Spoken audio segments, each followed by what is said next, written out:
Your hair has suddenly turned white. Instantly, you are encircled by hundreds of elite special forces soldiers. Merely because your body is undergoing a transformation, about to metamorphose into a bloodthirsty creature, you have nevertheless restrained the primal urge to consume human flesh. He turned his head and made a request that took everyone by surprise. "Before you take me away, may I have one last embrace with my mother? She is already on her way." Although the several individuals resembling leaders nearby nodded in agreement, each harbored their own ulterior motives. Some believe that you have never committed any wrongdoings and still possess a sense of conscience. Perhaps there is a possibility of winning you over. There are those who believe that a bloodthirsty creature such as yourself should not exist in this world. At this moment, a figure is swiftly approaching from a distance, and it is none other than your mother. As you become lost in thought, gazing in the direction where your mother is running, a remarkable special forces operative named Gong Chi. A single shot pierced your brow, plunging you into the river. Although the center of the brow is the Achilles heel for most revivers, you, struck there, did not succumb. Instead, your wound healed at a visibly remarkable pace. Meanwhile, a voice resonated within your mind, an unnamed Pangu. "If you are willing to inherit my will, embark on the path to divinity. Willing to speak until the end, you find yourself ensnared in an abyss of eternal darkness. It is uncertain how much time has elapsed. In a moment of days, you faintly perceive several cacophonous sounds. The boss has been shot in the heart. Can he still survive? I cannot simply stand by and watch my kind perish. Quickly, prepare some blood for him to drink." Thus, you were rescued by the proprietor of a restaurant and subsequently bestowed with the name Li Chinshou. The boss is also a reviver. The appearance of a reviver bears little difference from that of a human. However, one must undergo the selection process to maintain this FOD. Youth has swiftly slipped away for 2.5 years. During this time, although you have consistently toiled in the restaurant, the thought of that fateful day of vengeance has never left your mind. As you stroll through the rain-soaked streets, a flawless plan quietly takes root in your heart. Yet, after just a few paces, your phone begins to ring from within your pocket. It was indeed the restaurant owner, Li Ji, who called. "You little rascal, come back immediately. Why are you suddenly inquiring about the characteristics of the fourth group of the Bureau?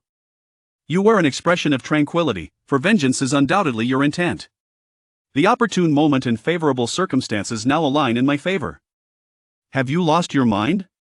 Your current abilities are merely a single stratagem, while Group 4's leader, Wang Zhongshan, possesses at least 3. You smiled non-committally. The manager's concerns were not without merit. Once the capabilities of a typical resurrector reach their zenith, they can achieve the effect of a shattered mirror by devouring humans. Yet, due to your internal resistance, you have refrained from deciphering it all these years.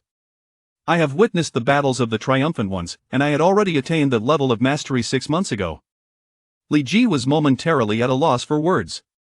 "Then do tell me your location, so that Li Ching and I may descend to assist you." No longer, you hung up the phone, then stepped into a spicy hot pot restaurant, a place you frequented during your days as a human.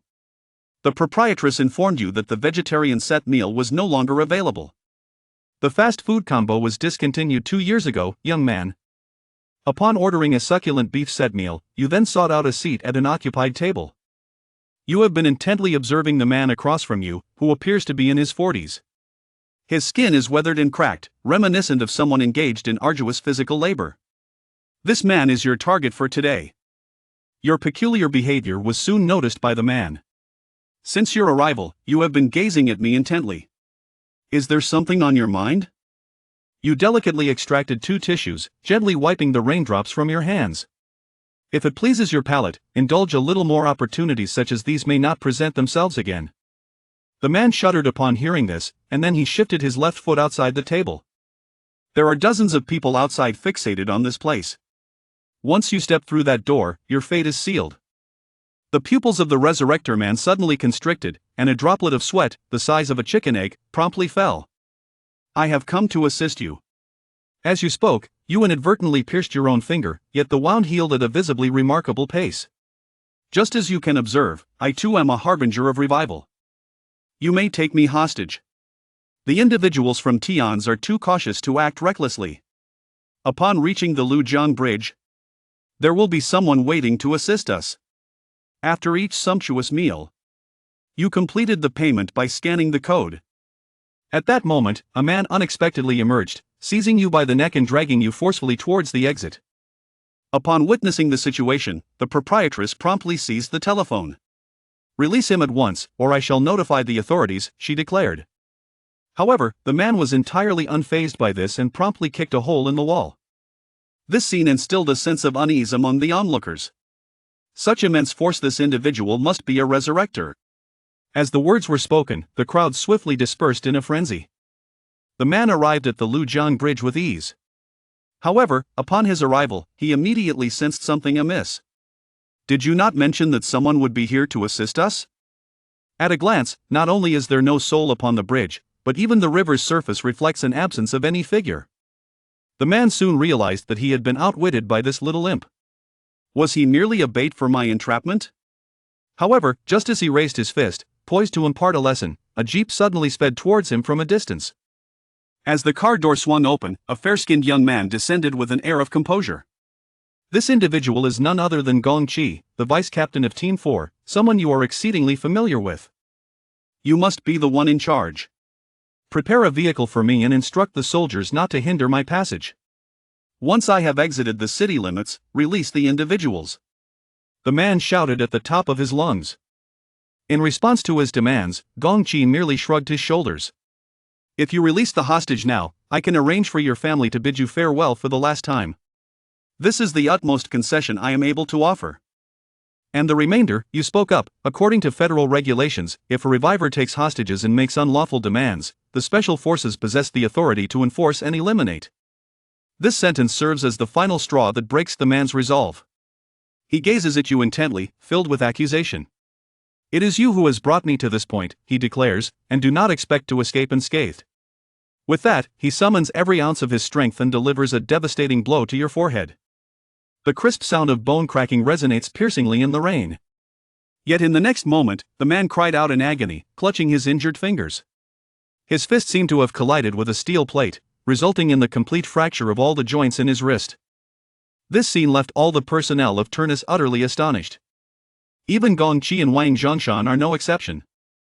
However, the seasoned Wang Zhongshan quickly discerned the situation. Both of these individuals were resurrectors. In the next moment, a deafening gunshot coincided with a rumble of thunder. A hail of bullets immediately surged towards the two individuals. Yet you still maintain an expression of calmness.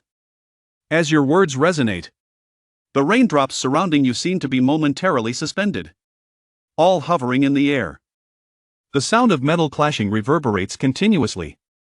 As every bullet collides with the suspended raindrops, the entire mirror shatters into fragments. This is the second extraordinary ability you have acquired, the power to summon water. In your dreams, there exist 12 monochromatic monsters. By a stroke of chance, you discover that each time you vanquish an opponent of greater than one mirror, a new hue is added to the creatures dwelling within your dreamscape. And your water supply is provided by one of the vividly colored monsters. Witnessing the ineffectiveness of ordinary firearms, Wang Zhongshan covertly reached out to the distant anti-material sniper. Miyazaki removed his gloves and mimicked the action of aiming a gun with his hand. The sound of two gunshots echoed simultaneously, as bullets pierced through the raindrops with unrelenting force, sailing straight towards their destination. Yet you neither evade nor flinch, allowing the bullets to pierce through your very being. Had I missed it? How could that be? Miyazaki's eyes widened in astonishment. At such a close range, it was absolutely impossible for him to have missed. Yet, why was there not a single wound on that fellow? The unyielding bow rises once more, lifting the right hand aloft. Yet you utterly deny him the opportunity to fire his weapon, swiftly darting to stand before him in the blink of an eye. He forcefully slammed his face against the vehicle of the crew, the immense strength nearly causing the interior of the door to cave in. Upon witnessing this, Wang Zhongshan immediately commanded a ceasefire. All team members above the rank of 1 followed my lead. Rather than engaging in close combat, Wang Zhongshan bellowed a command and bravely surged to the forefront. Dozens of elite special forces operatives followed closely behind. Yet you broke into a broad smile the moment the words escaped your lips. All the suspended raindrops suddenly shot off in all directions. A group of charging elite team members were left riddled with holes. Only Wang Zhongshan's entire body turned black, enduring this blow with sheer physical resilience. Upon witnessing his comrade's injury, Wang Zhongshan's eyes turned a deep crimson. He gripped his longsword tightly and swung it towards you, unleashing a terrifying force that tore through the downpour, creating a silent rift in its wake. Yet you merely smiled. Then astonishingly grasped his blade with your fingers. Even though Wang Zhongshan's body was taut with exertion, he could not advance the long knife even a fraction. Gazing at you, who wore a cheerful smile, a primal instinct to flee surged within his mind. However, this thought was swiftly dismissed. As the leader of the Special Forces Group 4, he would rather perish in battle than retreat an inch. However, at that moment, a furious roar shattered the silence. "You wretched scoundrel!" Gongshi struggled to rise, his eyes bloodshot, raising his hands as he aimed directly at you. Raindrops, each with a diameter of 19 meters, once again hovered in the air. You would all do well to remain still. This scene rendered every member of the Special Forces present utterly motionless. A splendid opportunity lies 100 meters away, as the anti-material sniper takes aim once more. The bullet sliced through the air, producing a sinister explosion, yet once more it pierced through you, creating a deep crater upon the ground behind you. How could this be possible? Is it empty again? The sniper wore an expression of disbelief. At a distance of 100 meters, he had never missed a target, even when aiming at the cells of a fly. What they remain unaware of is that, in the fleeting moment when the bullet was upon you, you merely shifted your body slightly to evade it. However, due to its overwhelming speed, to the onlookers, it appeared as though the bullet had pierced through your very being. You glanced towards the direction from which the bullet had been fired. They urged you to remain still. Then, a single drop of rain pierced through the sniper's skull. A blood-curdling scream echoed from Wang Zhongshan's walkie-talkie. At that moment, he realized that the strength of the individual before him had likely reached the formidable fifth realm, while the most powerful in this city, the Special Ability Division, barely attained the fourth realm. You ascended to the roof of the vehicle. 2 years ago, a young man named Chen Xiu was slain here by your hands. The Dark Alliance operates under its own laws. You ought to retrieve the body and return it to the family. Why have you not acted accordingly? He paused for a moment, then continued, stating that his mother had caused quite a commotion at the Special Forces headquarters in her desperate attempt to reclaim her son's remains, yet no one paid her any heed. The footage from the overpass was subsequently revealed, igniting a wave of outrage among the public. Countless voices rallied in support of Chen Xiu, condemning the perpetrator of the heinous act. Wang Zhongshan's gaze flickered, wavering as he hesitated for a considerable time before softly speaking. The difficulty of the recovery operation in Lujiang is exceedingly high, and moreover, this matter has already escalated significantly. I visited his residence and, in the name of Teles, bestowed upon him a sum of 10,000 yuan.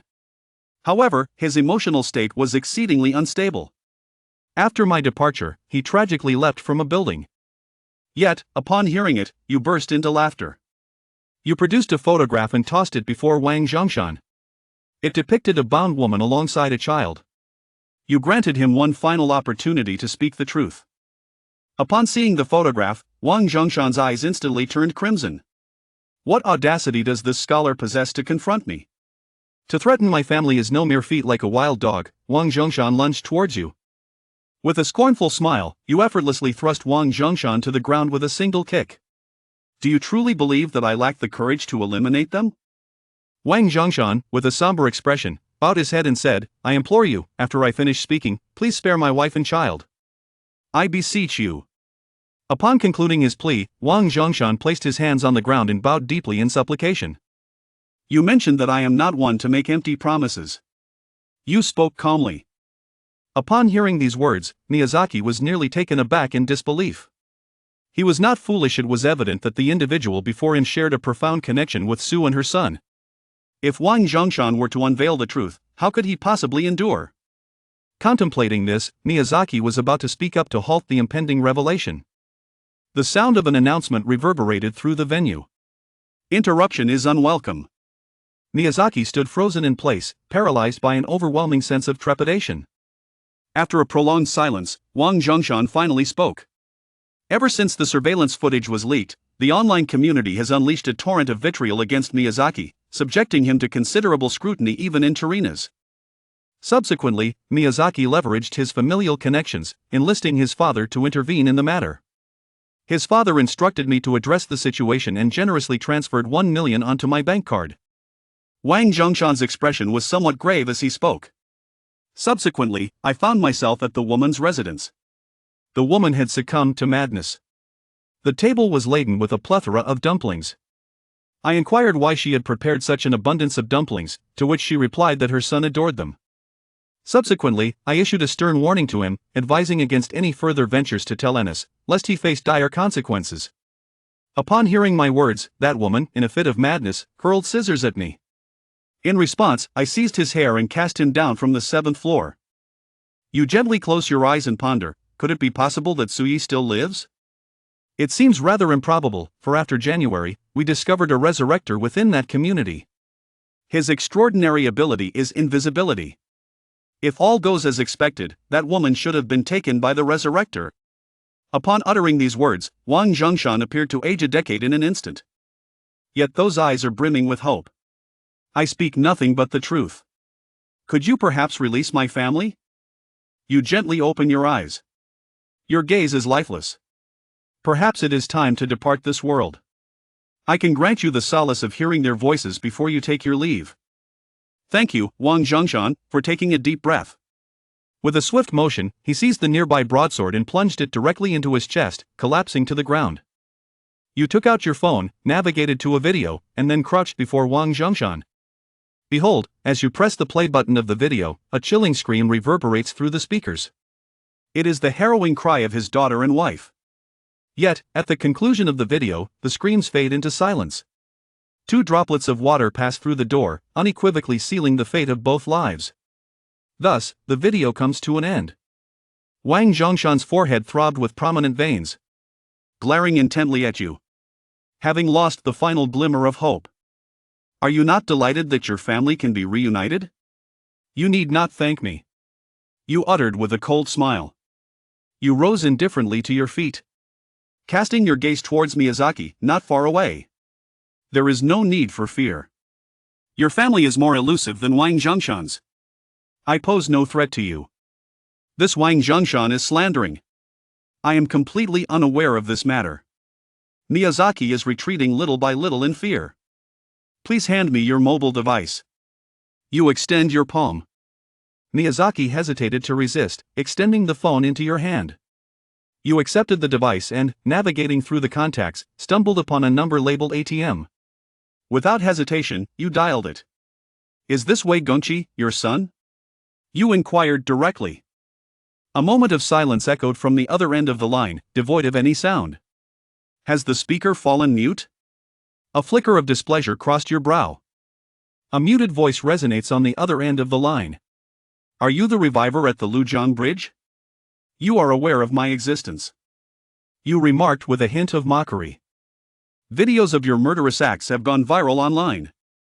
At this moment, the only stranger who could use my son's phone to communicate with me must be you, brazenly speaking with such audacity. As long as you are aware. Within 30 minutes. If I cannot catch a glimpse of your family, there will be no need for Miyazaki to continue living. It takes less than 30 minutes. My family and I will not be coming. Children may be reborn after death. But if something happens to my wife and me, it would truly be the end. The reason I am willing to take your call is to inform you that you have taken my son's life. Our conflict is one that cannot be resolved until one of us is dead. Do you possess the courage to bear the consequences of your actions? As the words fell, several helicopters soared in from all directions. The expansive river surface is adorned with an array of vessels, each brimming with elite team members. Upon the bridge, hundreds of jeep vehicles are swiftly approaching this location. This is what you refer to as courage.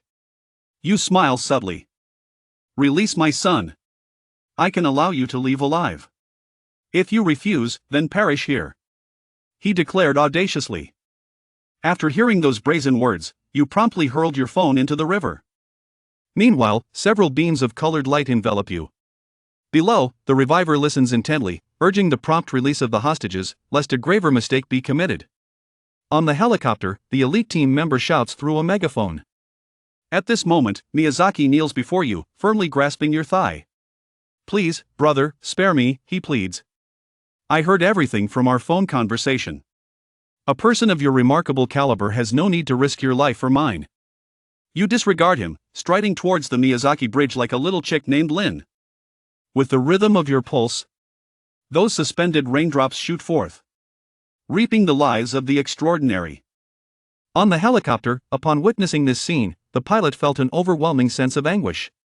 Just as he was about to press the firing button, a middle-aged man seized his hand, urging him to wait, for the son of the company's representative was still alive. In but a fleeting moment, all those gathered around you have succumbed. It seems that the awakening of the third extraordinary ability is imminent. A fleeting glimmer of barely perceptible joy flickered in your eyes. The bow you held in your hand was taut, as you surveyed the gruesome surroundings. Your body trembled, and you cried out loudly, "Brother, die!" I assure you, I am utterly uninvolved in Suyu's demise. I had no prior knowledge of it at all. This was entirely my father's unilateral decision. I implore you, please release me. Miyazaki's pleas were incessant, akin to the relentless firing of a machine gun. Yet you appear as if you have not heard. Walking through the heart of the dawn, the relentless force of fate has utterly immobilized your legs. Your countenance remains composed, gazing profoundly upon the surging, frigid river. This place is both the site of your demise and the cradle of your rebirth. Suddenly, you open your eyes, simply extending a finger. A droplet of rain pierces through the arched heart. Upon witnessing this, the commanding officer's heart raced with intensity. He raised his hand, pointing decisively towards you, signaling the troops to prepare. The battle commenced, and in an instant, a fierce purge ensued. Hundreds of pitch-black gun barrels. Aim at the missiles suspended from the helicopter. Aiming at the vessels upon the river's surface, the artillery gradually ascends, poised in anticipation of the final command. You gently lifted your gaze, your expression devoid of any fluctuation, and instead, a subtle smile graced your lips. The commander Zhang Kong aboard the aircraft gazed upon your expression. A flicker of unease coursed through the tempest. He called out over the intercom, urging for an immediate clearance. Countless missiles are launched from the helicopter, hurtling towards you. Bullets, denser than raindrops, came shooting towards you. All eyes are fixed upon you, eagerly anticipating the spectacle of your shattering into fragments. At this critical moment, you merely utter a single word. As the sound of your voice lingers in the air, your figure gradually becomes translucent. With a resounding thud, you transform into a mere wisp of energy and vanish from sight. At this moment, the Grand Bridge gradually crumbles under the relentless bombardment of missiles. Half an hour later, on the shore more than 30 kilometers away from the explosion site, you emerge from the thicket, donning the clothes you had previously concealed by the water's edge, returning to the appearance associated with the name Li Chenxiu. You dragged your weary body towards an electric vehicle, retrieving a roasted chicken from the trunk. Without a care for appearances, you began to indulge in it. Although your earlier escape appeared effortless, it was, in truth, a significant drain on your life force, nearly exhausting all your reserves. Just as you were indulging in your feast, your backup phone in your pocket began to ring. An urgent voice emanated from the other end of the phone. "Is it you, the Resurrector on the Lujiang Bridge, Xiaqiazi?" Li Qingxia exclaimed, nearly shouting. "You have distanced your phone by a few moments." I, Li Qingxia, spoke in disbelief, exclaiming, "Have you somehow leveled up? When did you become so formidable? The news claims you are a powerhouse above level 5. When did you surpass level 5 behind my back?" I possess a certain level of hidden strength, though it is not as exaggerated as being at the 5th level. I am still at the 1st level, yet with utmost effort, I can contend against an average 3rd level. How is it that you can grasp Wang Zhongshan's blade with but a single hand? Surely, it requires at least 4 fingers. And what is the significance of those raindrops? How do you possess 200 million? It would be futile to explain it to you. Is this truly how you converse with your second brother? Never mind, I am too indifferent to inquire about your affairs. You have never been quite right. Please come to pick me up at the 4th middle school shortly. Can't you walk back? I am not feeling well, you said weakly. On the other end of the line, Li Qingxia remarked, the skewers at the school gate are indeed quite affordable. I had intended to take them home, but if I walk back, they will surely get cold. It is far better to savor them while they are still hot along the way. Upon hearing these words, your subordinate paused momentarily. I believe that the skewers should contain a greater abundance of natural ingredients. Having said this, you promptly ended the call and, braving the cold rain, rode your electric scooter towards the 4th middle school. At this moment in the Turnus conference room, the chief of Turnus sits in the main seat, his expression openly displaying an unusual gloom. The subordinates on both sides were filled with trepidation, their heads bowed in fear. Finally, Zhang Kong, gathering his courage, stood up beside them. He sincerely addressed the leader, offering an apology. It was my misjudgment. I underestimated the escape capabilities of this survivor. It is not your fault that you openly raised your gaze. His strength has already surpassed our realm of control. Zhang Kong cast a fleeting glance at the official and inquired, "What shall we do next, Commander? What other actions can be taken?" "Report to the Federal Emergency Management Agency. Request them to conduct a disaster assessment. Have them dispatch personnel to manage the situation." Pointing openly at the large screen as a means of persuasion. "Wait a moment.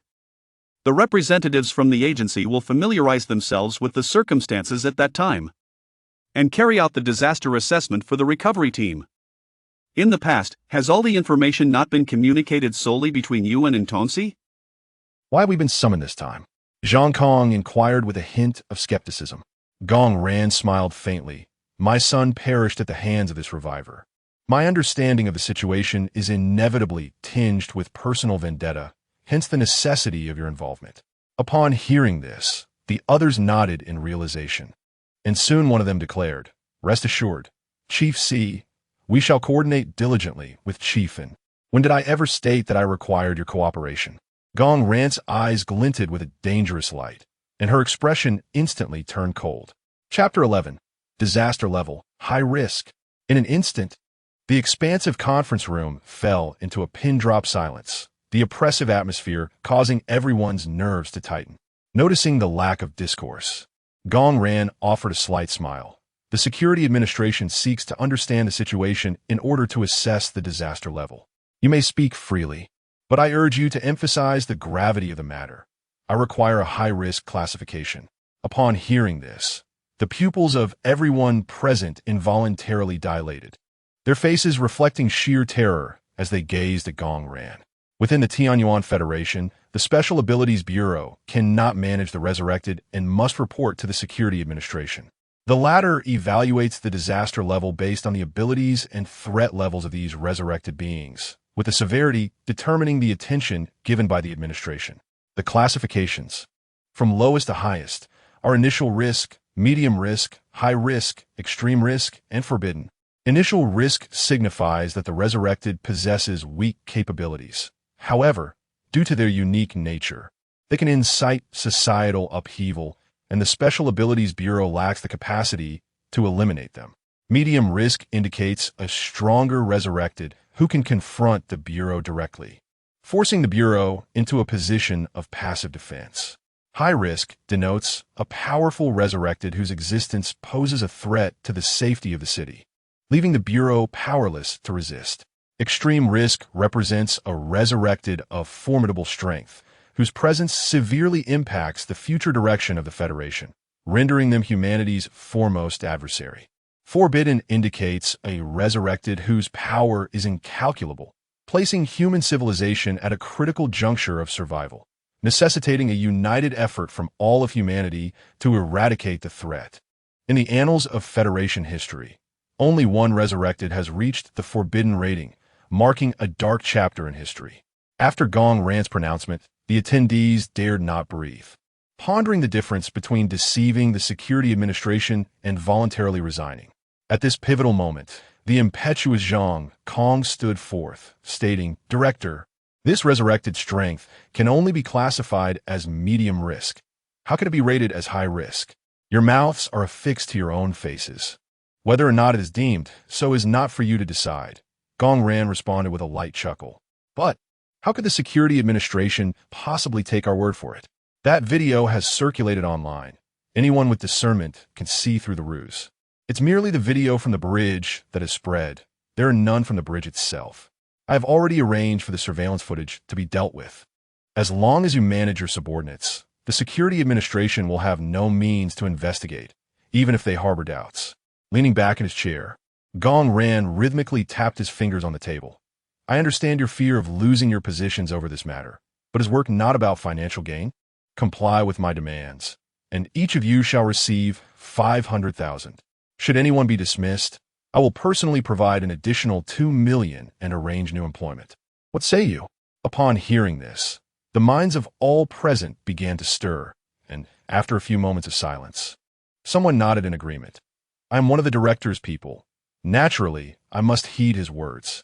With one person conceding, those on the fence soon followed suit. I have been with the Special Abilities Bureau since my graduation. I must stand by its side. Gongqi has grown up under my watch. How could I not assist him in his time of need? My sister-in-law has treated me well. I am willing to lend my support. Before long, nearly everyone had acquiesced, save for Zhang Kong, who remained silent.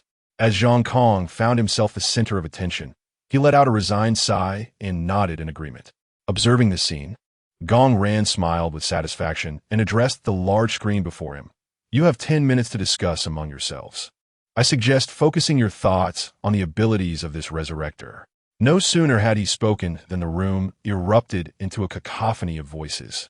As a dozen individuals gathered in fervent discussion about how to extol the virtues of Li Chinxiu. 9 minutes swiftly passed, and once the deliberations concluded, the group returned to their seats, adopting solemn expressions as they fixated on the screen. With a crackling sound, a commanding figure, a middle-aged man named by Meng, materialized before them, tasked with assessing the disaster rating for Li Chinxiu. Gentlemen, everyone in the conference room stood, including Gong Ran. No need for formality. Please take your seats. Bai Meng gestured dismissively while perusing the documents in his hands. Raindrop suspension, 100-meter sniper kill, evasion of anti-material sniper rifle bullets, single-handedly disarming a 3 Forbidden Fate seeker. Intriguing indeed. Bai Meng raised an eyebrow, already forming a judgment. A medium-level threat seems appropriate. Do you have any further contributions? Sir, is this really the conclusion? One individual asked, bewildered. Why not? The evidence is quite compelling, Bai Meng replied, glancing curiously at the man. Do you hold a differing opinion? A flicker of fear crossed the man's eyes, but as he noticed the expectant gazes of his peers, he steeled himself and rose defiantly. Sir, do not underestimate him. Thus, under this man's leadership, dozens of voices rose in unison, praising Li Chinxiu. As the minutes ticked by, the room gradually quieted. Bai Meng, with furrowed brows, covered his mouth with one hand, lost in thought. He raised his head and inquired of one individual. Did you say this Resurrector caught a missile unharmed and even threw it back? Yes. It was this Resurrector who destroyed the bridge. The man replied earnestly. Bai Meng exhaled deeply and turned to another. He single-handedly restrained all of you, including every helicopter and vessel? Yes, I was terrified. The speaker revealed, fear evident in his eyes. Indeed, he conjured dozens of fighter jets from the river and crushed you all with water-based projectiles. Is this true? Bai Meng set aside his documents, gazing intently at the assembly. Yes, they replied in unison. Bai Meng's eyes narrowed in confusion. If he defeated you all, why are you able to sit here unscathed? Unknown. I suspect this Resurrector was merely toying with us. After all, who would allow their own toy to perish? That seems a bit far-fetched, Bai Meng remarked with a twitch of his lips. We would never joke about the reputation of the Special Abilities Department, nor would we take the safety of the public lightly. A figure rose, gazing earnestly at Bai Meng. Upon witnessing this scene, Bai Meng felt a tremor in his heart. He recognized that gaze, reminiscent of his own when he first joined the Intong Division, steadfast and sincere. My apologies, I was overly cautious. Initially, I contemplated employing the intelligence agency of the Intong Division for an investigation, but it seems that such measures are unnecessary. I shall report truthfully to the higher-ups. Farewell. The meeting is adjourned. Beep. The screen dimmed. It's settled. This individual believes me. As long as this officer reports honestly, a high-risk evaluation is assured. Lao Zhang, how did you manage that? I nearly laughed aloud at your words. Your composure is as solid as a mountain. Knock, knock, knock. At that moment, Gong Ran rapped on the table and spoke. 500,000 will be transferred to your account by tomorrow. With that, he strolled out of the conference room. And only after he had departed did the others burst into hearty laughter. Unbeknownst to them, a faint red light flickered from the camera hidden in the corner of the room. City 1 and Tong Division Disaster Rating Department in the office. Bai Meng closed his notebook and turned to the woman seated beside him. Dressed impeccably in a tailored suit, she exuded an air of commanding presence. Currently perched with one leg crossed, engrossed in a video on her phone. The footage depicted a group of men laughing heartily, discussing where to drink that evening and whether to indulge in skewers. This was the surveillance footage from the Special Ops Unit 11. Team leader, Gong Ran truly cannot discern the gravity of the situation. Should we consider his dismissal? Bai Meng approached the woman respectfully. No need. One must always allow room for minor maneuvers, she replied, setting her phone down and stretching wearily. Team leader, I shall proceed to upload the information on this medium-risk reviver. Bai Meng nodded, preparing to leave when the woman grasped his arm. Is high risk, not medium, she stated calmly. Bai Meng's mouth fell open in astonishment. This reviver's power can only be classified as medium risk. Why elevate it to high risk? A serious expression flickered in the woman's eyes as she recalled the peculiar means of escape and the hovering raindrops. This reviver possesses an extraordinarily high potential for abilities, with the capacity for exceptional classification. Exceptional? Bai Meng stood frozen, disbelief etched across his face. Is that true? What if a torrential downpour engulfed the city, and he were capable of controlling every raindrop that fell? She countered, noting Bai Meng's silence. She added, he could annihilate an entire city. Chapter 12. A watchful gaze as the rain gradually subsided. Delicate droplets fell like silk threads, swaying with the breeze. Passers-by lowered their umbrellas, and several hot pot skewers vendors began to set up tables outside their establishments, allowing the vibrant essence of City 11 to blossom quietly in that moment. Li Chenxiu, clad in a black helmet, rode along the road, the small windmill atop his helmet spinning merrily in the wind, until he soon arrived at his destination, the 4th high school. At the entrance of the school, countless food stalls lined the sides of the road, their enticing aromas tantalizing the taste buds of those passing by. Students, having just finished their evening studies, gathered sporadically around the stalls, relishing this moment of tranquility. In front of a stall selling pork sandwiches, a young man in his 20s, with a slightly rounded face, stood attentively, fixated on the sizzling pork in the oil, his mouth watering incessantly. His name was Li Qingxia, Li Qingxiu's elder brother. The yellow shirt he wore made Li Qingxia particularly conspicuous by the roadside, prompting Li Qingxiu to notice him as he arrived. Brother, Li Qingxiu called out. Hey, Li Qingxia exclaimed, turning around in surprise, raising his hand in greeting, and hurriedly running over. You came so quickly. How thoughtful of you. Where are the skewers you bought? Li Qingxiu glanced at his brother's empty hands. I was going to buy some, but I didn't expect the prices to rise. The vegetarian skewers went up by 30 cents, and the meat ones by 50. What a pity, hey. Li Qingxia lifted his leg to get on his bike, but Li Qingxiu reached out to push him back. What do you mean, hey? I came here, starving to pick you up, and you think it's acceptable to show up empty-handed? I meant well. Li Qingxia's words were cut short as Li Qingxiu turned the handlebars and slowly began to ride away. Li Qingxia stood there momentarily stunned, then hurriedly called after him, Hey, don't go. All right, I'll buy some. Upon hearing this, Li Qingxiu finally halted. Go ahead, and make sure to add plenty of cumin. Wait for me. Li Qingxia cast a resentful glance at Li Qingxiu before walking toward the distant skewer stall. Although Li Qingxia had far more work experience than Li Qingxiu, his hourly wage at Li Ji's shop was only slightly higher, 6 yuan an hour, just 1 yuan more than Li Qingxiu. Watching his brother's retreating figure, a hint of warmth flickered in Li Qingxiu's otherwise cold eyes. After learning of Su Yu's passing, Li Qingxiu felt like a solitary leaf adrift on the vast ocean, with nowhere to anchor, lost and desolate. In that moment, the memories of Li Ji and Li Qingxia seeped into his shadowy heart. On sunny days, Li Qingxia would ride his bicycle to take Li Qingxiu to the mountaintop to watch the sunset, and on the way down, he would stop at a milk tea shop to buy Li Qingxiu the most expensive drink. Whenever a captivating movie was released, Li Qingxia would generously treat Li Qingxiu to a 3D screening while he himself sat on the theater steps basking in the sun. Upon returning to the shop in the evening, Li Ji would always prepare an abundance of exquisite meat dishes, deliberately placing them near Li Chenxiu. Though the shop was small, it was well equipped. While there were few patrons, the warmth was palpable. These fleeting moments of joy led Li Chenxiu to entertain the notion of perpetuating this happiness. Yet he knew deep down that it was but a fleeting fantasy.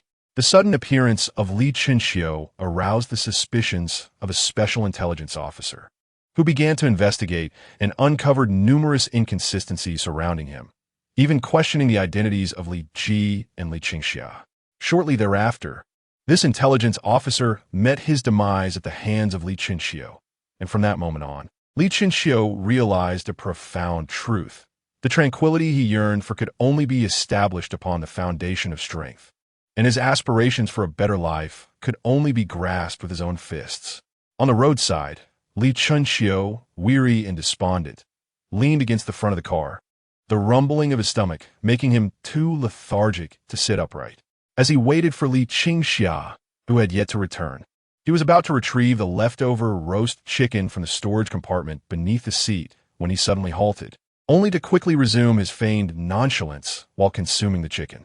After a few moments, he pulled out his phone and dialed Li Chenxiu. "Don't rush. I'm currently haggling with the boss. Just wait. I think I'm being watched." Li Chenxiu interrupted her. There was a brief silence on the other end before the surrounding noise gradually diminished. Li Chenxiu found a discreet corner to crouch down, her expression serious as she inquired, "How do you know?" While I was eating in the car, I felt a chilling gaze fixed upon me from behind for a few seconds. "You know, my sixth sense has always been quite accurate. I believe you. What do you need me to do?" Li Chenxiu raised her head, her eyes scanning the crowd, seeking Li Chenxiu's direction.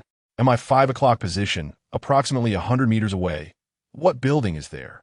Li Chenxiu asked in a low voice. Li Chenxiu's eyes flickered with a hint of blue light as she looked towards the area behind him. "Beyond Xianin.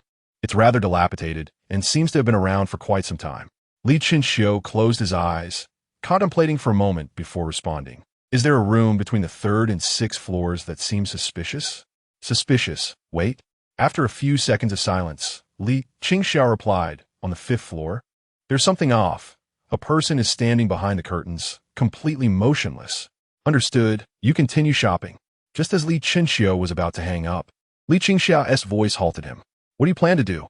You don't even know who it is, and you want to go up there? Aren't you afraid of getting into trouble? The one watching me from the shadows. How strong could they possibly be? As for their identity, I will know once I capture them." As he spoke, Li Chenxiu parked the car and walked toward a nearby alley. "Wait, I'll go with you. Together, we stand a better chance." "No, your powers only amplify your senses. They are of little use. It's more convenient for me to go alone." After uttering this, Li Chenxiu ended the call and ventured deeper into the alley. On the other end of the line, Li Chenxiu's expression darkened, her lips pursed in silence. Although her abilities were somewhat lacking, did that truly render her powerless? With a soft patter, Li Chenxiu stepped carefully through the puddles, making his way toward the shadowy rear of the Xianin. He cast a glance towards the 5th floor, his knees slightly bending as he gracefully leapt, resembling a swift feline as he ascended with remarkable speed. The pace was so swift that even the surveillance cameras could merely capture a fleeting and indistinct afterimage. Upon reaching the 5th floor, Li Chenxiu instantly pinpointed the location of his target. With a powerful push from his legs, he transformed into a shadow, propelling himself with lightning speed to fling open the window and dart into the room, pinning the figure concealed behind the curtains beneath him. "Who allowed you to come?" Li Chenxiu intended to voice his thoughts, yet upon recognizing the identity of the individual, he abruptly swallowed the remainder of his words. Chapter 13. The misunderstanding beneath him lay a scruffy, middle-aged man clad in a grayish-white security uniform, gazing at Li Chenxiu with a bewildered expression. The room also housed several men and women, all similarly attired, some with instant noodles still dangling from their lips, as they stared vacantly at Li Chenxiu. Li Chenxiu recognized this uniform. It belonged to the security department of City Number 11, and he soon comprehended a crucial detail. These individuals were not his watchers. Some were so engrossed in their noodles that they had reached the soup-drinking stage. He had been here merely 3 or 4 minutes. Eating noodles could easily take 5. Clearing his throat awkwardly, Li Chinxiu glanced at the camera hanging from the man's chest and queried, "Is that a security recorder?" The man nodded vacantly. Upon hearing this, Li Chinxiu's countenance darkened. 6 crows seemed to fly over his head. Lacking a change of clothes and realizing that those monitoring him likely recognized his appearance, he refrained from altering his visage. He was aware that this security recorder was directly connected to the security department's database. This meant that his face was now exposed, and the fact that Li Chenxiu, the employee of the delectable fried rice establishment, possessed the ability to scale walls would soon be common knowledge. As this realization washed over him, Li Chenxiu felt a buzzing in his head. If he fled, he would likely be classified as a resurrector, rendering his fried rice shop obsolete. Yet, remaining meant he would have to account for his actions. Could he claim to be a chosen one? That might hold some water. At that moment, the security personnel in the room finally sprang into action, brandishing a handgun aimed at Li Chenxiu. "You, where did you come from? Let go of Lao Cheng," the leading middle-aged man shouted. Though his voice boomed with authority, his trembling form betrayed his inner turmoil. Entering the room with such speed and ill intent towards the guards could only signify one thing. He was undoubtedly a resurrector. If the man could deduce this, so could the others. Yet despite their fear, they did not retreat, aiming their firearms at Li Chenxiu. "You misunderstand. I'm actually a good person," Li Chenxiu implored, raising his hands above his head as he slowly stood from atop the first-level officer, Zhu Cheng. Just as he was about to rise, Zhu Cheng, lying on the ground, clenched his fists, rolled like a carp, and resolutely lunged at Li Chenxiu. Though Li Chenxiu did not grasp the man's intentions, he offered no resistance and was promptly pinned to the floor by Zhu Cheng, who clung to him like an octopus. Li Chenxiu was about to explain when Zhu Cheng turned his head and shouted to the group, "Don't mind me. Shoot now." "What?" Li Chenxiu gasped, his mouth agape. Was this truly the demeanor of a security officer? Quite aggressive indeed. Fortunately, Zhu Cheng's companions appeared hesitant, refraining from firing immediately. "What are you hesitating for? Shoot. If this resurrector breaks free, we're all doomed. Spare no compassion." Zhu Cheng bellowed, "Uncle, please remain calm. Consider this. If I were a resurrector, why would I not have killed you just now?" Li Chenxiu hastily explained. Upon hearing this, Zhu Cheng paused, realizing the contradiction. If the other party were indeed a resurrector, why had he not been slain? The team leader, Wu Shan, remained vigilant, scrutinizing Li Chenxiu without relaxing his guard. He stated, "If you are not a resurrector, then prove it by inflicting a wound." "Very well." Li Chenxiu nodded, and with a slight exertion of his teeth, he bit into his lower lip. Crimson blood stained his lips, trickling down the corners of his mouth. 1 second, 3 seconds, 10 seconds. The wound showed no signs of healing. Observing this, the tense nerves of the group finally eased, and they lowered their weapons. Li Chenxiu glanced down at Zhu Cheng, who lay in his embrace. "Oh, my apologies, I misunderstood," Zhu Cheng acknowledged, hastily extricating himself from Li Chenxiu's arms and retrieving a piece of paper from his pocket, handing it to Li Chenxiu.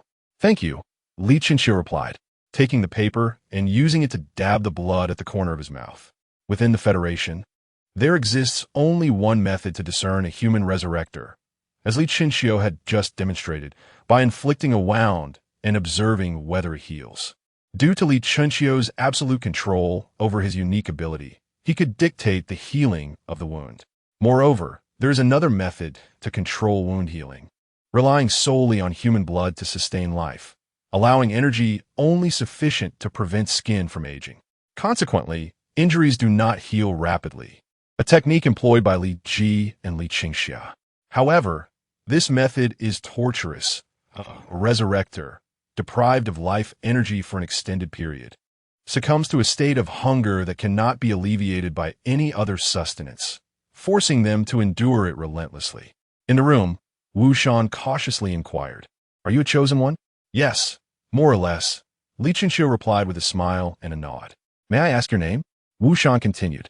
After a moment's hesitation, "Li Shanqiu Diwuja, Li Shanqiu."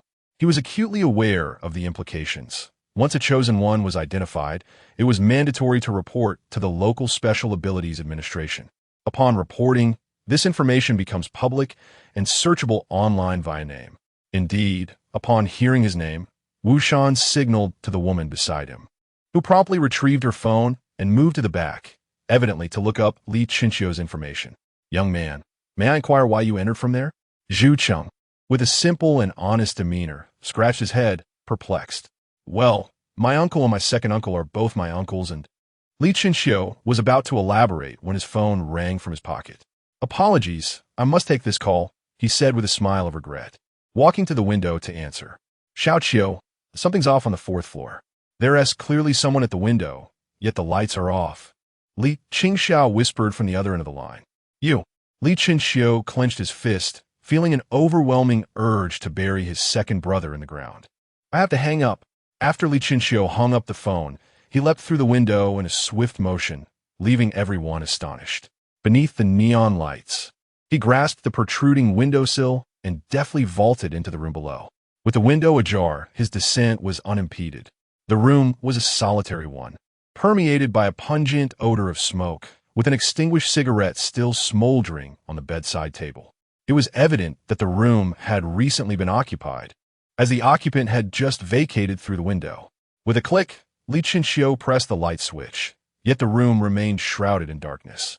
Typically, the power in hotel rooms requires a room key for activation, and since the occupant had not checked in, the front desk would naturally possess no pertinent information. Li Chinchio furrowed his brow slightly before activating the flashlight on his mobile phone and began to scan the room. Soon, his gaze was drawn to a calendar placed on the bedside. Chapter 14. April 16th. The calendar itself bore no significance. What caught Li Chinchio's attention was the circled date of the 16th, meticulously marked by someone's hand. April 16th? Li Shankyu murmurat softly. At that moment, a cacophony of hurried footsteps echoed from the staircase outside, drawing closer to the room where Li Chinchio stood. Upon entering, he had unwittingly made a commotion, alerting the security officers above. Unperturbed, Li Chinchio picked up the calendar and walked to the window, deftly tossing it into the trash bin below.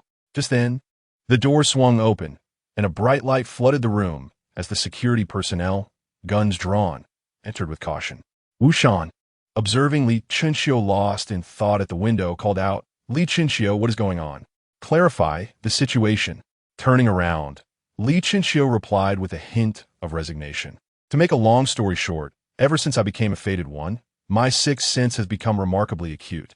Just now, while at a food stall, I suddenly felt an unsettling gaze fixated upon me, which prompted me to burst into your room through the window.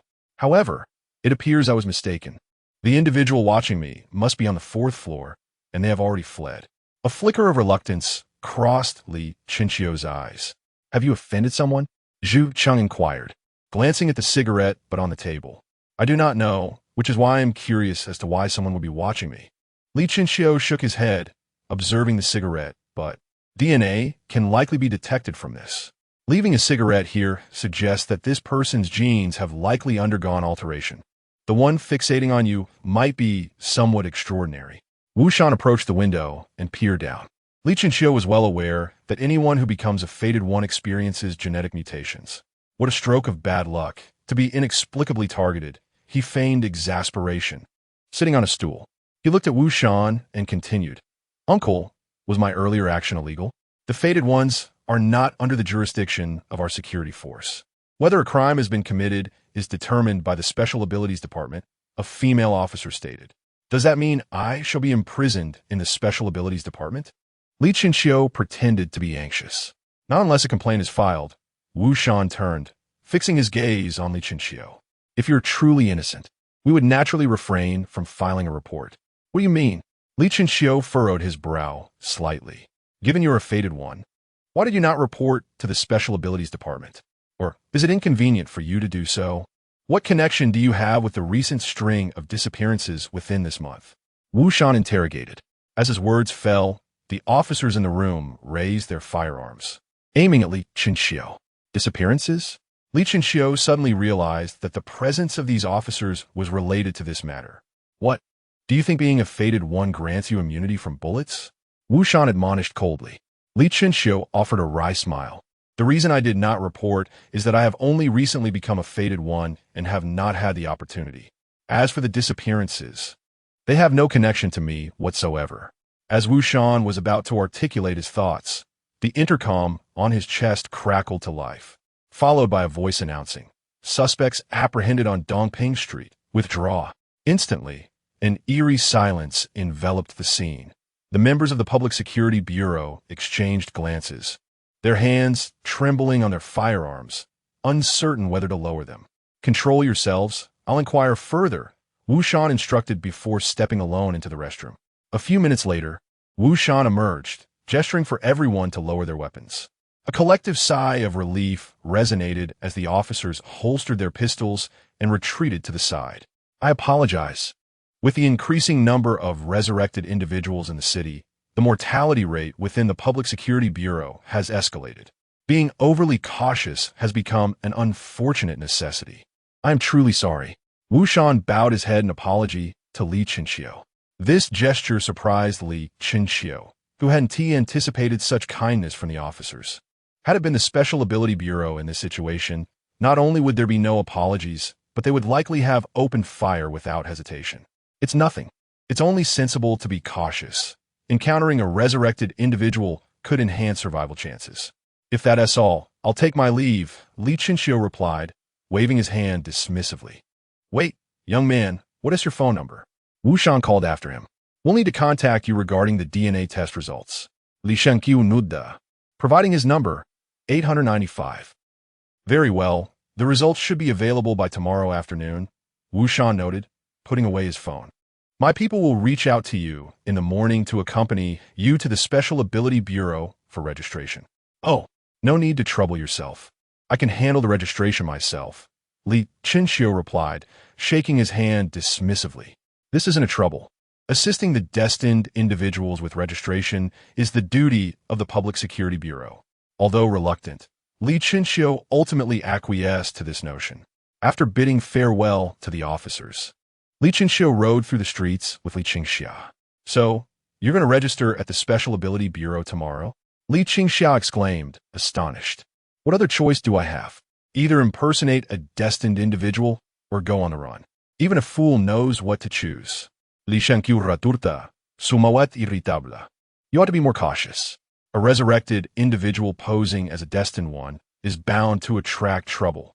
Li Chenxiu, feeling exasperated, replied, "I've been careful, avoiding surveillance cameras and altering my fingerprints with absolute control. What more can I do? You should be asking whether I saw everything clearly." Li Chenxiu then casually inquired, "By the way, do you know if anything significant is happening on April 16th? "April 16th? Li Qingxia raised his head, seemingly pondering.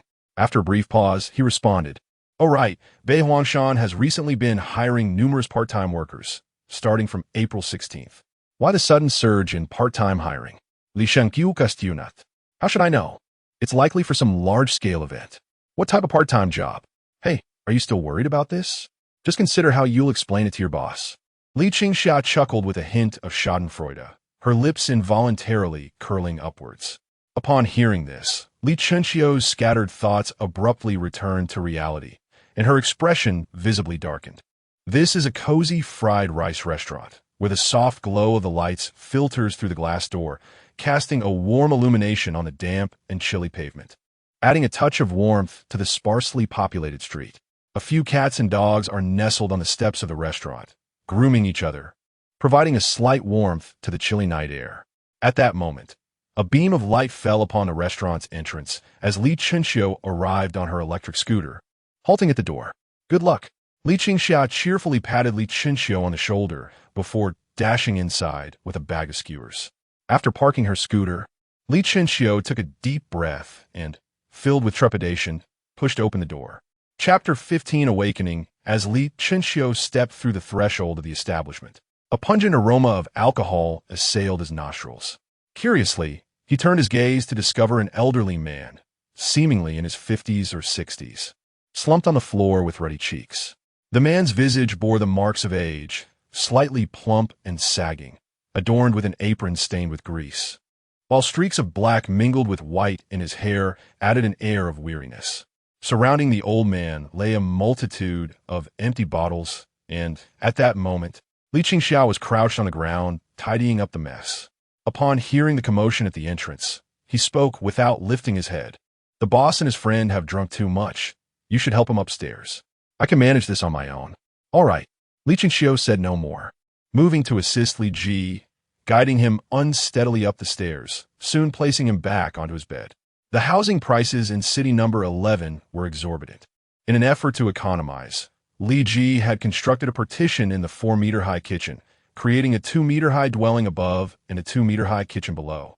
The cramped quarters scarcely accommodated a bed, leading the three of them to share it each night. While it was not overly crowded, it felt somewhat stifling.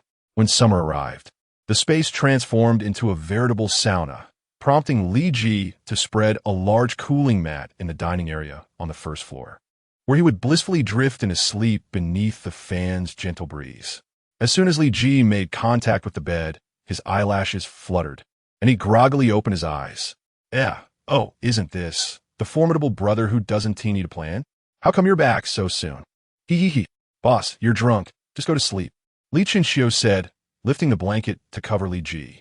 However, Li Ji pushed his hand away, hazily insisting, "I'm not drunk." "Don't say that." "Very well, you're not drunk." Li Qingxiao acquiesced, and as he turned off the light and prepared to descend, Li Ji grasped his arm firmly. Li Qingxiao attempted to extricate himself from Li Ji's grip, but the latter seemed to summon all his courage, holding on tightly. After a moment of tension, Li Ji's voice broke the silence, imbued with a timid tone. "I'm sorry." Li Qingxiao paused in the darkness, turning his head. "Why the sudden apology? I just wanted to ask, did you succeed in avenging yourself?"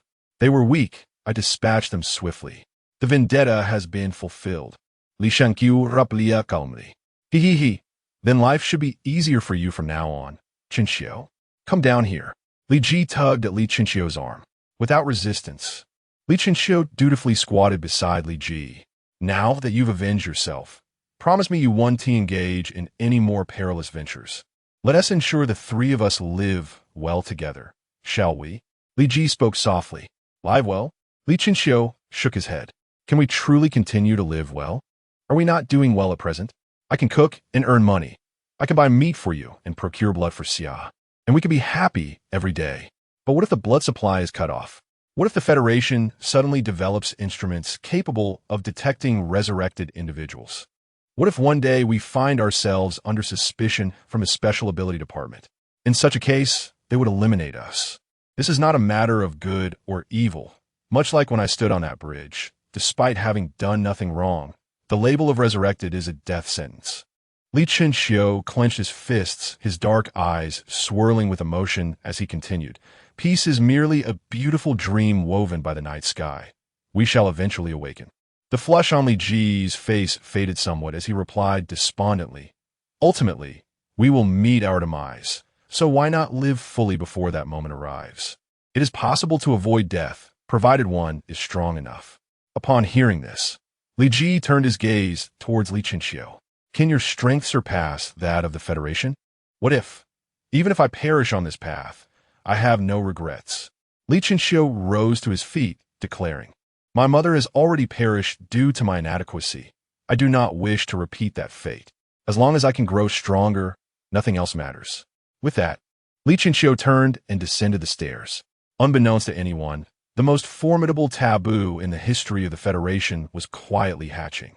As dawn's first light ascended from the east, colliding with the deep blue night sky, Li Qingxiao sat wrapped in a thin blanket before the store, the damp morning breeze tousling his bangs. The transition between night and dawn was enchanting, and even the fatigue and chill could not sway Li Qingxiao's gaze.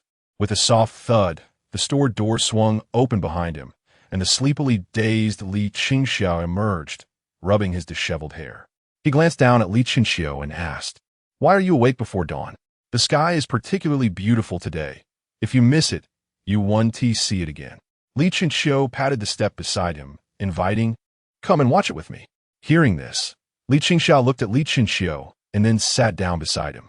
After a lengthy silence, Li Qingxiao spoke. Did the boss say something unpleasant yesterday? He can be that way. Don't take it to heart. I haven't taken it to heart, but brother, could you do me a favor? Li Shankyu Sudan Li Graspad Li Qinxiazan. What kind of favor? Li Qingxia asked, a hint of unease in his voice.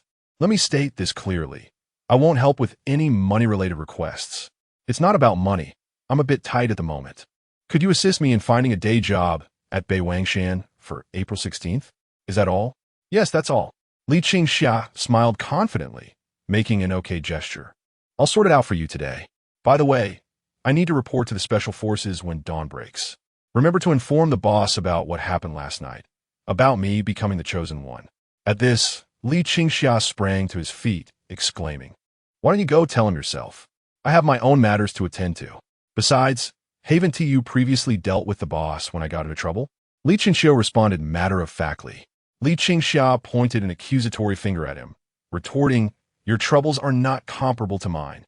If you insist on this, then I must have my say as well. Li Qingxia stood up. If you had been more observant last night, would I have needed to run to the 5th floor?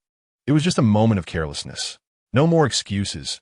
Just admit who made the fatal mistake. Li Shankyu interrupta Li Qingxia directly.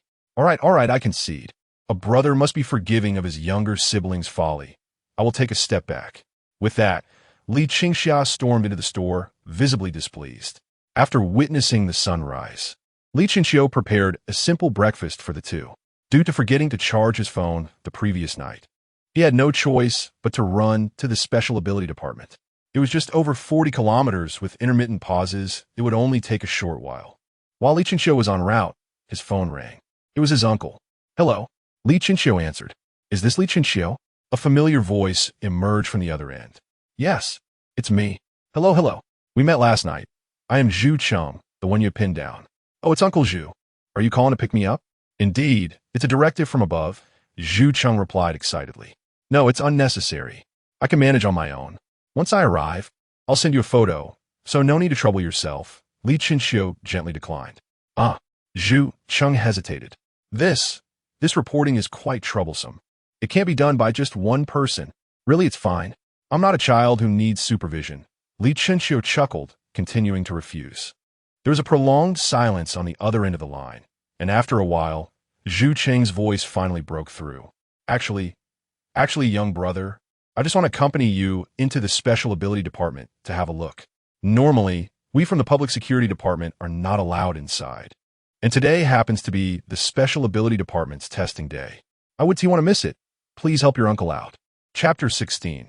The Power of Measurement Day. Li Qingxia halted his steps, a trace of confusion evident in his words. What? You are unaware of the Measurement Day at the Special Abilities Department? Zhu Cheng inquired, astonished. Not quite clear. What exactly is Measurement Day? Li Qingxia asked with curiosity. It's a long story. Let us discuss it in person. Ultimately, Li Qingxia shared his address with Zhu Cheng. A few minutes later, a vehicle from the Public Security Bureau smoothly came to a stop before him. The window gradually descended, revealing a kindly face peering out. Young brother, please get in. Thank you. Li Qingxia nodded and opened the passenger door to take a seat. Inside the car, the morning news was playing, reporting on the events that transpired the previous night at Lujiang Bridge. Currently, the whereabouts of the reviver remain unknown, and we urge citizens to exercise caution while traveling. Zhu Cheng sighed heavily. Alas, it's truly terrifying. I hope I do not encounter this reviver.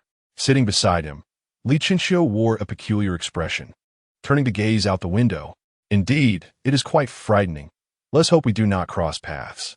Stealing a glance at Li Qingxia's somber demeanor, Zhu Cheng assumed he was unnerved by the news and attempted to offer comfort.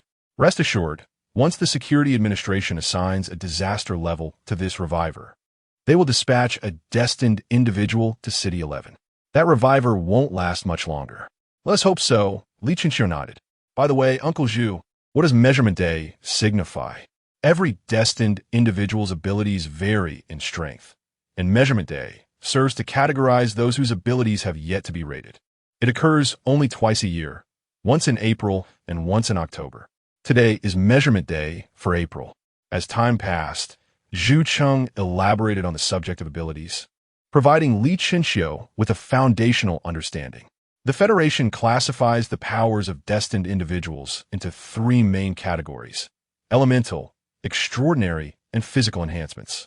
Elemental abilities encompass phenomena such as lightning and fire, recognized as the most potent offensive abilities.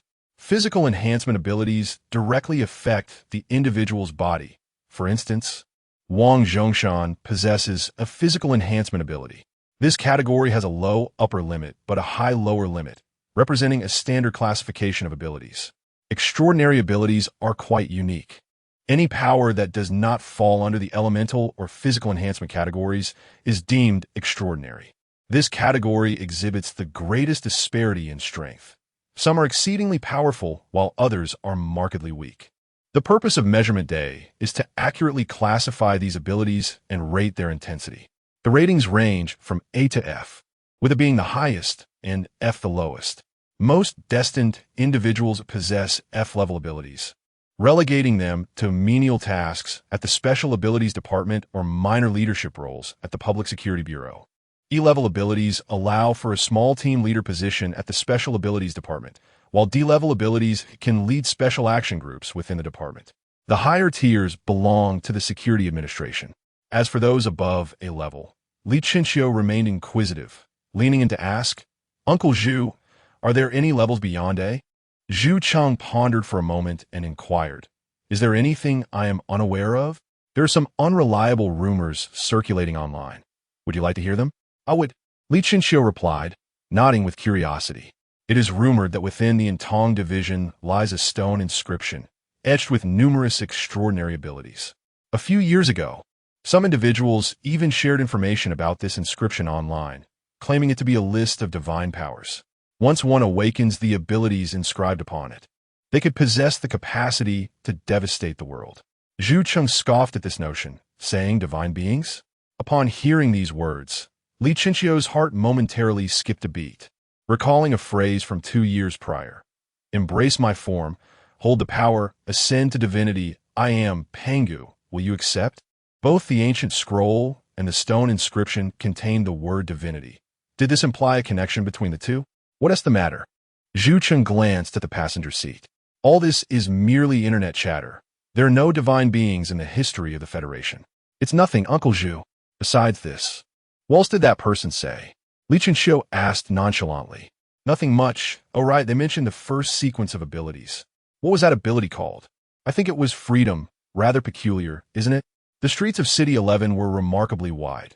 Although there were many vehicles in the morning, congestion was absent. Zhu Cheng swiftly drove to the entrance of the Special Ability Division.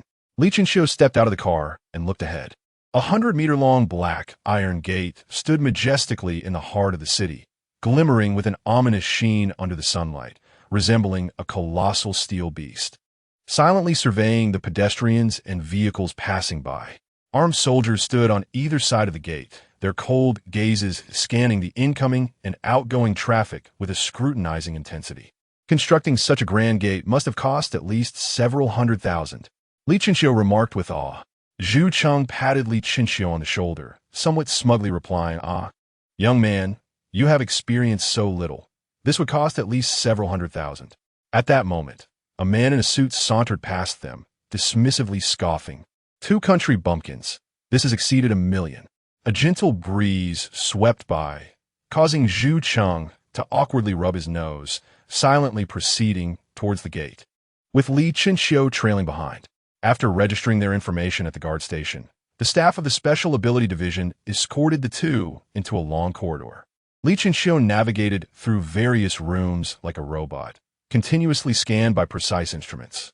After an hour had elapsed, he finally arrived at the stage of registering his abilities. "Please describe your abilities," a young woman seated by a computer prompted. Standing beside him, Zhu Cheng, concerned that Li Chinxiu might not comprehend, hurriedly explained. "Just provide a general description. The staff will name your abilities and enter them into the database." Understood, Li Chinxiu nodded. His abilities were absolute control and extreme water. These two he could not disclose. When determining the fate of the day, Li Chinxiu had already resolved upon his abilities. "My ability is simply immense strength," he declared with a smile. "Immense strength?" The woman paused her typing, looking at Li Chinxiu with surprise. Ordinary individuals typically break through to the first level when they become destined ones, each possessing considerable strength. Are you certain about this? Absolutely. My extraordinary ability lies in my strength. I have watched videos of first-level battles online, and my power surpasses theirs, Li Chinxiu affirmed confidently. By how much? The woman turned her gaze back to the computer screen. Li Chinxiu stroked his chin, contemplating for a moment before replying, significantly. But the exact measure will depend on the assessment. Click, click, click. The woman's fingers danced swiftly across the keyboard, and in no time, she had entered all the essential information, leaving only the name field blank. You can choose your own name.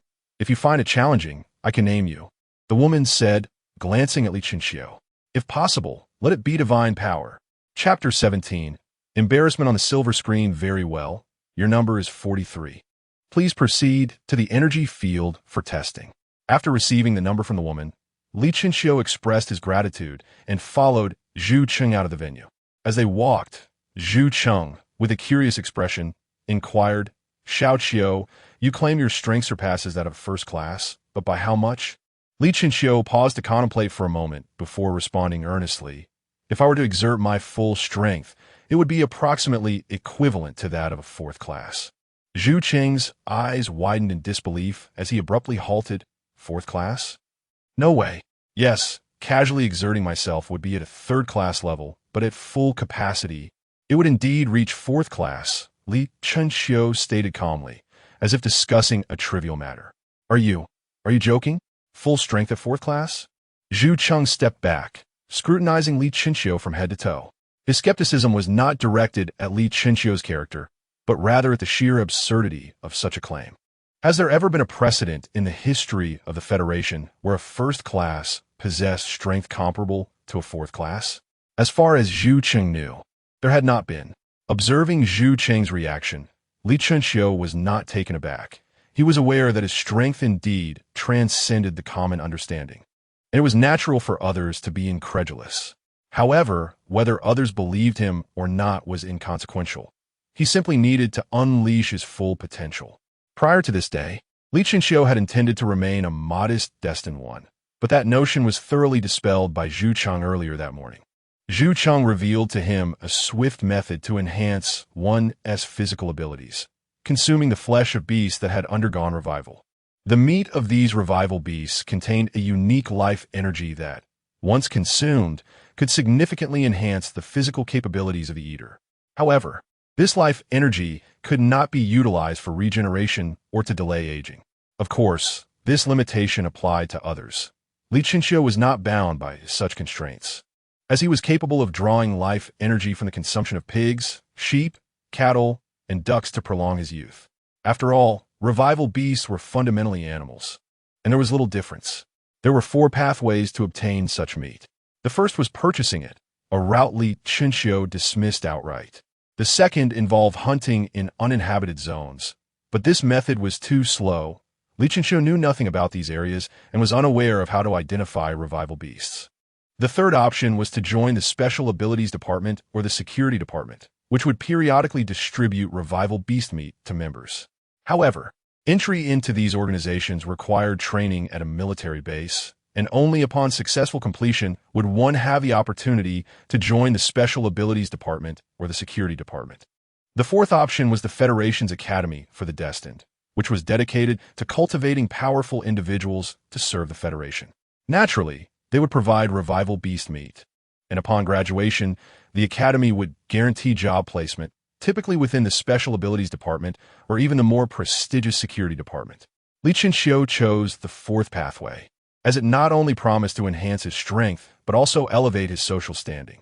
Exactly what he needed. From what Li Chinxiu gathered, there were 73 Academy for the Destined across the Federation, with the sights set firmly on the 4 most prestigious institutions: Changye Academy, Changwu Academy, War Academy, and the Federal Origin Academy. Behind these 4 academies stand prominent figures of the Federation, with the prestigious Federation Tianyuan Academy being established by the Federation itself, ensuring that every student who graduates is granted direct access to the administration, thus soaring to great heights. Along the way, despite Li Chinxiu reiterating his abilities multiple times. Zhu Cheng remained resolute in his denial and persistent inquiries. Eventually, Li Chinxiu chose to remain silent, recognizing that if others refused to believe him, there was little left to say. At the rear of the Special Abilities Department's office building lies a vast plaza, expansive enough to accommodate several football fields. The surface of the plaza is laid with black steel, radiating heat under the scorching sun. A series of impressive-looking instruments are meticulously arranged across the square, with uniformed personnel stationed beside each, engaged in some form of calibration. At this moment, a diverse crowd of individuals of varying ages congregates in one corner of the plaza, engrossed in fervent discussions. I wonder if my special ability can reach a D rating. If it does, I'll be set for life. Dream on. With your powers. There's no way you'll get a D. Please be polite. I've heard that the admissions officers from each academy are watching us closely. It's said that among us, there are several elemental users, and even one exceptionally powerful anomaly. Why bother with that? Just play your part as background noise. The crowd buzzes with conversation, each face reflecting varying degrees of anxiety. Meanwhile, a figure strides into the plaza from the entrance. It is none other than Li Chinxiu. Due to the restrictions of the energy measurement area, Zhu Cheng can only retreat to the screening hall to observe Li Chinxiu's performance. Li Chinxiu stands still, surveying the cluster of people around him, his deep-set eyes betraying no emotion. They are too weak, his sixth sense informs him, realizing that collectively they would not pose a challenge to him. No wonder the Special Abilities Department is so incompetent. Not only is the leadership lacking, but the subordinates are weak as well. Li Chinxiu murmurs softly. He then leans against the wall, closing his eyes to rest. His remarks are not mere idle chatter. He wishes to test whether the screening hall can pick up his words. He refrains from making a direct phone call, because upon entering, the staff informed him that phones must be silenced and stored away, leaving him to activate his phone's silent vibration mode. If his words are indeed being monitored, Zhu Cheng would likely send him a text or call, causing his phone to vibrate. As Li Chinxiu anticipated, the number tag he holds is a small microphone. And with the plaza's comprehensive surveillance, his words and actions are presently broadcasted in the screening hall. In the Special Abilities Department as screening hall, hundreds are seated quietly before the enormous screen, with Li Chinxiu's voice resonating through the sound system. Once the scene shifts, all eyes converge on Gong Ran. Seated in the second row, Gong Ran, visibly awkward, rubs his nose and scrolls through his phone's main interface, a look of deep contemplation etched on his face. At that moment, Gong Ran finally comprehends the meaning of the phrase, sitting on pins and needles, as it is a truly excruciating experience. Seated beside him, Zhang Kong leaned closer to Gong Ran and inquired, "Si Tong, shall I take care of this?" "Take care of what?" "What amusing child." Before Gong Ran could respond, Ma Tianjiu from the front row interjected with evident displeasure. This individual was the instructor responsible for admissions at the War Academy. What arrogance! Let's return the focus to that young man. I wish to observe him. Su Yi from the Chang'e Academy chimed in with a smile. What is the matter? Are you interested in this lad? Ma Tianzhu questioned, puzzled. Su Yi, upon hearing this, flipped through the dossier in his hands and, upon noticing Li Chinxiu's unique ability, shook his head in disappointment. Divine strength, power amplification, but the limits of his ability are too low. Gao Xing, the head of Changwu Academy, raised an eyebrow at this remark. What a mundane ability. I had thought he possessed an extraordinary ability akin to Qi Mingwei. It seems I was mistaken. While the esteemed figures in the front row engaged in light banter, Zhu Cheng in the back was sweating profusely. At this moment, Zhu Cheng was bombarding Li Chinxiu with text messages, mirroring the anxiousness of Gong Ran, who was also nervously fixated on the screen, fearing that Li Chinxiu might utter something unsettling. Chapter 18. The energy measurement begins in the energy measurement arena. Li Chinxiu felt his phone vibrate in his pocket and slowly opened his eyes. It was indeed possible to eavesdrop on his own voice. Realizing this, a sly smile crept onto Li Chinxiu's lips and a glint of mischief sparkled in his eyes. Although he could not eliminate Gong Ran just yet, embarrassing him in front of everyone seemed rather entertaining. Thus, Li Chinxiu lifted his head to gaze at the azure sky. Reflecting on the fact that becoming the director of the Special Abilities Division in City Number 11 was quite an accomplishment, what prowess did Gong Ran truly possess? As he pondered, Li Chinxiu stroked his chin, a thoughtful expression gracing his face. Meanwhile, Gong Ran, seated in the screening hall, was drenched in sweat, nervously gripping the armrests of his chair. Anxiously, he turned to Zhang Kong and urged, "Hurry and begin. Maintain order in the arena." "Understood." Zhang Kong nodded in response and made his way outside the screening hall. However, it was already too late. After a moment of contemplation, Li Chinxiu's eyes suddenly brightened. Although Gong Ran's capabilities paled in comparison to Zhang Kong's, he was not without merit. Having risen to the position of director at such a young age, relying on his connections, Gong Ran exhibited extreme rationality, seemingly indifferent to the fate of his own son, as he remained firmly seated, orchestrating from the background. In the end, while he failed to eliminate the Resurrector and save his son, at least he himself had survived. Who knows if my face could also earn me a comfortable life? Li Chinxiu mused with envy, his eyes filled with aspiration. In the screening hall, all eyes once again focused on Gong Ran, including those of several prominent figures seated in the front row. "Director Gong, is what this kid said true or false?"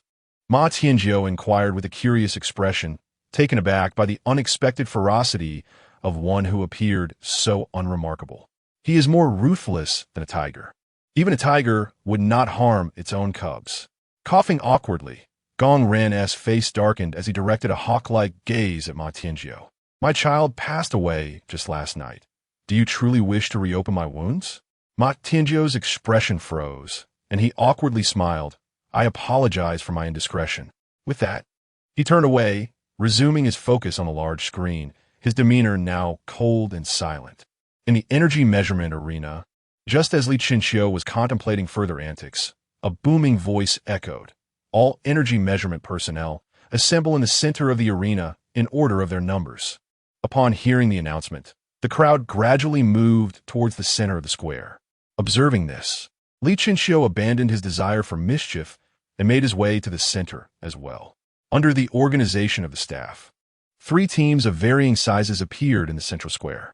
One team consisted of merely 3 individuals, 2 men and 1 woman, representing the elemental abilities. Another team comprised 8 members, representing the special abilities.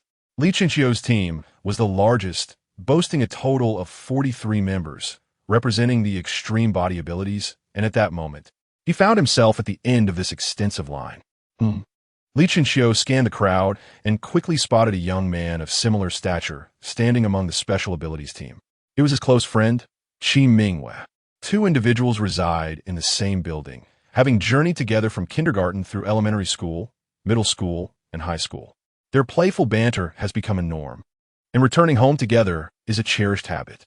Additionally, Qi Mingwei also comes from a single-parent household, and there exists an unspoken affection between his father and Li Chinxiu's mother, rendering their bond akin to that of brothers, remarkably close. For a moment, Li Chinxiu's expression appeared somewhat dazed, and subtle ripples surfaced in his usually tranquil eyes. He instinctively took a step forward, but quickly withdrew, his gaze steady and calm as he looked ahead. The past cannot be reclaimed, nor does it warrant recollection. Once Li Chinxiu became a resurrector, he and humanity became parallel lines, close yet forever unable to intersect. At that moment, a middle-aged man in uniform stood at the forefront of the line, bellowing, "Energy assessment, mind your tongues, refrain from uttering what should not be said, especially you at the back of the extreme body line." His name was Ma Qian, the chief administrator for this energy assessment day. Following his proclamation, Ma Qian cast a sharp glance at Li Chinxiu. Instantly, those who were bewildered followed Ma Qian's gaze towards Li Chinxiu, their eyes wide with curiosity and confusion. Under the scrutiny of the crowd, Li Chinxiu pointed at himself in bewilderment. "Me?" Ma Qian responded coldly. "Do not discuss the affairs of others." After uttering this, Ma Qian continued, "Remember your position. The energy assessment is not uniform. We commence with the elemental system, followed by the peculiar, and finally the extreme body. All those with elemental abilities, follow me. The rest may freely engage in other activities, and those who wish to observe are welcome." Upon hearing this, Excitement spread among the crowd. Who wouldn't want to witness the power of elemental abilities? Li Chenxiu was no exception. He was genuinely curious about how his extreme water would compare to the elemental abilities of others. Under Ma Qian's guidance, a group of individuals made their way to the left corner of the square. The silver ground appeared incongruous with its surroundings, and a half-meter-high black iron railing enclosed the area.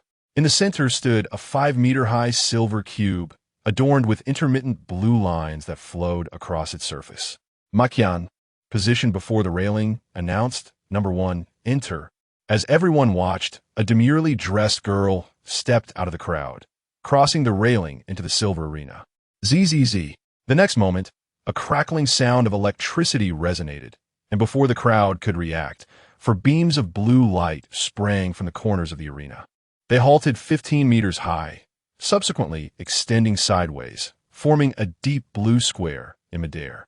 As the square took shape, a light blue translucent curtain spread out from the intersection points, enveloping the entire arena.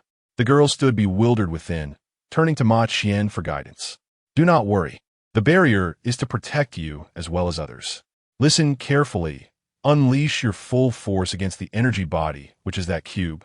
In 1 minute, it will display your ability rating," Ma Qian instructed, pointing at the silver structure. "All right," the girl nodded, closing her eyes to steady her emotions and breathing. "The method of energy assessment is surprisingly different from my expectations. I had presumed it to be a competition between 2 individuals, where the victor would attain a higher rating. One might as well think this is akin to a street brawl, yet we are in an era defined by technology. Indeed, let's not engage in loud discussions." Ma Qian turned around, his voice sharp and commanding. His utterance instantly silenced the crowd, rendering them hesitant to speak freely. On the energy assessment platform, the girl exhaled deeply, her dark, obsidian eyes gradually shifting toward an icy azure hue. A series of crisp, crackling sounds erupted around her, as shards of ice coalesced in the air, skillfully manipulated by the girl into sharp, menacing ice spikes. To my astonishment, she possesses a variant of the water element, specifically the ice element. The offensive capabilities of the ice element far surpass those of the water element. How enviable! Why must I awaken to the extreme body system, alas? The onlookers whispered amongst themselves, some filled with admiration, while others simmered with frustration. Meanwhile, in a corner, Li Chenxiu's pupils flickered slightly, fixated on the ice spikes formed by the girl, momentarily lost in contemplation. Chapter 19. The soul dance unlike what others perceive at this moment. Li Chenxiu beheld the rows of ice spikes as if they had descended into a state of madness, transforming intermittently into flowing water suspended in the air, only to revert once more into solid ice blocks that emanated a chilling aura. How could this be? Li Shanqiu pundarati noirly. Why did his vision diverge from that of others? Suddenly, a muffled sound shattered the silence, as the ice spikes tore through the white mist, hurtling toward the energy measurement entity. Bang, bang, bang. The ice spikes, akin to fearless warriors, collided one after another with the measurement entity, shattering upon impact and scattering crystalline shards in all directions. Yet, the destructive force of the ice spikes felt as soft as cotton against the measurement entity, leaving scarcely a mark. Witnessing this, the girl gritted her teeth, her hands directed towards the energy entity as she exerted her powers with all her might. One by one, the ice spikes formed, shot forth, shattered, and the cycle continued, her complexion growing increasingly pale. From a distance, Li Chenxiu's focus intensified. In his eyes, everything seemed to slow down 100-fold. The splintering ice shards collided in midair, fracturing, colliding again, and breaking apart, as everything appeared on the brink of collapse. The space before him flickered like a stuttering video, oscillating between ice and water, and then, at a certain moment, began to retreat, shattering, colliding, and shattering once more. In a fleeting instant, a jolt surged through Li Chenxiu's mind, akin to a wall vanishing in a stifling room, illuminating his understanding. So this is how water and ice transition. A subtle smile graced his lips as he mused inwardly. At that moment, An imperceptible shard of ice drifted past him, unnoticed by anyone else. A minute slipped away in the blink of an eye, and the girl's hands fell limply to her sides, exhaustion overwhelming her as she knelt on the ground. Simultaneously, the energy measurement entity emitted a crackling sound, blue lines undulating across its luminous surface like a heartbeat. Under the gaze of all present, a large E materialized on the measurement entity. A smile of joy lit up the girl's face upon witnessing this. For an E grade, coupled with elemental powers, would grant her a respectable social standing within the city. Envy flickered across the faces of those around her. Among 100 fate bearers, perhaps only 5 or 6 possessed elemental abilities, with 8 or 9 achieving E grade powers. To possess both was indeed a rare stroke of fortune. Indeed, should you wish to join our Special Powers Division, I can assist you in contacting the military base for training. Makian esse de minor transformed. His smile warm and inviting, a stark contrast to his previous self. Thank you, I will consider it. The girl beamed, stepping beyond the railing to stand aside, awaiting the various fate-bearer academies that would come to recruit afterward. As she departed from the measurement platform, a throng of people surged toward her, with only a few remaining still, among them Li Chinxiu and Qi Mingwei. Due to the sparse crowd, there existed no barriers between the two individuals. Whether it was the impetus of fate or an unconscious act, they simultaneously turned their heads, their icy gazes colliding in an instant. However, within moments, Li Chinxiu averted his eyes, calmly directing his attention forward. As the second energy tester took the stage, the crowd began to disperse, filling the space between them once more. Li Chinxiu, with his hands tucked into his pockets, departed from the throng and made his way toward the shadows nearby. Just as he leaned against the wall and settled down, a set of footsteps approached, halting before him. Before Li Chinxiu stood a pair of worn, grayish-white sneakers. He lifted his gaze, and a familiar face came into view. In just 2 years, Qi Mingyue's features remained strikingly handsome, yet there was something amiss. The boyish eyes no longer sparkled like stars. Instead, they were shrouded in a dull, overcast sky. That once sunny, confident smile had transformed into an expression as cold and unyielding as ice. Do you need something? Li Chinxiu regarded him as though he were a stranger. Qi Mingyue hesitated for a moment, forcing a smile onto his frosty visage. No, it's just that you seem oddly familiar, as if we've met somewhere before. As he spoke, Qi Mingyue settled down beside Li Chinxiu. I've been in city number 11. Perhaps we crossed paths there, Li Chinxiu replied with a faint smile. Qi Mingyue nodded. Perhaps. I'm Qi Mingyue. What is your name? I am Li Chinxiu. Qi means to sink, and Xiu is autumn, he said, rising to glance towards the energy testing platform. I wonder what elemental abilities will be showcased this time. Would you like to join me in watching? Not really. I'm not particularly interested in those. Qi Mingyue politely declined, shaking his head. Then I shall go ahead and take a look, Li Chinxiu said, turning to depart. He dared not linger by Qi Mingyue's side, not out of desire, but out of fear. Qi Mingyue knew him too well, or rather, he knew Chan Xiu too intimately. Over the past 2 years, Li Chinxiu had altered many of his former habits.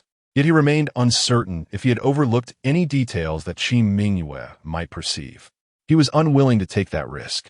Observing Li Chinxiu's retreating figure, Qi Mingyue murmured to himself, Chinxiu, Chinxiu, Chinxiu, Chinxiu. A flicker of barely noticeable light appeared in his dim eyes. Why did this person's essence resonate so closely with his own? Had his abilities misjudged him? Was it even possible to err in such a manner? Qi Mingyue pondered silently, yet no one could provide answers to his questions. Subsequently, the performances of the 2 elemental destiny testers were rather unremarkable, both receiving mediocre F ratings without stirring any waves. In contrast, the peculiar abilities of the anomaly testers elicited a fair share of laughter and amusement, showcasing a myriad of bizarre powers, such as transforming hair into a flock of crows, temporarily vanishing skin, or blood morphing into bubblegum. To evaluate these eccentric abilities, Ma Qian led the group around the testing area, moving from one side to the other, an exhausting endeavor. After an hour of relentless activity, the testing for the anomaly abilities finally approached its conclusion, with only one individual remaining. Number 8, Qi Mingyue. Ma Qian raised his voice and shouted loudly. The moment Qi Mingyue's name echoed, the previously listless crowd instantly perked up, directing their attention towards the young boy standing at the back of the assembly. Not only that, but the audience in the screening hall also straightened their postures, eagerly gazing at Qi Mingyue on the grand screen. The soul dancer possesses the ability to manipulate the souls of adversaries, controlling their actions, Ma Tianzhou murmured to himself as he perused the dossier. Is there really such a thing as a soul in this world? Su Yi pondered with curiosity. Who knows? Let us take our time to find out. Chapter 20. Can everyone be chosen? In the testing arena, Qi Mingyue raised his gaze, navigating through the crowd with purposeful strides. As he advanced, onlookers parted, whispering amongst themselves as they beheld his retreating figure. Is this the renowned fated one? Indeed, it is he. This morning, upon my arrival at the Special Abilities Bureau, I witnessed him surrounded by a throng of academy recruiters. Is that truly the case? Aren't admissions conducted only after the testing concludes? Rules are immutable, yet humanity is not. If one encounters an extraordinary ability, who would adhere to protocol? Li Qinxiu, hands tucked into his pockets, listened intently to the murmurs around him, his demeanor detached and aloof, as if he were an outsider amidst the crowd, appearing out of place despite being surrounded by people. Under the guidance of Ma Qian, the assembly moved towards an open area. Unlike previous occasions, there were no colossal testing devices or peculiar instruments present. Only a few solemn special ability team members stood vigil. Commander, we are ready, the leading team member announced as he stepped forward to address Ma Qian.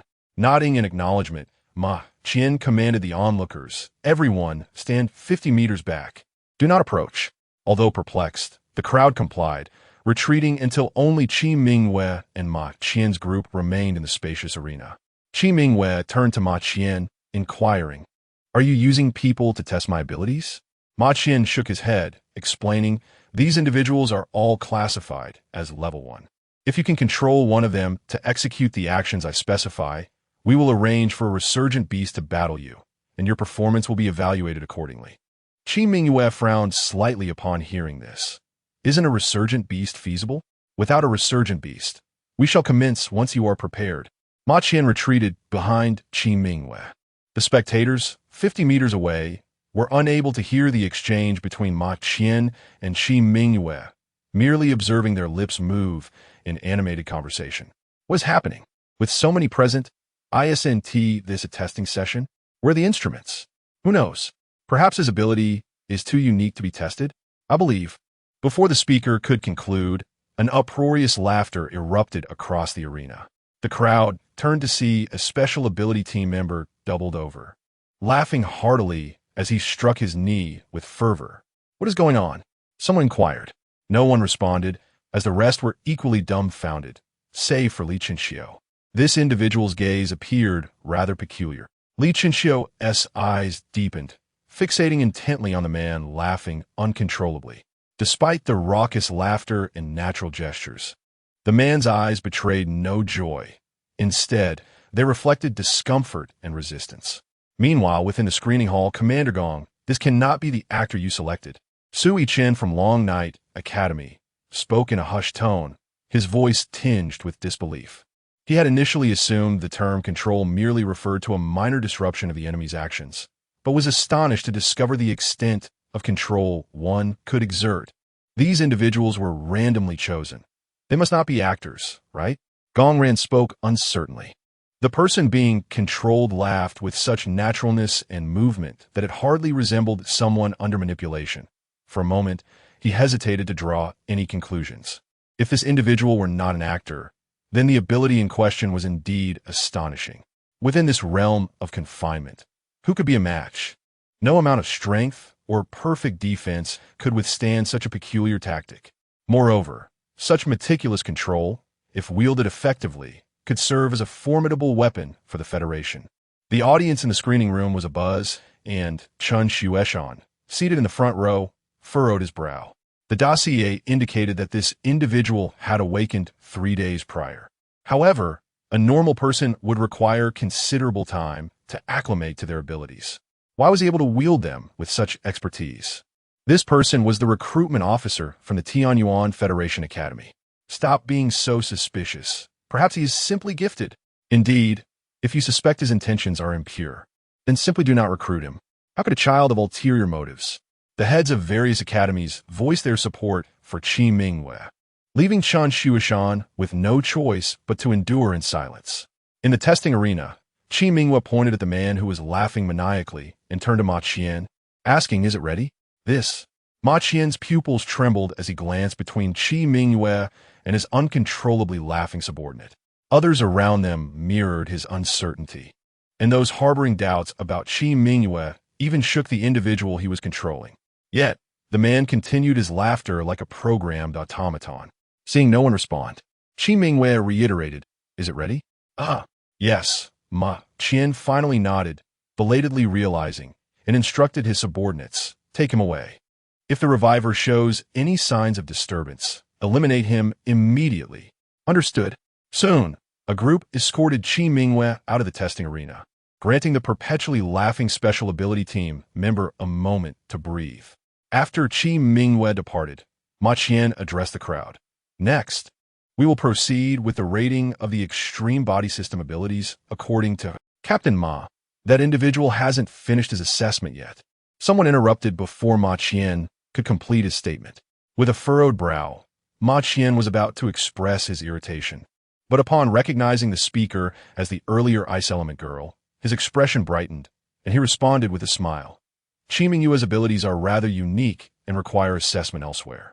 Now, let us not waste time. Those with extreme body abilities, please line up.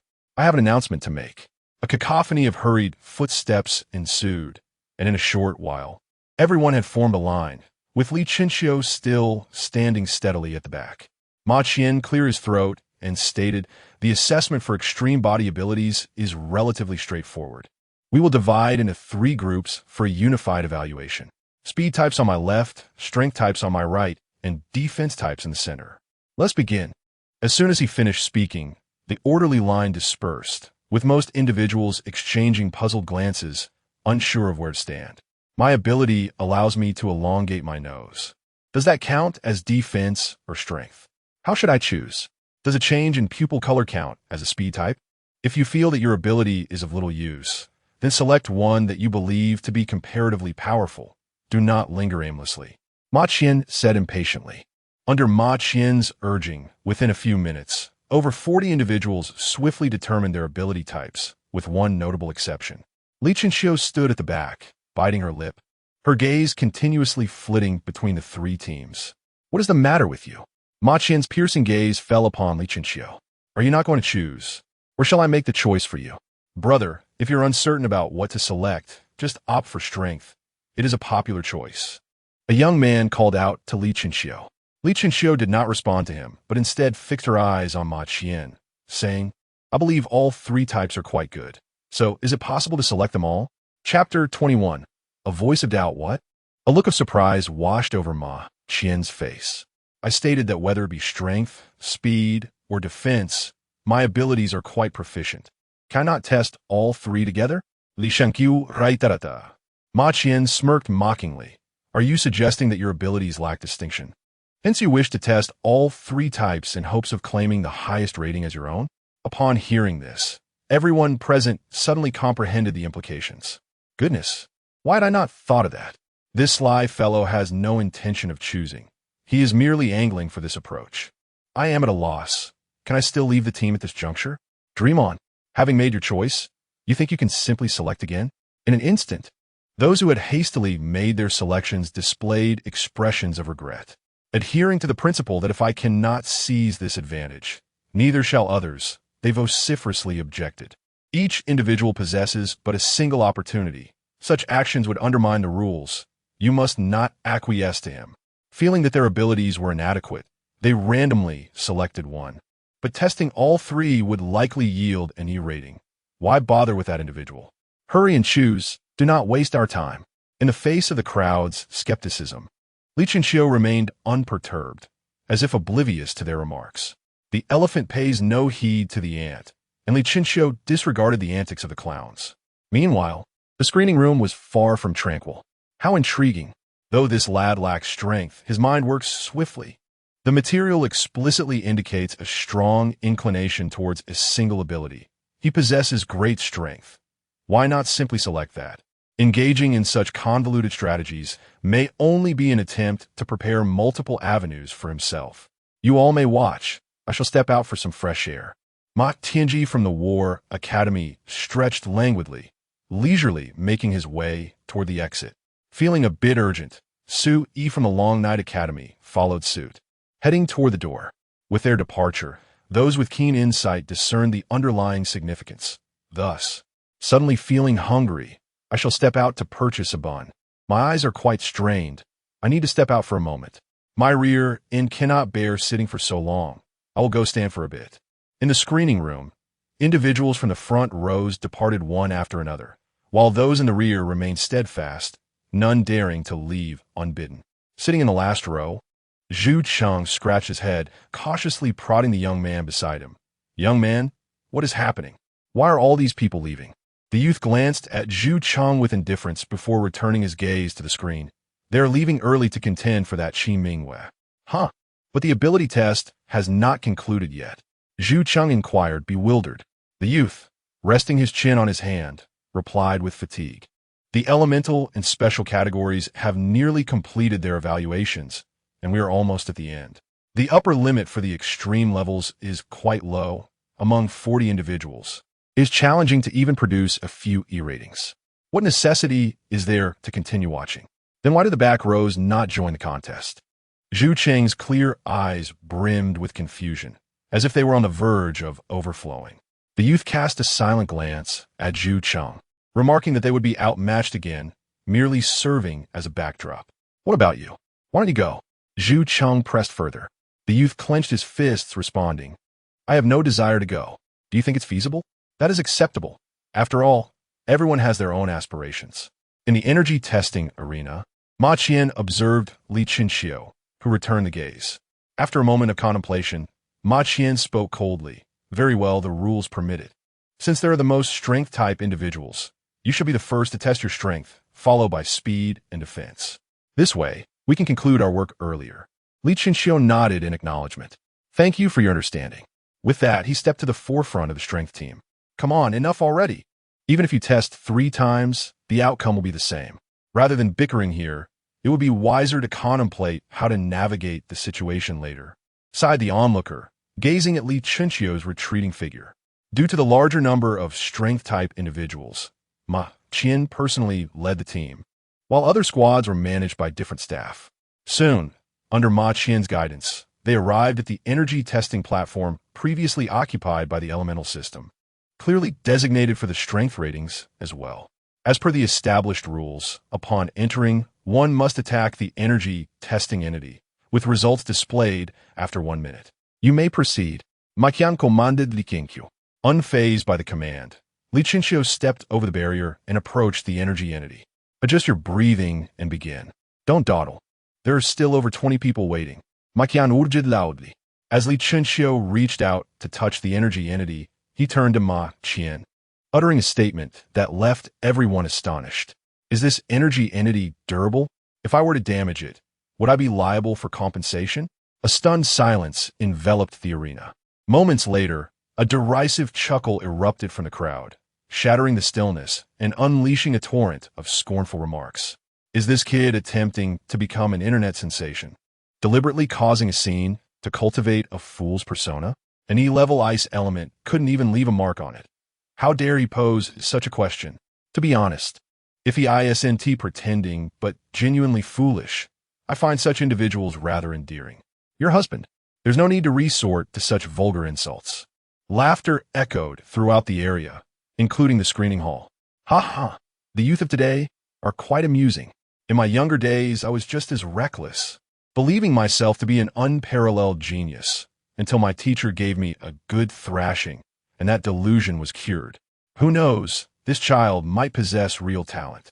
See how composed he is, devoid of any panic. Indeed, even if he does not pursue the path of a chosen one, attending a film academy could also be a commendable path. In contrast to the laughter of others, Zhu Cheng appeared tense, his hands tightly gripping his trousers. Observing this, the youth beside him inquired, "What's the matter? Do you know this kid?" Zhu Cheng, without turning his head, nodded slightly. "Yes, I brought him here." "Ha! How skilled is he?" the youth asked curiously. "Uncertain, yet he proclaims himself to be formidable, and I too perceive his strength. However, his assertion of prowess surpasses my own estimation. Perhaps he possesses a degree of power, albeit one that should fall short of his self-proclaimed might, aligning more closely with my own assessment of strength, though undoubtedly still considerable." The young man twitched his lips. "Have you ever studied comedy?" Standing beside the energy measurement platform, Ma Qian observed Li Chinxiu, who gazed back at him with a smile, saying, "Why do you stare at me? Go ahead and strike." "You haven't informed me whether I am liable for damages," Li Chinxiu replied calmly. "Use your full strength. If you break the measuring device, I shall bear the cost. It is of no concern to you." Ma Qian scoffed, having never encountered someone quite so naive to risk damaging the energy measuring apparatus. Did he truly consider himself a superhero? Only after receiving a satisfactory response did Li Chinxiu feel reassured, lifting his left knee to his chest. In comparison to a fist, the knee possesses greater destructive potential and superior hardness, making it more suitable for delivering impact through a concentrated point rather than a broader area. Chapter 22. Is this a ban? Bang! Li Chinxiu's knee collided with the energy measuring device like a cannonball, producing a deafening sonic boom that reverberated throughout the arena. Before anyone could react, the measuring device shattered explosively, reminiscent of fireworks bursting apart.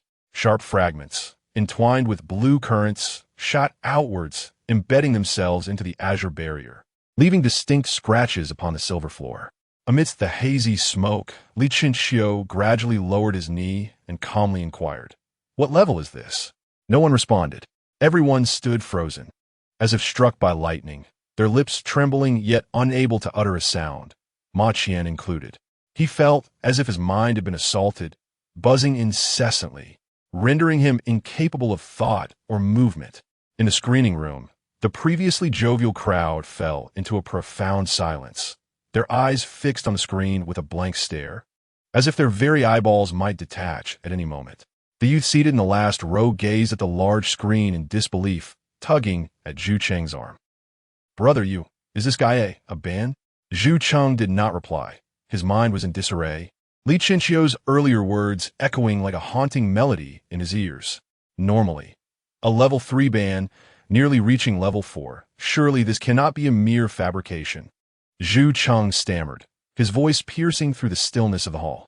Suddenly, a middle-aged woman in the penultimate row stood up, clutching her abdomen and hurriedly making her way toward the exit, muttering incessantly, "I can't hold it anymore. I can't hold it anymore." The woman's departure seemed to trigger a chain reaction. Individuals in the rows behind began to rise, finding all manner of flamboyant excuses to leave the screening room. As the exodus grew, those remaining abandoned even the facade of excuses and dashed for the exit, leaving only the personnel from the Special Energy Department seated quietly in their places.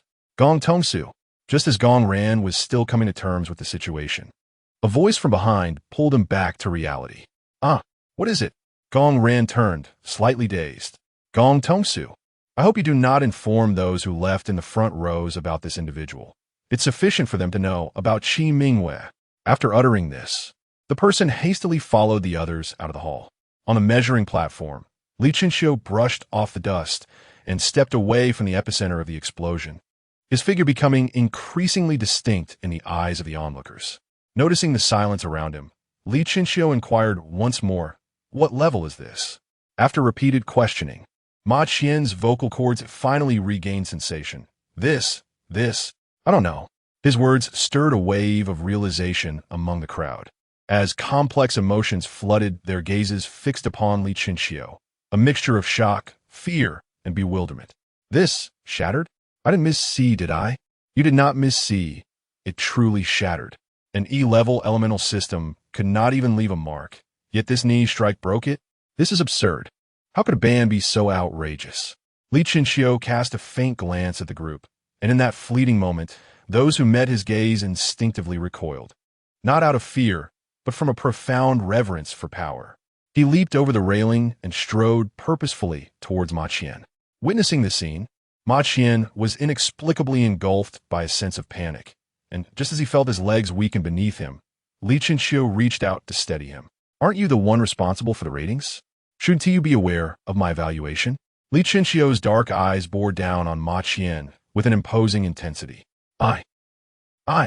Ma Qian stammered, struggling to articulate a coherent response. Li Chenxiu offered a gentle smile. "Why are you afraid of me? There are so many people here. I cannot possibly harm you. What is there to fear? What is my rating?"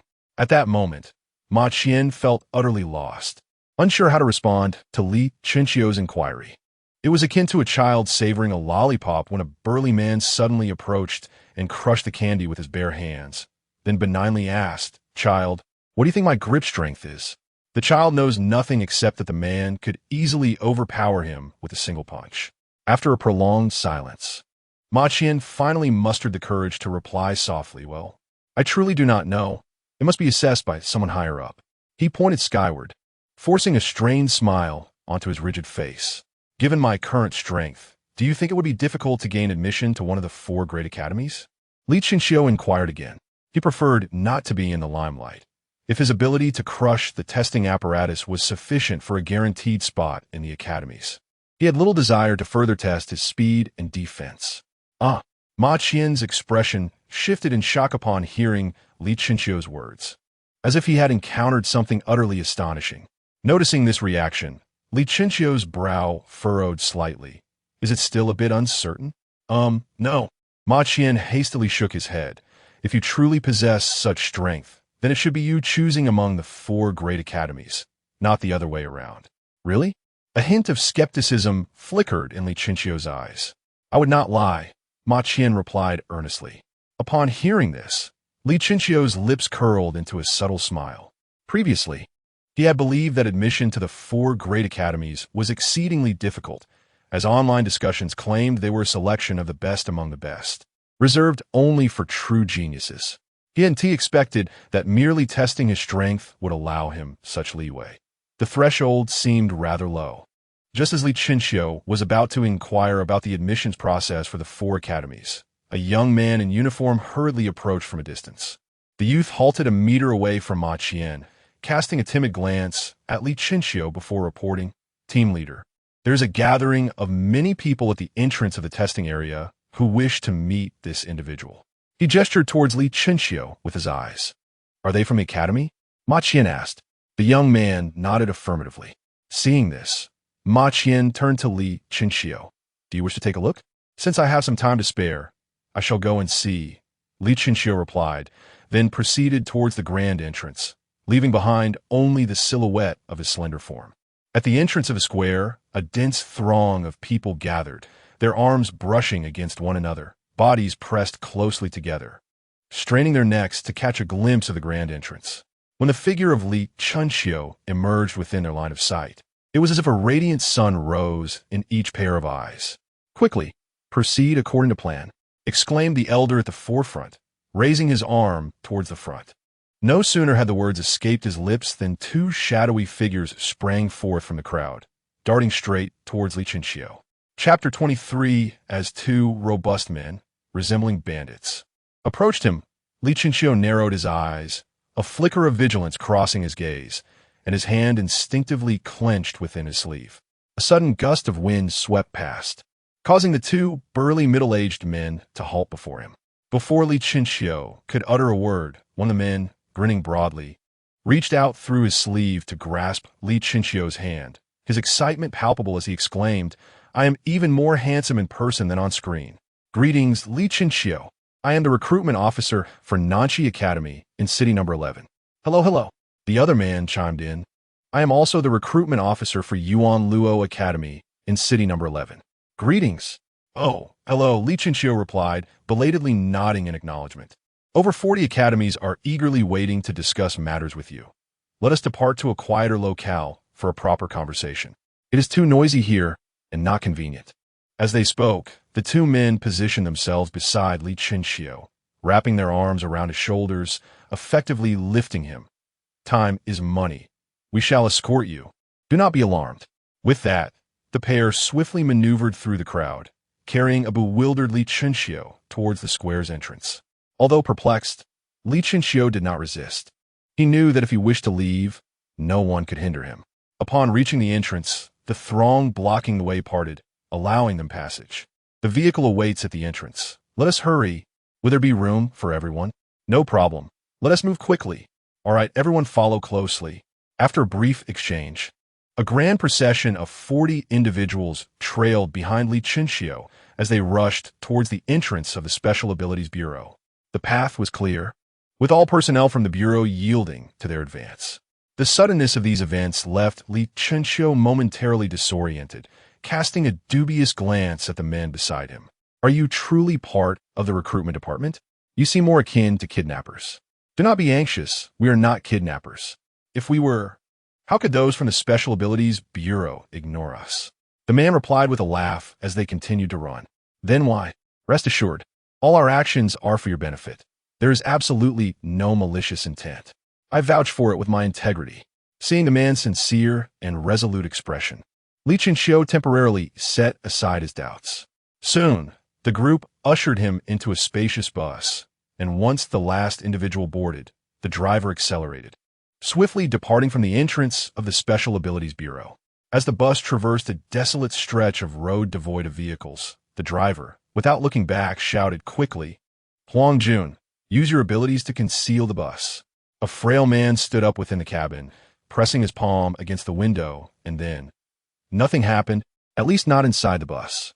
On the expansive road, the bus, traveling at a speed of 75 km/h, gradually faded in color, as if the rushing wind had stripped away its paint, ultimately vanishing without a trace beneath a speed camera. Only the roaring of vehicles remained to attest to its existence. At 10:30, the Special Abilities Bureau, how amusing. What belongs to the War Academy ultimately stays with the War Academy. What use is there in so many people? It would be far better to rest in the screening room. Qi Ming, after all, could barely attain AB. What is there to be proud of? My senior brother informed me yesterday that he recruited an A in City 89. Does your cohort have any A's? Oh, who was it just now who proclaimed before Qi Ming that your future is boundless, that you are a rare talent, and that the Long Night Academy would shine brightly with your presence, ensuring your name would be etched in the annals of the school? Furthermore, his unique abilities might exceed AB. It's simply that the Special Abilities Bureau can only assess him at AB. Are you envious, Xiao Su? I envy your grandfather. If no one was recruited, then so be it. Can't you exhibit a modicum of grace? Indeed, at the age of 44, acting like a child and resorting to insults, the average quality of those from Long Night Academy truly leaves much to be desired. At that moment, a cacophony of footsteps and discussions arose from outside the screening room, followed by a throng of individuals entering through the main door.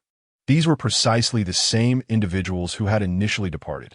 Everyone, Ma Tianjiu just recruited, Ma Tianjiu, brimming with enthusiasm, stepped into the screening room, only to be greeted by a sea of empty seats, with only a few remaining in the vicinity of the Special Abilities Bureau.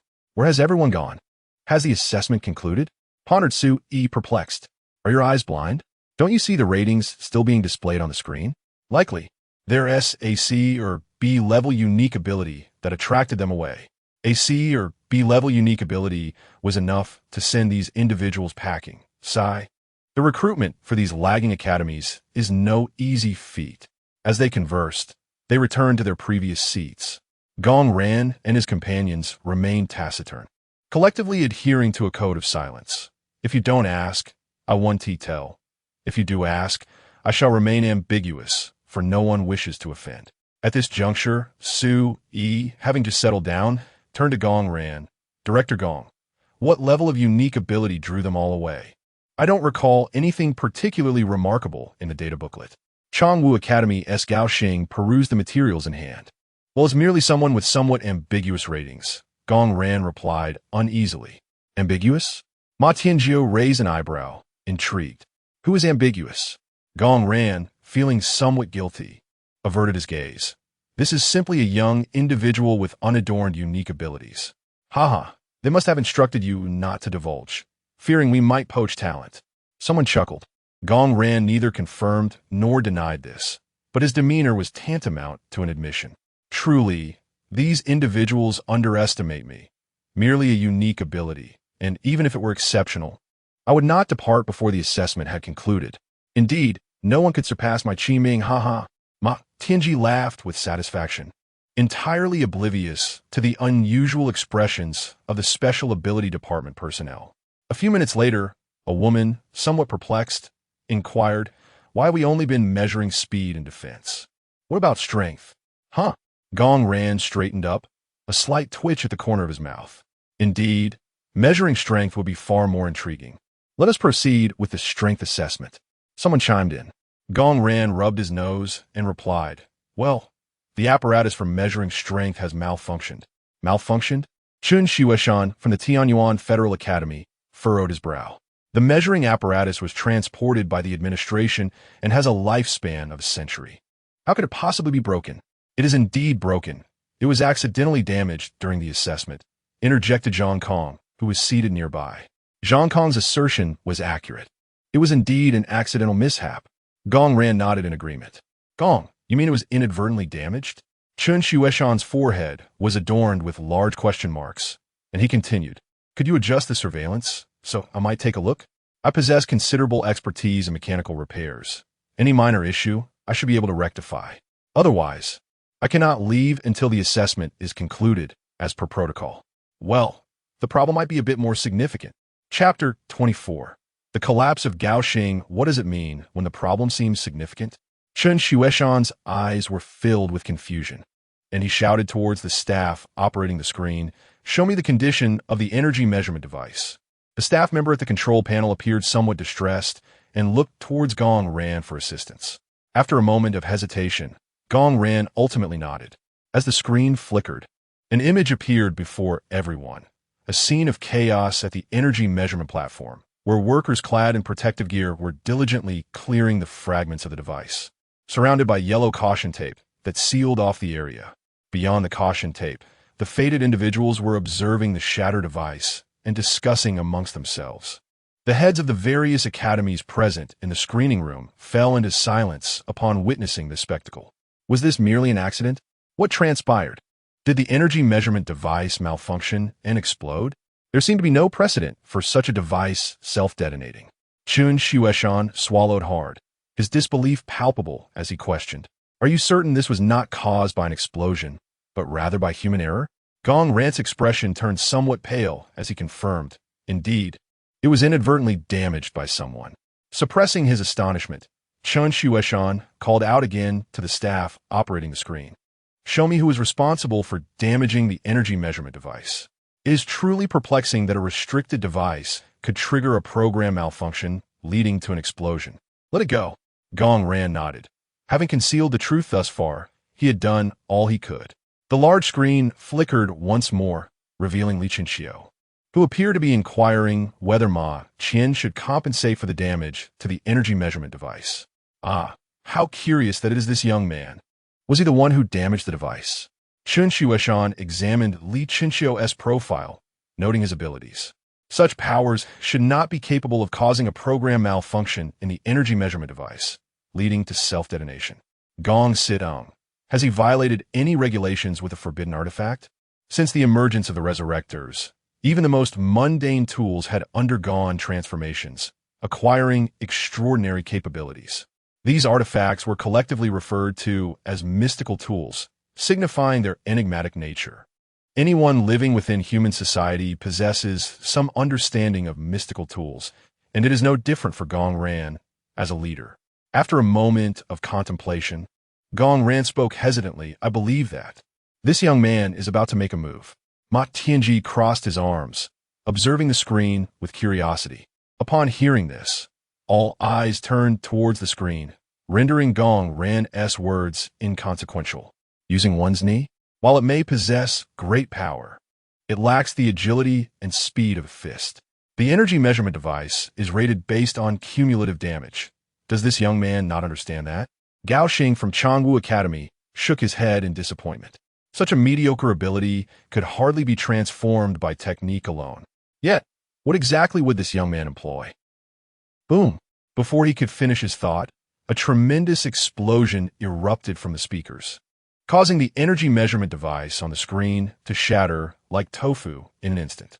Everyone was taken aback. The admissions officers from various academies wore expressions of rigidity, their pupils visibly dilating. Even the members of the special forces, who had witnessed this scene before, were filled with astonishment. Gao Xing trembled as he rose to his feet, his eyes shimmering with palpable excitement. Gong Situ, could this person truly be a forbidden one? Among the 4 prestigious academies, only their Changwu Academy revered the physical enhancement system, valuing hand-to-hand combat. Yet, the limitations of the physical enhancement system rendered the potential of its abilities significantly lower, resulting in a scarcity of formidable physical enhancement wielders. In previous years, B-grade physical enhancement abilities had nearly vanished, let alone someone like Li Chenxiu, who was very likely an A-grade. At this moment, Gao Xing perceived Li Chenxiu as a beacon of hope, illuminating his future. He was determined to secure this individual at all costs. Upon hearing Gao Xing's words, Gong Ran hesitated before replying. It should be the case, after all. The testing apparatus indicated as much. Ha ha ha. Gao Xing laughed heartily. This person is destined to be part of our Changwu Academy. Everyone, do me a favor. Others gradually regained their composure, rising in excitement. Compared to Qi Mingyue's uncertain A-grade ability, this young man's prowess was undoubtedly a concrete A. How much is your face worth? Such a talent would be far more suited for our war academy. Qi Mingyue has already been taken by you. Can't you have some dignity? Enough, stop arguing. Su Yi interrupted the two, turning to Gong Ran. Where is that child now? At his words, a barrage of fiery gazes fell upon Gong Ran, akin to famished wolves. Gong Ran felt a chill run down his spine under their scrutiny, but mustered the courage to respond. He has left. Left? Su Yi frowned deeply. Yes. He was taken away by the heads of other academies, excluding you. Gong Ran timidly articulated. Bang! Gao Xing slammed his fist onto the seat, his expression seething with anger. Those shameless brutes. Gong Situ, where did they go? I don't know, but they should be within 100 miles. Gong Ran's voice dwindled. Gao Xing's chest heaved, his complexion shifting from pale to crimson. Damn it, those scoundrels. With that, Gao Xing strode out towards the entrance, followed by the others. Hishi Hotel, top floor, presidential suite sitting on the plush leather sofa. Li Chenxiu sank into its depths. Surrounding him within a meter were numerous individuals, some seated, others standing, but all wore radiant smiles. I don't quite understand. We're merely discussing matters. Why travel from the city center to the outskirts? Isn't this akin to a kidnapping? Li Chenxiu's tone was hesitant. How could it be a kidnapping? Have you ever seen a kidnapping where the victim is brought to a presidential suite and treated with such hospitality? Someone promptly retorted. Indeed, it doesn't quite resemble a kidnapping. Li Chenxiu mused thoughtfully. It feels a bit like a game of hide and seek. Are you afraid I might be poached by another academy? Which is why you brought me here. Upon hearing these words, the smiles on the faces of the crowd became somewhat strained. Is the head of Changwu Academy present? Li Chenxiu inquired, his gaze lowered. There was no response. Is the head of Changya Academy present? Still, no one replied. Do any of the top 10 academies have a representative here? Once again, silence prevailed. Li Chenxiu's expression darkened as he stood to leave, but was abruptly seized by a man who grasped his arm. Child, every small academy has its merits. Listening to us will cost you nothing. If you find it satisfactory, that would be splendid. If not, we shall send you back. Gaining knowledge can never be a disadvantage. Chapter 25. The Star Gathering Academy. Upon hearing the words, Li Chenxiu stood in contemplation for a moment. Since he had already arrived, he thought it would not hurt to listen. With this in mind, he sat back down and addressed the crowd. Please share your thoughts. The others brightened at his response and eagerly seized his arms, engaging him in animated conversation. Consider this. The top-ranking academies are filled with prodigies. Do you think your entry into those institutions would render you unique? Would they treat you as a treasure? Indeed, they may not regard you as precious, but we do. Your presence here makes you the gem of our academy. All resources will be at your disposal, and everyone will be at your service. Can the 4 major academies offer you such privileges? While we may not match their faculty, We can provide you with superior alternatives in every other aspect. Whatever revival beast you desire, if our academy possesses it, it is yours, without limits. Should you choose to attend the Yulan Academy, there is no need for you to reside in student dormitories. You will live in a villa with your mentor, and you may choose your housemate at will. They are merely painting an enticing picture. Allow me to share the reality. An hour later, once you and your wife have children, you need not worry about their education. The property surrounding City 1 High School are all assets of our academy, and you. Just then, a series of knocks echoed from the door, and the previously boisterous room fell into an immediate hush. Li Chinxiu, who had been dozing off, glanced towards the entrance. Could it be those individuals have arrived? Surely, I made the bus transparent? Indeed, even if they could find us, it shouldn't be this swift. The others murmured quietly, yet none moved to open the door. I know you're all inside. Open the door and let me join the festivities. A youthful voice called from outside. The group exchanged glances, and one brave soul inquired, "Who are you?" "Zaiqing, Li Shu," came a calm reply from the young man outside. The four simple words resonated like thunder in the minds of those within, leaving them momentarily frozen in place. Should you choose not to open the door, I shall force my way in. The young man's voice carried a hint of playful mockery. At his words, a young woman near the door turned to look at the others. Noting their silence and lack of objections, she resolutely turned the doorknob. As the door swung open, a handsome young man stepped inside, smiling, accompanied by a middle-aged man of amiable appearance. Li Chinxiu recognized the latter. It was none other than Zhu Cheng, the one who had driven him to the Special Operations Division. "Uncle Zhu, what brings you here?" Li Chinxiu asked with curiosity. Zhu Cheng smiled awkwardly at the crowd before addressing Li Chinxiu. "I came here with this young man." "Indeed, I brought Uncle Zhu here," the young man beamed, leisurely walking over to Li Chinxiu and extending his hand. "Allow me to introduce myself. I am Li Shu from the Star Gathering Academy." Li Chinxiu, a common resident. Li Chinxiu replied as he shook hands with Li Shu. Beneath the profound gaze of Li Chinxiu, a fleeting hint of wariness flickered, as his sixth sense alerted him to the formidable nature of the youthful man before him, whose arched eyebrows and bright eyes hinted at underlying complexity. "Ah, what a coincidence. He is of the same lineage." Li Shu offered a congenial smile, then withdrew his hand and turned to the others in the room, inquiring, "Have you finished your discourse? If so, it is now my turn."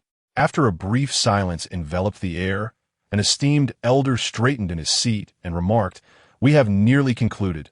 Please proceed." "Thank you," Li Shu said, bringing his hands together in gratitude before unceremoniously taking a seat beside Li Chinxiu. "Have you ever heard of the Star Plucking Academy?" His voice was low and resonant. Li Chinxiu nodded in confusion. Logically, an institution that instilled such fear in these individuals should rank among the top in the Federation. Yet he had never heard of the Star Plucking Academy, a school for the fated. Li Shu appeared unfazed and explained, "The Star Plucking Academy, to be precise, does not conform to the traditional definition of an academy. Thus, it is not included in the rankings of schools for the fated.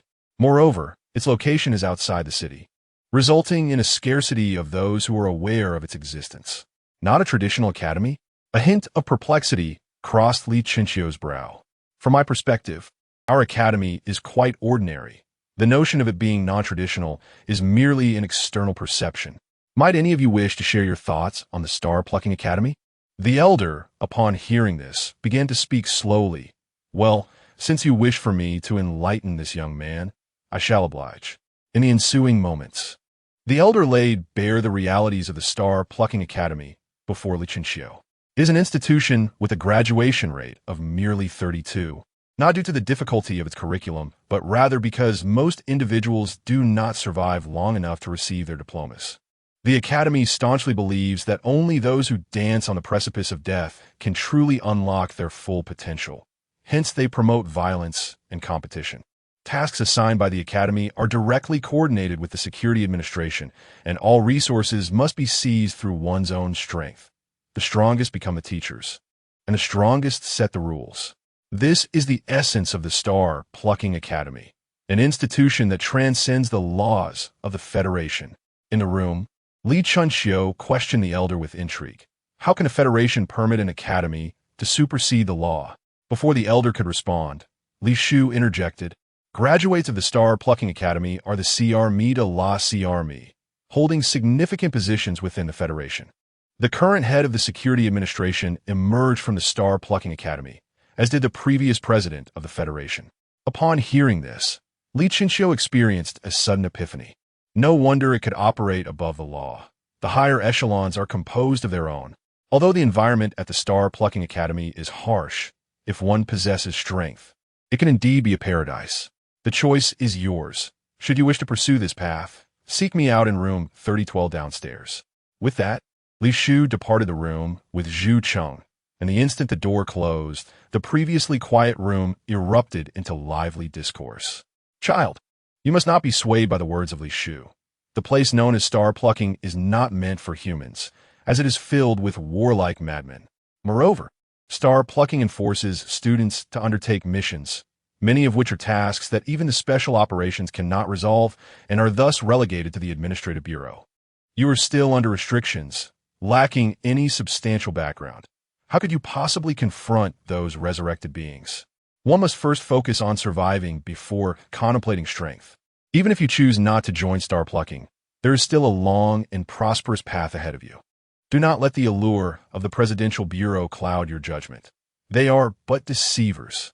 The crowd earnestly advised. Li Chinxiu shook his head and replied, "You are mistaken. I must first grow stronger in order to truly live. Thank you for your hospitality." Li Chinxiu then rose, courteously nodded to the crowd, and departed the room. Chapter 26. News report. Li Chinxiu hesitated briefly before knocking on the door at the address provided by Li Shu. With a click, the door swung open, and Li Shu's head emerged from the doorway, grinning broadly. "I knew you would come. Come in." Li Chinxiu entered and settled onto the sofa alongside Li Shu. "I want to become stronger. The Star Picking Academy is perfect for me. I wish to join the Star Picking Academy." Li Shu smilat supli, sliding a cup of coffee across the table to Li Chinxiu. "Welcome. However, the Star Picking Academy is unlike other institutions. Merely receiving an invitation does not guarantee admission. You must complete the entrance assessment, and only upon passing will you be accepted." "What kind of assessment?" Li Chinxiu inquired, raising an eyebrow. "I'm not entirely sure at this stage, as the Academy determines the specifics. I will notify you via text afterward," Li Shu replied, shaking his head before rising. "Do you have any other questions?" "None," Li Chinxiu responded. "Then I shall take my leave, as I have tasks to attend to. By the way, you can stay here for the next few days." As he spoke, Li Shu retrieved a black room card from his pocket and placed it on the table. "Given the commotion you caused at the Special Operations Department, I doubt your current accommodations will be very peaceful. It's best to lay low here for a while. Your boss and your brother Zhu Cheng are already on their way to pick you up." "Thank you." Li Chinxiu expressed his gratitude. "Just a small favor." Li Shu waved his hand casually and exited the room. The now empty room left Li Chinxiu alone. He reclined on the sofa, his dark, bright eyes fixed on the ceiling. Star picking, intriguing. His maternal uncles were indeed his uncles. Suddenly, the familiar ringtone echoed again. Li Chinxiu answered the call, placing the phone to his ear. "Hello? Hey, you little rascal. What have you done? Why are there so many reporters at the store? Didn't my second brother tell you that I went for the ability test? Why bring that up? Your second brother is still lying in bed, so don't rush. Everyone will get their turn." Li Chinxiu's expression darkened as he instinctively reached for his backside. He then took the time to explain the entire situation to Li Ji in detail.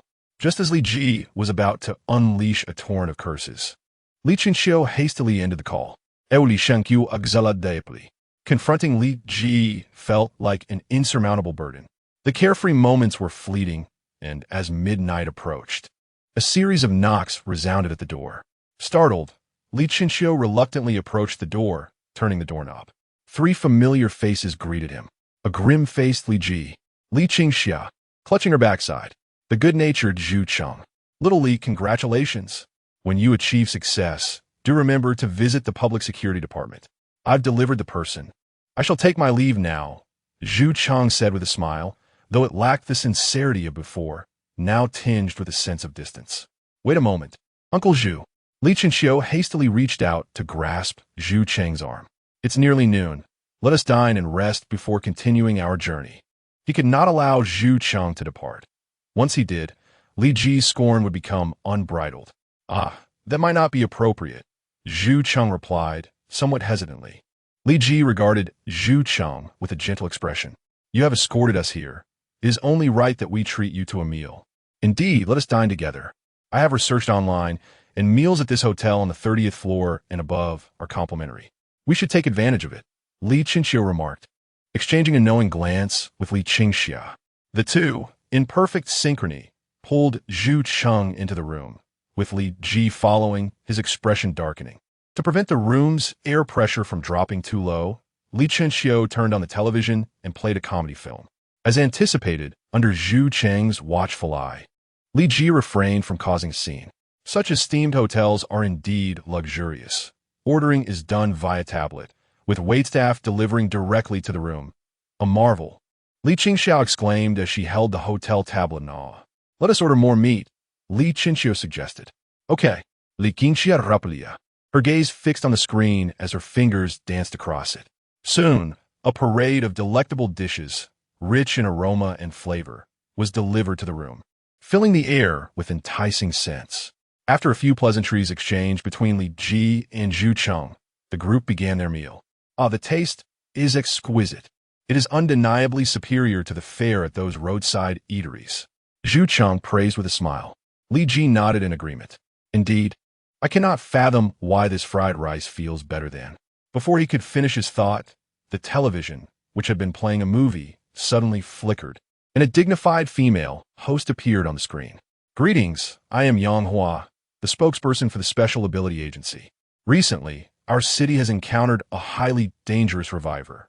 For the safety of the public, the agency has decided to disclose information regarding this individual. I urge viewers not to turn off their televisions, but to watch attentively." As her words concluded, the screen flickered again, and a shaky video began to play, revealing Li Qingxiu's fierce battle with the Special Ability Agency at the bridge the previous night. At the dining table, the four paused in unison, lifting their gazes.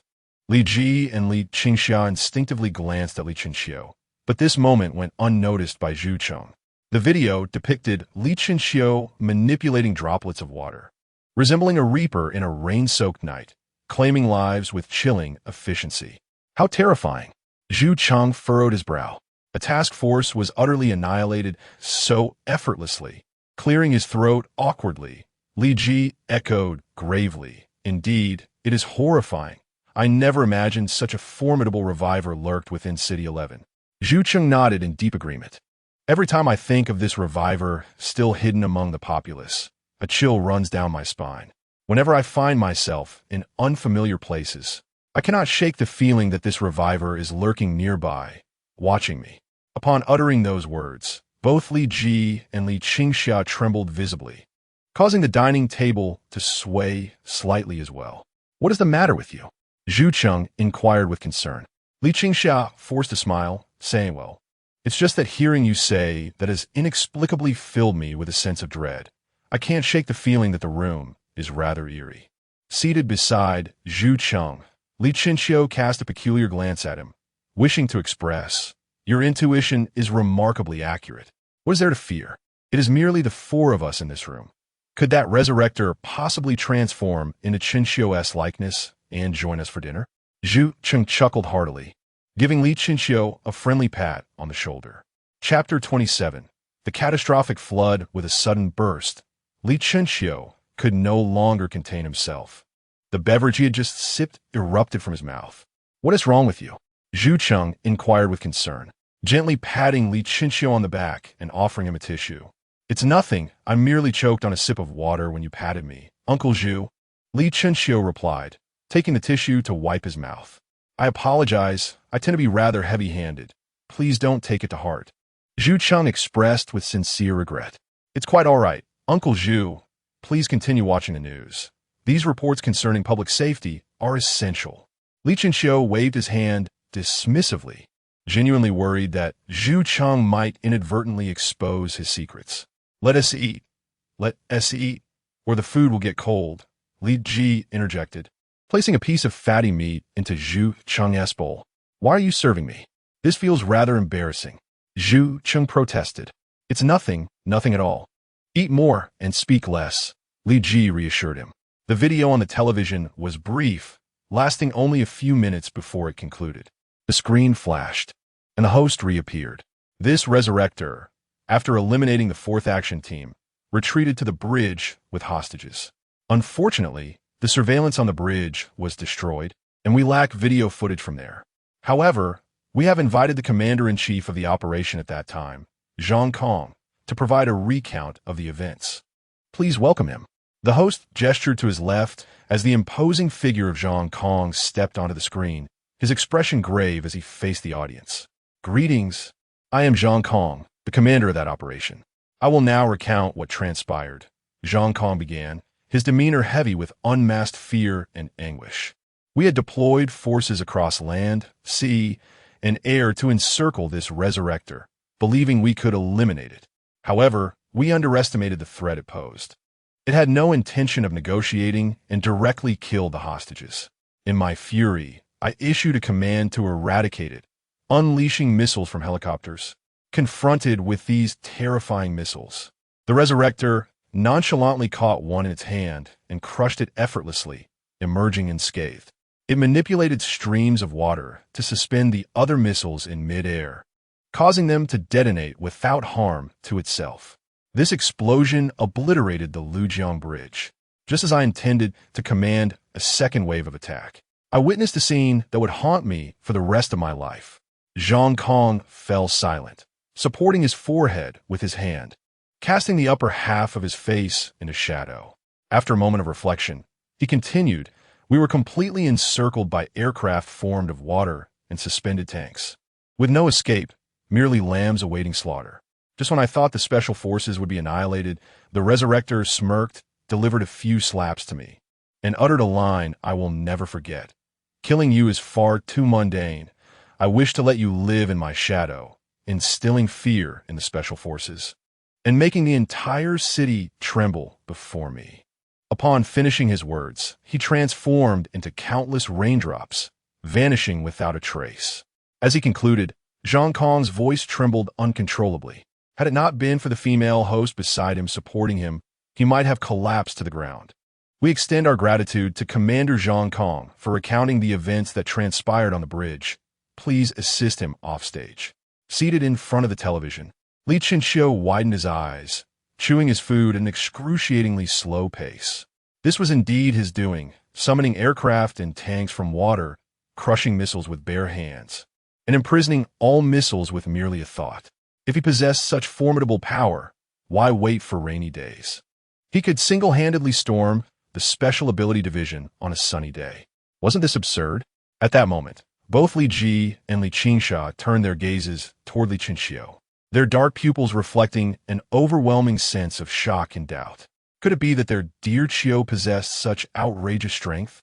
It was astounding. This Resurrector was indeed immensely powerful. Zhu Cheng, astonished, set down his utensils, his eyebrows and eyes knitted together in fear. Surely, it couldn't be that impressive. It felt somewhat exaggerated, didn't it? Li Chenxiu feigned calmness as he spoke. Zhu Cheng asserted with conviction, the Special Ability Division would not deceive us. This concerns the safety of the public. Indeed, in matters of great significance, the Special Ability Division would not mislead. Li Chenxiu concurred. On the television, after Zhang Kong was assisted offstage, the host, Yang Hua, calmly stated, "The Special Ability Division has reported the information regarding this Resurrector to the Security Administration. The Disaster Assessment Department has completed the evaluation of this Resurrector's threat level. Please take a look." Yang Hua stepped aside, and the electronic screen illuminated with Li Chenxiu's visage and details. ID 096 Disaster Water. Threat level, high risk. Ability level, prohibition level, above level 5. Region, city no. 11. Although this Resurrector was extraordinarily powerful, we urge everyone not to panic. The Security Administration is already addressing this high-risk disaster, and a team will soon arrive for containment. If anyone spots signs of disaster water within the city, please promptly contact the Special Ability Division. Thank you. Beep. The television screen flickered, and the movie resumed its normal flow. Yet the room fell into an unusual silence. Li Chenxiu pressed his lips together, appearing composed on the surface while turmoil churned within. This was utterly ridiculous. His current strength was nearing level 4, so how could he be rated above level 5?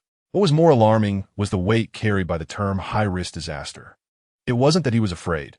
Rather, high-risk situations could become exceedingly troublesome. Setting aside other concerns, the ability of extreme water was essentially a living emblem of disaster water, and it could not be employed recklessly. After all, the Security Administration's intelligence-gathering capabilities were remarkably impressive. It was rumored that several years ago, a high-risk disaster utilized its powers to roast a wild boar in a no-man's land, and the Security Administration, following this lead, traversed great distances to eliminate the threat in City Number 98. Of course, there were embellishments involved, yet this indirectly attested to the strength of the Security Administration. High risk indeed.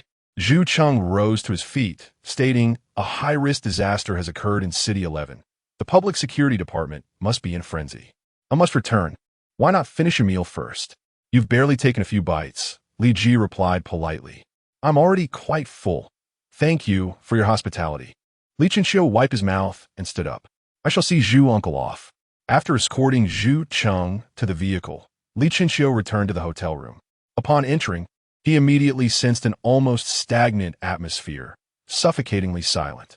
Li Ji remained in the same position as when Li Chenxiu had left, quietly seated in the chair. At the sound of movement at the door, Li Ji stiffly turned his head. In that fleeting moment, Li Chenxiu felt as though he were being scrutinized by some monstrous creature, goosebumps prickling his skin. "Li Chenxiu, are you a kangaroo or something?"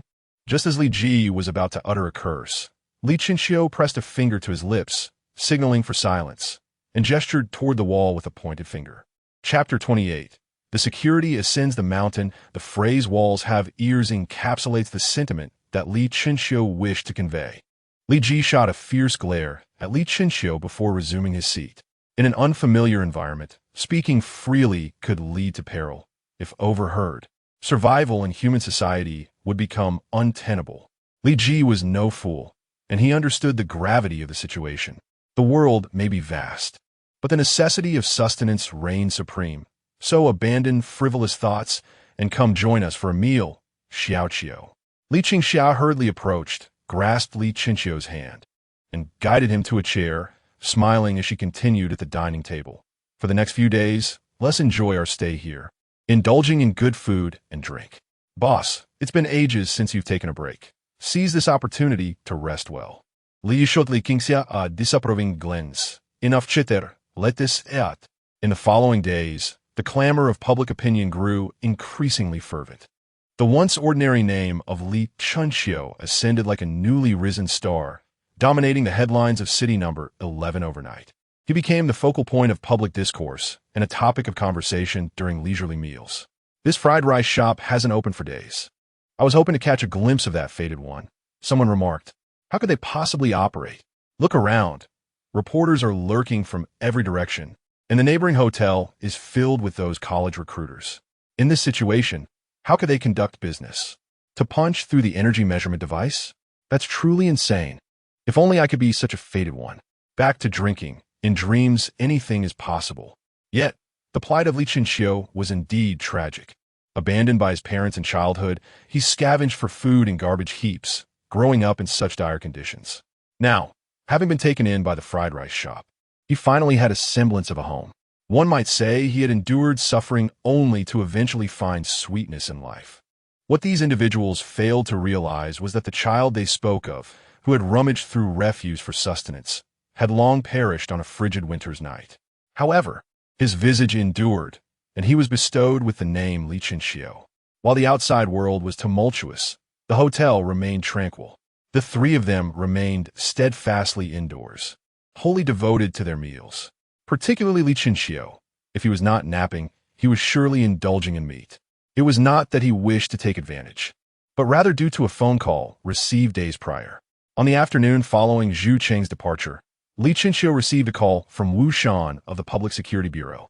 The DNA test results had emerged, revealing no matches in the database, indicating that the individual encountered in the fourth-floor hotel room that night was highly likely either a resurrector or a fated one. Subsequently, He learned from Li Qingxia that several high schools in City Number 11 had organized a bonfire party to alleviate the pressure on their senior students. The event was scheduled at North Huang Mountain on the very date circled on the hotel calendar, April 16th. This suggested that the mysterious figure in the hotel was not targeting him, but rather the 4th high school, who would stealthily surveil the 4th high school and deliberately mark April 16th on a calendar. There exists but one possibility, that is, a person with ulterior motives. Whether this individual is the destined protector of the students or a malevolent entity intent on their slaughter, Li Qingxiu remains indifferent. His sole concern is whether the intent to harm thousands of students signifies the potential emergence of numerous lives beyond the veil of death at Beihuang Mountain on April 16th. To embellish the palace's wall carvings, he must engage in bloodshed. Beihuang Mountain may serve as a stepping stone to enhance his strength. In preparation for this uncertain battle, the only course of action available to Li Qingxiu is to replenish his life force through sustenance and augment his physical capabilities. In his hotel room, Li Qingxiu sat before the floor-to-ceiling window, holding a cup of coffee as he gazed down at the minuscule figures of humanity below. The sunlight at 3 o'clock filtered through the glass, casting a deceptive warmth upon his indifferent eyes. Li Qingxiu approached from the sofa, lightly patting Li Qingxiu's shoulder. "I've received the bus stop details. Shall we proceed?" Li Qingxiu drained his coffee in one gulp, rising to respond, "Send me the location. I can go alone." "Alone?" Li Qingxiu arched an eyebrow. "Who told you it would be just you? I've registered as well." Li Qingxiu turned in surprise. "You intend to work as a security guard at Beihuang Mountain too?" "Of course. From 6 in the evening until 1 in the morning. That's a total of 7 hours for 250 yuan, with meals and accommodations provided, plus transportation. How could I possibly miss out on such a day job?" Li Qingxiu replied matter-of-factly. "Don't go. Stay here with the boss." "Let me see the address," Li Qingxiu said, reaching for her phone. "What are you doing?" Li Qingxiu stepped back. "Whether I go or not is up to me. Not you. You're just my younger brother." "You." Li Shangqiu inaladepoy. Suppressing the impulse to strike her, and calmly stated, "This trip to Beihuang Mountain may harbor dangers. It is not safe for you to go." Li Qingxiu narrowed her eyes, her voice low and serious. "What dangers?"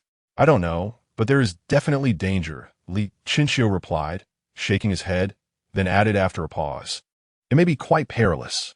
"Then you shouldn't go," Li Qingxiu insisted firmly, seizing the moment when Li Qingxiu was momentarily distracted to delete the address from her phone. "I've erased the address. You can't go for that part-time job. If you dare to go to Beihuang Mountain alone, I will inform the boss." "Li Qingxiu, you're in your 20s. Why do you act like a child? I am undoubtedly going today.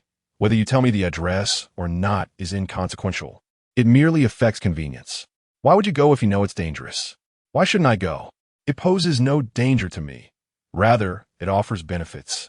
Li Qingxiu replied with a sense of inevitability. After a moment's hesitation, Li Qingxiu, with determination, declared, "Then I shall go as well. I must keep an eye on you." "Brother, are you aware of your own capabilities? If danger arises, I won't have time to protect you." "What then? My foresight surpasses yours. Do you think I need your protection? If danger arises, I will flee before you even notice." Under the resolute advocacy of Li Qingxiu ultimately acquiesced. After leaving a note for Li Ji, the two proceeded to the designated pickup point for security vehicles. Along the expansive roadside, 5 buses stood idle, their engines yet to roar to life. With a mask concealing his features, Li Qingxiu gazed at the scene with a hint of perplexity and inquired of Li Qingxiu beside him, "Are these 5 vehicles all for the security personnel?" "How would I know? Let's go ask," Li Qingxiu muttered, leading Li Qingxiu to the door of one of the buses. "Name?" A young man loitering in front of the bus asked, his head remaining bowed. "Li Dashin, and this is my brother, Li Dahai," Li Qingxiu replied with a smile, gesturing towards Li Qingxiu. Due to Li Qingxiu's notoriety, Li Qingxiu opted for pseudonyms while registering their information, which also explained the mask adorning Li Qingxiu's face. As for the inability to alter his appearance, it was not for lack of desire, but rather due to necessity. The surveillance coverage in the urban area on the 11th was nearly comprehensive. Thus, Li Qingxiu's figure would remain exposed to the watchful eyes of cameras. Even if he were to change his appearance, true invisibility remained an elusive dream. Should anyone seek to investigate him, they would undoubtedly uncover traces leading back to him. Moreover, there was a significant risk of revealing his ability to alter his visage, potentially connecting him to the mysterious calamities that had seemingly emerged from nowhere. The previous incident at the Lujiang Bridge went unnoticed because Li Qinxiu had previously concealed clothing by the riverside, skillfully evading all surveillance by traversing the river to commit his act at the bridge. Consequently, the authorities found no trace of his presence afterward. This time, lacking the advantage of the Lujiang, he deemed it prudent to maintain a semblance of modesty, opting for a straightforward approach. If he encountered the Resurrected on Mount Beihuangshan, he would boldly reveal his true identity to eliminate them, and if faced with the fated ones, he would seek an opportunity to strike. As the surveillance on the mountain was minimal, as long as he left no traces, he would remain undetected. Chapter 29. The Situation Li Dashin and Li Dahai. I shall search for you. The fingers of the young man deftly navigated the screen of his mobile phone. Found it. Wait by the bus. It will depart in 10 minutes. Troublesome. Li Qingxiu replied, stepping through the bus door first. Li Qingxiu discreetly glanced at the young man before following suit. As he bent to enter the bus, a chilling sensation surged from the soles of his feet, causing him to momentarily pause. However, he quickly regained his composure and calmly took a seat beside Li Qingxiu in the last row. The bus housed approximately 40 seats, with only 2 or 3 vacant, nearly filled to capacity. Li Qingxiu cast his gaze out the window, unconsciously furrowing his brow. Since boarding, his heart had inexplicably quickened, and his nerves tightened as if sensing some unseen threat, urging him to remain vigilant. Yet, the interior of the bus was devoid of any anomalies. Some passengers slept, others were engrossed in their phones, and conversations flowed easily, all exuding a sense of tranquility. Hey, the part-time job I found is quite good. They even provide transportation. Li Qingxiu nudged Li Qingxiu with her elbow. He curled inward, crossing his arms. My second brother is impressive. In City 11, he's unparalleled. Suddenly, Li Qingxiu's voice trailed off, his pupils constricting as he turned to gaze at the young man seated across the aisle. There, a youth donned in half-rimmed glasses, appearing scholarly, sat by the window, absently scrolling through short videos. Just moments ago, Li Qingxiu had felt a familiar gaze upon him, cold, yet laced with a subtle malice, akin to that unsettling look he had encountered at the inn.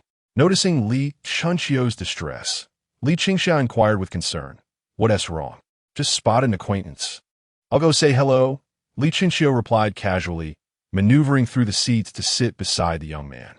The youth glanced at him in surprise before returning to his phone, seemingly unfazed. Across the aisle, Li Qingxiu shook Li Qingxiu's arm, signaling towards the bespectacled young man with a puzzled expression. Li Qingxiu shook his head, silently urging her not to meddle. "Tsk," Li Qingxiu scoffed, turning away to disregard Li Qingxiu. As time passed, several more men boarded the bus, filling every seat. The young man called out, "We're about to depart. Everyone fasten your seatbelts." He then took his place in the driver's seat, revving the engine after a brief warm-up and steering the vehicle towards North Wangshan. After fastening his seatbelt, Li Qingxiu glanced at the young man beside him, who remained unresponsive.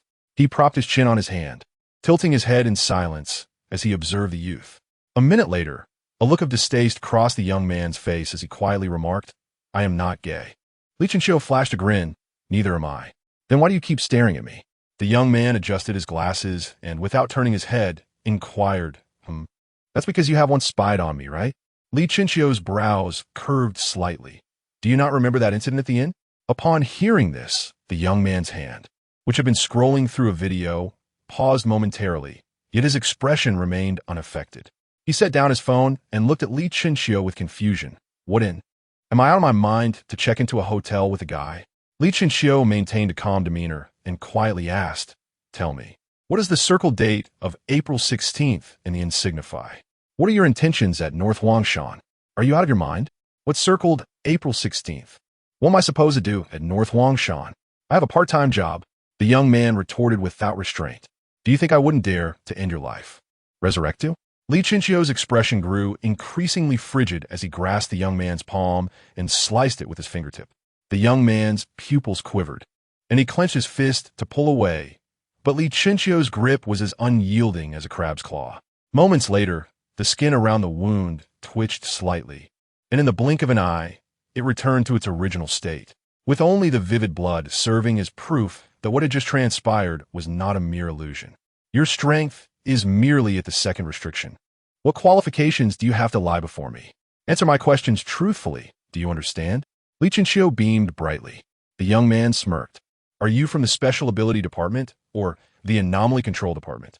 Do you not comprehend your own predicament? Li Shankyu inquired. Do you think you understand? A hint of disdain flickered in the young man's eyes. At that moment, dozens of gazes converged upon Li Chinchio, and his heart began to race. Upon hearing Li Chinchio's quickening heartbeat, the young man chuckled with satisfaction. Your heart is racing so fast, I can't hear it. It seems you know nothing at all. Just a reckless fool who happened to wander here. You take your money, we mind our own business, and we coexist peacefully. Do not attempt to stir any trouble. Otherwise, even if you possess the prowess of a top-tier third restriction, you shall meet your demise. The young man mocked, withdrawing his hand and resuming his casual scrolling through short videos. Unbeknownst to him, an accelerated heartbeat signifies two possibilities, fear or excitement. Within Li Chinchio's dark eyes, a barely perceptible thrill glimmered, hinting at an underlying madness. Long-standing repression and surging hatred had subtly transformed Li Chinchio's inner self. Madness had become the very essence of his soul. After half an hour of travel, the bus finally arrived at the mountain summit. At the driver's call, the crowd began to disembark in succession. It was an open-air parking lot adjacent to a 6-story hotel. Over 200 individuals, once off the bus, were led to an open space by a middle-aged man. Li Chinchio stood at the back of the crowd, alongside Li Chinchia, scrutinizing the others with an expression as if he were appraising stacks of federal currency. Xiao Qi, what was going on the bus earlier? Why were you suddenly the center of so many gazes? Li Qingxia lowered her head and asked softly. Just now, among the more than 40 people on the bus, over half were revivers. They were all part of the same group. I inadvertently offended one of the revivers, which is why the others are looking at me. Li Qingxiu replied nonchalantly. Oh, so they are revivers. No wonder wait. Li Qingxia turned her head in astonishment. Li Qingxiu calmly nodded. Don't be anxious. They aren't particularly formidable. If they were strong, I would feel a chill run down my spine. There is one reviver who can sense my strength, yet he remains unfazed, which is quite intriguing. Li Qingxia swallowed hard, pulling Li Qingxiu a few steps back, and whispered, Does that mean they will target us soon? Perhaps, but not at this moment. They likely have a task to execute, and it wouldn't be convenient for them to reveal themselves now, Li Qingxiu speculated. Then we should quickly contact Special Forces. The walls of Beihuang Mountain are adjacent to the uninhabited zone, and being at the mountain's peak. Do you think your phone would still have a signal? We can only use a satellite phone, but I suspect that might be futile as well. What I can think of, they can surely anticipate too, so let us simply observe how things unfold. Chapter 30. The carnage as the crowd gathered. The man at the forefront raised a megaphone and proclaimed, Come here to collect your hotel room keys and security uniforms. After you have received them, return to your rooms to rest. Someone will come to summon you when the time arrives. Subsequently, the individuals proceeded in an orderly fashion to collect their keys and uniforms. Most were assigned to rooms on the first to third floors, with only a select few allocated to the sixth floor. Li Qingxiu and Li Qingxia found themselves assigned to room 628 on the sixth floor, a double room situated at the farthest end of the corridor, the most distant from the stairwell. After dealing with a series of chaotic events, the crowd gradually departed from the parking lot. Li Qingxiu and Li Qingxia did not linger outside, making their way to their designated room promptly. The room was furnished in a conventional manner, featuring a double bed and an en-suite bathroom. Li Qingxiu reclined on the bed, gazing silently at the ceiling as if lost in contemplation. It's hopeless. The phone simply won't connect. Li Qingxia lamented, staring at the signal bars on his phone. They're not fools. How could they possibly give you a chance to warn them? Li Qingxiu retorted, casting an exasperated glance at Li Qingxia. Why didn't you tell me beforehand that there were so many resurrectors here? Li Qingxia pressed, burying his phone beneath the duvet and turning to face Li Qingxiu. Li Qingxiu sat up and playfully scolded. Did I not mention it? You insisted on coming anyway. Li Qingxia stammered, struggling to find his words, before letting out a resigned sigh. Forget it, Xiao Qiuzi. Let us make a run for it while they're still hesitating. We might still make it. Run? Go take a look out the window and see if there are any people around the hotel, Li Qingxiu suggested, pointing towards the window. Skeptical, Li Qingxiu approached the window and peered down. After a few seconds, his expression shifted from doubt to astonishment. Just as Li Qingxiu had said, several idle youths were loitering every 100 meters along the hotel's perimeter, smoking and chatting. There are probably over 200 resurrectors on those 5 buses. Li Qingxiu stated calmly. In addition to those, there are others present. As for their exact number, I cannot say. If we attempt to leave, confrontation is inevitable. At those words, Li Qingxia's face turned pale, and he stumbled back a few steps, collapsing onto the bed. Li Qingxiu paid him no mind, continuing, Brother, what do you think is the reason for gathering so many resurrectors?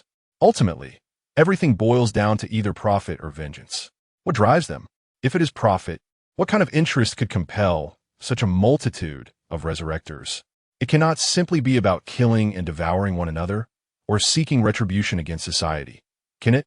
As Li Qingxiu pondered, a grin spread across his face, while Li Qingxia's complexion grew increasingly ashen. Meanwhile, in a room on the first floor of the hotel, a dark-skinned, robust man lay bare-chested on a soft bed, 2 scantily clad women kneeling beside him, nervously massaging his thighs. Help me relax, perhaps if I'm in a good mood. You might just survive, the man remarked casually. Suddenly, a series of knocks echoed through the room. Come in, the man called out toward the door. The door creaked open, revealing a young man of scholarly demeanor, unmistakably the one who had previously sat beside Li Qingxiu. Wan Qing, what brings you here? The burly man inquired in a deep voice. Wan Qing remained silent, directing his gaze towards the 2 women kneeling on the bed. The man, growing impatient, sat up, seized the dagger resting on the nightstand, and with remarkable swiftness slashed at the women's necks. A crimson spray erupted, staining the pristine white duvet with splatters of red. Wiping the blood from his face with a pillowcase, he carelessly kicked the lifeless bodies to the floor, where they collapsed like rag dolls. Brother Su, the matter has been settled, Wan Qing said respectfully. Su Yuan nodded in satisfaction. Very well. Proceed according to the established plan. By the way, ensure the brothers are well rested. We may have a fierce battle with the New World tonight. A fierce battle? Wan Qing's brow furrowed slightly. Isn't our relationship with the New World one of cooperation this time? Su Yuan explained calmly. We are merely collaborating to open that sealed box. As for the contents within, possession will be determined by strength. If it were merely about opening the box, there would be no need to gather so many specters, nor for Lord Ma Mian to personally intervene. I see, Wan Qing acknowledged with a nod. By the way, Brother Su, do you recall the matter I mentioned to you a few days ago? My abilities detected a top-tier, 3 restricted life form. What is it? Is there a problem? Su Yuan raised an eyebrow. Wan Qing's expression grew serious. I don't know if it was by chance or design, but that individual boarded a bus and even discovered that I am a resurrector. What? Su Yuan's gaze sharpened instantly. Is he one of Tongxi's people? Does he know about us? Wan Qing squinted and shook his head. He is completely unaware of our affairs. His actions are rather reckless. And Tongxi would not act so carelessly. And this person is quite timid. After one of our men glared at him, he fell silent. Su Yuan exhaled in relief. Where is he now? I have him accommodated in room 628 at the hotel. Wan Qing gestured upwards. If he is not from Tongxi, then everything is manageable. Take 1 or 2 brothers to meet Lord Ma Mian on the 1st or 2nd floor. I will finish up with the people in the hotel and then join you. Su Juan Institute. Meanwhile, Li Qingxiu remained blissfully unaware of the impending danger, enjoying instant noodles with Li Qingxia. An hour swiftly passed, and the time soon approached 5:30. Xiao Qiuzi, some security guards have left. We should hurry. Li Qingxia pointed towards the hotel entrance from her position by the window. They said they would notify us when the time comes. Why are you in such a rush? Li Qingxiu replied, lazily from the bed. Li Qingxia, her expression filled with urgency, rushed to Li Qingxiu's side. What I mean is, we should blend into the crowd and sneak away in the midst. Who wants to be stuck in this wretched class? With that, she tugged insistently at Li Chinchio's arm, attempting to pull him off the bed. Yet Li Chinchio remained as steadfast as a rock, immovable and unyielding. Why do you consistently underestimate others, treating them as fools? Are they not antagonists? Rendered dull-witted in the presence of your protagonist? Surely one cannot simply resign oneself to inaction. Li Qingxia remarked with a sense of helplessness. Who claims that waiting equates to inaction? Li Chinchio turned from the bed and approached the window, casting a downward glance. It seems these individuals have no intention of including me in their game. Just then, a terrified scream echoed from below. Chapter 31. The gossiping woman in the corridor. The sudden shout erupted like a match igniting a firecracker, sending a cacophony of hurried footsteps reverberating through the very foundation of the building. The chilling screams and the sounds of struggle echoed down the staircase, cascading through the corridor on the 6th floor. Li Qingxia's complexion instantly turned ashen, her body taut as a drawn bowstring, rigid and upright. "Xiao, Kazizi, can you fight?"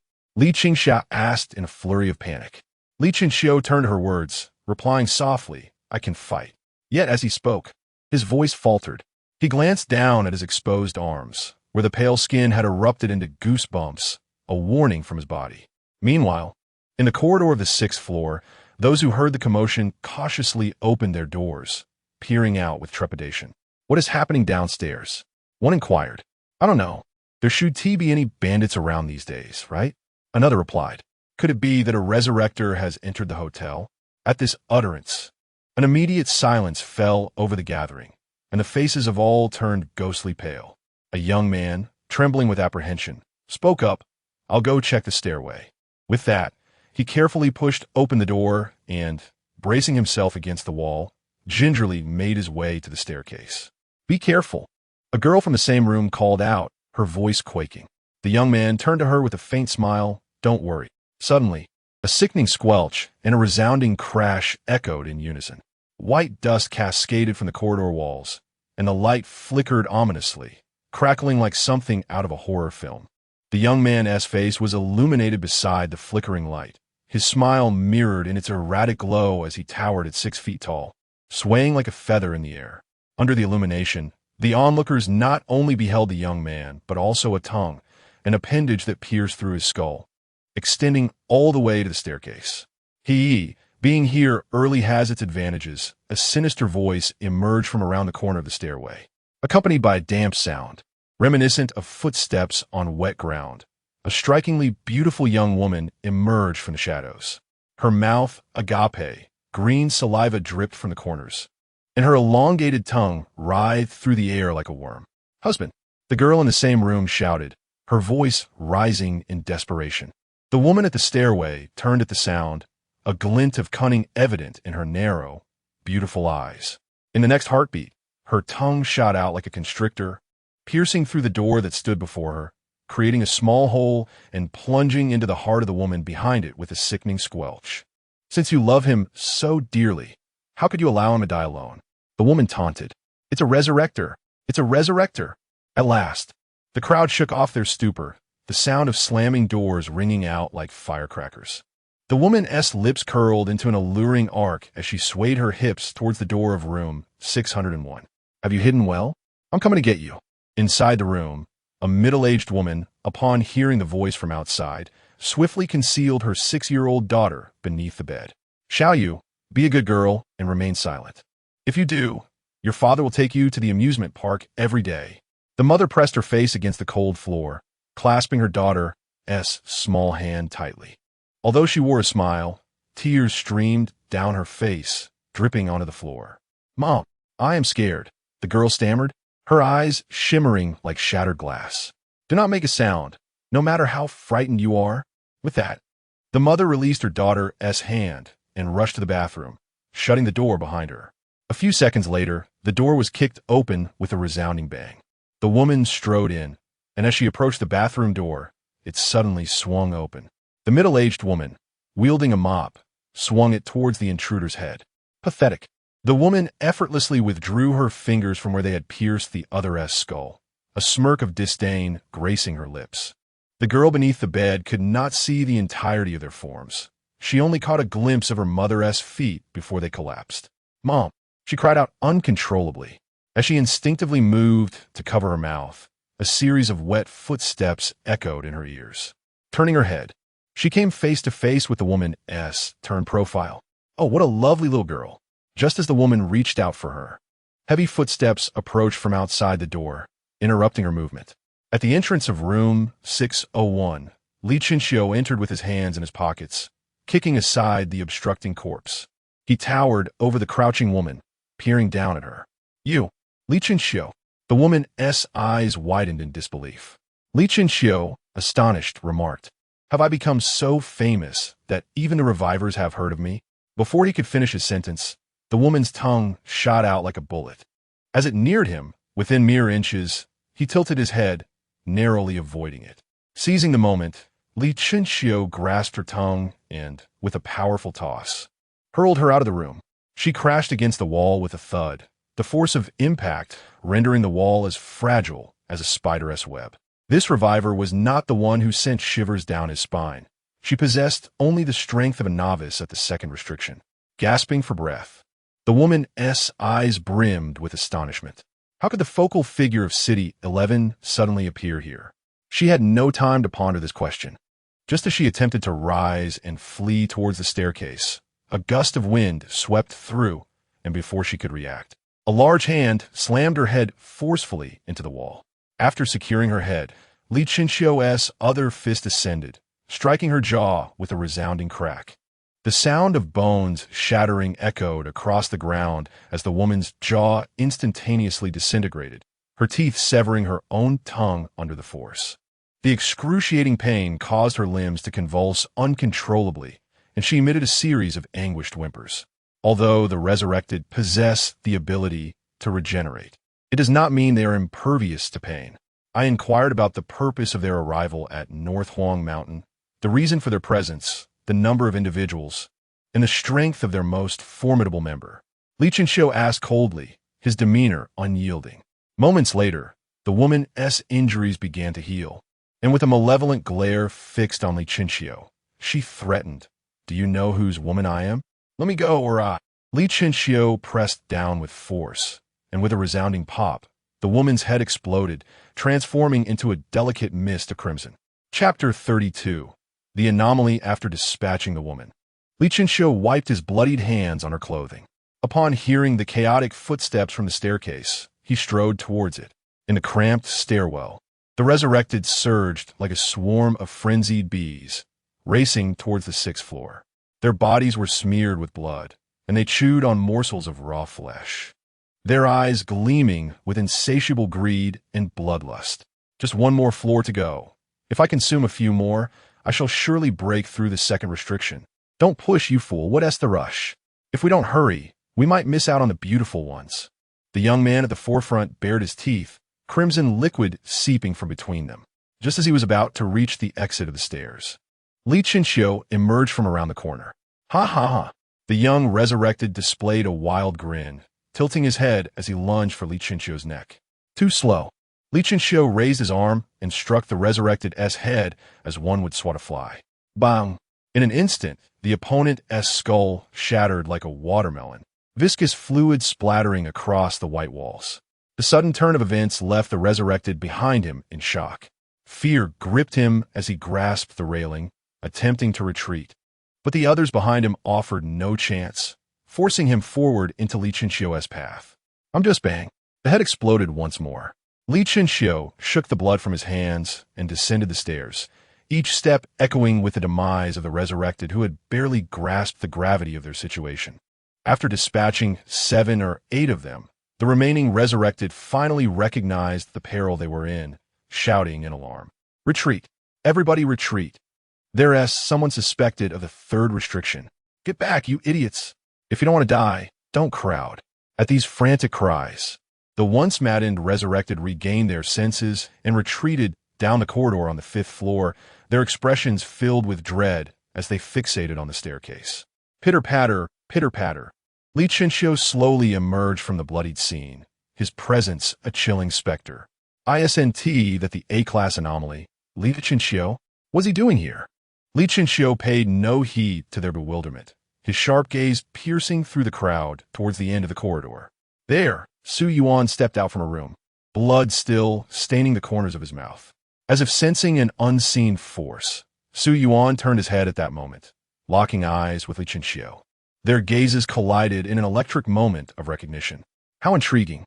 A murderous intent surged within Su Yuan as he pushed past the Resurrected blocking his path, making his way toward Li Chinxiu.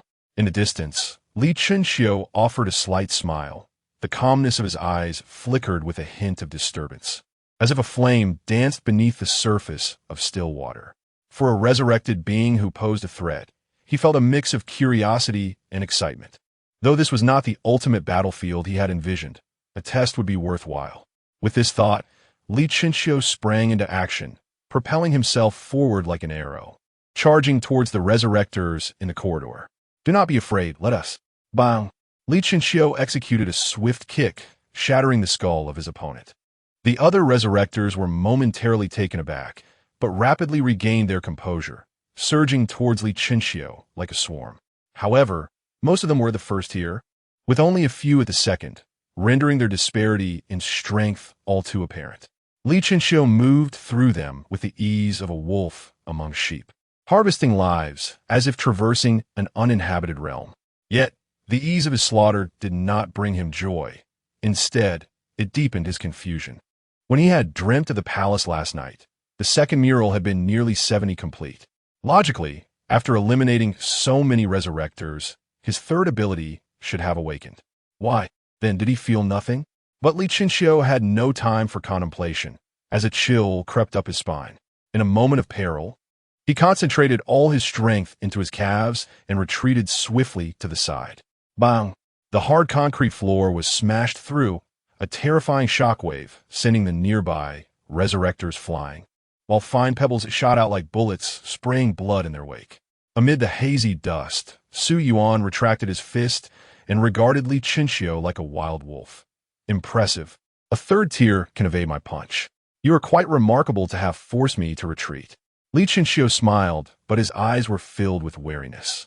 His strength was close to the fourth tier, while the man before him was a solid fourth tier, and a formidable one at that. Oomph.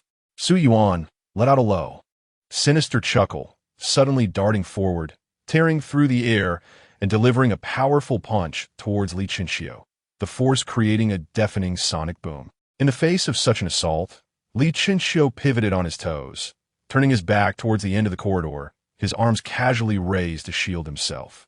At the moment of impact, he pushed off with his feet, using the force of the blow to propel himself backward. This is bad. Su Yuan instantly sensed something amiss. But by the time he reached out to grab Li Chinxiu, it was already too late. Jump! As he neared the glass window of the corridor, Li Chinxiu shouted loudly towards the upper floors. Crack! The shattered glass splintered outward, sparkling in the fading sunlight like exquisite bubbles bursting. Simultaneously, Li Chinxiu, who had been crouching on the sixth floor, gritted her teeth and leaped down, landing squarely on Li Chinxiu's back. Their forms arced gracefully, crashing onto the roof of a small car. You scare me to death. Phew, Li Chinxiu exclaimed, her hand clutching her racing heart. It's not over yet. Hold on tight, Li Chinxiu calmly instructed, gazing ahead. There stood a man and a woman, both regarding him with cold, piercing eyes. Are they also top tier, third tier? A subtle smile curved the corners of Li Chinxiu's lips. He, with his innate sixth sense, discerned the abilities of the two individuals, realizing they were not significantly dissimilar to his own, standing on equal footing. At that moment, Su Yuan from the fifth floor approached the window, his gaze piercing as he addressed Li Chinxiu. Li Chinxiu, what brings you here? With a light chuckle, Li Chinxiu replied, Do you truly believe that the commander is entirely oblivious? In the fleeting instant after his words, Li Chinxiu employed absolute control, channeling all his strength into his legs, and leaped forth like a cheetah, darting past the couple and into the uncharted wilderness. Su Yuan, standing at the window, turned ashen upon hearing this, and with a fervent shout, he directed everyone pursue him. Without hesitation, Su Yuan leaped from the fifth floor, racing after the direction in which the two had fled. Su Yuan had no choice. The words spoken could be deceitful, yet they could also hold a kernel of truth, a risk he could not afford to take. Chapter 33. The underwear in the water, the setting sun filtered through the gaps in the leaves, casting a disordered pattern on the ground. Li Qinxiu maneuvered through the wooded hills, carrying Li Qingxia on his back, occasionally turning left, then right, sometimes leaping, and at other times stealthily advancing. Like an elusive specter, he left the pursuers behind in a state of despair. Is this kid a monkey? Or has he vanished again? Su Yuan observed the direction in which Li Qingxiu had disappeared and instructed the two companions beside him. You two lead the way and form a C-shaped encirclement to close in on Li Qingxiu. Remember, our objective is not to eliminate him. We must prevent him from descending the mountain. Once Lord Mamin activates the barrier, we will depart. Understood. The pair exchanged glances before each darting off in different directions. Within the forest, Li Qingxiu's heavy breaths echoed like thunder, beads of sweat trickling down his forehead. Xiaoqi, why are you running this way? Li Qingxia asked, bewildered.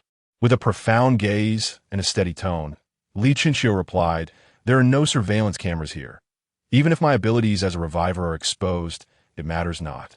Second brother, use your nose to sense where the air is more humid and guide me. You can't possibly intend to confront them, can you? Li Qingxia exclaimed in horror. How would you hope to fight them? You know nothing of their abilities. At her words, a smirk played at the corners of Li Qingxiu's mouth, a glimmer of crimson light flashing in his eyes. Fortune favors the bold. It is in desperate circumstances that one finds excitement. If everything were to be pursued with caution, how dull my path would be. At that moment, there was no trace of fear in Li Qingxiu's eyes. The suppressed madness within him was fully unveiled. While he often acted rationally, that very rationality also represented repression. Since certain matters could no longer be resolved through reason, he might as well embrace the madness. After a moment of hesitation upon hearing Li Qingxiu's words, Li Qingxia said, 10 o'clock direction. Li Qingxiu nodded, abruptly halting and instructing, you run toward 2 o'clock. Why? Li Qingxia scratched her head in confusion. It is too cumbersome to carry you. Head that way. I will draw their attention. With your own abilities, surviving should not pose a significant challenge. Good luck. With a wave, Li Qingxiu sprinted off in another direction, leaving Li Qingxia standing bewildered in place. Once separated from Li Qingxia resumed his normal pace, kicking down some large trees as he passed, the tremendous noise serving as a beacon in the forest, drawing everyone's gaze. After running for more than 10 minutes, the sky began to show signs of fatigue, the deep blue reminiscent of the ocean eclipsing the remnants of the sunset. At last, Li Qingxiu discovered a small stream, the very one he had yearned for. The stream was narrow, barely 2 meters wide, with a depth of less than 1 meter, but for Li Qingxiu, it was more than sufficient. The extraordinary ability of extreme water, in essence, allows one to manipulate water at will, albeit with a prerequisite of its presence. Although Li Qingxiu possesses the capability to transform into water, it is somewhat taxing. To put it simply, excessive use can lead to a dizzying sensation. Li Qingxiu cast aside his mobile phone into the nearby underbrush and plunged directly into the stream. The moment he entered the water, he vanished beneath its surface, leaving only his clothes awkwardly clinging to the riverbed. Minutes later, Su Yuan arrived hastily at the stream's edge, accompanied by dozens of others. Su Yi, there are clothes in the water, one person shouted, pointing towards the stream. Su Yuan's gaze sharpened like a blade. With a swift motion, his fingers, resembling the talons of an eagle, reached into the water and retrieved a pair of underpants. Su Yuan stared blankly at the sodden garment in his hand, a flicker of disdain crossing his features before he discarded it back into the water. His companions followed suit, leaping into the stream to recover various items of clothing, jackets, trousers, socks, shoes.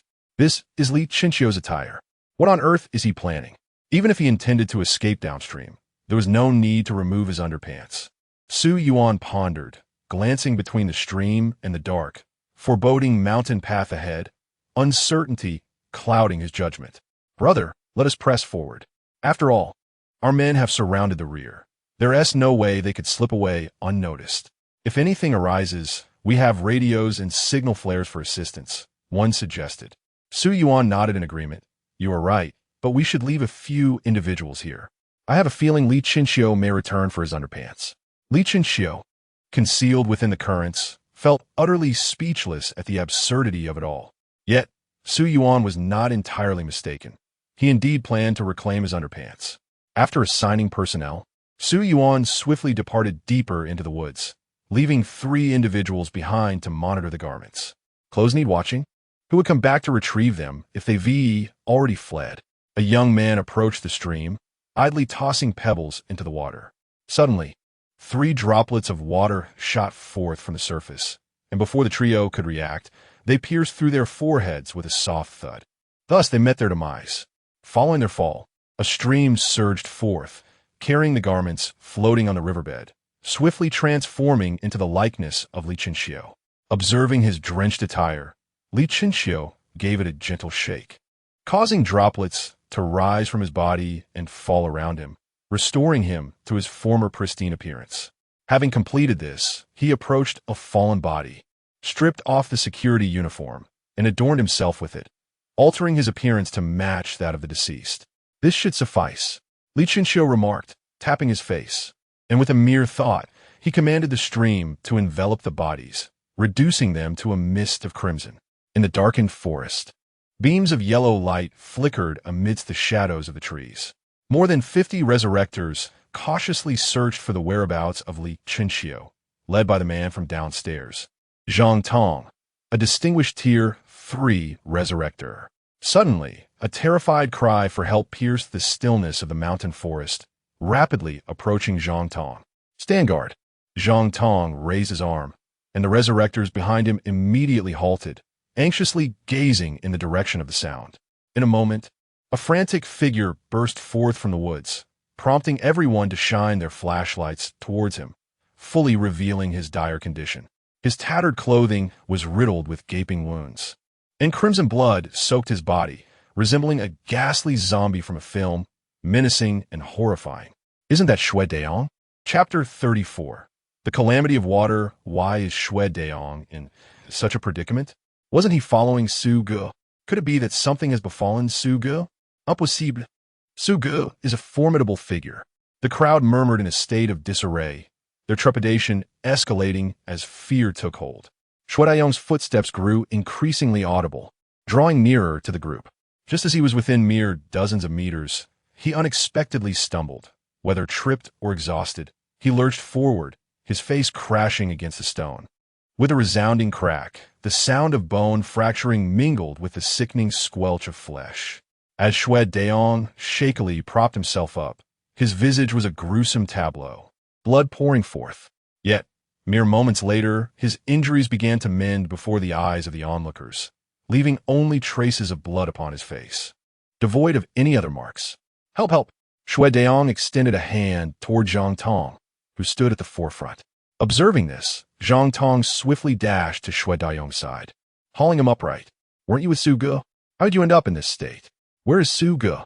After a brief pause to collect himself, Xue Deong recounted the events, albeit with the initial part being accurate, while the latter half was a fabrication concocted by Li Qinxiu. Indeed, at that moment, Xue Deong was merely a guise for Li Qinxiu. While the 3 of us were tasked with guarding the undergarments per Su Ji's instructions, the individual who had been accompanying Li Qinxiu suddenly leaped down from the trees and attacked me without provocation. He is a 2nd-tier celestial mandate bearer, and even united, the 3 of us were no match for him. Subsequently, I was the only one to escape. As he spoke, Li Qinxiu lowered his head in shame, the stigma of being a coward weighing heavily upon him. In response, Zhang Tong, incensed, kicked Li Qinxiu to the ground. Fool! Did you not possess a walkie-talkie and signal flares? I. Li Qinxiu, feeling wronged, gestured to his attire. When I attempted to use them after breaking free from the skirmish, they were all damaged. I had no choice but to retreat for help. Lead the way. Everyone follow. Zhang Tong bellowed, his voice echoing. Noticing Li Qinxiu remained frozen in place, he scolded, What are you dawdling for? Let us. Startled, as if jolted from a trance, Li Qinxiu nodded vigorously, like a chick pecking at grain. Oh, all right, I shall guide you. With that, Li Chinxiu rose unsteadily and began to navigate the path for the group. The stream was not far off, provided one maintained straight course. Without Li Chinxiu's intervention, the group would have taken thrice the time to locate the stream. This was unacceptable to Li Chinxiu. He needed to defeat each member of the group before Su Yuan could sense the anomaly, awakening his third extraordinary ability, thus presenting a possibility for confrontation. Under Li Chinxiu's guidance, the group soon arrived at the stream. Even after nearly 20 minutes had passed, the air still bore a faint metallic scent of blood. Zhang Tong approached the stream, surveying the surroundings with a furrowed brow, a flicker of confusion in his eyes. Did you not claim that a fierce battle transpired here? Why is there not a single trace of combat?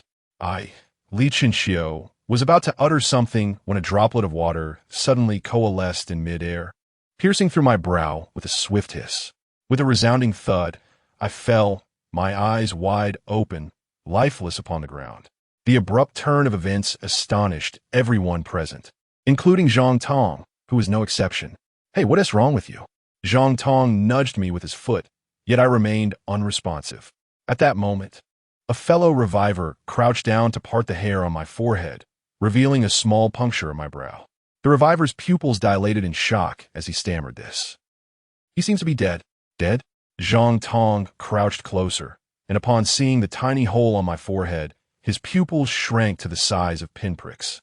How could someone be unaware of such a fatality occurring right before their eyes?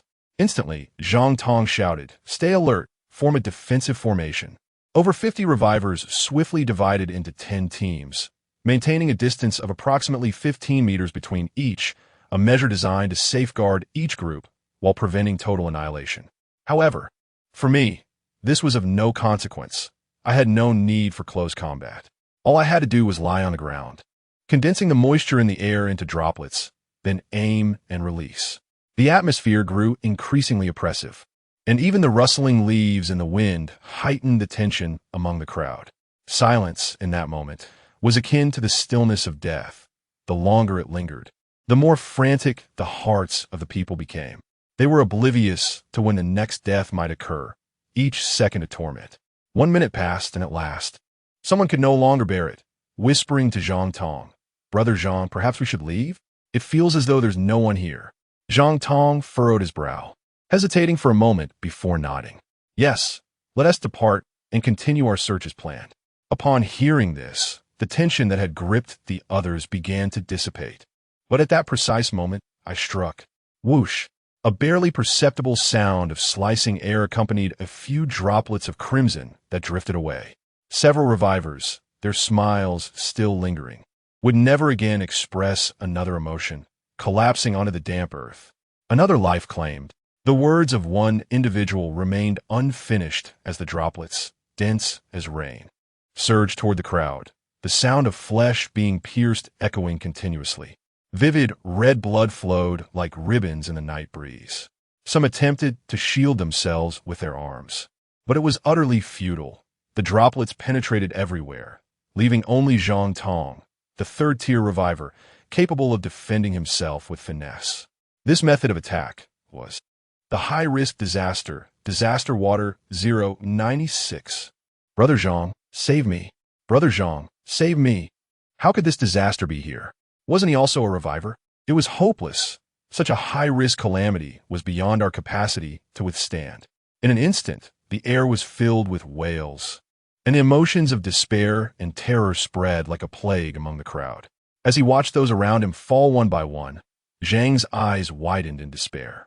Just as he was about to activate the distress signal nestled in his grasp, a towering column of water, half a meter wide, surged up from the depths, charging toward him like a mighty dragon. In the chaos, Zhang had no time to evade. The torrent struck him with a thunderous crash, sending him sprawling and shattering the signal device and radio he carried. "Damn it!" Zhang shouted in frustration, rising with the intent to seize another signal device. Yet, he soon discovered, to his dismay, that the distress signals and radios of his companions had also been rendered useless by the deluge. A profound sense of helplessness surged within him, overwhelming his thoughts. At that moment, only one question echoed in Zhang's mind. Why? Why would a high-risk disaster lie in wait here? Is this reasonable? Chapter 35, the final request time, flowed inexorably, and one by one, the revivers fell. During this period, Zhang Tong made several attempts to break through the encirclement and escape. Yet each time, just as success seemed within reach, torrents of water would surge skyward, forcing him back and leaving him in utter despair. Li Chenxiu, lying on the ground, furrowed his brow, showing no signs of joy despite the successful ambush. Why? Why had the third ability not yet manifested? Li Chenxiu questioned himself internally. After pondering fruitlessly, he divided a portion of his consciousness to enter a state of slumber, his mind drifting into the palace. The palace remained grand and luminous, its 12-wall engravings still vividly lifelike. Approaching one of the walls, he found an engraving of a man with striking eyebrows and starry eyes, exuding an extraordinary aura. Though the figure bore a human visage, certain features were more akin to those of a beast. Thick earlobes adorned with serpent-like life forms hung down, and grotesque fiery patterns snaked across his bare upper body. Standing atop two formidable divine dragons, poised on the clouds, his lowered gaze seemingly scrutinizing something below. Despite having seen this wall engraving numerous times before, each visit evoked an indescribable heaviness in Li Chenxiu's heart, akin to the reverence an ordinary person might feel before the president of the Federation. Not fear, but deep respect. He stepped closer, placing his hand upon the carving, his brow etched with confusion. How strange. I have completed the coloring, yet I feel no trace of the third ability. Wasn't the awakening of extreme water triggered by completing the coloring last time? Could there be some change this time? Previously, the process of awakening extreme water had been remarkably straightforward. It had occurred in an instant after the final stroke of color was applied, devoid of any elaborate tests or trials. Li Chenxiu closed his eyes, delving into the river of memories, seeking any oversight that might illuminate the awakening of extreme water. Meanwhile, in the outside world, nearly all the revivers had perished, leaving only Zhang Tong standing alone, lost and bewildered. He glanced anxiously to the left, then frantically to the right, resembling a madman in a state of panic. Disaster water, come forth. Show yourself. Hiding in the shadows to kill. Do you truly merit your ominous title? Zhang Tong shouted. Are you so frightened by the death of 50-odd revivers? A mocking voice echoed from behind him. Who? Zhang Tong gasped, turning abruptly, only to freeze in place, as if confronted by an unspeakable terror. By the creek, the figure who should have perished, or rather the Li Chenxiu that Zhang Tong believed to be dead, slowly rose to his feet. Shui Deong, ye were supposed to be dead. Zhang Tong stammered, retreating in disbelief. If I am cleaved beyond resurrection, then I would indeed be dead, Li Chenxiu replied, raising his arm and beckoning to Zhang Tong. Zhang Tong swallowed hard, uncertainty etched on his face. Where is disaster water? Li Chenxiu refrained from answering the inquiry posed by his adversary. Suddenly, radiating cracks erupted beneath his feet, and like a specter in the night, he darted above Zhang Tong, his fist poised to strike at Zhang Tong's face. The terrifying force of his punch sent the flesh on Zhang Tong's face rippling backward like a tumultuous wave. It was evident that should this blow connect, Zhang Tong would likely meet his demise. Get lost, Zhang Tong bellowed, resembling a wild beast, his fists swelling as if inflated, fearlessly aimed at Li Chenxiu. With a resounding crash, a violent shockwave erupted from the two combatants, sending nearby corpses and leaves swirling in all directions. Die for me. A sinister grin spread across Zhang Tong's face as he launched a vicious blow toward Li Chenxiu's ribs with a cunning and ruthless posture. In the face of such a formidable assault, Li Chenxiu remained calm and composed, uttering a single word, bind. The moment his voice fell, the sound of cracking ice resonated from Zhang Tong's body, a thin layer of ice visibly enveloping him. Although this frost posed little threat to Zhang Tong, it momentarily hindered his speed. In the heat of battle, victory often requires not elaborate strategies, but merely a swifter action. At that instant, Li Chenxiu's left hand transformed into a blade, slicing through the air toward Zhang Tong's neck. With a sickening sound, blood splattered like an ink painting beneath the cold moonlight. And Zhang Tong's body collapsed, his head held aloft by Li Chinxiu. This entire sequence appeared deceptively simple, yet the execution was far from easy. To expedite the conclusion of the battle, Li Chinxiu had previously utilized a water column to incessantly assault Zhang Tong, seemingly to prevent his escape, but more profoundly, to drench him thoroughly, thereby allowing his ice elemental powers to strike with lethal efficacy. Your strength is formidable. My arm is numb from the impact, Li Chinxiu remarked, shaking his arm while using his mind to manipulate droplets of water to continuously impede Zhang Tong's regeneration. Water element, ice element, and the ability to defy death. What on earth are you? Zhang Tong's voice trembled. He had never encountered anyone possessing dual extraordinary abilities, capable of transcending death while sustaining a piercing through the brow. I cannot say for certain, but if you insist on an answer, I suppose you could call me a miracle. I am a miracle, Li Chinxiu replied with a slight smile. A miracle, Zhang Tong murmured, a self-deprecating smile, gracing his lips as the color in his eyes gradually dimmed. Approaching the brink of death, Zhang Tong found a strange calmness, shedding the earlier frenzy. I ask you, what is the purpose of your presence here? Who is the strongest among you? How many have arrived? Speak honestly, and I may grant you mercy, Li Chinxiu said earnestly. Spare me? Zhang Tong replied with a ghastly grin. Though I may be timid, I am no fool. With the secrets I hold, how could you ever allow me to live? A flicker of surprise crossed Li Chinxiu's eyes. Then you shall perish. Wait, I never said I wouldn't talk. If you help me with something, I will divulge what you seek. Zhang Tong hastily called out to stop Li Chinxiu. I lack the leisure for such matters. Please assist me in erasing the browsing history from my phone, as well as the downloads and save files from my cloud storage. Once completed, I shall inform you. I implore you. Before Li Chinxiu could finish his statement, Zhang Tong interrupted. Li Chinxiu fell silent, and after a few seconds, he nodded, retrieving a mobile phone from Zhang Tong's pocket. The password is 13,432. Hurry and delete it, Zhang Tong urged anxiously. Li Chinxiu shook his head and pulled out a pre-prepared flare from his coat, igniting it before Zhang Tong's eyes. A red light soared into the night sky, gradually illuminating the surroundings, overshadowing the stars and the moon. Zhang Tong's gaze shifted from the flare, disbelief etched on his face as he looked at Li Chinxiu. Have you lost your mind? Li Chinxiu offered a harmless smile and spoke slowly. Before they arrive, you must disclose everything. Should your revelations fail to satisfy me, or if you're not finished speaking when they get here. He paused, waving Zhang Tong's phone in front of him. Not only will I refuse to delete what you've shared, but I will also make it public online, informing your family, friends, and teachers, ensuring you become notorious throughout the Federation. Upon hearing this, Zhang Tong's complexion turned pale, blood gushing from his mouth. Your password is 13,432. I remember it clearly, no need to repeat.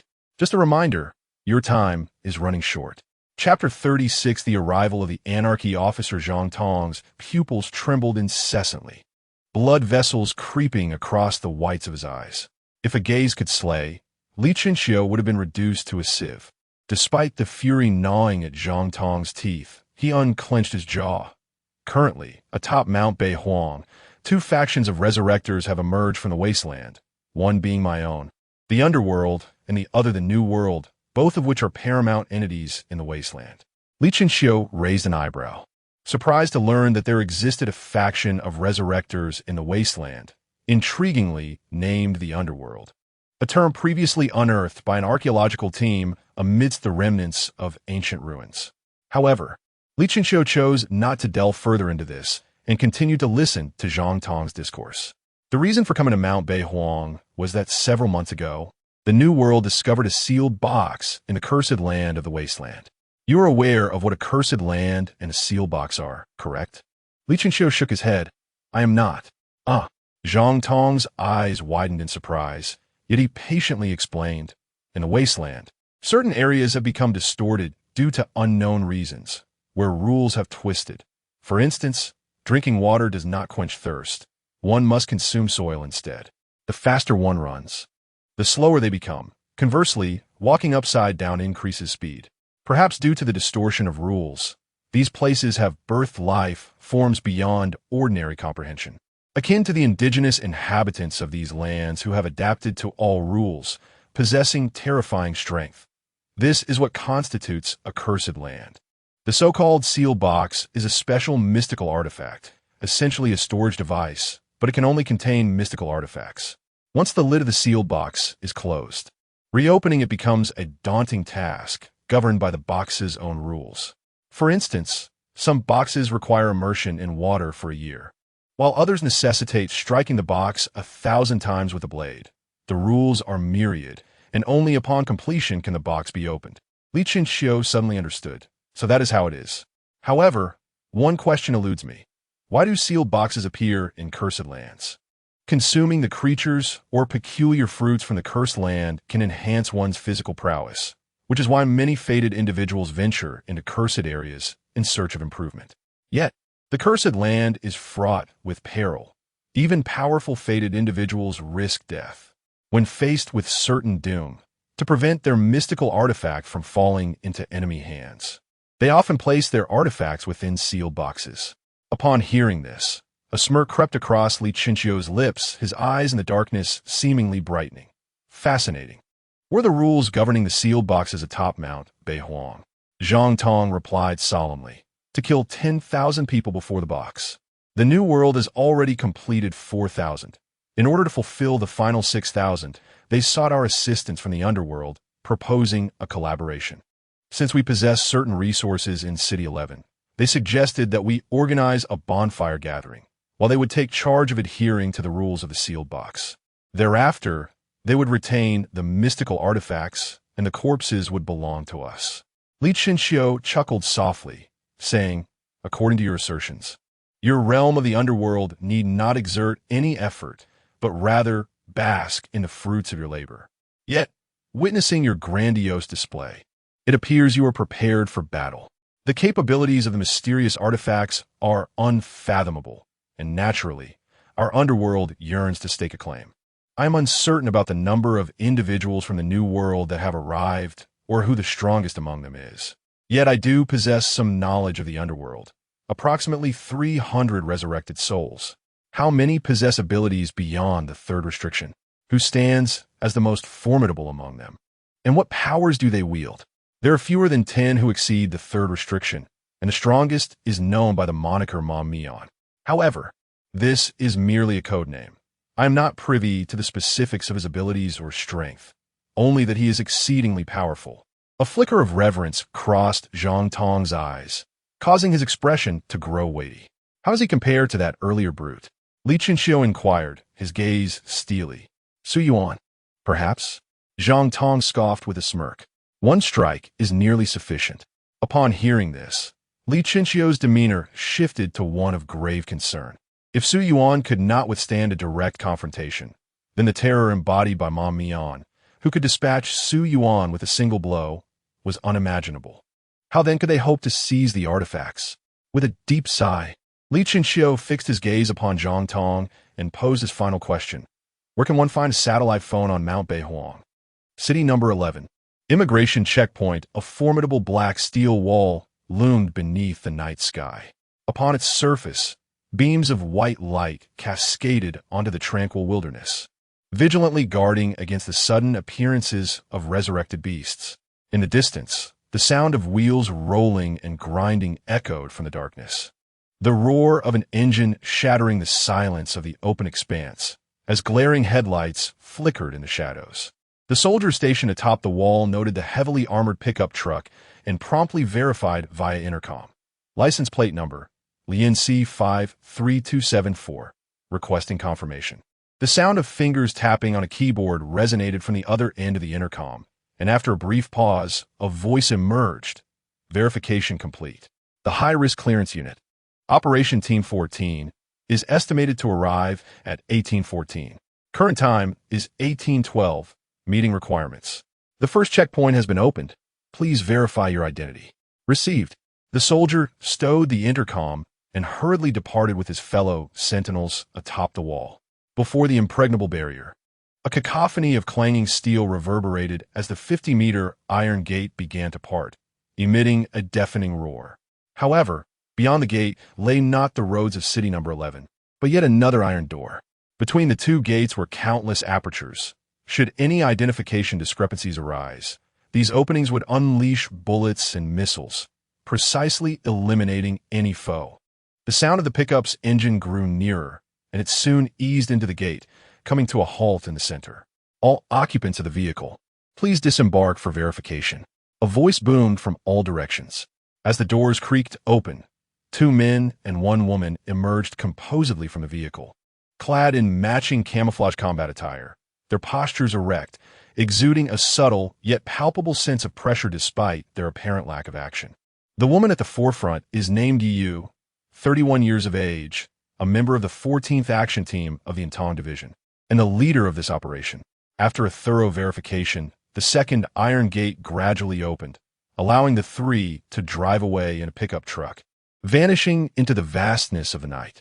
Meanwhile, at the crossroads of the entry and exit point, the Special Operations Division's Jeep was parked on either side of the road, with Gong Ren anxiously waiting alongside a group of individuals. The commander of the Entente Division has arrived, yet it seems there are not many attendees. One person pointed towards the heavily armored pickup truck. Quality over quantity. Refrain from such remarks in the future. Gong Ren shot a glare at the individual, then led the group forward. The personnel tasked with eliminating the 096 disaster have arrived. Chapter 37. I want to kill you upon the heights of northern Huangshan. Beside a meandering brook, lifeless bodies lay strewn about in disarray, mingling together in grotesque heaps.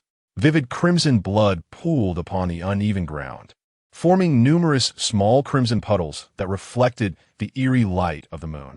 Li Chenxiu reclined languidly against an ancient locust tree, his fingers rhythmically tapping the blood-stained puddle beside him, producing a soft plopping sound as droplets of blood trickled down his fingertips.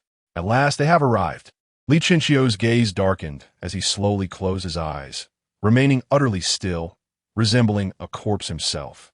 Just then, a cacophony of hurried footsteps echoed from the distance, as over 50 resurrectors approached.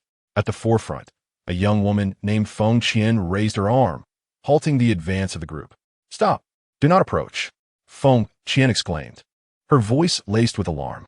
As their flashlights illuminated the brook's edge, a chill surged from the ground, coursing through each individual, striking dread into their hearts as the atmosphere of fear spread like wildfire. Are they all dead? How can this be? Brother. One individual's face turned ashen as their gaze fixated on a corpse beside the brook, their steps involuntarily drawing them forward. A man beside him seized his arm, pointing at the lifeless forms and admonishing him coldly. Are you mad? Do you not see the countless dead? My brother. Silence. Wait for Brother Su. Feng Qian snapped impatiently. Anyone wishing to court death may do so. I shall not intervene. At her sharp words, those whose emotions were wavering gradually settled, remaining vigilant as they awaited Su Yuan's arrival.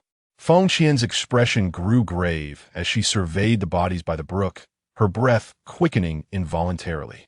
Over 50 resurrectors, including the esteemed Zhang Tong from the top tier of the 3 restrictions, had perished in silence, unable to flee. Was this the work of the inhabitants of the New World, or was it Li Chenxiu himself?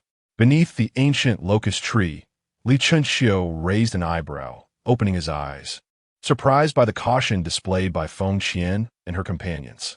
He had anticipated their hurried approach, yet it seemed he had underestimated their wariness.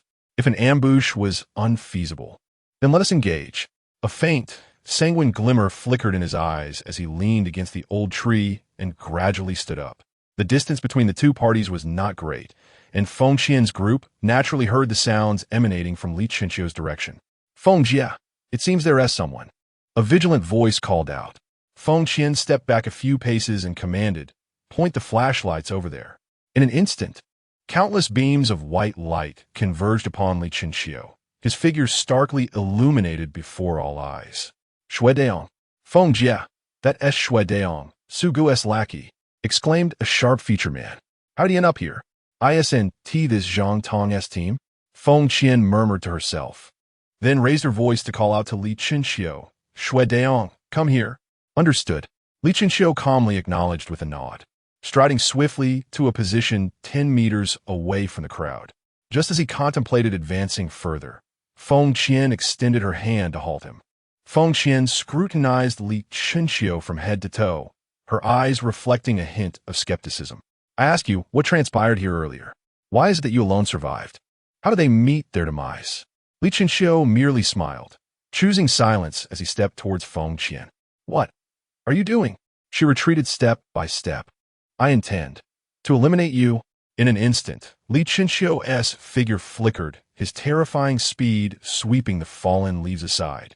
And just as Feng Qian's hair fluttered, his indifferent visage loomed before her, a fist shadowing her. At the moment Li Chinxiu's fist was about to strike Feng Qian, she suddenly opened her mouth. Shift. Bang. The sound of a skull shattering echoed. Yet it was not Feng Qian who fell, but a male resurrector. Li Chinxiu retracted his fist and turned to glance at the shaken Feng Qian standing a few meters away. The sudden turn of events bewildered the other resurrectors, who stumbled backward in confusion. "Shui Deong, what are you doing?" Someone mustered the courage to ask. Before Li Chinxiu could respond, Feng Qian interjected. "He is not Shui Deong. Prepare for battle." As she spoke, the space around Feng Qian seemed to distort, and in the next moment, a gust of force surged towards the back of Li Chinxiu's head. With a swift motion of his waist, he shifted his upper body aside, Feng Qian's fist just grazing his hair. "Your ability is intriguing. It allows for a body swap with others." "I nearly fell victim to it," Li Chinxiu remarked coolly.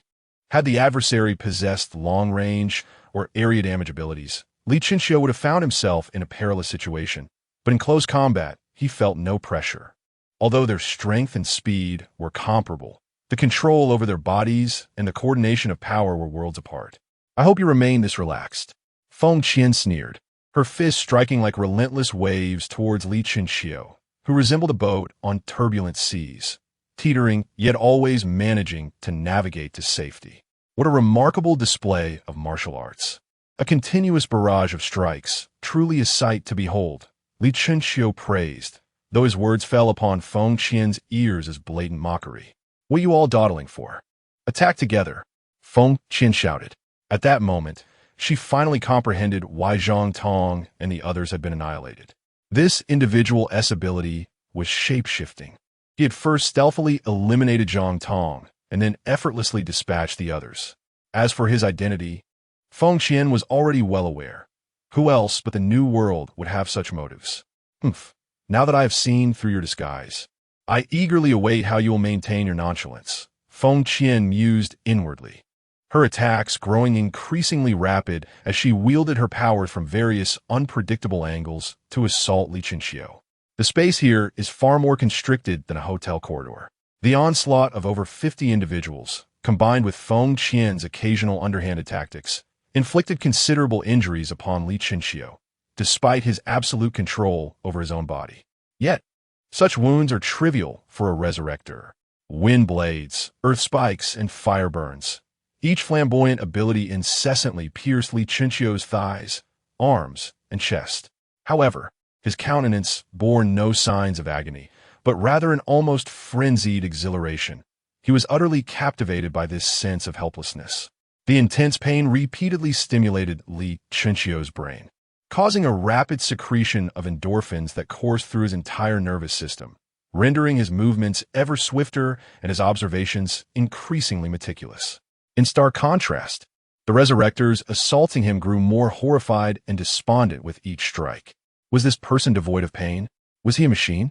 The fact that he felt no pain was one thing, but how was he accelerating? Had he taken drugs? They could hardly land a blow on his forehead. It was as if his head were powered by a motor. Just as Li Chinxiu began to gain the upper hand, Feng Qian leapt into the air, twisting her hips dramatically, her calves lashing towards Li Chinxiu's head like a whip. Li Chinxiu's gaze sharpened, and the moment he raised his arm to shield himself, Feng Qian's red lips parted slightly. Chapter 38. The arrival of Su Yuan. Li Chinxiu was suddenly engulfed in a blinding flash, as if the very fabric of space around him were being torn apart and reassembled by unseen hands. When he regained his senses, he found himself suspended in midair, striking a kicking pose. Indeed, Feng Qian had utilized her extraordinary ability to swap places with Li Chenxiu, resulting in a dramatic shift in their offensive and defensive positions. With a resounding crack, Li Chenxiu's whip-like kick struck Feng Qian's arm, yet the blow possessed only the force of inertia, devoid of any lethal power. How will you evade this? A glint of malice flickered in Feng Qian's eyes as she seized Li Chenxiu's ankle with her arm, like an eagle's talon, and forcefully yanked it downwards. In the air, there were no points of leverage. Li Chenxiu felt as though his limbs were shackled, rendering him incapable of countering her move. This was precisely Feng Qian's intention. How intriguing. Li Chenxiu raised an eyebrow, a subtle smile curling at the corner of his mouth. As his head encroached upon Feng Qian's attack range, she leaned her upper body back, swiftly elevating one leg to align perfectly with her torso, striking down upon Li Chenxiu's head with the ferocity of a torrential downpour. In that moment, excitement and anticipation illuminated the faces of all onlookers, Feng Qian included. Success seemed imminent. Her eyes sparkled with exhilaration, as if she could already envision Li Chenxiu's head shattering like a watermelon. As their bodies collided, Li Chenxiu's head seemingly fractured with a thunderous pop. However, instead of blood, crystalline droplets burst forth. What could this possibly mean? Feng Qian's eyes widened. Her mind flooded with a multitude of questions. What was this water? Wasn't this person supposed to possess a transformation ability? Why had he now morphed into liquid? Could elemental powers truly transmute parts of one's body into elements? She had never witnessed such a phenomenon. Most importantly, how could he still move after his head had shattered? Before she could unravel these mysteries, droplets of water shot out like bullets in every direction. The onlookers had no time to react before they were pierced through the forehead, collapsing one after another. What is happening? Help! Sister Feng, save me! Cried those few who narrowly escaped immediate death, pleading with Feng Qian. Yet, she was already ensnared by Li Chenxiu, barely managing to defend herself, let alone rescue others.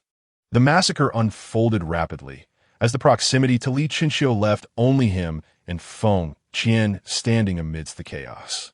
Overwhelmed by tension and exhaustion, Feng Qian found herself unable to withstand Li Chenxiu's onslaught.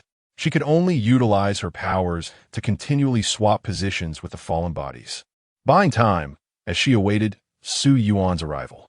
Meanwhile, Su Yuan raced towards the creek, leaving a series of fleeting shadows in the moonlight.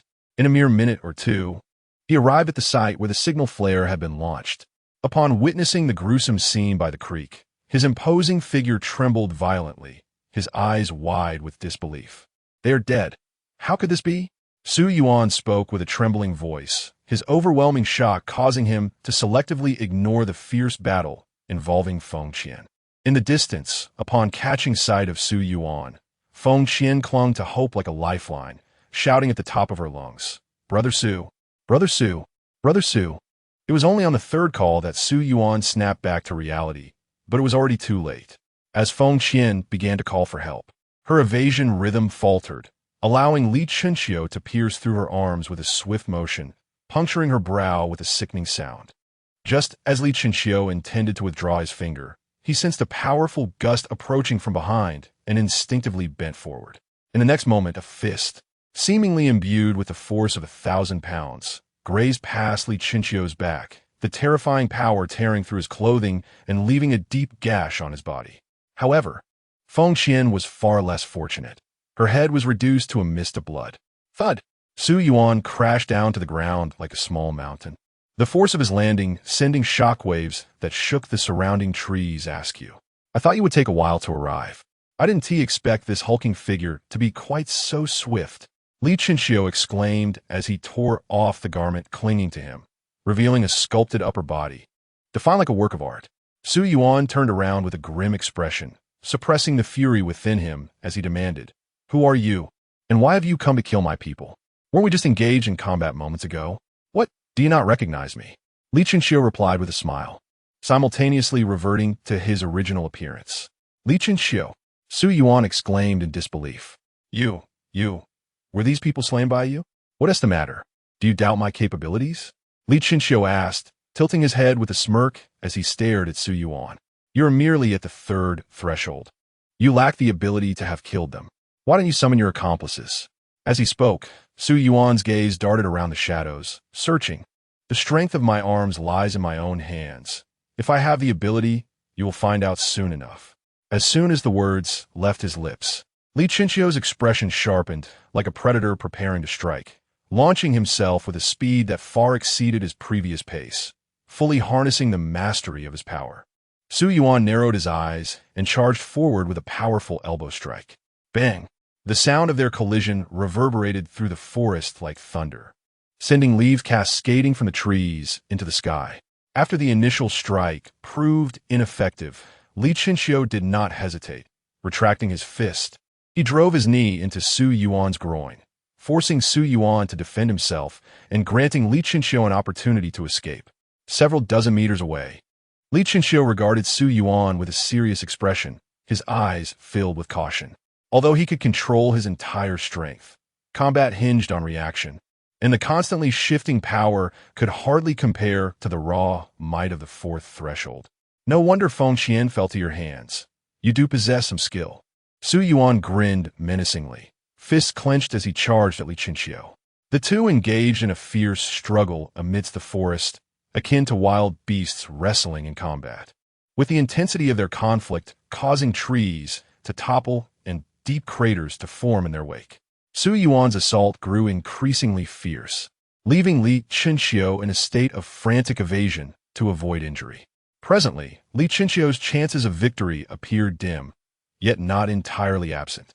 Concealing the blade of lethality in the shadows might allow for the possibility of overcoming the stronger adversary.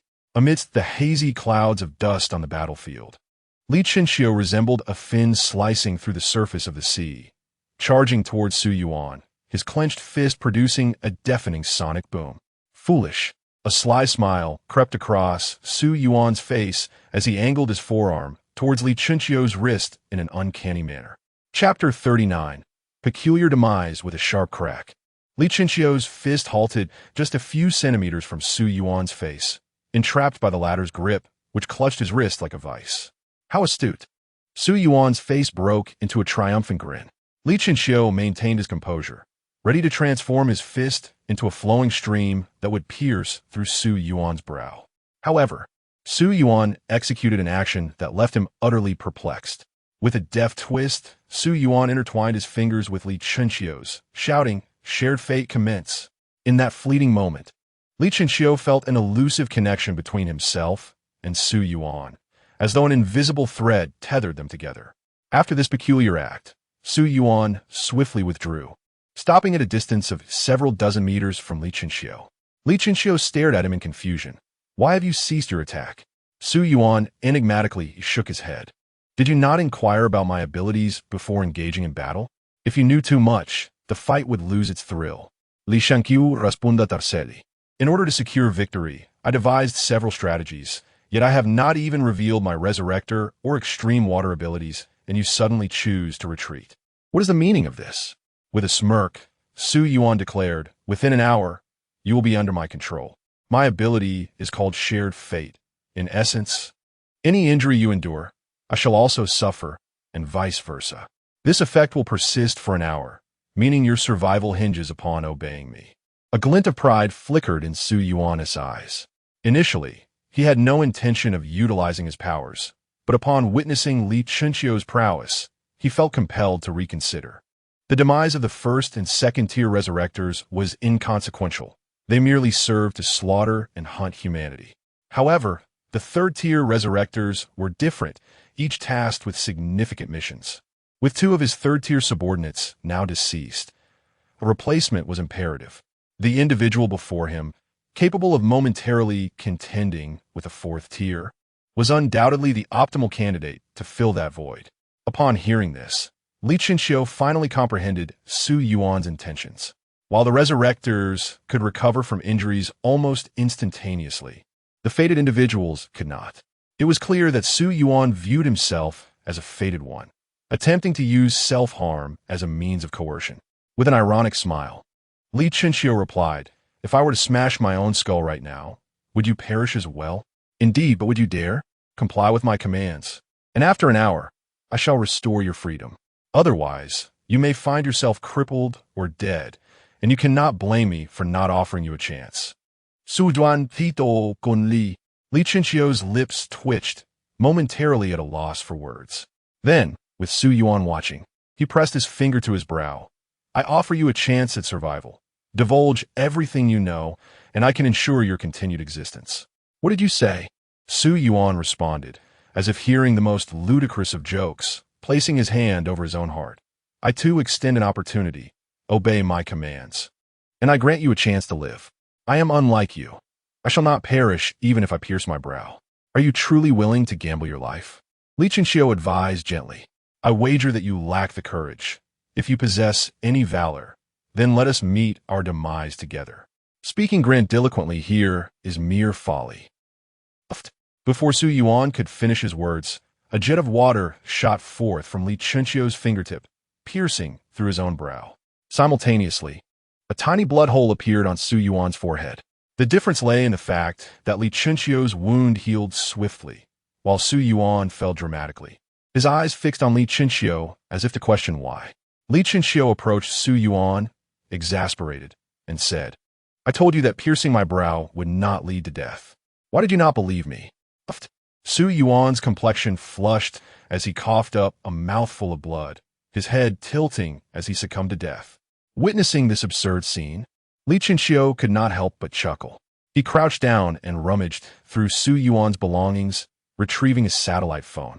After some exploration, he successfully dialed the number of the Special Abilities Bureau. "Hello, this is the Special Abilities Bureau of City 11, a melodious female voice echoed from the other end. "Yes, I'm looking for you."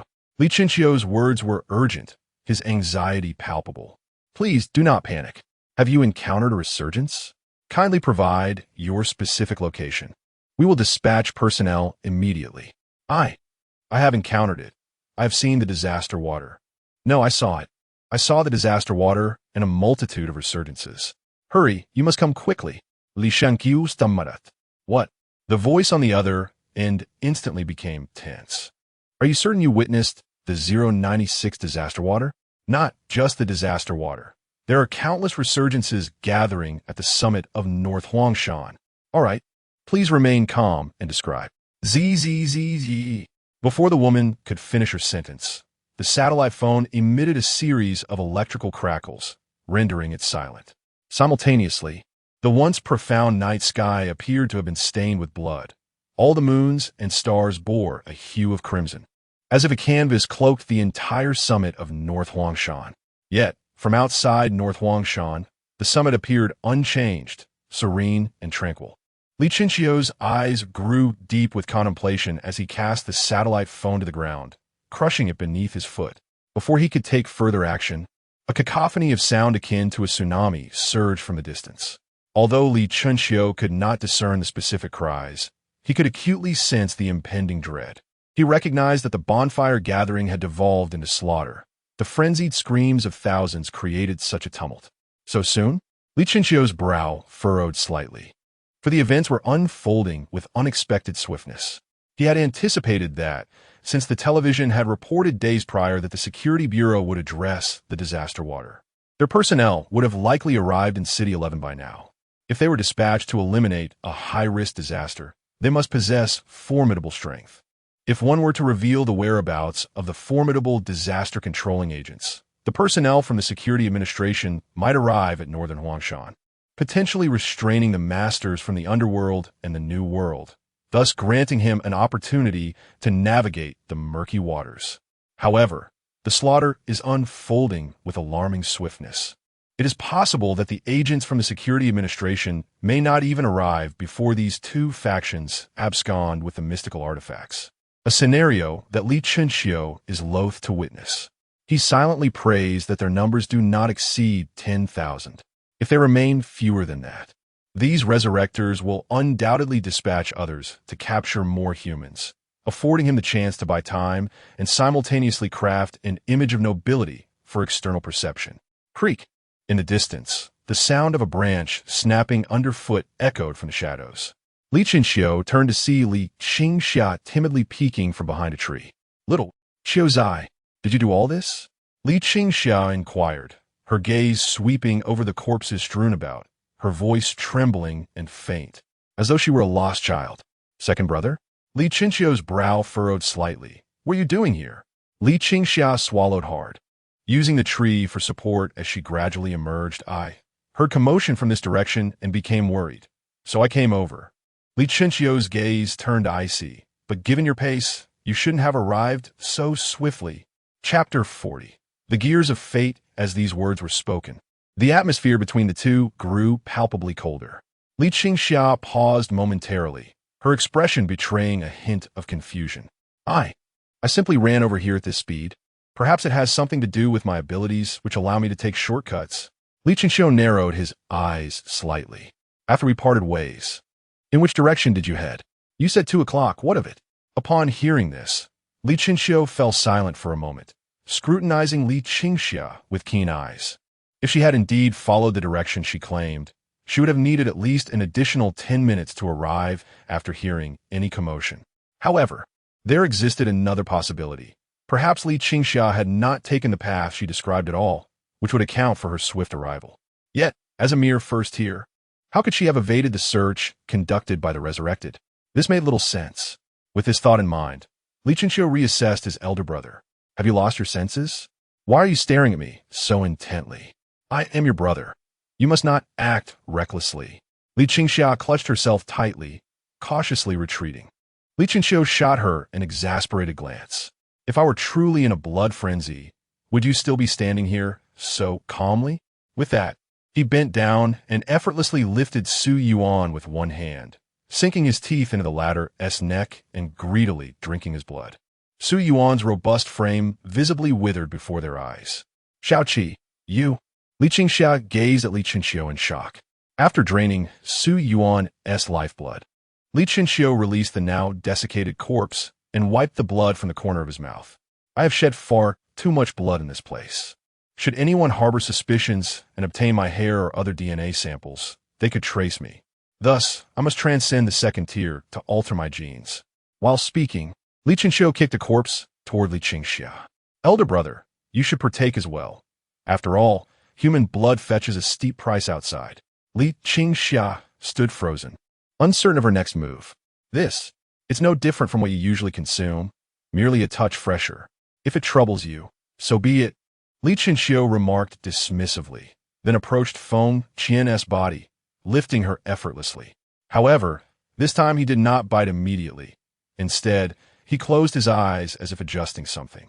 Having consumed Su Yuan's blood, his body was already in a state of saturation, the surging life energy nourishing every cell and gradually enhancing his physical capabilities.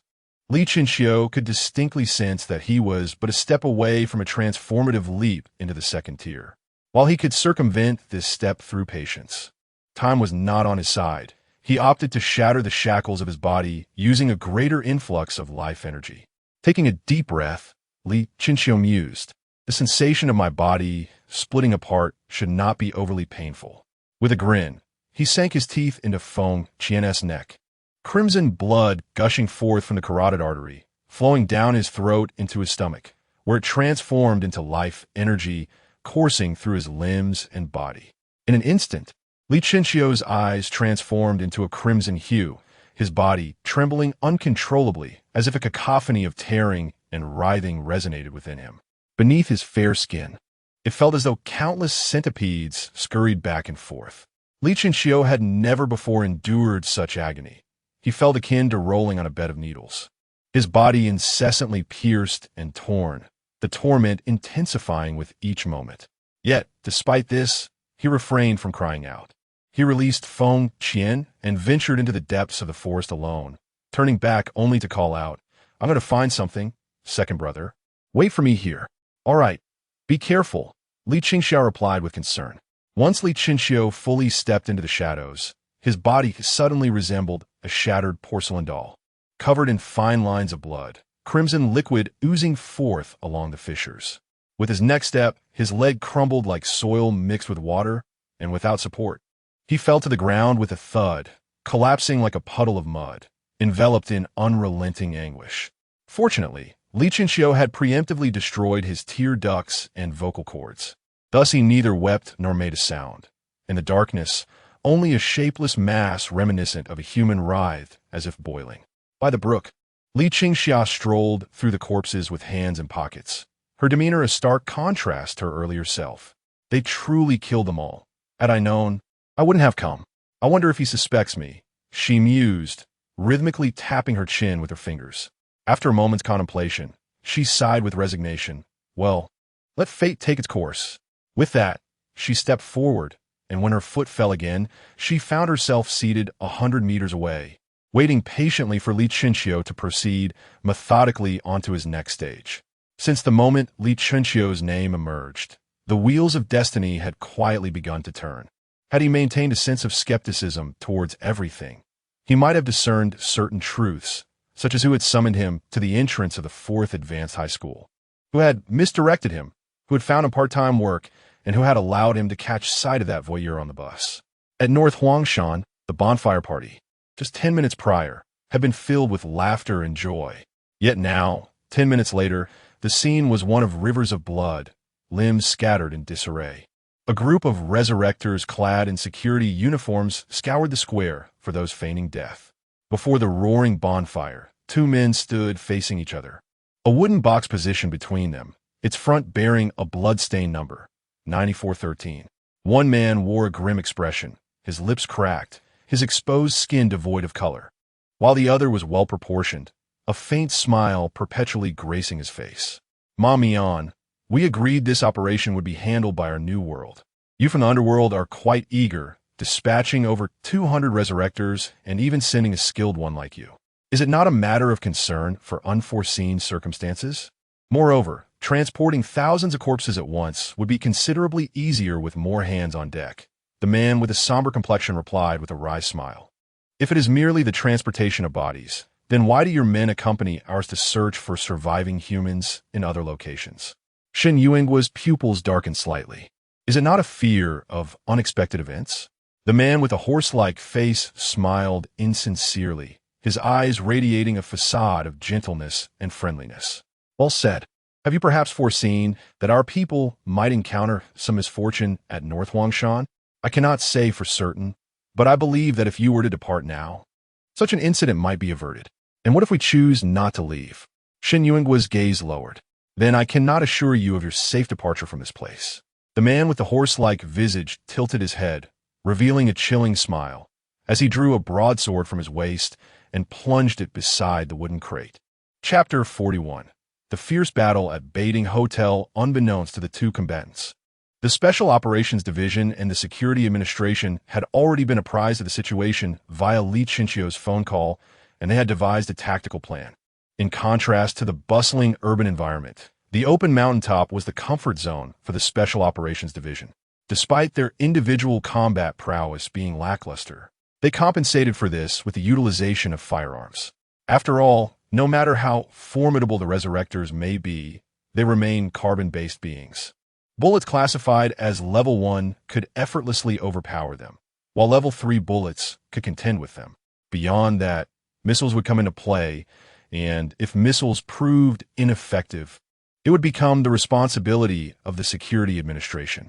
Near the small stream of Beihuang Mountain, within the shadows where moonlight struggled to penetrate, Li Chinxiu donned the garments of the deceased and emerged as if he were an ordinary person. Crouched beneath a tree, Li Qingxiao immediately sprang up and hurried towards him upon spotting his silhouette. Xiao Qiuzai, do you realize that abandoning a Level 1 Resurrector in a place like this is exceedingly perilous? Li Qingxia exclaimed, firmly grasping Li Shanqiu's Armenia. Aside from Su Yuan and a few Resurrectors who seemingly vanished, the rest are essentially dead. What is there to fear? Li Qingxiu retorted, pushing Li Qingxiao away with disdain. I aspire to be as formidable as you. How could I possibly be afraid? Li Qingxiao paused momentarily. By the way, did you kill all these people? Casting a glance at the corpses strewn across the ground, Li Qingxiu nodded slightly. You've seen my abilities in the videos. Dealing with those below Level 3 is quite effortless. Beyond that, one must take matters into their own hands. Li Qingxia inhaled sharply. Goodness, are you truly human? How did you become so powerful so quietly? With ample nourishment, one naturally grows stronger. Come, let us assess the situation, Li Qingxiu said, patting Li Qingxiao on the shoulder before stepping ahead into the forest. Li Qingxia, sensing urgency, quickly followed. What are we going to do? Also, Xiao Qiuzai. Why is the sky turned red? Beiwang Mountain, a flat-top peak and a renowned tourist destination in city number 11, boasts numerous grand hotels and camping sites. However, due to its proximity to uninhabited zones, the lack of cellular infrastructure and internet connectivity has dissuaded a considerable number of young people. Nonetheless, this did not diminish the splendor of the sunrise or the twilight glow. Every evening around 6 or 7, the barbecue area would resonate with the sizzling aroma of meat. Diners at the eateries would constantly flow in and out, and couples could often be seen hand in hand strolling along the roads. Yet all of this was shattered that night, as bloody handprints adorned the glass of the restaurants, and vehicles lay haphazardly strewn across the streets. Occasionally, one could hear the desperate cries of women from within the cars, mingled with the sinister laughter of the resurrectors. Most resurrectors, having been forsaken by the law, found their moral compasses irreparably shattered. This was not mere coincidence, but an inevitability. Beneath the flickering streetlights, Li Qingxiu slowly emerged from the shadows. After leaving the forest with Li Qingxia, the duo made their way to the location of a bonfire party. Subsequently, through his abilities, Li Qingxia discerned numbers on a wooden crate, igniting a glimmer of hope in Li Qingxiu. The sealing box remained unopened, and he still had a chance.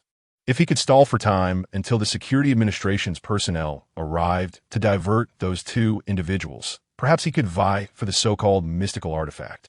As for whether the other party would directly flee with the box, Li Qingxiu was uncertain, yet attempting was certainly preferable to mere observation. What if he succeeded?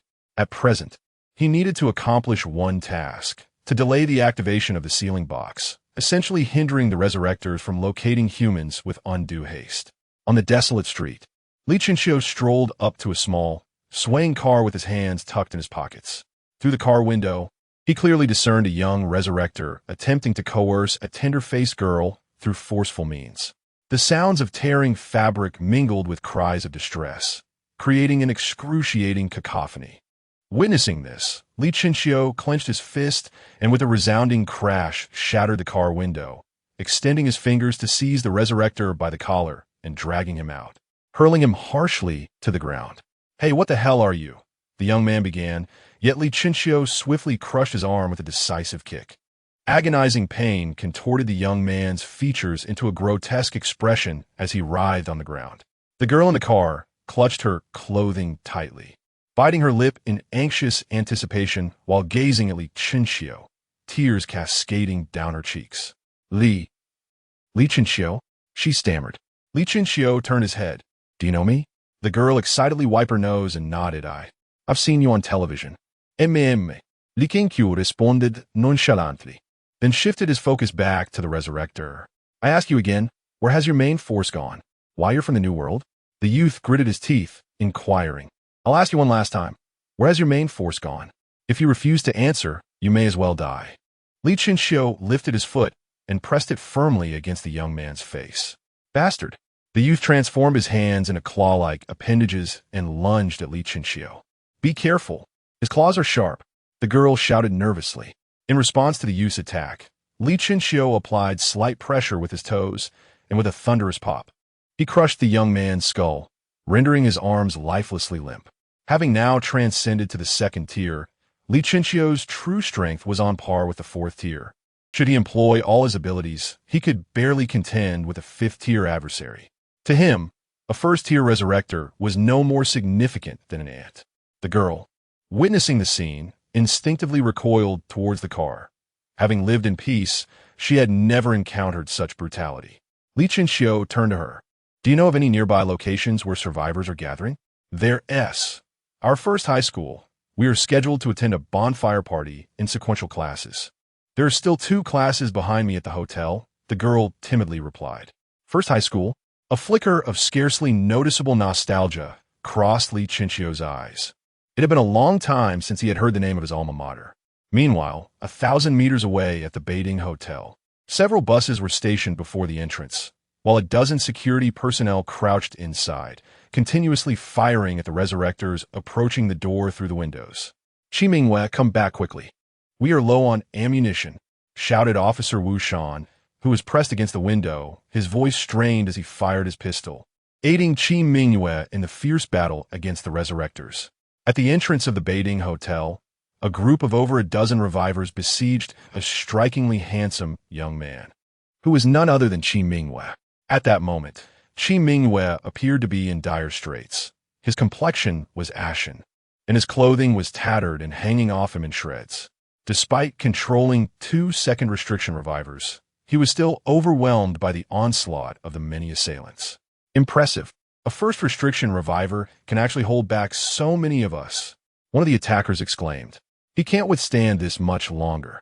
Let's intensify our efforts. Once he's eliminated, everyone inside will be ours. The revivers grew increasingly exhilarated, their strikes raining down upon Qi Mingwei like a relentless downpour.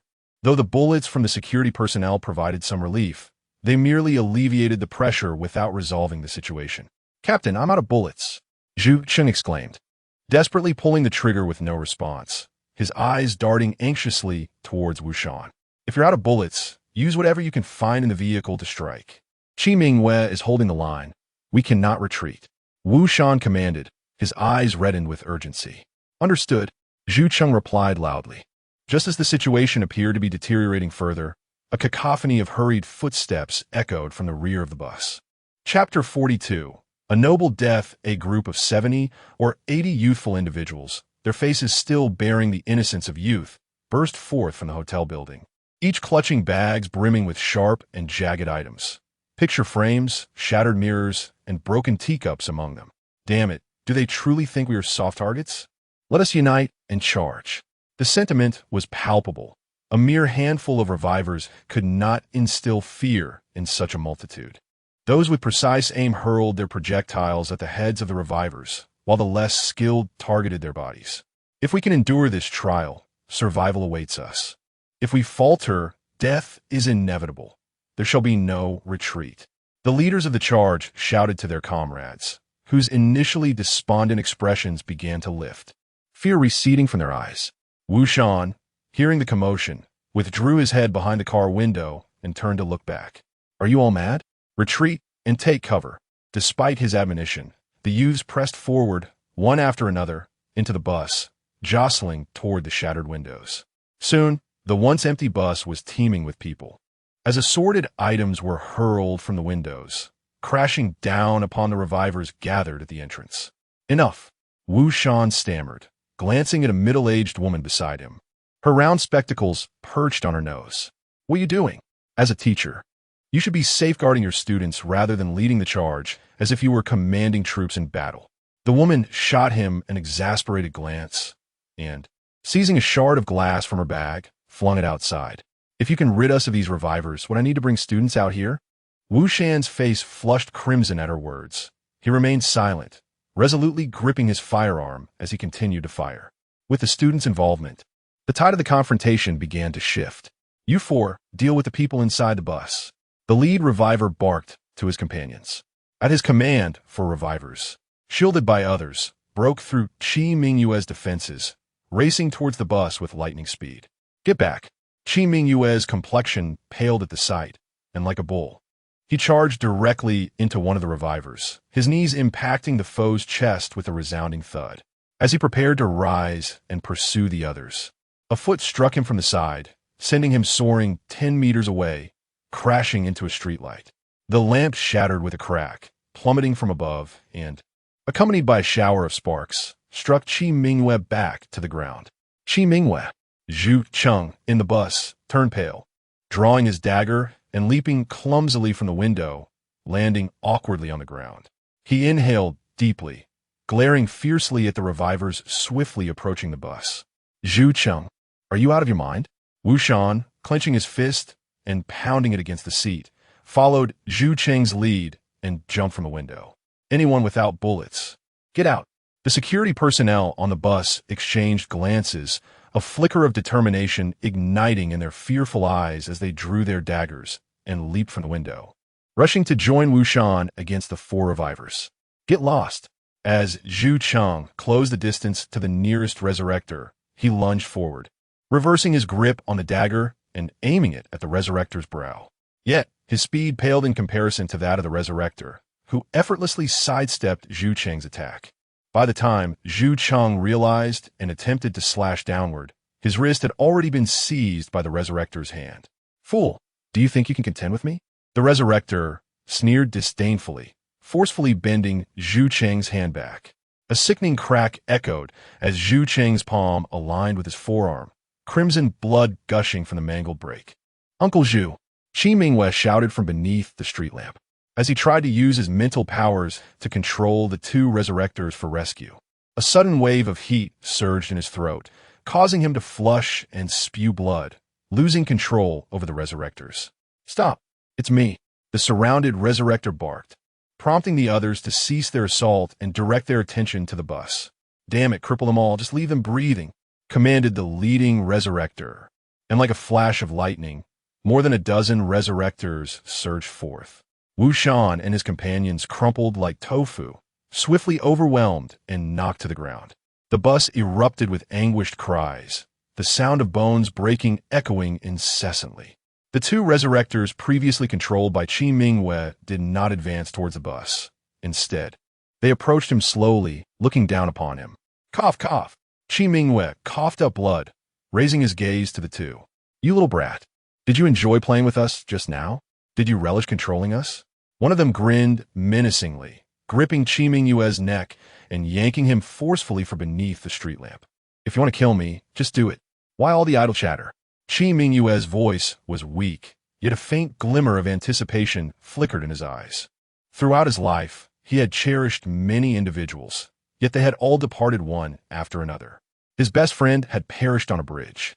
His father had died while seeking justice for Aunt Suyu. His grandfather had succumbed to insurmountable medical expenses. This desperate resistance was not born from any noble virtue. Rather, he was simply weary. If you don't wish to live a moment longer, I shall grant you that. The resurrector cast a cold glance at Qi Mingwei, lifting his foot to stomp on his head. Perhaps this is what my grandfather meant by dying with dignity, Qi Mingwei thought, managing a faint smile as he slowly closed his eyes. A gentle breeze swept by, and in that fleeting moment, he caught the familiar scent of warmth from the old apartment building. Boom! A crimson explosion erupted, splattering droplets onto Qi Mingwei's face. Trembling, he reached up to touch his face, finding his damp fingers stained with a metallic scent that assaulted his senses. Qi Mingwei murmured, reluctantly opening his eyes that he had decided to keep shut. He beheld, even as his vision was obscured by the blood upon his eyelashes. Qi Mingwei distinctly perceived the headless corpse standing before him. The lifeless resurrector gradually tilted and fell to one side, revealing a youth with half a face shrouded in shadow behind the cadaver. The dim yellow glow of the street lamp illuminated the young man's eyes, their profound depths seemingly concealing a myriad of emotions. This individual was none other than Li Chenxiu, the same Chenxiu from 2 years prior. Chenxiu? Qi Mingwei's voice was but a whisper, and his pupils widened uncontrollably. Chapter 43. Why Retreat? Li Chenxiu's gaze lowered, her eyes radiating an icy chill. To regard cowardice and weakness as a rightful demise is something I have never encountered. It is truly absurd. Standing nearby, the second-tier reviver oscillated between glancing at the headless corpse on the ground and at Li Chenxiu, his legs quivering uncontrollably, ultimately collapsing to the ground. This was far too swift. Only moments ago, he had seen a shadow beside his companion, who had then met his end. What could they possibly achieve? Before the other could utter a word, Li Chenxiu delivered a swift kick aimed at his head, her terrifying speed rendering the second-tier reviver unable to comprehend the situation, only sensing a dark figure hurtling toward him. Bang! Blood splattered. The explosive sound quickly drew the attention of other revivers, halting their actions as they collectively widened their eyes, fixating on Li Chenxiu. This Li Chenxiu? Wu Shan, lying on the ground, stared vacantly in the direction of Li Chinxiu. His eyes, devoid of life like a desolate well, suddenly flickering with a hint of emotion.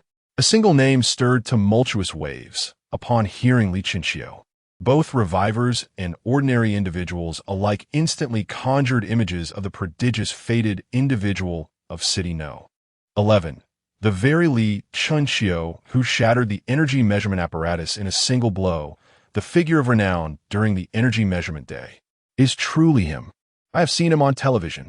Li Chinxiu of the extreme body system. We are saved. We are saved. The despairing humans erupted in jubilant cheers, while the revivers wore expressions of utter bewilderment, their eyes betraying unabashed fear. If the second tier had been dispatched in an instant, what chance did the first tier stand? By the roadside, Li Chinxiu wiped the blood from her palm with the hem of her garment, casting a disinterested glance toward Qi Mingwei. I am Li Chinxiu. Do not misname me again. With that, Li Chinxiu turned her attention to the revivers at the hotel entrance, her piercing gaze slicing through each face like a sharpened blade, intensifying the terror within them. Why you don't come any closer? A male reviver seized a bloody girl beside him, using her as a shield. Let me leave, otherwise, I will kill her. Back away, retreat to that intersection. Do as we say, or none of you will survive. Observing this, the other revivers hastily complied, clutching the injured individuals as shields, their expressions fraught with trepidation as they regarded Li Chinxiu. Help me, I don't want to die. My grades are so good. How can I perish here? Please, save me. Teacher, you must make Li Chinxiu back away. The hostages, terrified, cried out desperately, with the more timid among them already in tears. Everyone fears death. Who isn't afraid? One reviver, noticing Li Chinxiu standing motionless, shouted sternly, Retreat. Haven't you heard? Why are you still frozen in place? Wu Shan, struggling to prop himself up, called out fervently, Li Chinxiu, please heed their words and step back. We cannot let these children perish here. Indeed, lives are paramount. I implore you, these children are innocent. The middle-aged woman pleaded desperately. Retreat? Li Chinxiu slowly advanced to the front of the door. Why should I retreat? To spare the lives of a few, only to release the tiger back into the mountains, thereby endangering the lives of many innocent individuals? That is not a prudent choice. Upon hearing this, the previously joyous revivalists suddenly froze, their expressions morphing into one of terror as they gazed at Li Chinxiu. The middle-aged female teacher exclaimed, Have you lost your mind? These children. Silence. Li Chinxiu coldly rebuked, a faint chill emanating from him, causing the teacher to shudder in fear, unable to utter another word. I will grant you 10 seconds to contemplate. One option is to release these people, and I shall leave them whole. The other is to refuse, and I will shatter your skulls. As he spoke, Li Chinxiu raised his arms, extending 10 fingers, which he began to lower one by one amidst the biting cold wind. The revivalists were initially taken aback by his words, but soon they reacted. Wait, calm down, let's discuss this. Why must it come to violence? Indeed, these children have their entire lives ahead of them. It would be a tragedy for them to perish here. Do you realize your actions could lead to online outrage? Do not let us ruin your reputation. The revivalists were now in a state of panic, each one pleading earnestly. However, if a fate-bound individual, comparable to the top-tier 3 bands, was determined to take lives, no amount of escape would avail them. 5 seconds remain. Think quickly. Li Chinxiu lowered his arms, bent down to retrieve an iron ladle from the ground, and coldly stated, 3 seconds. Wait, allow me to argue my case, No more chances. A cold glint flashed in Li Chinxiu's eyes as the ground beneath him fractured into a spiderweb pattern. In an instant, he transformed into a wraith, his terrifying speed tearing through the air and unleashing a violent gale, shattering the tranquility of the night. Before the foremost revivalist could react, his skull was crushed by the ladle in Li Chinxiu's hand, blood mingled with white viscous matter splattering onto the slowly swaying sign at the entrance. Bang, bang, bang. The sound of shattering echoed continuously. The revivalists heard the noise but saw no one, witnessing their companions fall inexplicably around them. Panic ensued as they abandoned their hostages, frantically fleeing in all directions. Yet, all their efforts were in vain. Li Chinxiu, like the grim reaper of the night, effortlessly reaped their lives. In mere breaths, the troublesome revivalists had all met their demise, not a single one left alive. In the shadows surrounding the hotel, those who had awaited their chance cautiously withdrew their heads and stealthily slipped away, fearful of catching Li Chinxiu's attention.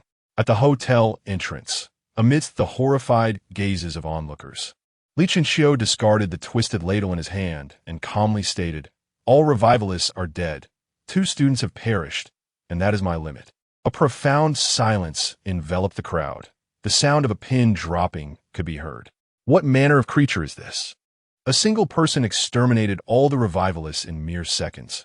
Was this a film, or were they playing a game at double speed? Having finally managed to rise to his feet, Qi Mingyue found himself momentarily lost in thought upon witnessing the scene before him. He had believed that his ability to control 2 second-tier individuals was quite extraordinary. Yet in the face of Li Chinxiu's actions, he came to realize the profound truth that there are always those beyond one's comprehension, realms beyond one's reach. The absurdity of the situation was overwhelming. Li Chinxiu paid no heed to the astonished onlookers and stepped forward to stand before Captain Wu Shan. "Captain Wu, are you familiar with this area?" Wu Shan, suppressing his astonishment, nodded stiffly. Li Chinxiu then crouched down and pointed to his shoulder, saying, "Climb on, and guide me to other locations where survivors may be gathered." Chapter 44. The Prisoner of the Sky Mirror amidst the towering mountains. The winding road resembled a colossal silver python, concealed beneath the chilling moonlight. One by one, military off-road vehicles and heavy transport trucks ascended the slopes, their orderly formation exuding a sense of lethal precision akin to a well-coordinated pack of wolves. Above the convoy, dozens of armed helicopters hovered like vigilant falcons, arranged in a triangular formation, methodically circling above the procession. Half of the vehicles bore the emblem of a 3-leaf clover, while the other half displayed a pale blue sphere. The former represented the Special Forces, while the latter denoted the Federal Corps stationed in City 11.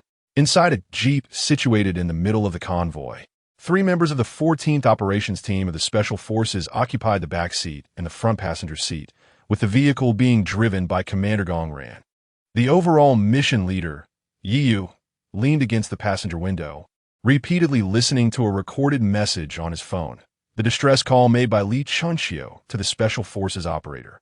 "Can you confirm that the caller was Li Chinxiu, who participated in the ability assessment a few days ago?"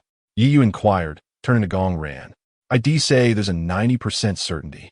"I have a rather vivid impression of his voice," Gong Ran replied, a flicker of resentment crossing his eyes. Yi raised an eyebrow, intrigued. "What makes that impression so vivid?" Gong Ran's expression darkened, recalling the harsh words directed at him.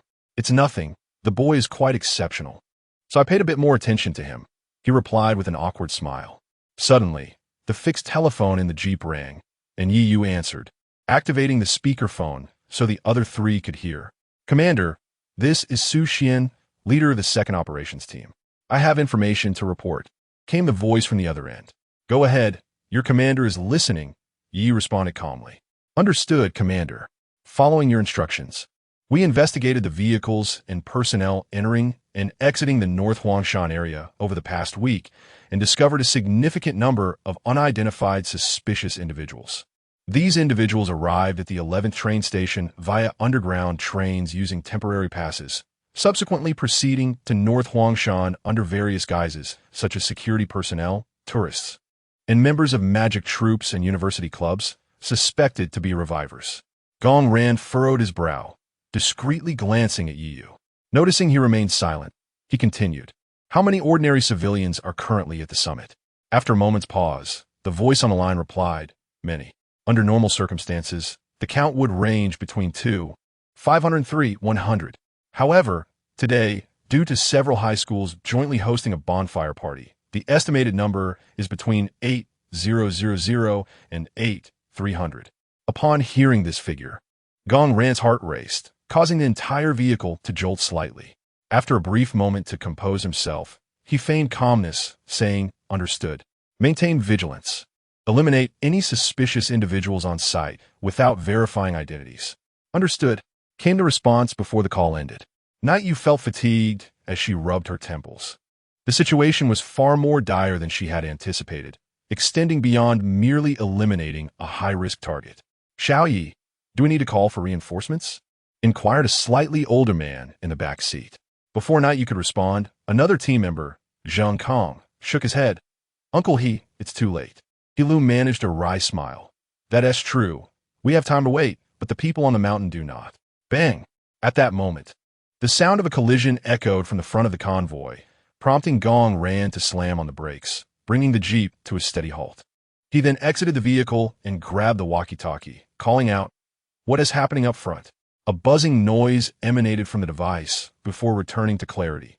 "Commander, there is an invisible barrier on the road ahead, preventing passage." An invisible barrier?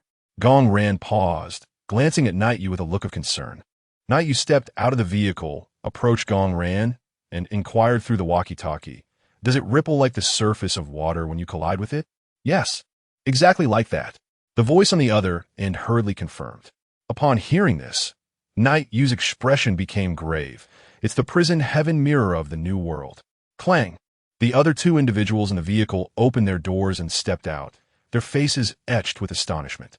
As members of the security command, they were well aware of the name New World, the foremost faction of resurrectors in the wasteland, a colossal entity capable of contending with the Federation. Sensing the heavy atmosphere, Night Yu reassured them, "Do not panic. The fact that they employ a device like the prison heaven mirror indicates that those who approach are not formidable and may even fear us. Otherwise, they wouldn't resort to such concealment. Let us first shatter the barrier of the prison heaven mirror, and then we shall devise a plan based on the circumstances within." There was no other option. After dealing with the resurrectors at the North Peak Hotel, Li Chunxiu, accompanied by Wu Shan, scoured the area for small groups of resurrectors to eliminate, becoming a savior in the eyes of countless survivors while simultaneously turning into a nightmare for numerous resurrectors. This situation significantly delayed the opening of the sealed boxes. Upon learning of this, Ma Mian from the underworld and Shun Yuanhua from the new world repeatedly dispatched experts to eliminate Li Chunxiu. However, not only did they fail to kill him, but they also couldn't even locate Li Chunxiu's associates. This was a deliberate strategy by Li Chunxiu, aiming to cultivate an impression of strength while remaining reticent, facilitating subsequent actions and allowing these resurrectors to comfortably place the boxes in the square for the bonfire party. Fools! Can't you find a single destined one among so many? Ma Mian kicked the man in front of him to the ground. The man, clutching his abdomen, stood up in grievance. "My lord, we wish to find him too, but this fellow seems to have a radar in his head. Every time we are about to uncover his whereabouts, he leaves ahead of time. Get lost, continue searching." Ma Mian pointed towards the distance. I'm on it. The man nodded fervently several times before stumbling out of the square. With a light chuckle, Shun Yuanhua remarked, "What use is there in gathering so many revivers? They are merely useless fillers. What is there to laugh about? Have you new world inhabitants discovered something?" Ma Mian taunted. Shun Yuanhua shrugged his shoulders nonchalantly, stating, "It is quite natural that we have not found much, as our numbers are rather limited." Suddenly, a thunderous sound akin to a roaring tempest emanated from the southern side of North Huangshan, the very direction of ascent and descent. Chapter 45. The definition of man, a tremendous roar, startled everyone present, causing them to instinctively retreat in the opposite direction of sound. "What is happening?" a panicked voice inquired. Yet, no one could provide an answer, and all eyes turned to Shun Yuanhua. At that moment, Shun Yuanhua furrowed his brow, his gaze fixed unwaveringly on the source of the noise. Someone was attacking the barrier of the prison sky mirror, likely military forces and the Special Abilities Department, and it appeared that individuals from the administration were also involved. "This is impossible. I specifically arranged 10 second-tier restrictions on the mountain path to eliminate any humans attempting to ascend and prevent them from revealing the barrier's existence to the Special Abilities Department. How could this happen? Did one of your people leak the information?" As he spoke, Ma Mian cast a suspicious glance at Shun Yuanhua. "How can you utter such absurd words without breaking into laughter?" Shun Yuanhua shot Ma Mian an irritated glare before reaching for the ceiling box. What are you doing? Ma Mian hurriedly stepped forward to swat Shen Yuanguo's hand away. What do you mean? What am I doing? Naturally, if people are coming, we must retreat. Am I wrong to take my sealing box from New World? Shen Yuanguo regarded Ma Mian witty. What do you mean by the sealing box of the New World? This is an unclaimed object, and unclaimed objects rightfully belong to our underworld. I suggest you abandon those thieving thoughts, or do not blame me for turning hostile. Ma Mian's eyes glinted ominously as he drew the sword embedded in the ground. How dare you speak such words with a straight face? Furthermore, what qualifications do you have to threaten me? Do you truly believe I cannot defeat you? Shen Yuanguo also ceased to be polite, revealing the claw-like weapon on his hand. Very well then, let us. Boom. Before Ma Mian could finish his sentence, another deafening roar echoed from the south. The second resounding blast restored some rationality to the two, easing the tense atmosphere between them. You are aware that our strengths are evenly matched. Determining a victor would take considerable time. The prison sky mirror cannot hold for long, and those individuals will soon enter. At that point, neither of us will be able to claim the sealing box. Shen Yuanguo's expression turned grave. In my eyes, there are only two outcomes. Either I take the sealing box, or someone else does. I will only accept the former. Hand over the sealing box, and I will give you a mystical artifact in return, Ma Mian stated firmly. Gritting his teeth, Shen Yuanguo replied, You give it to me, and I will offer you 2 mystical artifacts in return. You give it to me, and I will offer you 3 mystical artifacts, Ma Mian said, his face impassive, his earnest demeanor nearly deceiving Shen Yuanguo. Damn it, you never intended to give it. Did you? As if you can truly offer me 2 mystical artifacts. For a moment, the two found themselves locked in a stalemate once again. After a few seconds of silence, Shen Yuanguo sighed deeply, conceding, Let us do this. The sealing box is nearing 10,000. Shall we make a wager? Ma Mian nodded slightly. You speak. We shall proceed southward to bide our time, urging our subordinates to swiftly unlock the sealed box. Should it contain an artifact of exceptional power, it shall be mine. If it holds mere weapons like swords and clubs, they will belong to you. What say you? Shen Yuanguo declared resolutely. Upon hearing this, Ma Mian bowed his head in contemplation before ultimately conceding. After assigning tasks to their respective subordinates, Ma Mian and Shen Yuanguo surged southward, the sharp sound of sonic booms resonating throughout the mountaintop. Meanwhile, in a concealed alley, Li Qinxiu placed the leg-disabled Wu Shan beside a pile of refuse and whispered, Too many have been taken to the bonfire square by the Resurrectors. I must go rescue them, Captain Wu. You should remain here. Just as Li Qinxiu prepared to rise and leave, Wu Shan grasped his arm tightly. It is too perilous. The more people there are, the more Resurrectors will surely emerge. What if you? Captain Wu, it is the duty of the fated ones to protect the ordinary. I cannot stand idly by while these Resurrectors commit murder. I will not act recklessly if it is too dangerous, but I must attempt it if the opportunity arises.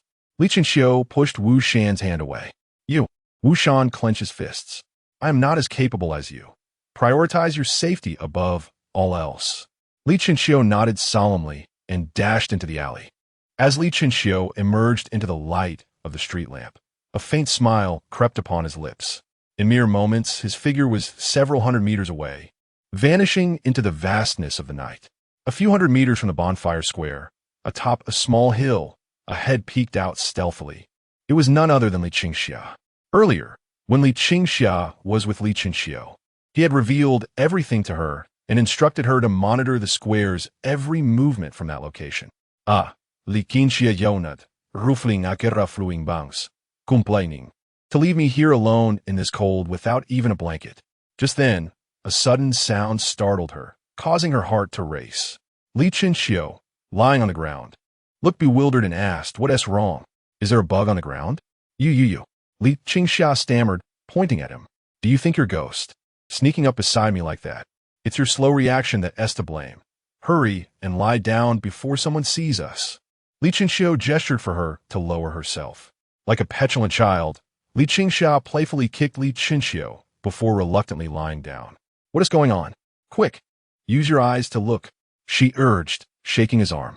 You were right to bet on this. Those two formidable-looking resurrectors have headed south. The sealed box is at 9,892. We still need. Li Qingxia counted on her fingers, just over 100 more. 108 more must perish, Li Qingxiu stated calmly. Li Qingxia nodded. It's just as I calculated. We only need to capture and eliminate another batch of these resurrectors. Are you confused? There's still over 30 resurrectors and 60 or 70 ordinary people in the arena. Once they have slaughtered all the ordinary individuals, I can finish off the rest. And that would suffice for a count of 10,000. Li Qingxiu gazed at Li Qingxia as if she were a fool. Huh? Li Qingxia suddenly realiza. I thought we were not counting as people. Upon hearing this, Li Qingxiu paused for a moment. Then, after a few seconds of silence, he chuckled. Whether resurrectors or ordinary individuals, at the core, they are merely creatures inhabiting this world. The strong prey on the weak, while the weak evade the strong. Only the powerful possess the right to define their own existence. Li Qingxiu rose to his feet, casting his gaze downward upon the carnage unfolding in the square. Chapter 46. The Apparition of the Arcane Artifact, a Collective Startle. In the flickering light of the bonfire square, the carnage raged on. Don't kill me. I can offer you money. I have so much at home. A piercing scream shattered the night. The sharp tip of a blade slashed across the youth's neck. Blood cascading down the blade, etching a long crimson line against the dark sky. The boy, in sheer terror, clutched at his throat, but it was futile. Blood seeped through his fingers, the vibrancy in his eyes fading gradually until he was enveloped in tranquility. In a mere 2 minutes, 76 lives transformed into cold statistics, bringing the unlocking of the artifact box one step closer. A young man flicked the blood from his fingertips, casting a regretful glance at the lifeless girl in his arms. Hurry up! Why are you still holding a corpse? Someone urged impatiently. The young man rose, his gaze greedily surveying the girl. She appeared so youthful. How delightful it would be to court her. At that moment, a gentle breeze swept by, and a detached voice echoed from behind him. It's not too late for you to go down and talk to her now. With a swift motion, Li Qingxiu crushed the man's skull with his fingers, then deftly lifted a horizontal blade that had been embedded in the ground. The sudden turn of events left all the revivers present in shock. Wait, you are. Li Qingxiu, run! A man, regaining his senses, shouted, but just as he turned to flee, a glint of cold steel flashed in the corner of his eye.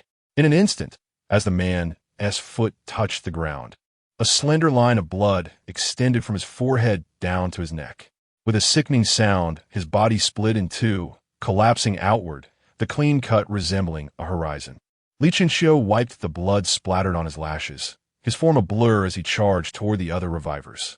In that moment, the sounds of blood gushing and anguished cries intertwined under the night sky, composing a haunting symphony. After dispatching the last of the revivers, Li Qingxiu stood tall, the horizontal blade in hand, casting a sidelong glance at the artifact box, his crimson eyes glinting chillingly in the moonlight. The numbers 9999 were etched upon the box, writhing like insects in an eerie dance. Just one more? Li Qingxiu frowned, ready to seize another life, when a faint plea for help reached his ears from the distant pile of corpses. Don't go. Help me. Li Qingxiu retracted his step and turned towards the source of the voice. From the high mound of bodies, a bloodied head emerged from the crevices, pleadingly gazing at him. Li Qingxiu smiled slightly, moving like the wind to stand before the girl. Save me. She trembled, reaching out to grasp his pant leg. Li Qingxiu nodded. Thank you. I will grant you a swift end. No sooner had he spoken than his blade plunged with lightning speed into her forehead, extinguishing her precarious life. In the fleeting moment of the girl's demise, the once writhing figure of 9,999 on the ceiling box transformed into 10,000, while the grimy, dark filth upon its surface began to peel away in large patches. Thud, thud.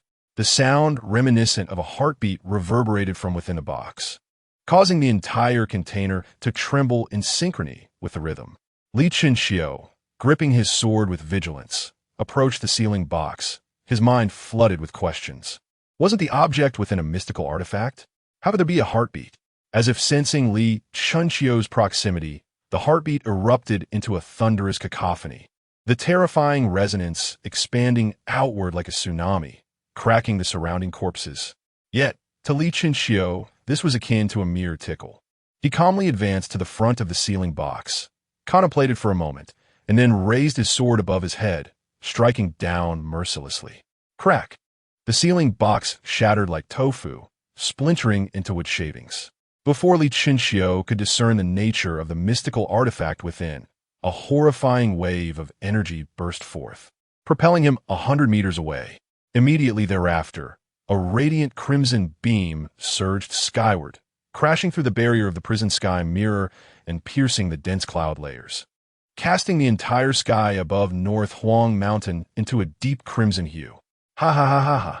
A sharp, piercing laughter echoed across the heavens, shattering the clouds and stirring a tempest. Boom!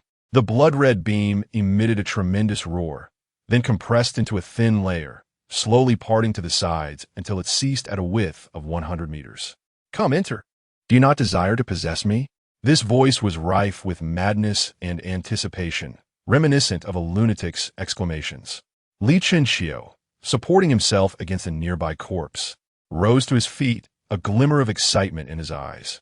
With a sudden push off the ground, he shot into the thick crimson, vanishing from this realm. As the barrier of the prison sky mirror shattered, Ma Mian and Shun Yuanghua, who had been lurking behind it, could no longer conceal themselves and were utterly exposed. However, neither of them fled, nor did the three members of the Indirectorate take action. All present gazed in shock at the blood-red portal standing defiantly in the cosmos. Ma Mian's eyes widened. Is this a sentient mystical artifact? Beside him, Yu felt a jolt at his words. As a member of the Indirectorate, she understood the implications of Ma Mian's statement. There exists a hierarchy among mystical artifacts, yet no definitive classification, as their abilities are extraordinarily diverse, making it challenging to discern superiority. However, there is one type of artifact, spiritual artifacts. Spiritual artifacts possess independent consciousness, are indestructible, and wield powers beyond ordinary comprehension, transcending all other mystical artifacts. Furthermore, spiritual artifacts have a unique bond with their masters. Only those recognized by them can wield their power. And these individuals are known as spiritualists. The stronger the spiritualist, the more potent the spiritual artifact becomes, creating a symbiotic relationship.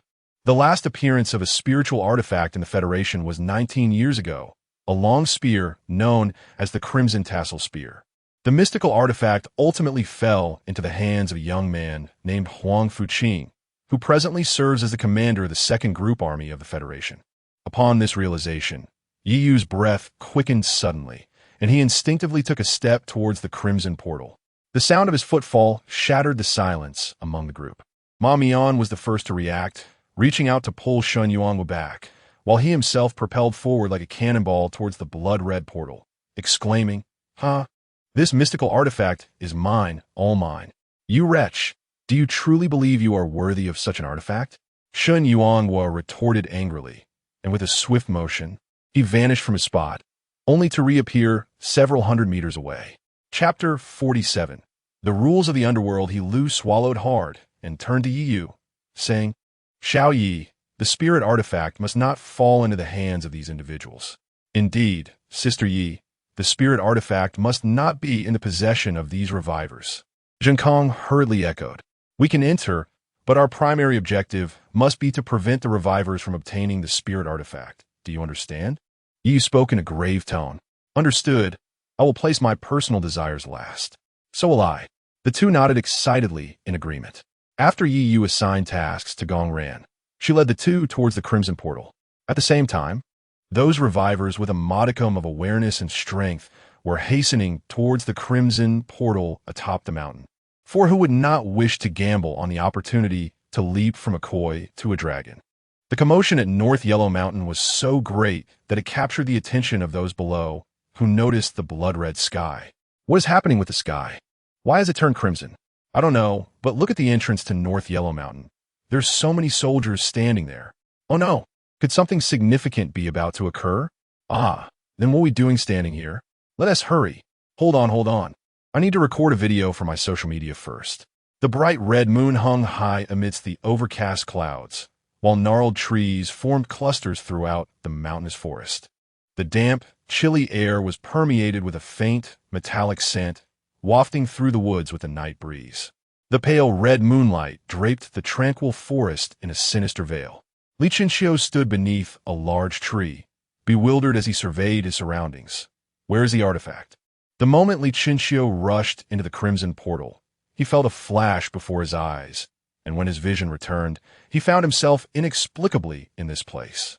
After pondering without resolution, Li Chinchio began to cautiously wander through the forest.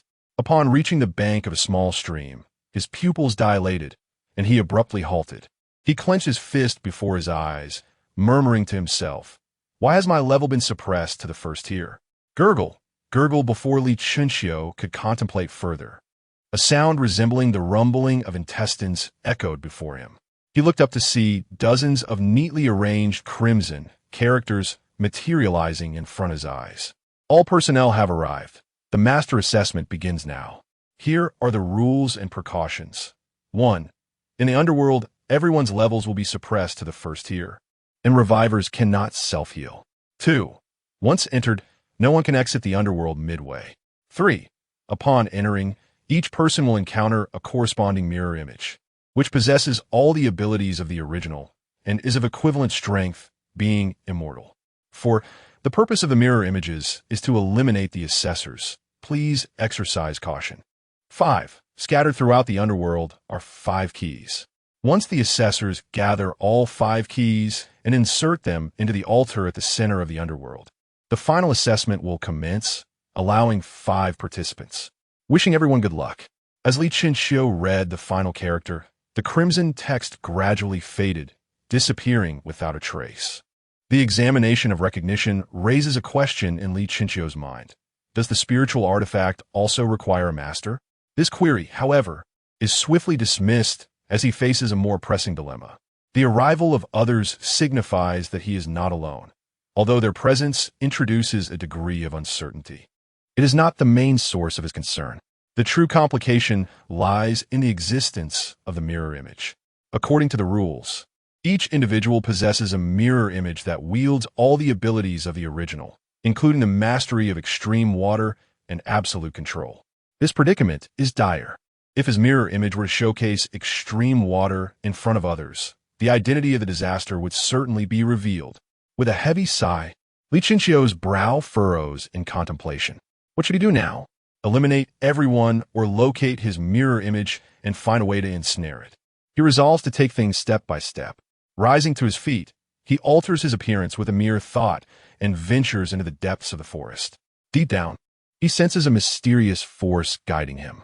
After walking for several minutes without encountering his mirror image, a towering palace comes into view at the end of his path. The structure resembles a cathedral, yet it is distinctly different. The white walls are marred with long scratch marks, faint traces of blood barely visible. The shattered arched windows creak ominously in the night wind, casting an eerie and terrifying aura onto the glow of the red moon. At this moment, 2 groups of individuals stand at the entrance of the palace, one consisting of 3 people and the other of 4, seemingly awaiting something. 8 people are required for entry. This decrepit palace has so many rules. One voice remarks, urging caution to avoid being overheard by the sentient spiritual artifacts. The speaker rolls his eyes in response and falls silent. "Ah, someone is approaching.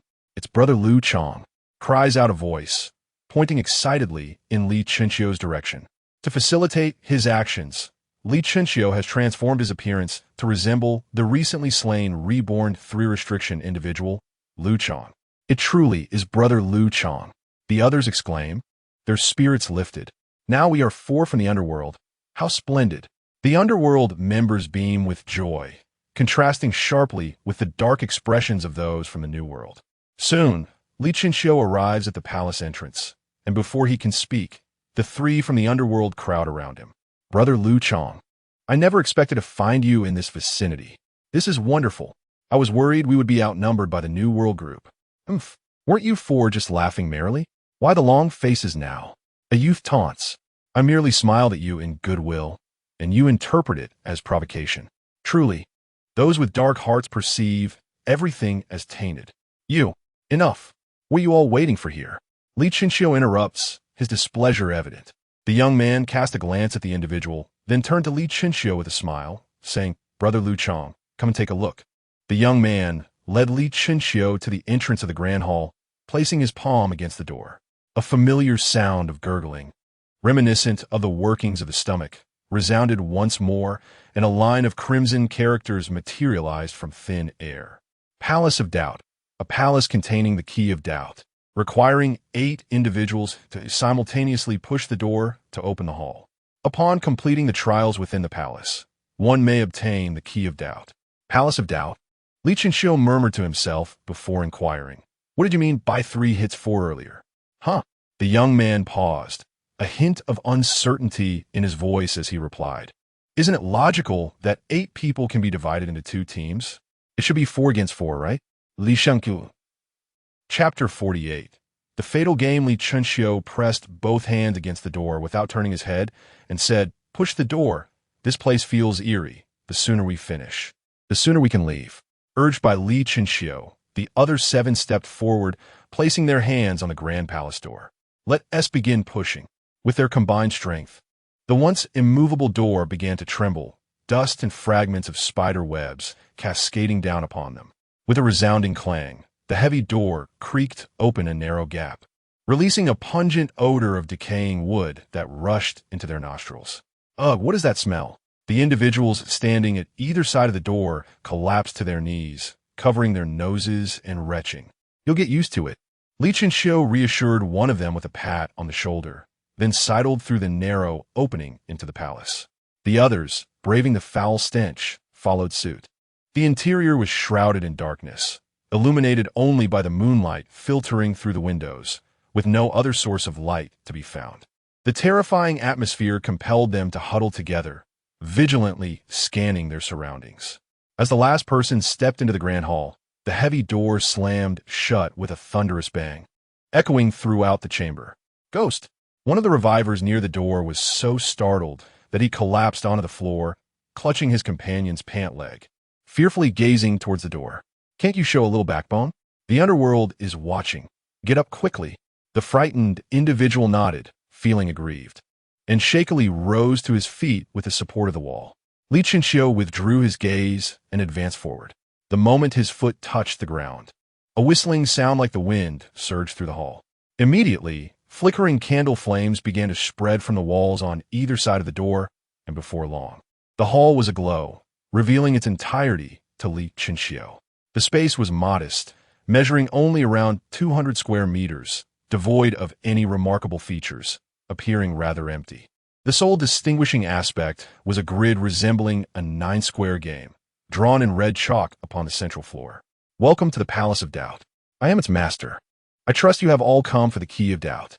A voice, heavy with age, resonated from all directions. Silence enveloped the room, and after a few moments, Li Chinxiu inquired solemnly, "Where are you? That is not important. What matters is the key of doubt. You are all here for it, aren't you?" Li Chinxiu did not dispute this, but nodded affirmatively. "Yes, where's the key of doubt? I invite you 8 to partake in a game. Whichever side triumphs shall receive the key of doubt." As the words fell, several crimson numbers materialized above the heads of the 8 individuals. Li Chinxiu looked up to find the number 1 floating just above him. Turning to observe the others, he noticed that each person bore a number, with his being the smallest at 1 and the largest being 8. "Hey, I have a number 6 floating above my head. What does that mean?" One asked. "I don't know. I have a number 7 above mine." However, the group's inquiries were soon to be resolved. From this moment forth, the numbers atop your heads shall serve as your names for my convenience, the master of the palace declared with satisfaction. Noticing no objections from the assembly, he continued, "I shall now divide you into 2 teams. The method shall be simple. Palms facing up form one side, palms facing down the other. Should anyone dare to conspire or exchange glances, I shall execute you all." A chilling gust swept through the palace, sending a penetrating cold rising from the soles of their feet. Li Chinxiu turned to the others and urged, "Do not squander time. Hurry up." The 8 individuals formed a circle and simultaneously extended their palms. 3 palms faced up, 5 face down. Unfortunately for Li Chinxiu, he he was among the former, joining forces with number 3 from the underworld and number 6 from the new world. Number 6 stared at the outcome in shock, exclaiming, "This is an imbalanced distribution." The palace master chuckled lightly. "I never claimed the numbers had to be equal. Now that the teams are set, let me explain the game you shall play. Do you see the tic-tac-toe grid on the ground?" The crowd nodded in response. The master of the palace grinned. "We shall play a game of tic-tac-toe, a most elementary game." "Tic-tac-toe." Li Qianxiu raised an eyebrow, surprised that the so-called game was this one. The essence of tic-tac-toe is that 2 players take turns placing circles and crosses on the grid, and whoever connects 3 symbols in a row, horizontally, vertically, or diagonally, emerges victorious. This trivial game had often resulted in stalemates when Li Qianxiu played with Qi Mingwei in their youth due to its simplicity. Indeed, it is tic-tac-toe. Each player shall have one opportunity to place their mark. The first to align their symbols wins, and the loser, the palace master paused dramatically, shall perish here. Upon hearing this, number 6, who had been calmly positioned among the New World team, widened his eyes in disbelief and gasped, "Perish here? What? Do you doubt my resolve?" The palace master taunted with a smirk. Number 6, panicking, stumbled back a few steps, and, after a brief moment of shock, shouted, I refuse to play. I do not want a key. I wish to leave." With that, he turned and dashed towards the exit. But before he could take more than a few strides, a flash of cold light swept beneath him. With a sickening thud, blood sprayed as his foot was violently thrown upward, and he crashed to the ground. "On my foot, my foot.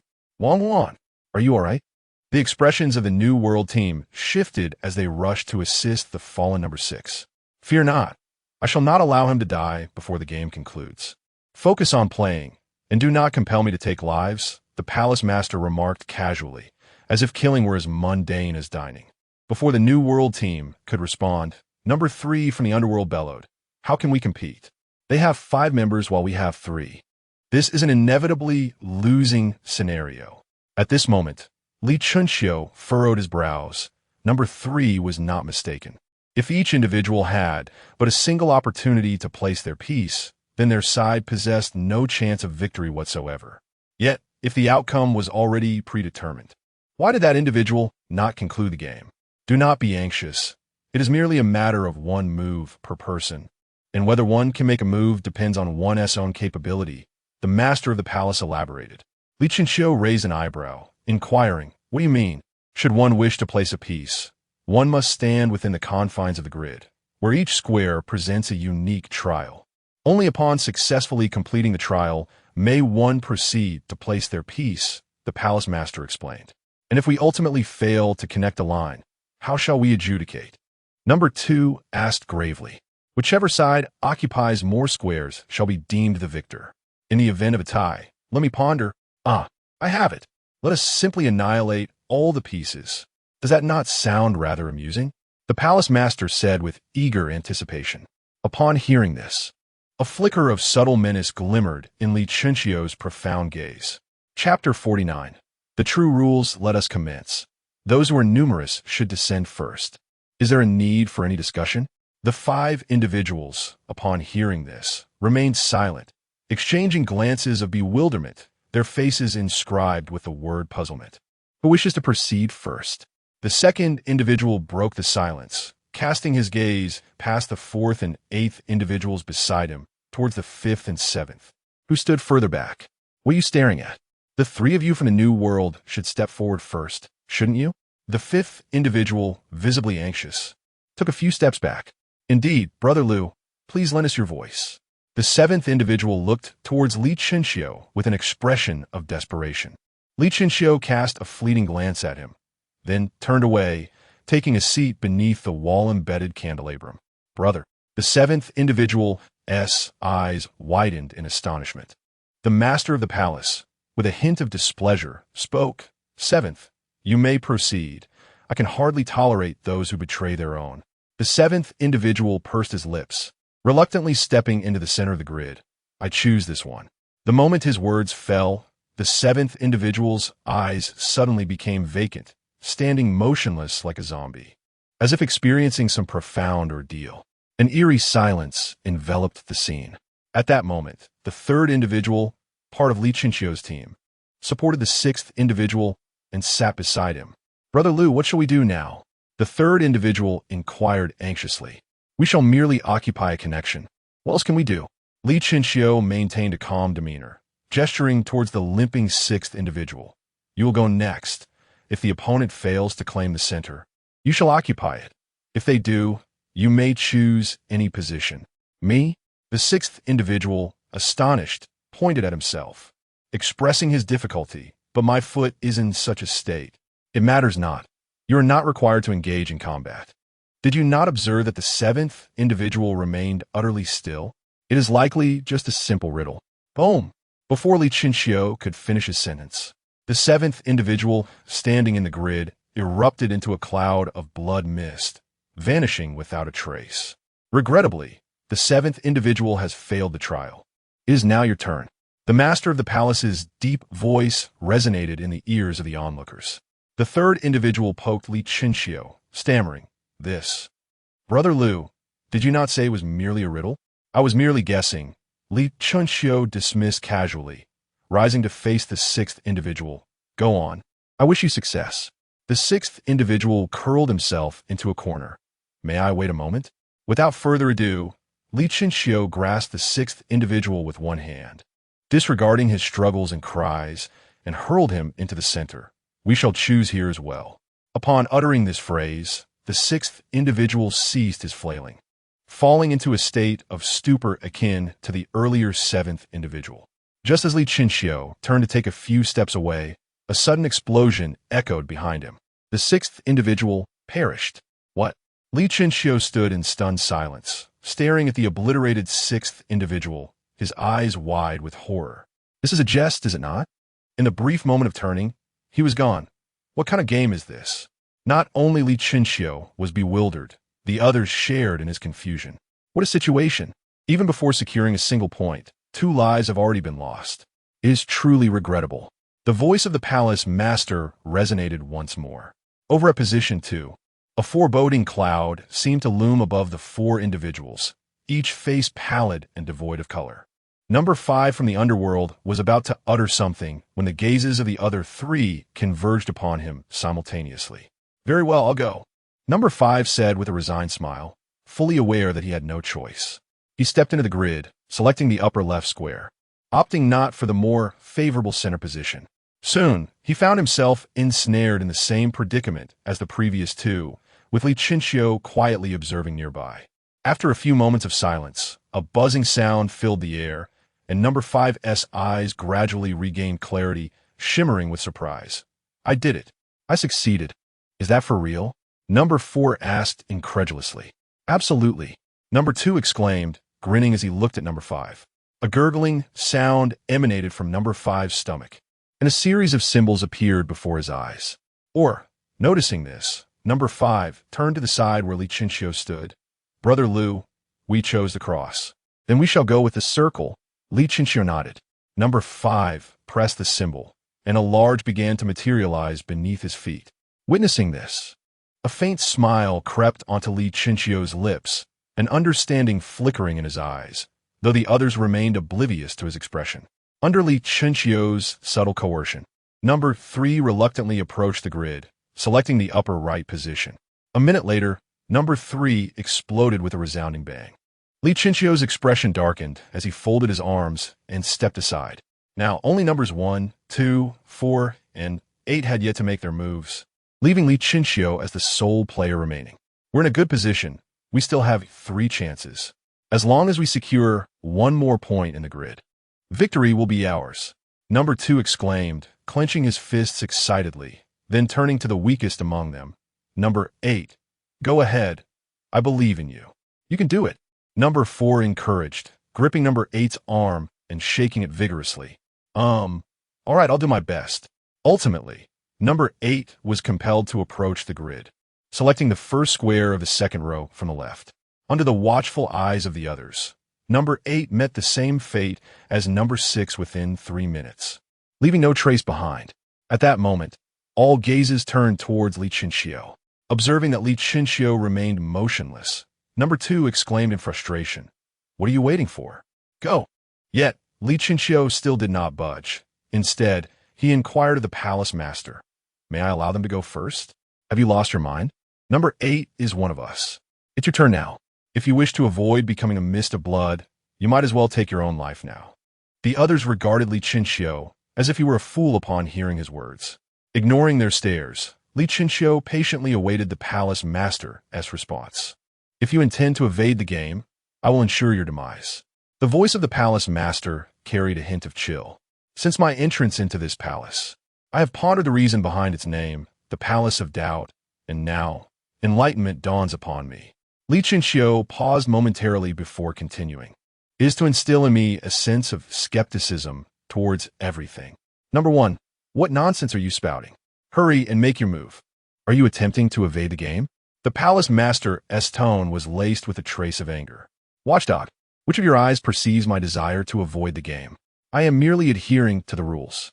Li Chinxiu turned to glance at the group led by number 2. At this moment, he comprehended the true nature of the game's rules. Chapter 50, Master of the Palace. Upon entering the palace, this self-proclaimed master emerged, ambiguously articulating the true rules before subtly leading oneself to conjure up baseless regulations. Li Chinxiu arrived at this conclusion after witnessing the 5th individual selecting their own circle and cross, prompting a recollection of the palace master's earlier statement. Indeed, it is akin to tic-tac-toe. Each participant is afforded a single opportunity to place their mark, and whoever aligns 3 in a row shall claim victory. This statement was shrouded in vagueness, failing to specify who would assume the roles of circles and crosses, merely asserting that alignment would lead to triumph. Without clarifying whether the victor belonged to a collective or was an individual, employing a rather elusive pronoun that could easily be overlooked. Had the mention of teams preceded this statement, it would have naturally led the audience to fill in the gaps with their own interpretations of the rules. However, if we disregard this phrase, the misleading term tic-tac-toe, and all other regulations, the true rule emerges. Whoever aligns 3 in a row first shall achieve victory. From the outset, this was a solitary battle. There exists but a single key. How could it be entrusted to a multitude? Li Shanqiu Smirka, unabashedly striding toward the direction of the 2nd and 4th individuals. He harbored no fear of the so-called palace master taking action against him, for the latter lacked the capability to do so. The palace master had previously stated, "Rest assured, until the game concludes, I shall not allow anyone to perish. Play with ease. Do not compel me to resort to violence." It was already established that the opponent could not act within the confines of the rules, a fact Li Chinxiu had just validated. If they could strike at will, there would be no need to incessantly evade the notion of the game. The 2nd and 4th individuals gazed at Li Chinxiu as he approached, their minds struggling to formulate a response. They could not fathom why the palace master had yet to intervene, nor could they decipher Li Chinxiu's intentions. Was he truly contemplating a 1 against 2? "What do you intend? You can't possibly wish to breach the rules and allow us to act first. Do not think that your status as the reincarnated ice element instills fear in us. Hasten and make your move, lest you compel us to act," the 2nd individual declared, steeling himself. Li Chinxiu, unfazed by the words, did not halt his advance and swiftly positioned himself before the 2nd individual. Before the 2nd could complete his sentence, Li Chinxiu delivered a powerful kick, sending him crashing against the wall with a resounding thud, leaving him embedded and unresponsive. Witnessing this, the 4th individual felt his legs buckle beneath him, collapsing to the ground. His gaze filled with terror as he regarded Li Chinxiu. How could this be? Isn't the realm of the underworld suppressed to a ban? Is there no oversight? Do not approach me. This violates the rules. The 4th individual scrambled backward on his hands, while Li Chinxiu steadily advanced. Number 1, do not overstep your bounds. This is my territory. The palace master's enraged voice reverberated throughout the grand hall. Upon hearing this, a glimmer of derision flickered in Li Chinxiu's eyes. Your earlier strike that severed the 6 foot was merely an amateur attempt, barely scratching the surface of the 3rd prohibition. Therefore, you must conceal your abilities, otherwise, should I uncover them, I shall methodically end your life. The master of the palace intended to retort, but faltered, uttering only a single word before falling silent. Li Chinxiu chuckled softly as the last weight lifted from his heart. He had previously harbored concerns regarding the opponent's hidden prowess. It was evident now that none existed. The fallen fourth figure, overhearing their exchange, finally grasped the gravity of the situation. What a disaster! This master of the palace is utterly ineffectual. Realizing this, the fourth figure's lips turned pale at a visible rate, and the flesh on his face trembled uncontrollably as he pleaded, "Big brother, I lack the prowess of the second. He is far superior to me. Fear not. Should you perish, I shall let him take your place." Li Chinxiu replied with a radiant smile, bending to grasp the fourth figure by the neck and forcibly dragging him into the spatial grid. "I sincerely hope you survive. Best of luck." He patted the fourth figure's shoulder with optimistic anticipation before stepping back from the grid. Moments later, the fourth figure stood there, his expression vacant and dazed. Observing that the individual had not immediately met his demise, Li Chinxiu crouched beside him, stroking his chin in contemplation. Suddenly, Li Chinxiu's head shot up, a spark of curiosity igniting in his eyes as he turned to the master of the palace and inquired, "I have a question. After I complete the trial, who will bestow the key upon me? Why do you ask such a thing?" The master of the palace responded with a hint of wariness. Li Chinxiu offered a friendly smile. "I'm merely curious." The chamber fell into a momentary silence until the master of the palace resumed speaking. "Focus on your game and refrain from overthinking." Li Chinxiu's lips curled into a smirk as he braced himself on his knees and rose. "Is the key not in your possession?" No response came. Li Chinxiu, bemused, tapped his head. He felt he had lost his wits, failing to grasp such a simple truth. If victory in the game guaranteed the key, then it must either be within the palace or in the hands of his self-proclaimed master. Why engage in such perilous games when he could simply demand the key from master? Realizing this, Li Chinxiu spread his hands. "I shall no longer participate. I see no reason to risk my life for a mere key." With that, he turned a stride toward the exit. The master of the palace, concealed in the shadows, gritted his teeth, fixated on Li Chinxiu's retreating figure. "Open the door, will you? Or do I need to kick it down?" Li Chinxiu called out impatiently. "What impertinent fool! What does he take this place for?" In the next instant, an arc resembling a waning moon materialized above Li Chinxiu's head, slicing through the air towards his neck. Li Chinxiu's ears twitched, and he tilted his head, narrowly evading the arc. "Did I not instruct you to hide?" A glint of cold fury flashed in Li Chinxiu's eyes as he raised his hand, targeting an unlit corner of the chamber. "Congeal." Li Chinxiu's palm was gently cupped, and the blood mist swirling within the hall abruptly coalesced into droplets of crimson, which, in an instant, transformed into a blood-red hand that reached toward the shadows. A piercing, mournful scream erupted from the grasp of the bloodied hand. With a mere tug, Li Chinxiu summoned the blood hand to his presence. "Dissipate," he uttered calmly. The blood hand trembled slightly before vanishing without a trace, and a blood-soaked middle-aged man collapsed to the ground. The man, curled up in agony, fixed his vengeful eyes upon Li Chinxiu. Li Chinxiu cast a measured glance at him, then placed his foot upon the man's face. "Is this you, the so-called master of the palace?" "Pathetic," the man bellowed defiantly, raising his hand to unleash a curved attack toward Li Chinxiu, when suddenly, a blood blade materialized from thin air, slicing through the man's arm with a swift, decisive thrust. Chapter 51. Speculation on the mirror man on my hand. With a man's anguished scream, his arm was thrown high into the air. Strangely, however, that arm did not spout forth crimson blood. Instead, it dissipated into a wisp of black smoke. The side of the man's severed limb also did not bleed, emitting billowing black smoke like a chimney. The severed arm slowly began to regenerate at the severed edge, but the pace of recovery was painfully slow, akin to that of a tortoise, far from the swiftness of a true revival. A flicker of curiosity passed through Li Chinxiu's eyes. Although intrigued, he did not delve deeper into the matter. Instead, he inquired of the man, "Where is the key of suspicion? Speak quickly, or I shall break your bones one by one and torture you until you are unrecognizable." "Kid, I cannot die in the underworld, so—" The man flashed a manic grin. "I will not divulge anything, even if you pass the trial. I shall never hand over the key of suspicion to you." Very well, we shall take our time. Li Chinxiu responded with a radiant smile, crouching beside the man. After a while, I was wrong, I will tell you.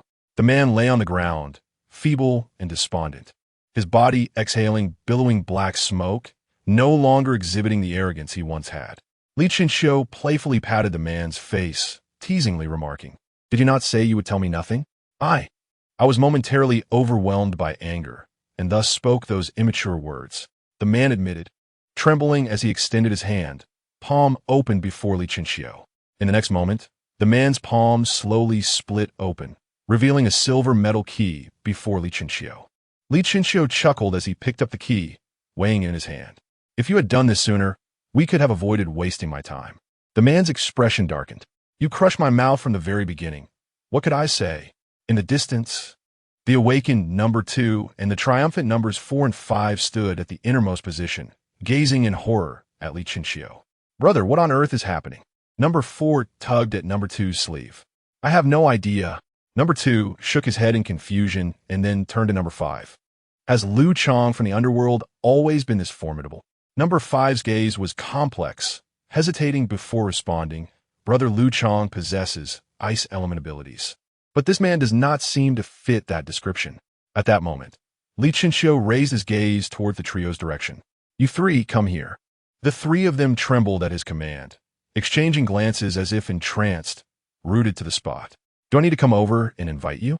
Li Shangqiu fronat, giving a kick to the nearly lifeless palace master. A few seconds later, the 3 lined up, heads bowed and shoulders hunched, standing before Li Chinxiu. "Do not be nervous. I merely wish to ask you a few questions." Li Shangqiu smiled keenly. "Let us begin with you, the palace master. You may call me Su Shu, or Little Su if you prefer." Su Shu replied with a sycophantic smile. "All right, Su Shu, I ask you, what does one escape from the underworld?" Li Shangqiu inquired earnestly, as this pertained to his identity entwined with calamity.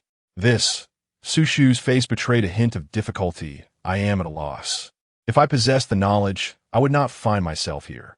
Li Chinxiu furrowed his brow, yet refrained from casting blame, uncertain of whom to fault. "Then allow me to inquire further. Where is the mirrored person?" Li Chinxiu pressed on. "Mirrored person?" Su Shu responded with a look of bewilderment. "What is a mirrored person? Is it someone within the mirror?" Li Shangqiu. At that moment, a surge of impulse to smash Su Shu's head overwhelmed him. "Oof!" Li Shangqiu exhaladepoli. "Then what do you actually know? I seem to possess little. But wait. I recall something very significant." Su Su et gleam, his expression brightening as he gazed at Li Chinxiu. "What is it? Speak." Li Chinxiu leaned in, anticipation evident in his eyes. Su Shu, with an air of mystery, managed to lift his palm with great effort. "I know where the key of doubt is. It resides within my grasp." A profound silence enveloped the scene as 6 crows flew overhead. Su Shu continued excitedly. "Why do you all look at me like that? Truly, I have the key in my palm, if you do not believe me." Bang! Li Chinxiu swung his fist, crushing Su Shu's head into a cloud of black mist. Following a preliminary assessment, he discerned that Su Shu's mind was somewhat askew, likely connected to the loss of the key of doubt, rendering him of no further interrogation value. After completing his task, Li Chinxiu's indifferent gaze shifted to the 3 individuals standing nearby. Upon meeting his eyes, their nerves and skin tensed immediately, remaining frozen in place, too fearful to breathe. Their heads bowed like children caught in wrongdoing. Li Chinxiu's eyes curved slightly, the corners of his mouth lifting gradually. "I shall pose a simple question. Once answered, you shall be released. On your way to the palace, did you come across the so-called mirrored person or any trace of them?" Number 2 hesitantly raised his head and murmured, I have not seen one." The other 2 shook their heads in agreement. "Do you think me easily deceived?" A glint of coldness flickered in Li Chinxiu's eyes as his left hand, like an eagle's claw, seized number 2's neck, forcefully pressing his face to the ground. "Lying is a death sentence," Li Chinxiu remarked with a smile. Number 2, horrified, shouted, "I am not lying." Puffed. Li Chinxiu denied him the chance to explain, piercing through his skull, then coldly turned his gaze to the remaining 2. "It is your turn." Numbers 4 and 5, terrified, recoiled until they found themselves cornered against the wall, with nowhere else to retreat. I swear, I did not deceive you truly. I did not see a single hair. I did not see anything either. I walked straight through without encountering anything. They shielded themselves with their hands, shouting hoarsely, Li Shankiwalta, lost in thought as he lowered his head. Even after deliberately eliminating one person, the two remained steadfast in their answers. It appeared they were indeed truthful.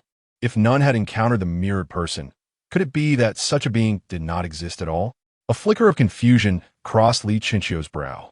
If the mirror image did not exist, or if for some reason it could not manifest, was there still a necessity for him to conceal his appearance? If it truly did not exist, then bearing Lu Chong's visage while engaging in confrontation would indeed pose a risk of exposure. After all, the mere mention of a ban could evoke power comparable to that of the foremost three prohibitions, with most individuals only able to conjure his name in thought. Never mind.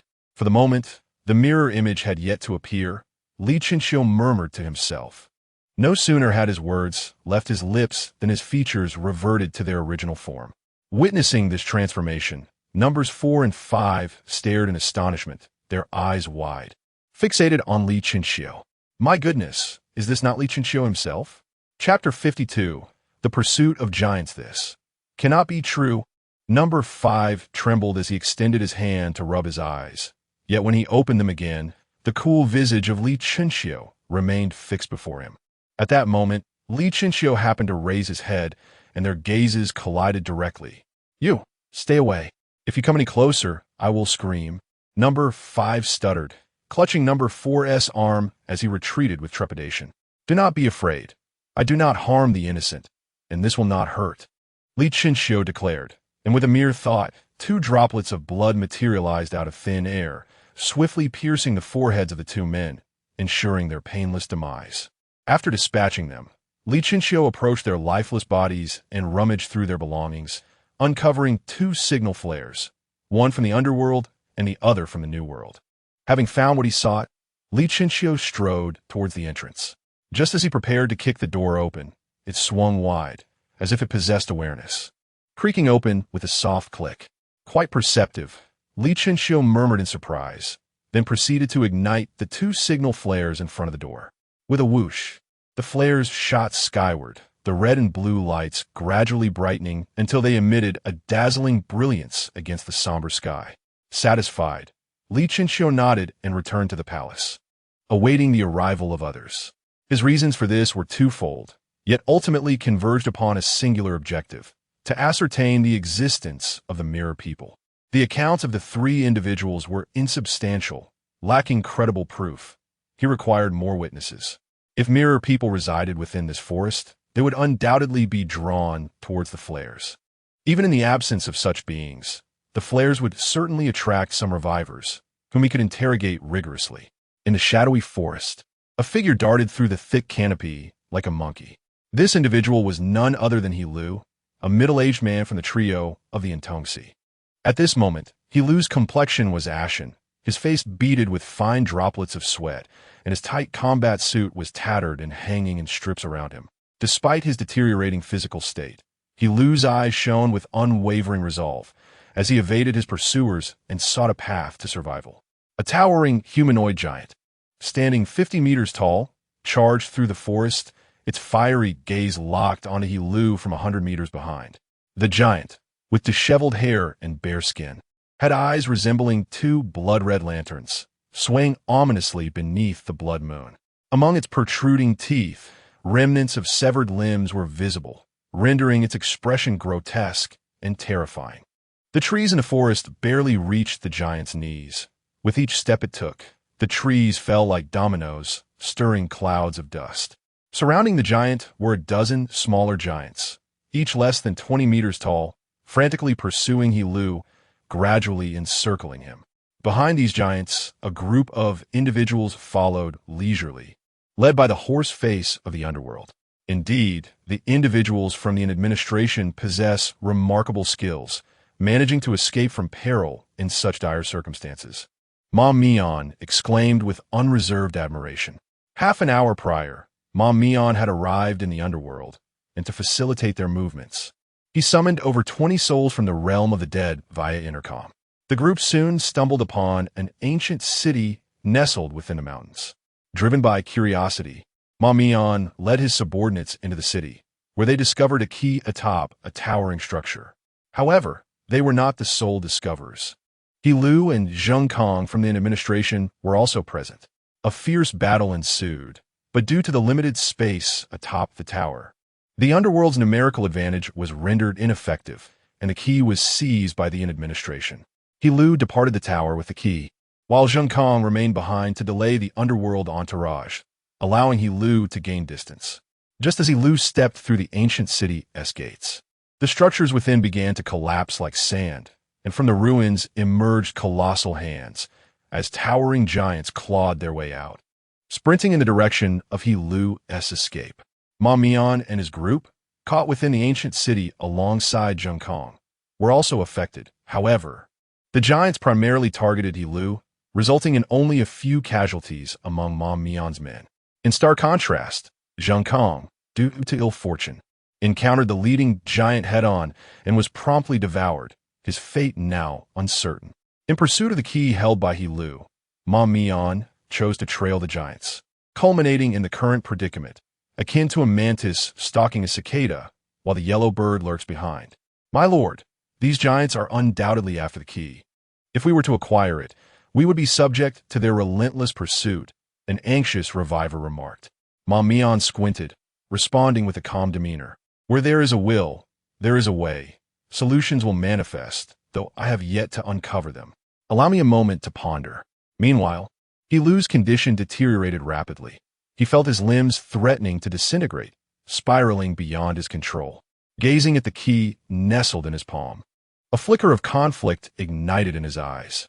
The assessment permitted participation from 5 individuals, precisely aligning with the 5 keys, suggesting an enigmatic connection between the two. Possessing the key may grant him eligibility for the final assessment and the chance to obtain a spiritual artifact. He was loath to relinquish this opportunity, yet clinging to it posed a lethal risk. Damn it! He Lu cursed through clenched teeth, his grip on the key wavering, when suddenly, the dim forest erupted into light. A blend of red and blue, illuminating the shadows for a fleeting moment. He Lu lifted his gaze, peering through the gaps between the leaves towards the sky, where 2 radiant points of light, reminiscent of suns, captured his attention. This is a signal flare from the underworld and the new world. He Lu's eyes widened in disbelief as he beheld the sky, the overwhelming astonishment causing his hurried steps to falter. Which fool fired the signal flare? Are there mirror images in the underworld? Moreover, 2 flares, are they so desperate to be seen like living targets? He Lu was not the only one bewildered. Ma Mian, trailing behind, shared his confusion. Huh? The horse-faced man gazed vacantly at the distant sky. A signal flare? Could it be that our people are engaged in combat with those from the New World, seeking assistance? Someone speculated. With a grim expression, the horse-faced man replied, Damn it. Are they fools to fire a signal flare in this place? Should we go to their aid? The woman standing beside him inquired cautiously. I fear the decision may be beyond our control, the horse-faced man said, his gaze fixed intently in the direction of He Lu. Chapter 53. I wish to clutch the key, as Ma Mian had anticipated. He Lu swung his hand gripping the tree, trunk forcefully, and dashed towards the direction of the signal flares. When faced with an insurmountable enemy, the simplest and most effective strategy is to involve more individuals, stirring the waters further. That was the thought echoing in He Lu's mind. As He Lu altered his course, the giants trailing behind him also charged towards the signal flares. The impact of the 2 signal flares extended beyond mere illumination. The flares from the underworld and the new world served dual purposes of lighting and warning, with a lasting effect. The light radiated over an extensive area, and the visibility was astounding. In an instant, countless wandering revivers, upon seeing the signal flares, hastened towards Li Chinchio's direction, including Shun Yuanhua, who was no exception. The simultaneous launch of the 2 flares raised questions. Were they fired together? Shun Yuanhua appeared utterly bewildered. One of his followers inquired, Brother, shall we go over there? Let us sneak a glance and see if those so-called mirror images appear. Shun Yuanhua replied, lifting his legs to sprint towards the signal flares. Meanwhile, Li Chinxiu remained blissfully unaware, quietly admiring the palace's decor and occasionally speculating about the costs involved. He Lu was not far from Li Chinxiu's location, within mere minutes. He rapidly closed the distance between them. The silhouette of the palace materialized before He Lu's eyes. A spark ignited within him. His calf muscles tensed as he propelled himself towards the palace with unprecedented speed. "Come back!" The colossal giant bellowed, its terrifying roar creating ripples in the air, akin to the swift approach of cavalry. "Leopard form," He Lu shouted, crouching close to the ground, his arms bending in an uncanny manner as he lunged forward like a leopard, accelerating significantly. Yet this was still insufficient. He Lu, currently at a mere first tier, was no match for a giant of equivalent fourth-tier strength. The resonating waves caught up to him, crashing against him like a tidal wave. With a sickening thud, He Lu's complexion paled as he spat out a mouthful of blood, his body somersaulting numerous times, rendering his face a bloody mess. In that brief moment, the giant loomed less than 100 meters behind him, its grotesque smile under the crimson moon appearing particularly sinister. As the giant's foot was poised to reduce He Lu to a mere pulp, he executed a desperate roll, narrowly evading the crushing blow. However, only part of him escaped. His left arm was crushed into a bloody pulp beneath the giant's foot. The excruciating pain jolted He Lu's senses, granting him a fleeting moment of clarity.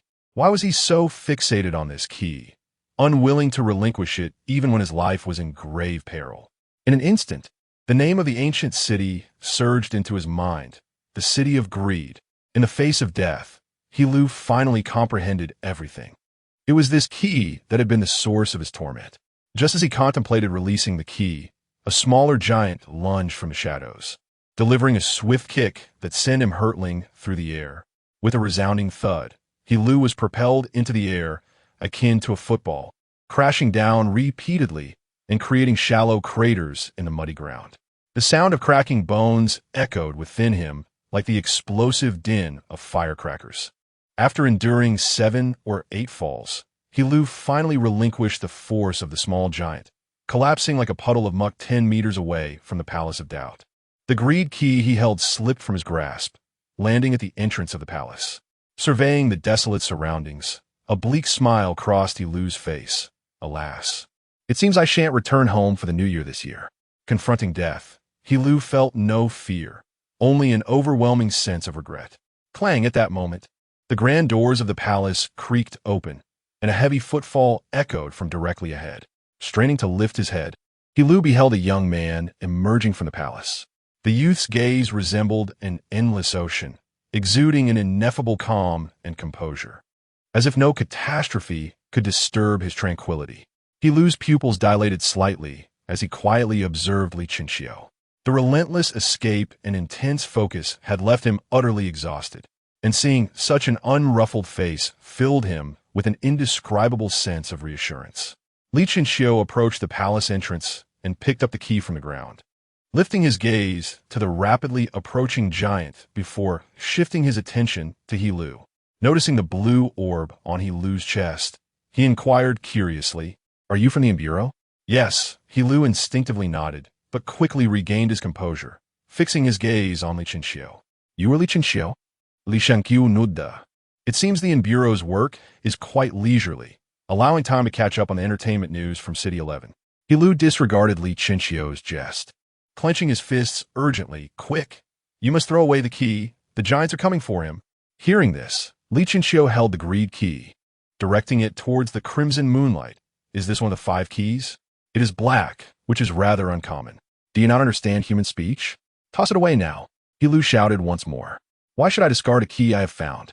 Li Chinxiu pocketed the key, his curiosity piqued as he gazed at the towering giants. Indeed, there are giants in this world, though they are rather grotesque. As Li Chinxiu observed the hulking figures, a slight smile curved his lips, his eyes ablaze with combativeness. The pounding of his heart quickened, pumping oxygen to every part of his body. This would surely be exhilarating. This singular thought consumed Li Chinxiu's mind at that moment. "What do you intend to do?" He Lu seemed to sense Li Chinxiu's intentions, his face etched with shock. "I intend to grasp the key tightly." Before he could finish his sentence, Li Chinxiu vanished like the wind. In the fierce night breeze, Li Chinxiu charged fearlessly towards the giant like a bolt of black lightning. At a distance of 100 meters from the colossal giant, Li Chinxiu slightly bent his knees and with a sudden thrust of his toes against the ground, he soared into the air like a bird in flight, his fists aimed at the giant's visage. "Get lost," the giant bellowed, his voice reverberating like thunder, causing Li Chinxiu's head to ring and momentarily diminishing the force of his strike. Boom! The giant's palm tore through the air, descending upon Li Chinxiu like the weight of a mountain. Bang! A shockwave akin to a forceful gale erupted from the epicenter of their clash, causing the surrounding trees to lean away, their leaves cascading like raindrops towards the heavens.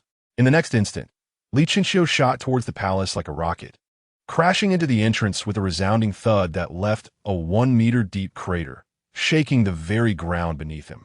The giant fared little better. His palm was pierced, blood gushing forth, as his 50-meter frame began to topple backward.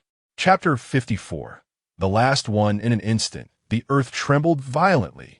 Hundreds of trees were crushed into powder, their branches and leaves swirling in the air amidst a cloud of dust. The giant's robust limbs sank deep into the soil, creating a human-shaped pit amidst the forest. Roar! The colossal giant bellowed skyward, shaking even the sparse clouds in the night sky. On a distant hill, Ma's expression was one of shock. Wasn't he the underworld supposed to suppress everyone to a single restriction? How could such power possibly belong to one confined to a single restriction? My lord, this is the Li Chinxiu I intended to inform you about, one of his subordinates pointed out. Then why didn't you tell me sooner? Ma retorted, fury blazing in his eyes. The subordinate lowered his head in grievance. I did mention it. I said there was a powerful fated one at the mountaintop, although he was restricted to a single tier.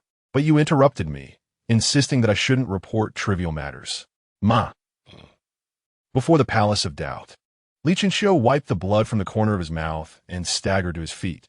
That was close. I almost got hurt. Beside him, He Lu's throat bobbed nervously, his pupils trembling violently as he fixated on Li Chinxiu. This strength seemed rather different from what he had understood.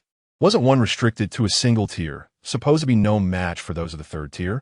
How could he now contend with a giant comparable to one of the fourth tier? Before He Lu could comprehend the situation, a shadow enveloped him, revealing a smaller giant with a gaping maw rushing towards him with astonishing speed, leaving him no time to react. In a split second, Li Chinxiu flickered, leaving trails of afterimages on the ground, and appeared before He Lu, seizing the giant's jaws with his hands, preventing its mouth from closing, leaving it to stare wide-eyed at Li Chinxiu. Foul-smelling saliva dripped from the giant's mouth onto He Lu's head, jolting him back to reality. As he looked up at the gaping maw above, his lips trembled involuntarily. He could face death with honesty, but that did not mean he was unafraid of it. You owe me a favor. Li Chinxiu glanced at He Lu, then forcefully pulled the giant's jaws apart. With a tearing sound, blood gushed forth. Li Chinxiu thrust his knee upward, and with a crack, the giant's thick neck snapped, its head rolling to the ground, its crimson eyes staring vacantly ahead, even in death. Utilizing the fallen weapon, Li Chinxiu bent down to grasp He Lu's sword, a thrill of excitement curling at the corners of his mouth. Amidst the howling wind, Li Chinxiu danced through the chaos, the blade gleaming with an eerie crimson hue beneath the blood moon. Ah, splendid! Li Chinxiu laughed wildly, leaping high from a tree trunk.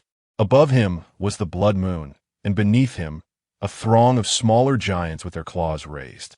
In midair, he drew his knees to his chest, gripping the sword tightly at his waist, his dark, gleaming eyes surveying the scene below. Roar, devour, consume.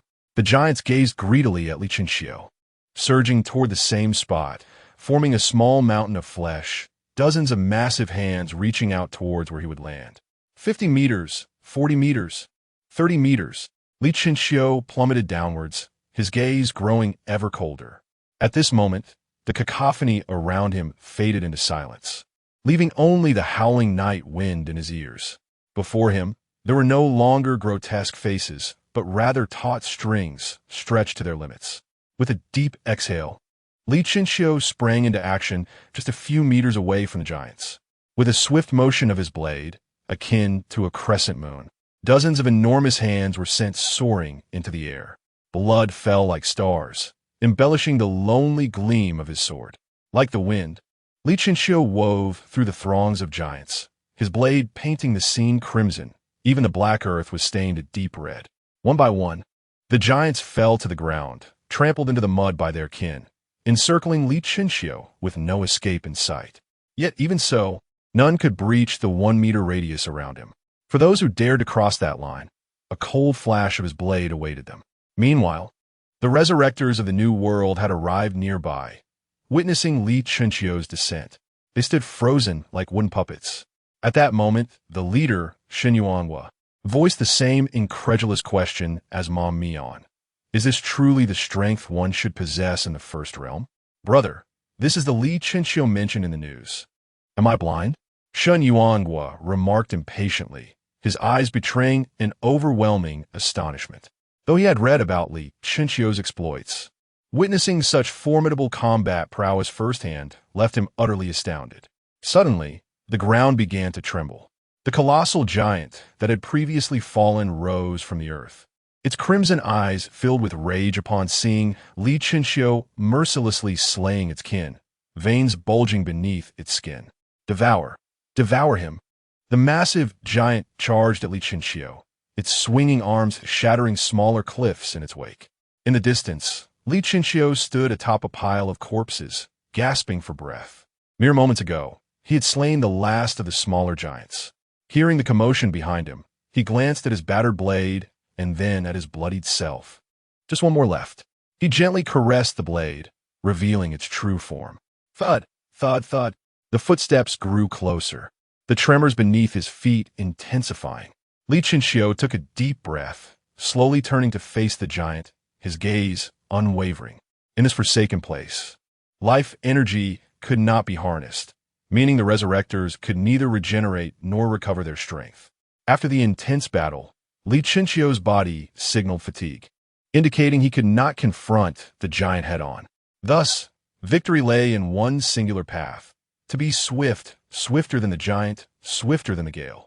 I will consume you.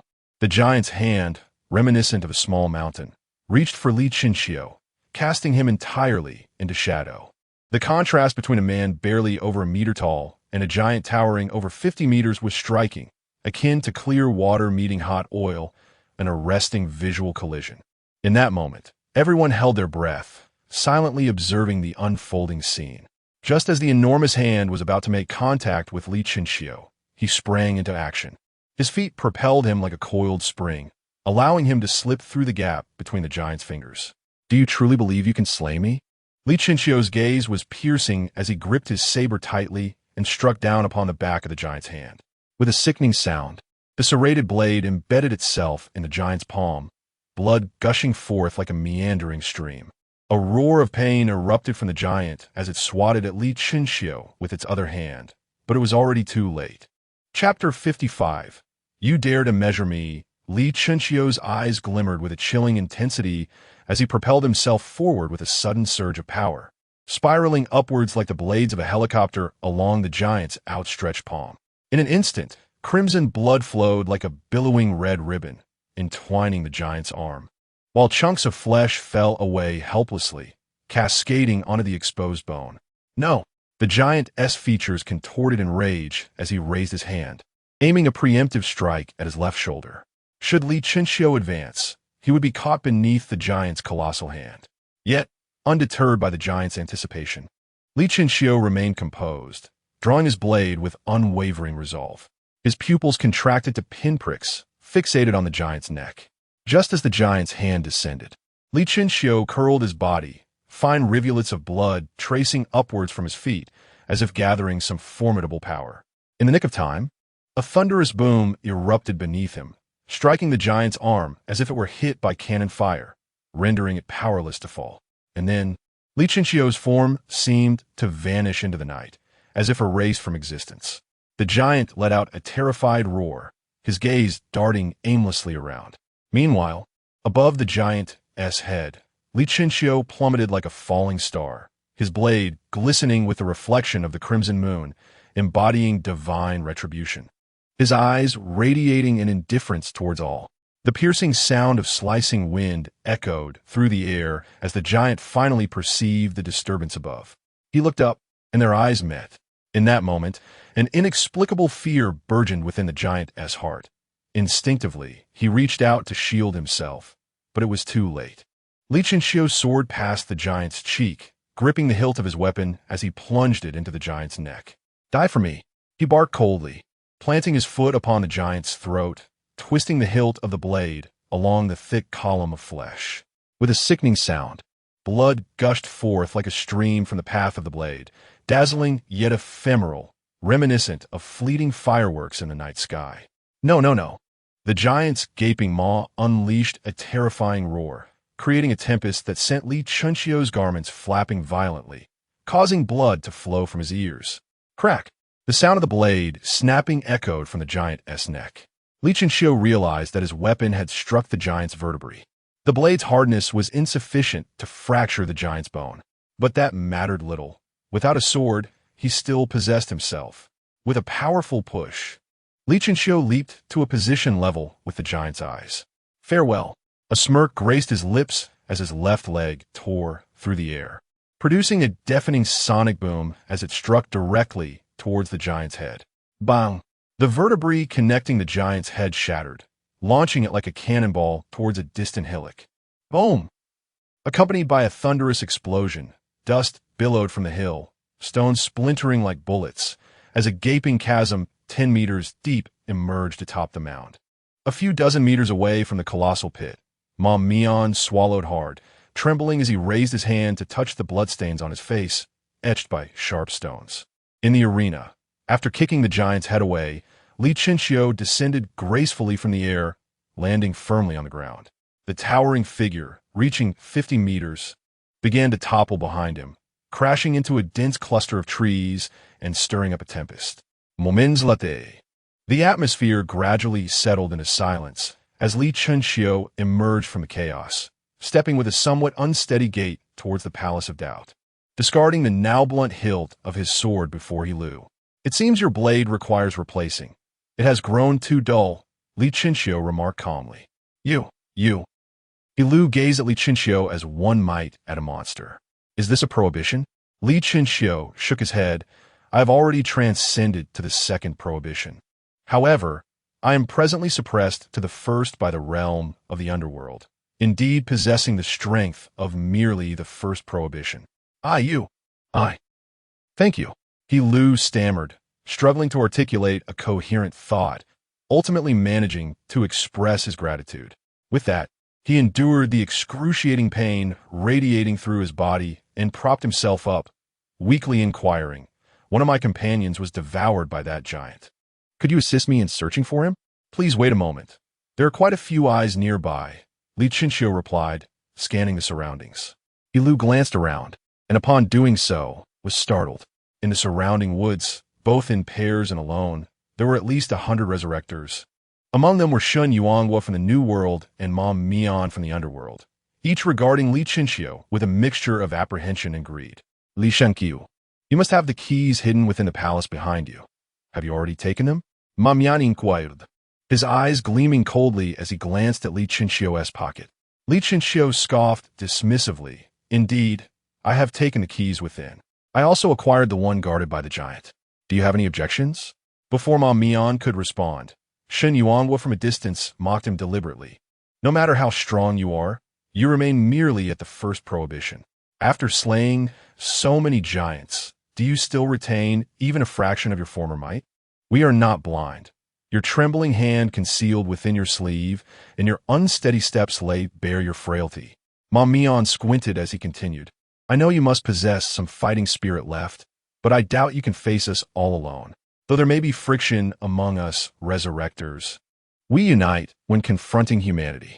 You may have vanquished those simplistic giants, but that does not guarantee your victory over so many resurrectors, each capable of countering various abilities. Am I correct? So what now?" Li Chinchio raised an eyebrow. "You would rather engage in lengthy discourse than test my limits directly. Are you reluctant to confront me? His demeanor remained composed, devoid of any sign of weakness. Yet this facade was precisely that, an act. As these individuals suspected, Li Chenxiu had exhausted his strength upon defeating the last giant. The excessive strain on his body left his mind clouded, but the intense pain from his internal injuries pierced through the fog, preventing him from succumbing to unconsciousness. Nevertheless, despite the circumstances, Li Chenxiu remained unperturbed. He possessed a confidence that, even when exhausted and diminished, no one could restrain him if he chose to depart. Noticing that Li Chenxiu did not act immediately and seemed to soften his stance, Ma Mian seized the opportunity, stating, to be candid, I prefer not to engage in combat with you. While we could easily overpower you together, your desperate retaliation could inflict considerable harm on my men. At such a critical juncture, I am unwilling to see my people perish in a futile endeavor. Indeed, if you surrender the 2 keys you possess, my faction in the New World will not interfere with your departure. What say you? Shen Yuanghua spoke plainly. Li Chenxiu chuckled softly, his gaze growing increasingly frigid and profound, an indescribable chill emanating from his very being. Do you believe yourselves to be divine beings, daring to test my limits and seize my possessions? Li Chenxiu rolled up his sleeves, a glint of unabashed disdain flashing in his eyes. Who among you dares to measure my worth? Who has the audacity to weigh me? Chapter 56. Quietly squatting for a moment, Li Chenxiu stepped forward, his gaze brazenly sweeping over the crowd. Those who met his eyes averted their gazes, shrinking back in trepidation, each retreating further. Ma Mian turned to speak to his subordinates, only to find the air around him tinged with desolation. Confused, Ma Mian looked around to see his loyal followers had distanced themselves to 10 meters, their expressions innocent and bewildered. Why are you retreating? What are you afraid of? Am I not here? Ma Mian shouted in frustration. Yet, his words bore no influence, instead eliciting skepticism from the Resurrectors. What do you mean? Get back here. Under Ma Mian's vehement demand, the spirits of the underworld reluctantly returned to his side, while a few of the more resilient ones were pulled in front of him. On the other side, Shen Yuanghua fared slightly better. At least he had not dragged anyone before him as a shield. Once both men steadied their positions, their attention returned to Li Chenxiu. Li Chenxiu, it seems you have no desire to leave this place alive. Ma Mian's eyes glinted with malice as he unsheathed his broadsword. I give you one last chance. Hand over the 2 keys. Shen Yuanghua narrowed his eyes, the tiger claws on his hand glinting ominously. A palpable air of menace enveloped the scene. How familiar! Li Chenxiu smiled faintly, momentarily transported back to that afternoon. Surrounded once more, viewed as mere prey, everything felt eerily similar, yet one thing had changed. The roles of predator and prey had reversed. With so many of you here, I presume you have other keys. I offer you a chance to live. Surrender them. As he spoke, Li Chenxiu kicked a stone at his feet into his hand. Ma Mian chuckled in disbelief. Do you not realize that you... 5 seconds, Li Chenxiu interrupted, extending 5 fingers which, as time passed, fell one by one, causing the heartbeats of the crowd to quicken. Particularly, those resurrectors outside, who had hoped for a stroke of luck, were drenched in cold sweat, their legs trembling uncontrollably. Arrogant. Do you think? Li Chenxiu flashed a radiant smile, cutting Ma Mian off again. Time's up. Pray to not become my target. In the next instant, radiating traces erupted from beneath Li Chenxiu's feet, and in the blink of an eye, he appeared before one of the Resurrectors. Don't boom. Before the words could fully escape the other's lips, Li Chenxiu smashed the stone against his skull, crimson blood splattering like ink across the faces of the surrounding Resurrectors. Boom! Boom! Boom! Before the others could comprehend the situation, Li Chenxiu tightened his grip on the stone, resembling a bloodthirsty butcher as he swiftly dispatched several more Resurrectors. I surrender. Don't kill me, please, they cried. How could we possibly contend with such a monster? Run, run. Calm down. He.S. exhausted. We should all charge together. Calm down. How can you say that? If he's exhausted, why don't you go first? Who do you think you are? Speaking to me in such a manner? I am your superior. One individual shouted amidst the chaos, leaving the grim-faced Ma Mian frozen in place. Under the indiscriminate slaughter by Li Chunxiu, the pent-up terror within the crowd erupted, and one by one, they fled in a frenzy, heedless of Ma Mian and Shun Yuangua's attempts to intervene. Although Ma Mian and Shun Yuanghua articulated their reasoning with clarity, and the other revivers acknowledged their words, it did not diminish their fear of death. The stark reality of mortality proved far more compelling than any rhetoric. When confronted with death, no one remained unafraid. As Li Chunxiu claimed his first victim with a stone, the psychological defenses of all revivers shattered completely. The scene descended into chaos. Ma Mian and Shun Yuanhua exchanged a glance before turning to flee into the darkened forest. You better hide in there for the rest of your life, Ma Mian threatened, resorting to his usual bravado. Did I permit your escape? Li Chunxiu's piercing gaze locked onto Ma Mian as he surged forward like a specter. When Ma Mian turned to see Li Chunxiu's face, he nearly collapsed in terror. In a desperate bid for survival, Ma Mian seized two revivers running ahead of him and hurled them backward, momentarily halting Li Chunxiu's advance. Seizing the opportunity, he narrowly escaped into the shadows, not daring to look back. Observing this, Li Chunxiu ceased his pursuit, turning instead to depart. In that fleeting moment of his turn, the fierce intensity in his eyes swiftly dissipated, as if a heavy weight bore down upon his eyelids, threatening to close them. Despite his waning vigor, Li Chunxiu's silhouette remained resolute. He approached He Lu with measured steps, squatting down to place his hand over the wound on He Lu's abdomen, feigning concern. Ugh!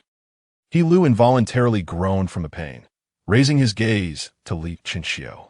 Upon witnessing the tremor in Li Chunxiu's pupils, his heart raced, and he instinctively reached out to assist him. Do not touch me. They have not yet departed, Li Chunxiu murmured sharply. All right, He Lu acquiesced, retracting his hand, then inquired with genuine concern. Are you okay? How can I help you? Li Chunxiu weakly lifted his head, his voice barely above a whisper. Let me lean on you. Let us just sit quietly for a moment. I will be fine soon. His voice dwindled, and he eventually closed his eyes, becoming utterly still.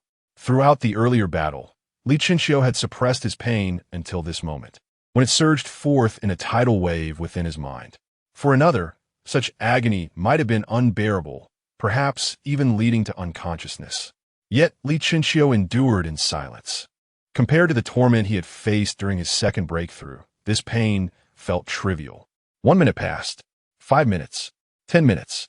The surroundings of the Palace of Doubt have regained their tranquility, and at this moment, Li Chunxiu opened his eyes, the despondency in his gaze now absent. He Lu looked at Li Chunxiu in astonishment. You have recovered already? Li Chunxiu shrugged his shoulders and nodded almost. Just need a little more time to fully recuperate. He Lu's mouth slightly agape, momentarily at a loss for words. Having sustained injuries himself, merely standing was a significant challenge. Yet this young man had regained his composure in just 10 minutes after such a fierce battle. Was that even plausible? Li Chunxiu rubbed his eyes, which still blurred with remnants of fatigue, and addressed He Lu. You were sent by the Intongsi to eliminate the flood. Suddenly, Li Chunxiu's ears perked up, his voice abruptly silenced. The sound of wet, slapping footsteps drew nearer. Chapter 57. The shadow at the end. He Lu's dim eyes gradually sparkled with light as he exclaimed in surprise, Zheng Kong. Li Chunxiu turned to look and saw a slender young man limping toward him.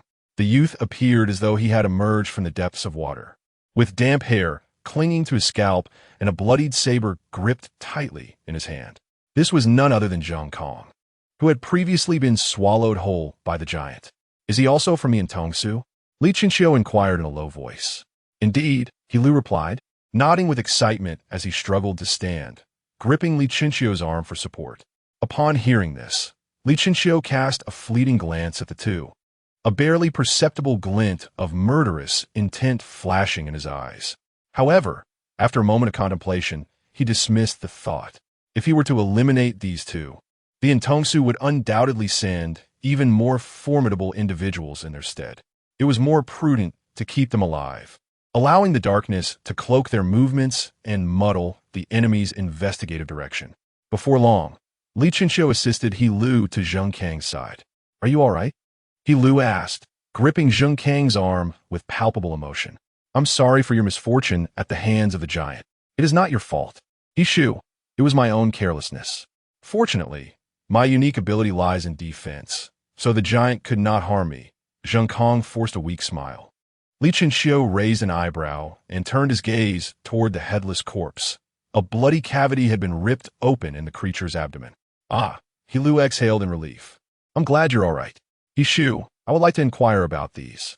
Zheng Kang said, his expression a mixture of confusion as he glanced around, inadvertently sizing up Li Chenxiu with curiosity. He Lu collected his thoughts and explained, it's a long story, previously. In the ensuing moments, He Lu recounted the events that had transpired in detail. Zheng Kang's expression shifted from confusion to skepticism, then to shock, ultimately settling into a state of bewilderment. What? Zheng Kang took a few steps back, scrutinizing Li Chenxiu from head to toe. He had faced the giant himself, and such power was not something that could simply be matched by mere cultivation. In the entire Federation, only those rare geniuses, combined with fearsome artifacts, could hope to vanquish a giant. Do not be overly astonished. I merely employed a clever tactic, Li Chenxiu humbly stated. All right, Zheng Kang replied, his expression still dazed as he nodded. By the way, you.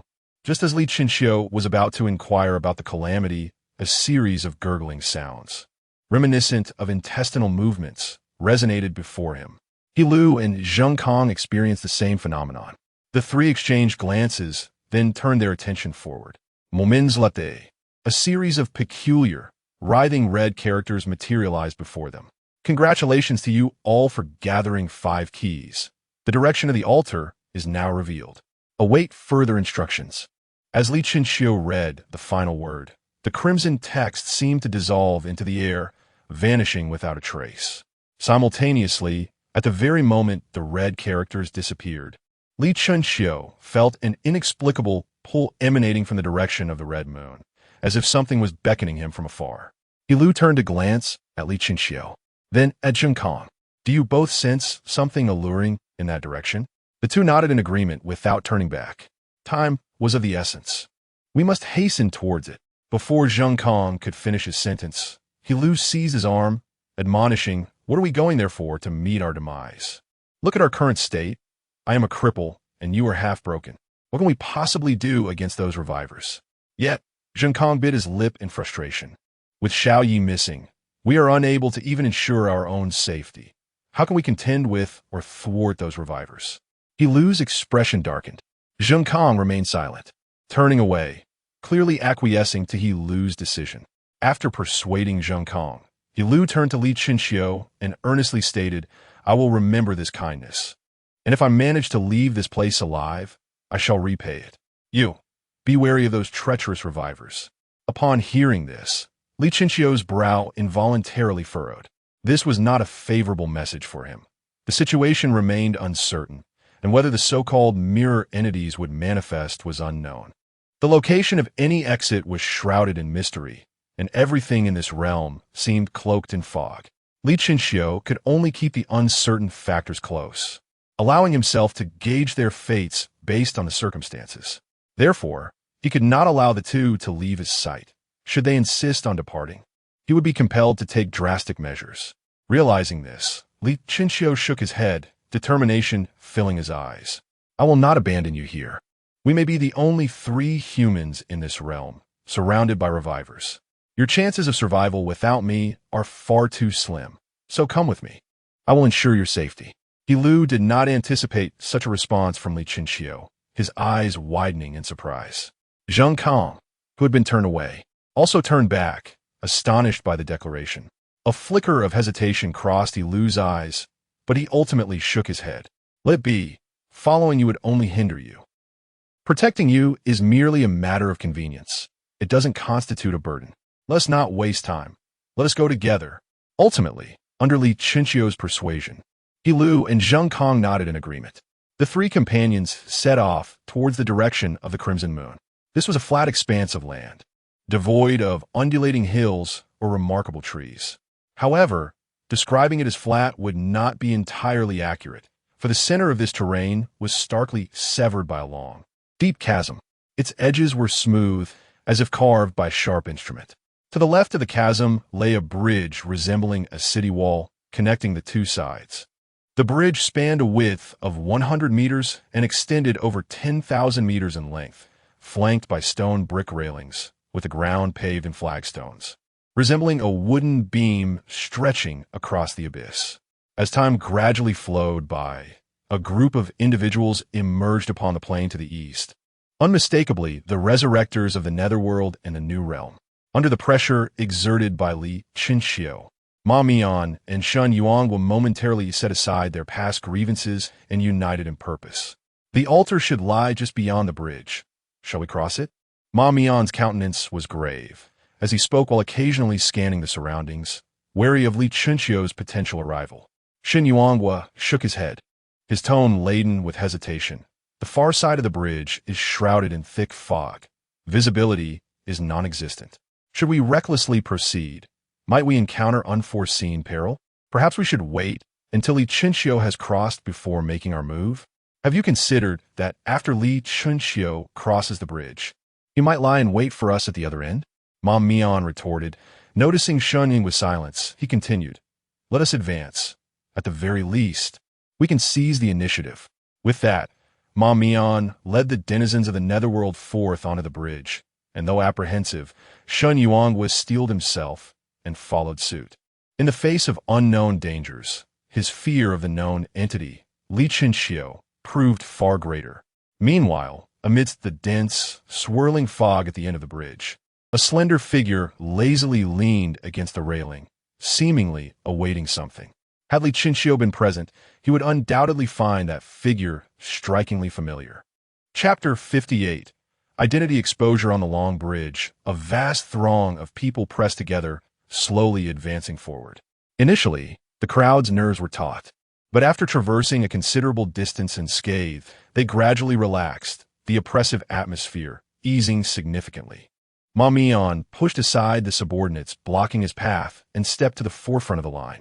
Beside him, Shun Yuanghua cast a scornful glance at Ma Mian, remarking, "Are you truly so fearful? One must be cautious. Only I survive, and the others from the underworld can safely depart from this place." Ma Mian replied matter-of-factly. Shun Yuanghua chuckled softly, amused by the refreshing candor with which someone expressed their fear of death for the first time. As no dangers emerged on the bridge, the crowd quickened their pace, swiftly moving from the middle of the bridge towards its head. In the dense fog, individuals linked shoulders, beams of light cutting through the mist to illuminate the path ahead. "Fear not. With me here, you can boldly proceed," Ma Mian proclaimed from the center of the throng, his voice resonant. The faces of the underworld denizens darkened, casting peculiar glances at Ma Mian. "Everyone, be cautious. We are nearing the bridge's end," Shin Yuanghua called out, subsequently slowing his pace. An eerie silence enveloped the scene, each person refraining from uttering a sound. A man at the forefront wiped the cold sweat from his brow, the beam of his flashlight inadvertently shining towards the left front of the bridge. Upon wiping his sweat, he intended to adjust the direction of the flashlight when his gaze suddenly froze at the beam's terminus, his actions coming to an abrupt halt. Noticing his companion's unusual demeanor, one of his comrades reached out to pat his shoulder. "What's wrong? Why are you dazed? You need to shine your light over there. I think I see someone." The man stammered, a hint of panic in his voice. Someone?" His companion furrowed his brow, skeptical, and directed the flashlight toward the indicated spot. Beneath the two beams, a shadowy figure in the fog gradually became discernible. The figure leaned against the railing, gazing upward as if admiring the crimson moon. "There is someone. Indeed, there is someone. Sir, there is someone over there," his companion shouted at the top of his lungs. At this proclamation, the faces of the crowd turned ashen at a visible rate. Ma Mian's expression shifted sharply. "Where is that person?" "Over, at the 10 o'clock direction on the bridge." In the next moment, countless flashlight beams converged upon the figure, dispelling the darkness surrounding it, revealing the striking visage of the individual to all. "This." Shin Yuanghua's pupils quivered slightly, instinctively retreating. He recognized the figure all too well. It was none other than Li Chinxiu. "Li, Chinchio, how could he be here? I don't know. Weren't we ahead of him? Sir, what? What do we do now? The once orderly procession erupted into chaos, with some of the more timid individuals beginning to stealthily retreat. Ma Mian suppressed the fear surging within him, feigning calmness as he inquired, Li Chenxiu, when did you arrive here, and what is your intention? After retreating to a position of safety, Shun Yuanhua also spoke up, you seek the key, do you not? We need not resort to violence. We can collaborate. Although he initially had no desire to ally with Li Chenxiu, the latter's composed demeanor and rosy complexion dispelled any thoughts of surprise attack. There was nothing frail about him. He exuded an aura of vitality that made success in ambush seem utterly implausible. Leaning against the railing, Li Chenxiu turned his head, his cold gaze locking onto Shun Yuanhua. So it seems I'm called Li Chenxiu. His inexplicable statement left everyone puzzled, yet Shun Yuanhua, positioned to the forefront, quickly grasped the implication. His brows furrowed in contemplation as he tentatively asked, are you a mirror entity? In an instant, the realization dawned upon all. Their expressions filled with horror as they beheld the mirrored figure of Chenxiu, scarcely daring to breathe. Li Chenxiu slowly advanced to the center of the bridge, coolly declaring, this is the path of the divine, inaccessible to mere mortals. Therefore, at this juncture, he gradually raised his palm. Run! Ma Mian was the first to react, retreating hastily. The commotion stirred chaos among the crowd, scattering them like leaves in a tempest. Don't cluster together. Disperse. Li Chenxiu excels in close combat. Shun Yuanhua shouted to the team from the New World before he too fled down the path they had come. He had witnessed Li Chenxiu's formidable prowess in battle. His group struggled to subdue even a half-defeated opponent, let alone the seemingly indestructible mirror entity now before them.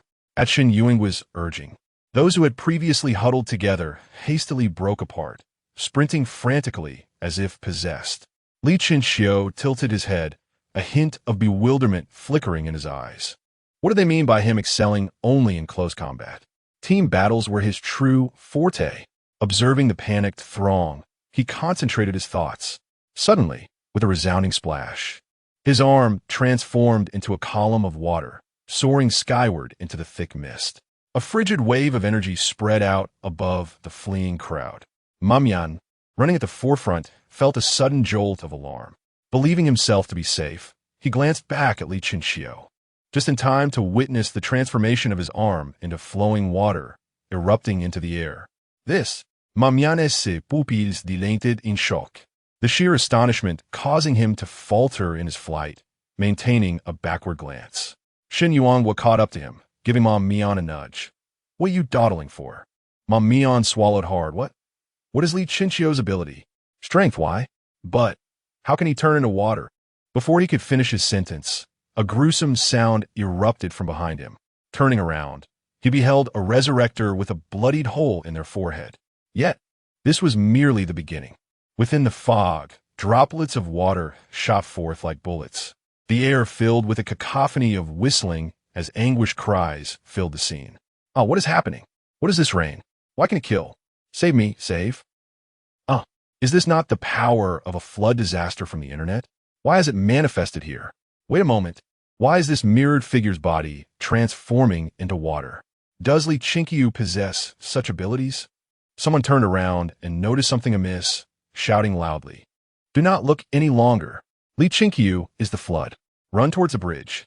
Ma Mian bellowed, his resonant voice lingering in the thick fog. Chapter 59.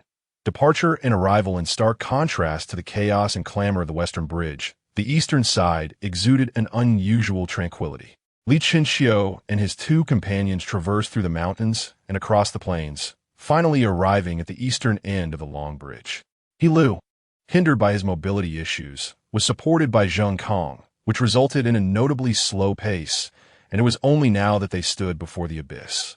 Li Chenxiu paused just a step away from the precipice and kicked a stone into the void. The profound silence enveloped them, and the stone vanished without a sound, as if swallowed by the depths. It appears quite deep, Li Chenxiu murmured softly, then lifted his gaze toward the other end of the bridge. Despite his exceptional eyesight, He could discern nothing through the thick fog that concealed everything, tinted with a faint crimson hue under the blood-red moon, lending an eerie and sinister air to the surroundings. Turning to his companions, he remarked, "It seems those from the underworld and the new world have already passed through. We should not squander any more time." Hilu hesitated for a moment before suggesting, "Perhaps we should remain on this side of the bridge. Something might happen over there, and following you could hinder your progress." "Not necessary," Li Chinchio replied firmly, dismissing the notion. "You will not impede me.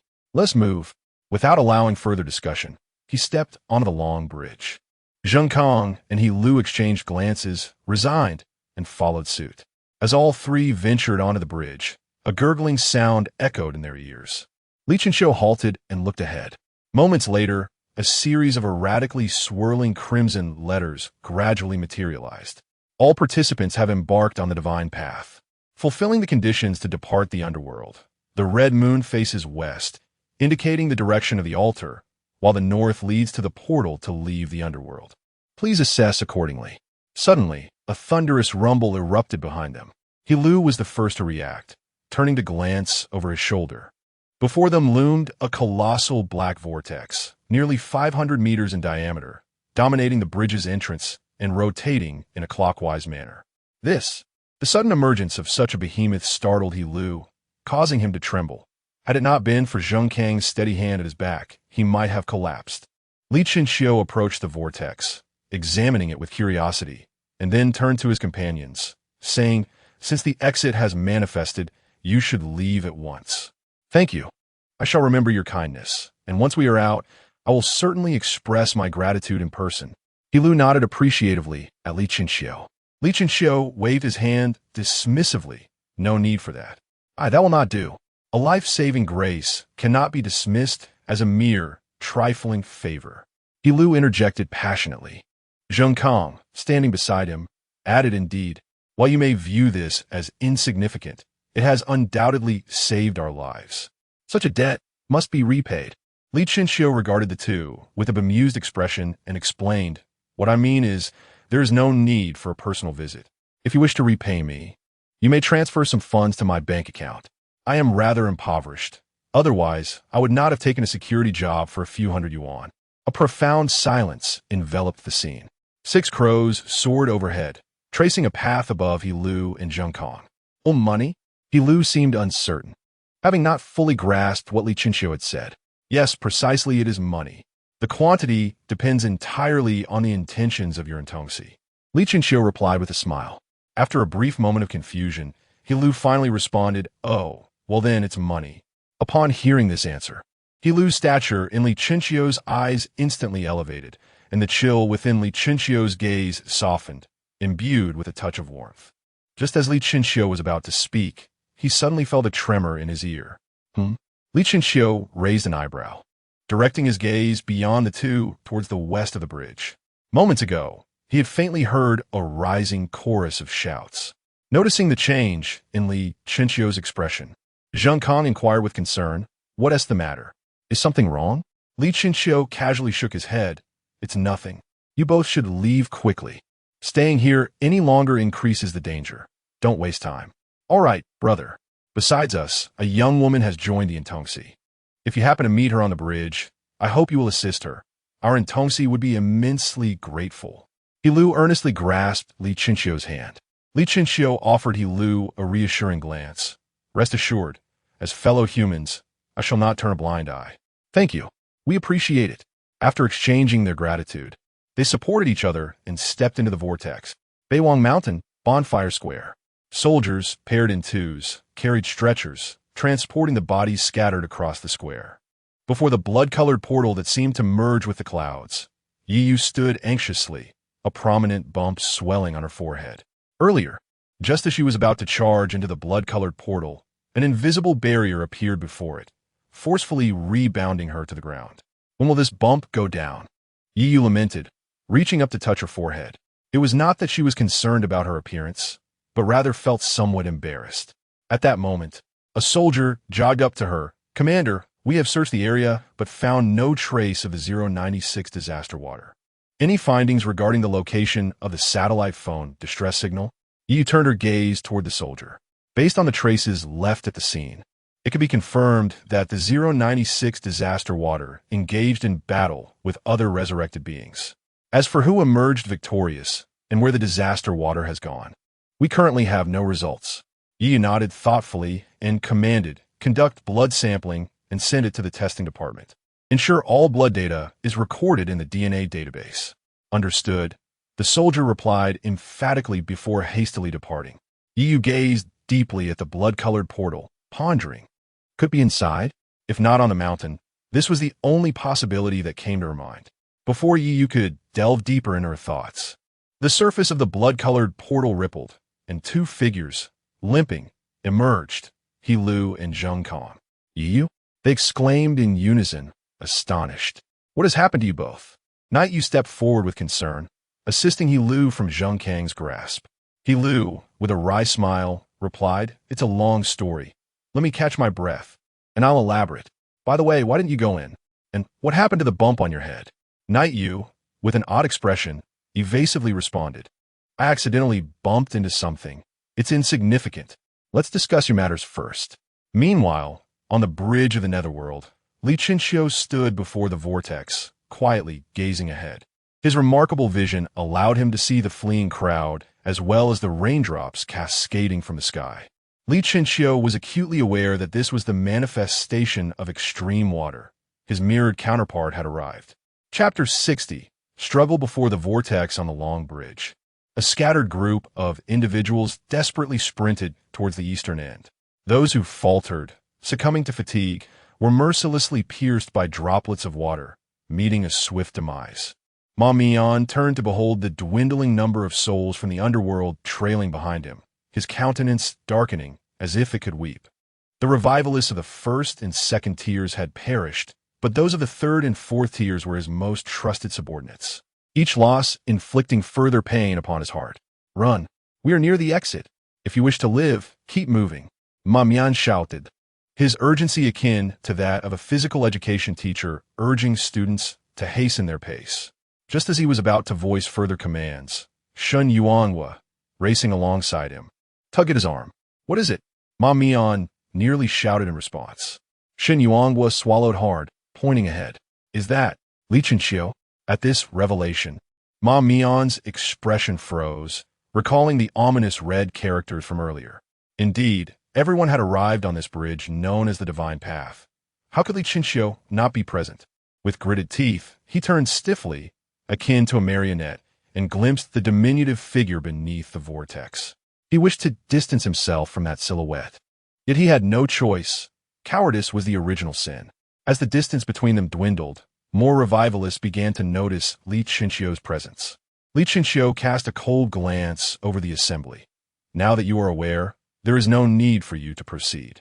Upon uttering these words, Li Chinxiu summoned his will, and countless droplets coalesced around him, patiently awaiting Ma Mian's intrusion into their lethal range. Perhaps due to the experience of being pursued, Shin Yuanhua and Ma Mian halted just outside the realm of the water's attack, forcing the group trailing behind to a standstill. They alternated their fearful gazes between Li Chinxiu and the advancing Jing Chinxiu, their bodies trembling uncontrollably. As Ma Mian beheld the encroaching figure of Jing Chinxiu, he turned to Li Chinxiu, exclaiming, Li Chinxiu, we are all revivalists. There is no need for us to engage in such bloodshed. Your mirrored self follows closely behind, possessing formidable strength and an indomitable nature. Even you cannot triumph over him. Li Chinxiu chuckled softly. What do you wish to propose? If we collaborate, by uniting our efforts to cast your mirrored self into the abyss, we can succeed. Before Ma Mian could finish, one of his subordinates, stricken with terror, tugged at his arm. My lord, it is closing in. At these words, Ma Mian turned in horror. Thud, thud, the heavy footsteps drew nearer.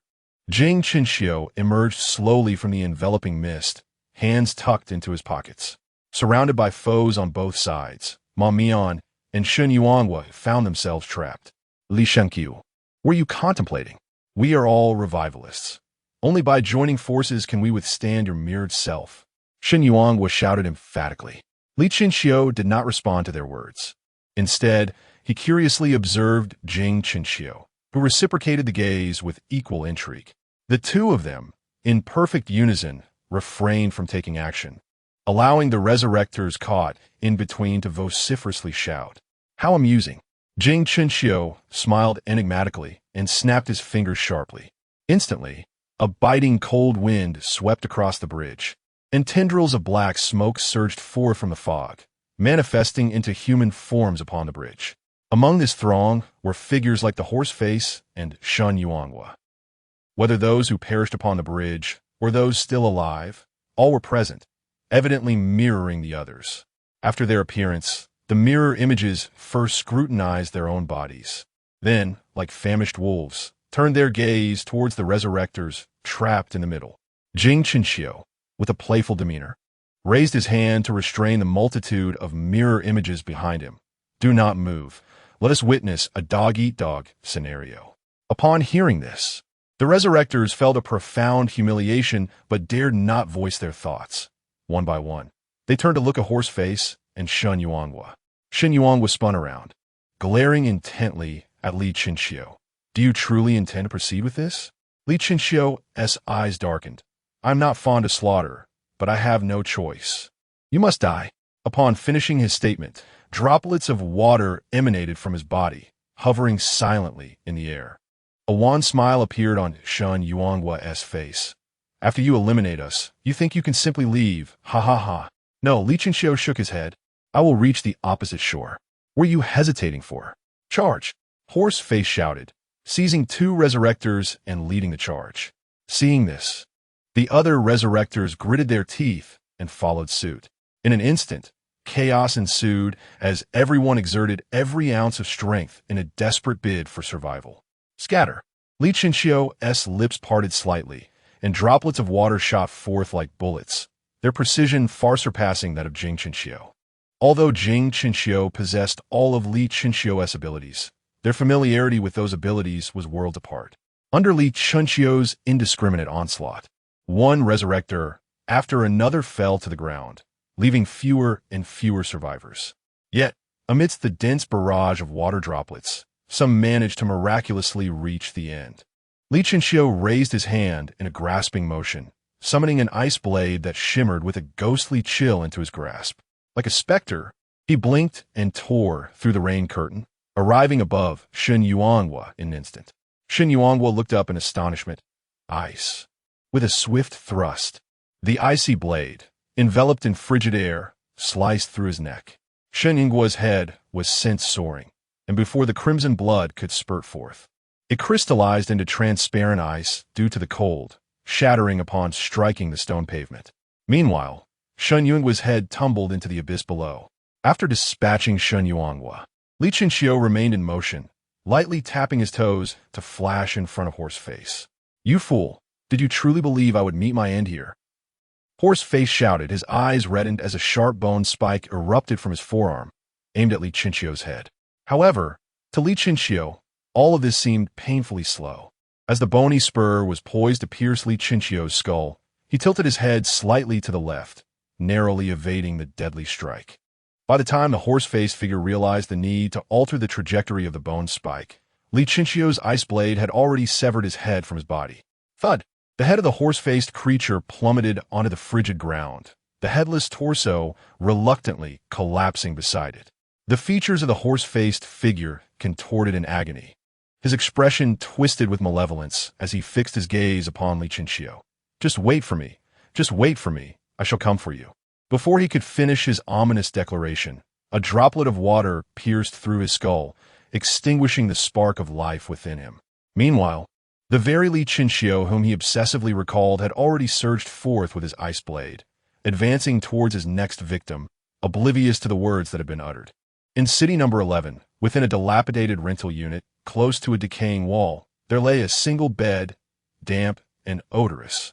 A gaunt young man was ensconced in the covers, motionless as though he had succumbed to death itself. Tick! The clock's hour hand struck 12. Suddenly, the youth lying upon the bed widened his eyes, his pupils, no larger than pinpricks, fixated intently on the ceiling above. Chapter 61. Because you are too weak after vanquishing Shun Yuanhua and Ma Mian, The remaining individuals appeared to lose their sense of direction, their feet faltering for a moment before they surged toward the vortex like reckless wild dogs. Yet, how could the desperate onslaught of wild dogs pose any threat to a cheetah? Li Chinxiu, wielding his ice blade, navigated effortlessly through the rain, harvesting their lives with remarkable ease. The air was filled with incessant wails, and the sound of ice crystals shattering upon impact echoed repeatedly. In the blink of an eye, the bridge before the vortex was strewn with countless lifeless bodies, leaving only 2 resurrectors struggling in vain. "We are all resurrectors. Why must you?" With a swift thrust, a glimmer of cold light flashed, and a line of blood traced down from the center of the last resurrector's forehead, the spark of life in his eyes dimming rapidly. Only one remained. Like a machine, Li Chinxiu's gaze locked onto the final resurrector. Sensing Li Chinxiu's focus, the last resurrector was gripped by terror, desperately propelling himself toward the vortex, water droplets cascading around him. "Just a little more, just a little more," he muttered, his feet drawing nearer to the swirling abyss. In a critical moment, Li Chinxiu burst through the rain and reached the side of this resurrector, poised to strike with his blade, when suddenly, a column of water surged towards his ice weapon. With a resounding crash, the ice blade shattered, the water column serving as a natural barrier between Li Chinxiu and the resurrector. In the distance, a smirk tugged at the corners of Li Chinxiu's mouth as he slowly lowered his left hand. Before the vortex, the last resurrector laughed maniacally, proclaiming, "Li Chinxiu, I have survived." With that, he propelled himself forward, his upper body entering the vortex while his legs remained suspended in the realm of the dead. Just when everyone anticipated that this resurrector would swiftly escape, he became motionless. On the bonfire plaza beyond the vortex, the resurrectors who had escaped the clutches of death gazed ahead, almost in a daze. There, Tong Su and his companions, along with numerous soldiers, stared back at him in silence. It was then that realization dawned upon him. What was the use of escaping if he was still destined to die? Understanding this, driven by a desire for vengeance, he widened his eyes and shouted desperately, "Li Chinxiu is a disaster. Li Chinxiu is the calamity." However, before anyone could react, a hand emerged from the portal, seizing the resurrector's head like an eagle's talon. With a resounding crunch, it was crushed into a mist of blood. After executing this grim act, the hand retreated swiftly into the portal, as though it had never existed. Night stared in bewilderment at the headless corpse lying on the ground. On the long bridge, Li Chinxiu retracted his hand and stood silently, observing the absence of anyone emerging from the vortex before turning with a grim expression to face the myriad of mirrored figures. "Why do you look at us like that?" Jing Chinxiu spread his hands, feigning innocence as he gazed back at Li Chinxiu. Li Chinxiu offered no response. Instead, with a mere thought, he conjured a massive hammer forged of ice, positioning it before his chest. "What's the matter? Do you wish to engage directly?" Jing Chinxiu revealed a disdainful smile. "You cannot kill us. So what?" Li Chinxiu's eyes were deep and contemplative. "What do you wish to convey?" Noticing a hint of fear in Li Chinxiu, Jing Chinxiu smiled with satisfaction. "Our existence serves to eliminate those foolish enough to covet the Lingxian artifacts without recognizing their own limitations. You are a true genius. Thus, we shall not slay you. Complete our trials, and you may cross the bridge." "Oh," Li Chinxiu responded with a hint of skepticism. "Before I answer your question, may I pose on my own?" Jing Chinxiu raised an eyebrow and nodded slightly. "Ask away." "I would like to inquire if you possess awareness," Li Chinxiu asked solemnly. Jing Chinxiu paused, momentarily bewildered, before nodding with some uncertainty.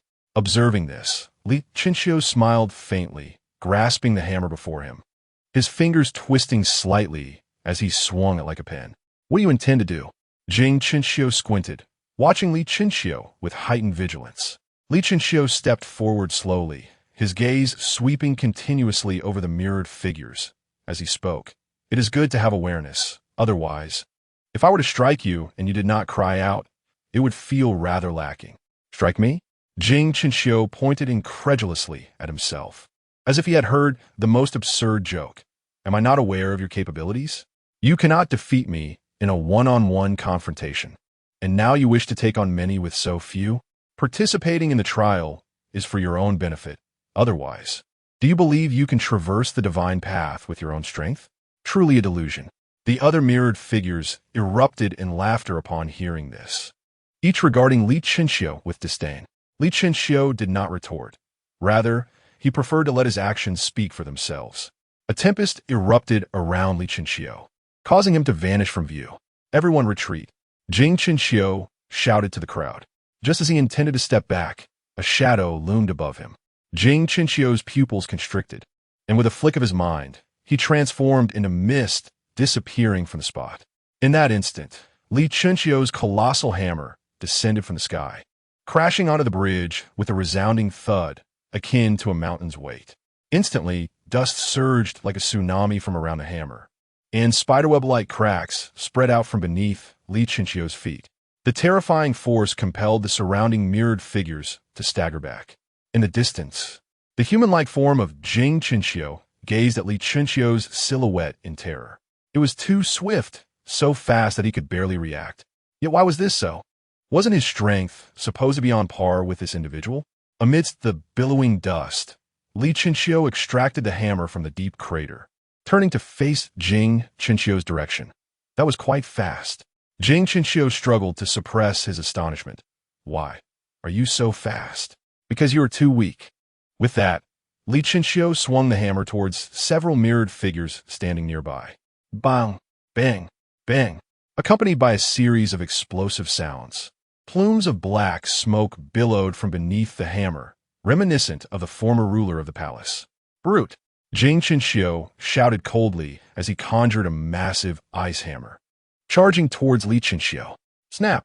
Two colossal hammers clashed, sending forth a flurry of white ice shards.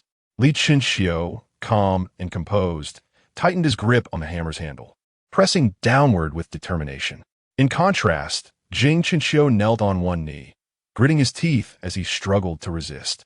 Though their strengths were equal, their mastery of power and understanding of extraordinary abilities were worlds apart. It was akin to pitting a mere brute against a seasoned fighter. The victor was evident. What are you all staring at? Move now! Jing Chinxiu bellowed, disregarding his dignity. At his command, the other mirror figures finally sprang into action, charging toward Li Chinxiu. Ha! Let us see how you defend yourself.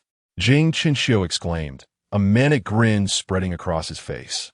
Li Chinxiu cast a brief, indifferent glance at his opponent and softly uttered, Divide. Chapter 62. The altar finally appears as soon as the words fell. The droplets of water hovering within 100 meters abruptly shot towards Jing Chinxiu. Realizing something was amiss, Jing Chinxiu hurriedly summoned extreme water, attempting to halt the approaching deluge of droplets, but he soon discovered that he was utterly powerless to control them. To be precise, he was no match for Li Chinxiu's will. Swish, swish, swish. The droplets tore through the air, emitting a piercing sound. Quick, we will not perish. There is no need to fear these droplets. Jing Chinxiu shouted at the top of his lungs. Li Chinxiu's eyes curved like crescent moons. You are truly adorably Navi. The sound of hurried footsteps drew closer to Li Chinxiu, as countless diverse abilities surged towards him. Faced with these assaults, he maintained an unperturbed demeanor, as if he were oblivious to them. Observing this scene, Jing Chinxiu's face broke into a smile, his eyes brimming with anticipation, but within a second his smile froze. A torrent of water converged above Li Chinxiu's head, coalescing into a figure sculpted from liquid. After Li Chinxiu broke through the second restriction, he realized his mastery over extreme water had become significantly more adept, allowing him to execute precise manipulations that were previously unattainable. The formation of a simple water figure was a novel application he devised, enabling him to control the water figure with dual focus, thereby addressing the disadvantage of being outnumbered. As attacks came from all directions, the water figure leaped behind Li Chinxiu, crossing its arms and sweeping them vigorously, unleashing razor-thin blades of water that shot forth towards the crowd. Boom, boom, boom. A series of explosions echoed continuously across the long bridge, billowing clouds of black mist swirling in the wind. Although the mirrored figures would not perish, it did not imply they could recover instantly like the Resurrectors. Once the onslaught was quelled, the water figure grasped the air with both hands, summoning two sharp ice blades that appeared in its grasp, subsequently soaring into the sky and diving towards a crowd. Jing Chinchio's eyes widened. This extreme water could be wielded in such a manner. How come he could not accomplish it? Before he could ponder further, Li Chinchio's gaze darkened, and with a sudden surge of strength in his hands, he exclaimed, "Boom!" Unable to withstand it, Jing Chinchio transformed into mist once more. But just as he planned to flee, Li Chinchio's lips parted slightly. Congeal. A peculiar wave of force emanated from Li Chinchio's being. Just as Jing Chinchio thought he had narrowly escaped, an indescribable power of regulation enveloped him, reconstituting him into human form once again. How is this possible? Jing Chinchio exclaimed, eyes wide, wishing to revert to mist once more, but no matter how he tried, it was in vain. But. The heavy footsteps echoed behind Jing Chinchio, drawing nearer. Li Chinchio grasped the hammer's handle with one hand, dragging the hammer's body behind him, the ice scraping against the stone tiles with an unbearable, grating sound. Jing Chinchio steadied himself, his dark eyes fixed intently on Li Chinchio. Why? Our strengths are clearly equal. Li Chinchio smiled lightly. Those who imitate me will ultimately never surpass me. Just like those who are rendered speechless by fear can no longer instill apprehension in me. You enjoyed playing, so let us play together well. Li Chinchio's gaze turned icy. With a mere thought, countless droplets of water materialized, piercing through Jing Chinchio's body like bullets. The dense fog allowed Li Chinchio's manipulation of water to flourish, alleviating any concerns about the lack of controllable water. The droplets incessantly penetrated Jing Chinchio's form, wisps of black smoke wafting from him. The anguished cries of Jing Chinchio echoed, his malevolent glare fixated on Li Chinchio, as if intent on devouring him whole. Li Chinchio released the enormous hammer from his grasp, grinning radiantly. Aren't you proud of your immortality? Then savor this pride. With that, he turned to stride out of the heap of corpses belonging to the Resurrectors. However, before he could take more than a few steps, shadows flickered before him, causing the world to waver in and out of focus. Li Chinchio understood that his body was warning him of overexertion of his powers. He had hoped for an enhancement of his abilities, yet a fleeting disappointment flickered in his eyes as he approached the mirrored figures. Since his powers were nearing exhaustion, he resolved to cast these mirror beings into the abyss. As Li Chinchio advanced, Jing Chinchio weakly exclaimed, "Ah, what are you planning to do?" "Fortunately, you are free now," Li Chinchio replied, extending his hand like a serpent, seizing Jing Chinchio by the throat and carelessly tossing him off the bridge. With their leader vanquished, the other mirrored figures followed suit, collapsing under the combined efforts of Li Chinchio and the water beings. Once all was settled, Li Chinchio dissipated the water droplets, leaning against the railing beneath the crimson moon, his gaze distant as he contemplated the endless abyss. For reasons unknown, he felt an inexplicable urge to leap into its depths.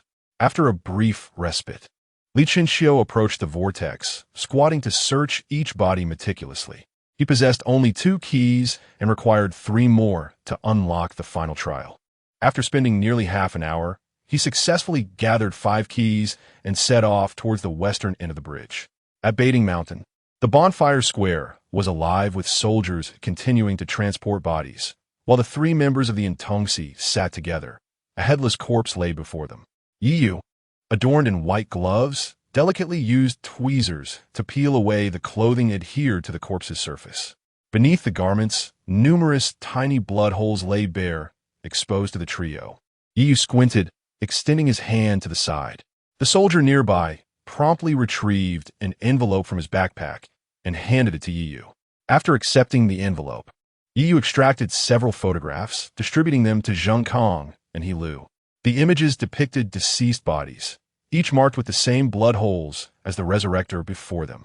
Should Li Chinchio be present, he would undoubtedly recognize these corpses as those he had slain on the Luzhong Bridge. The wounds were identical in size, indicating that the disaster they sought was indeed contained within. Yiyu spoke gravely, passing the photographs to He Lu. "Uncle He, you spent considerable time with Li Chinchio. Did he exhibit any peculiarities? Yi Yu inquired, turning his attention towards Yilu. Xiao Yi, how could you doubt an upright child based on such nonsense? Yilu gazed incredulously at Yi Yu. Indeed, Sister Yi, that child is undoubtedly innocent. Surely my discerning eyes can distinguish between good and evil. Zhang Kong chimed in passionately from the side. Yi Yu cast a silent glance at the two, then lowered her head to continue prodding at the corpse with tweezers, stating, personal opinions are ultimately subjective. At present, he certainly appears to be highly suspicious. Even if he is not the source of the calamity, there is a significant likelihood that he is connected to it. The specifics will depend on the outcome of the interrogation.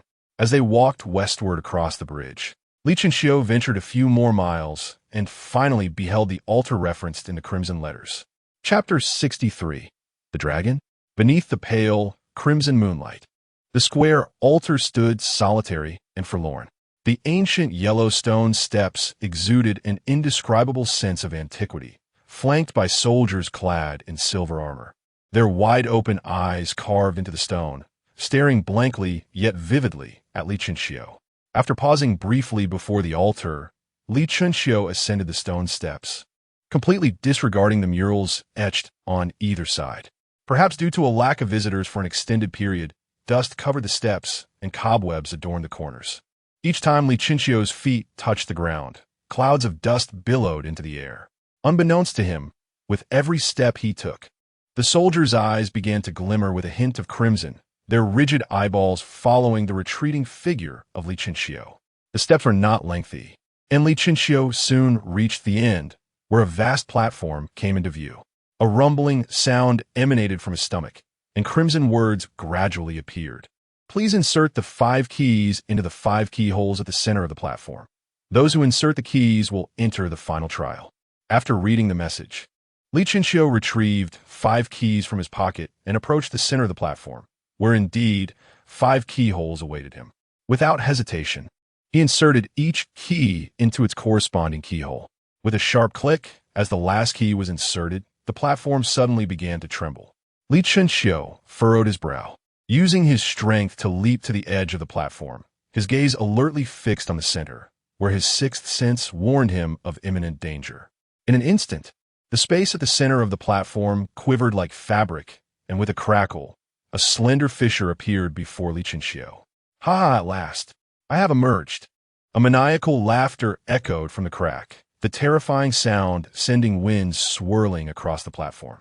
This, Li Chenxiu's bro furuba. He recognized that voice from his earlier encounter on Baiting Mountain. Before he could ponder further, a claw covered in black scales, glinting ominously, extended from the fissure, tugging at the edge, causing the very fabric of space to shatter like tofu, the rupture rapidly spreading outward.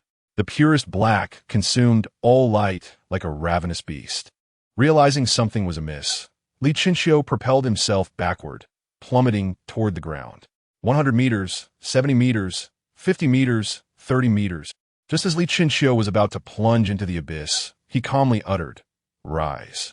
In an instant, the water molecules suspended in the air as if summoned, surged toward his back, coalescing into form. When he was but a meter from the ground, a gust of wind surged from behind him, sweeping the dust aside like waves. Ascend. With a flicker of thought, he soared like a bird, tearing through the air toward the heavens. Under the illumination of the red moon, his wings, formed from the gathered water and spanning an impressive 5 meters, were nothing short of breathtaking. Li Chenxiu stood suspended in the air, the frigid night breeze tousling his hair backward, while his tattered security uniform fluttered ominously. With his gaze cast downward, he quietly contemplated the platform, lost in thought. Darkness swiftly enveloped every inch above the altar, and a pair of eerie azure eyes gradually opened within the shadows, their icy glare surveying the world with sovereign disdain. The soldiers etched beside the stone steps began to twist grotesquely, as if summoned by some unseen force. A piercing horn sounded, reverberating across the heavens and earth. And to Li Chenxiu's astonishment, the soldiers depicted in the mural stepped forth from the wall, charging towards the platform. The sound of countless footsteps echoed like a dull drum. As hundreds of soldiers clad in silver armor surged forth like a silver tide, fearlessly advancing. How absurd! A light chuckle emerged from the darkness, followed by a rumbling of footsteps that resonated like a mountain's weight. The altar, constructed of stone bricks, began to collapse as if it were mere sand. Before the soldiers could even reach the platform, they were engulfed, struggling amidst the rubble of wood and stone. In an instant, the once mighty altar lay in ruins. Simultaneously, a colossal figure slowly emerged from the shadows. Over 100 meters in length, its deep-set eyes glowed like smoldering coals, and its massive nostrils exhaled blue flames with each breath. Its body was cloaked in scales reminiscent of obsidian, each glimmering with a metallic sheen. Powerful limbs hung beneath it, and broad wings beat furiously, stirring up fierce winds. Li Chunxiu furrowed his brow, his mind awash with confusion. Is it a dragon? Yet as he scrutinized this behemoth, he ultimately dismissed the notion. This creature bore a resemblance to a dragon, yet could not be the dragon of his recollections. After all, how could a dragon possess wings? While Li Chunxiu assessed this dragon-like entity, it too regarded him with curiosity. Silence enveloped them for several seconds before Li Chunxiu broke it, inquiring, "What is the final assessment?" The black abyss dragon's elongated eyes flashed with mockery. "Are you referring to the Crimson Script?" No sooner had the black abyss dragon's words left its lips than a long string of blood-red characters materialized before Li Chunxiu. "Congratulations on enduring trials to acquire the 5 keys and unlocking my seal. I am quite pleased with you, and thus I intend to take your flesh." Upon reading the final word, Li Chunxiu's expression darkened. "Are you deceiving me?" "Ha ha! When have I ever deceived you? The Spirit Xian artifact is genuine. The 5 keys are real, and everything is indeed true." The black abyss dragon bellowed, its terrifying laughter shattering the clouds above. Uncertain whether it was due to pent-up emotions or some other reason, Li Chunxiu remained silent with a grim expression. The black prison dragon, brimming with excitement, proclaimed, "This place is designed to seal me and my spiritual artifact. Those 5 keys are the crucial elements for breaking my seal. Thank you for aiding in my liberation. I have observed your strength, and I am quite impressed. Ha ha ha." Upon hearing this, Li Chunxiu replied, "So, it was you orchestrating everything?" "Yes and no," the dragon clarified. "The giants and mirror figures you encountered exist solely to prevent others from unsealing me. I can only intervene slightly, such as imposing a selection criterion on the mirror figures to prevent them from annihilating everyone and altering a bit of the crimson text. Do you have any idea how terrified I was when I saw you preparing to engage with the mirror figures on the bridge? I feared for your life, yet you are simply extraordinary." The black prison dragon's voice quivered with excitement, and his deep blue eyes sparkled with madness. Chapter 64. This is true strength. I never anticipated that you possessed 2 extraordinary abilities. Possessing such formidable power with merely 1 restriction is truly remarkable. Could it be that the heavens are aware of my current state, devoid of a physical form and merely a soul, thus presenting you before me? At this juncture, the black abyss dragon began to flap its forelimbs, resembling a human's applause. Hovering in the air, Li Chunxiu extended his hand and tore off his garments, revealing a well-proportioned and muscular upper body, coldly inquiring, "Will you feel pain when I strike you?" "Indeed, but can you accomplish that?" The black abyss dragon gazed at Li Chunxiu with a greedy intensity. "You too have been suppressed to 1 restriction, and as equals, I doubt anyone can defeat me." Li Chunxiu's gaze was sharp as he raised his hand in a grasping motion, conjuring an axe formed from solidified ice. The moment the creature emerged from the shadows, Li Chunxiu's 6th sense distinctly perceived its weakened state. Evidently, this beast had also been constrained by the underworld. How foolish! Wouldn't it be better to willingly relinquish your physical form? The black abyss dragon flapped its wings, positioning itself parallel to Li Chunxiu. A fierce battle was imminent. With a powerful flap of his wings, Li Chunxiu vanished from his spot, wielding the colossal icy axe to strike at the black abyss dragon's head. The terrifying force sent ripples through the fragile space of the underworld. In response to such a strike, the black abyss dragon casually lifted its forelimb to swat at Li Chunxiu. Bang! With a resounding crash, The black abyss dragon's claw effortlessly blocked Li Chinchio's axe. Turning its head, the black abyss dragon opened its cavernous maw towards Li Chinchio, and a ghostly blue flame erupted from its throat, unleashing a scorching wave towards him. Realizing the impending danger, Li Chinchio swiftly released the giant axe and retreated. Yet, even then, his fingers were scorched by the blue flames. His fingers, Li Chinchio's pupils dilated, as if a realization dawned upon him. However, before he could ponder further, a shadow loomed overhead. The black abyss dragon's sharp claws descending upon him like a farmer's swat at a chick. Li Chinchio flapped his wings, evading the claws with a cunning maneuver. Locking eyes with the creature, "You possess some intrigue." With that, Li Chinchio focused his mind, causing countless droplets of water to swirl around him.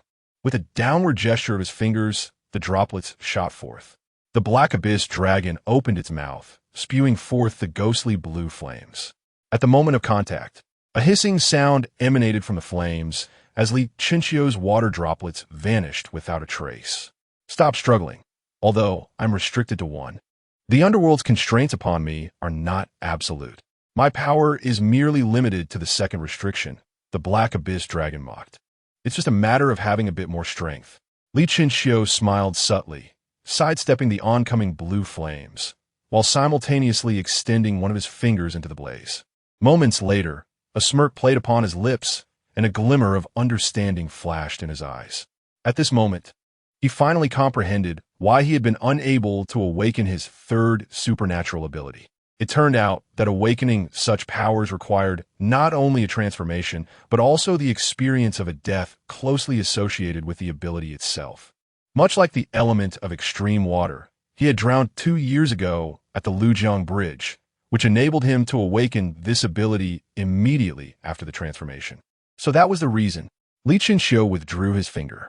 He could sense a force stirring within him as the flames scorched his skin. Since only death could lead to the awakening of the third ability, there was no need to retain his strength in hopes of fleeing. With this realization, Li Chinchio let his arms drop, his wings flaring as he dove towards the black prison dragon. As he charged directly at the black prison dragon, the creature opened its maw to unleash a torrent of flames. Just as it seemed Li Chinchio would evade the blaze, he surged forward, seemingly oblivious to the flames. By the time the black prison dragon reacted, Li Chinchio had already positioned himself before its gaping mouth. "Keep screaming." Li Chinchio, consumed by a frenzy, grasped the dragon's tongue and yanked it forcefully outward. A hissing sound erupted as black mist billowed from the dragon's maw, and its tongue dissolved into dark smoke. Vanishing from existence, the black prison dragon emitted a pained wail, unable to articulate a word due to the absence of its tongue. Suddenly, a sharp claw tore through the air, aiming for Li Chinchio's back. In that critical moment, Li Chinchio maneuvered his wings to ascend into the sky. Above, Li Chinchio's entire body was scorched to a charred black, emitting white smoke, yet his eyes remained unharmed, shielded by the essence of extreme water. The black prison dragon widened its eyes, its massive form hurtling towards Li Chinchio. "You truly believe you have gauged my depths?" Li Chinchio retorted, and in an instant, his body erupted into a mist of water. Upon witnessing Li Chinchio's disappearance, the black prison dragon unleashed flames in all directions, attempting to scorch him. But all was in vain, for Li Chinchio was now in the heavens. Beneath the crimson moon, a 30-meter-long arm, formed from condensed water, hovered in the air, drawing moisture from the clouds. This arm, a manifestation of Li Chinchio's essence, represented his most formidable strike, devoid of any reservation. As time passed, the arm grew increasingly robust, exuding an overwhelming aura, ultimately reaching a length of 50 meters.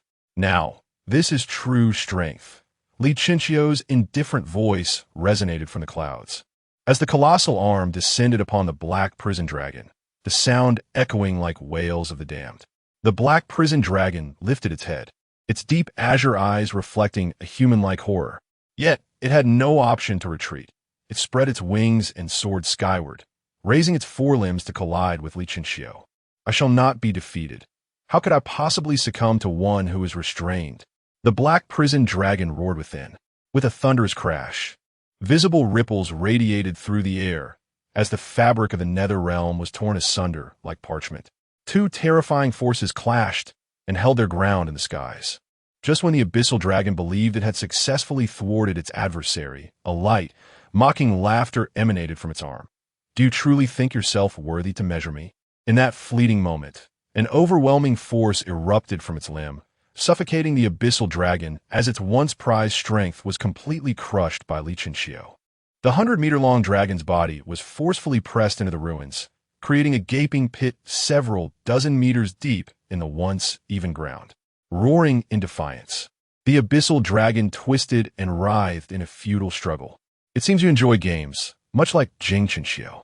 "Very well, I shall indulge you," Li Chinchio calmly declared, manipulating a colossal hand to seize the dragon's tail, relentlessly slamming its body against the earth, lifting it again, and then smashing it down once more.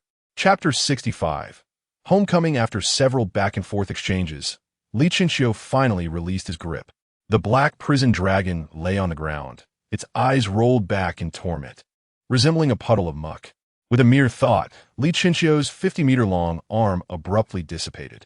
Emerging from a mist, Li Chinchio appeared disheveled and unsteady, resembling a drunken man. His scattered gaze fixated on a piece of wood engulfed in flames.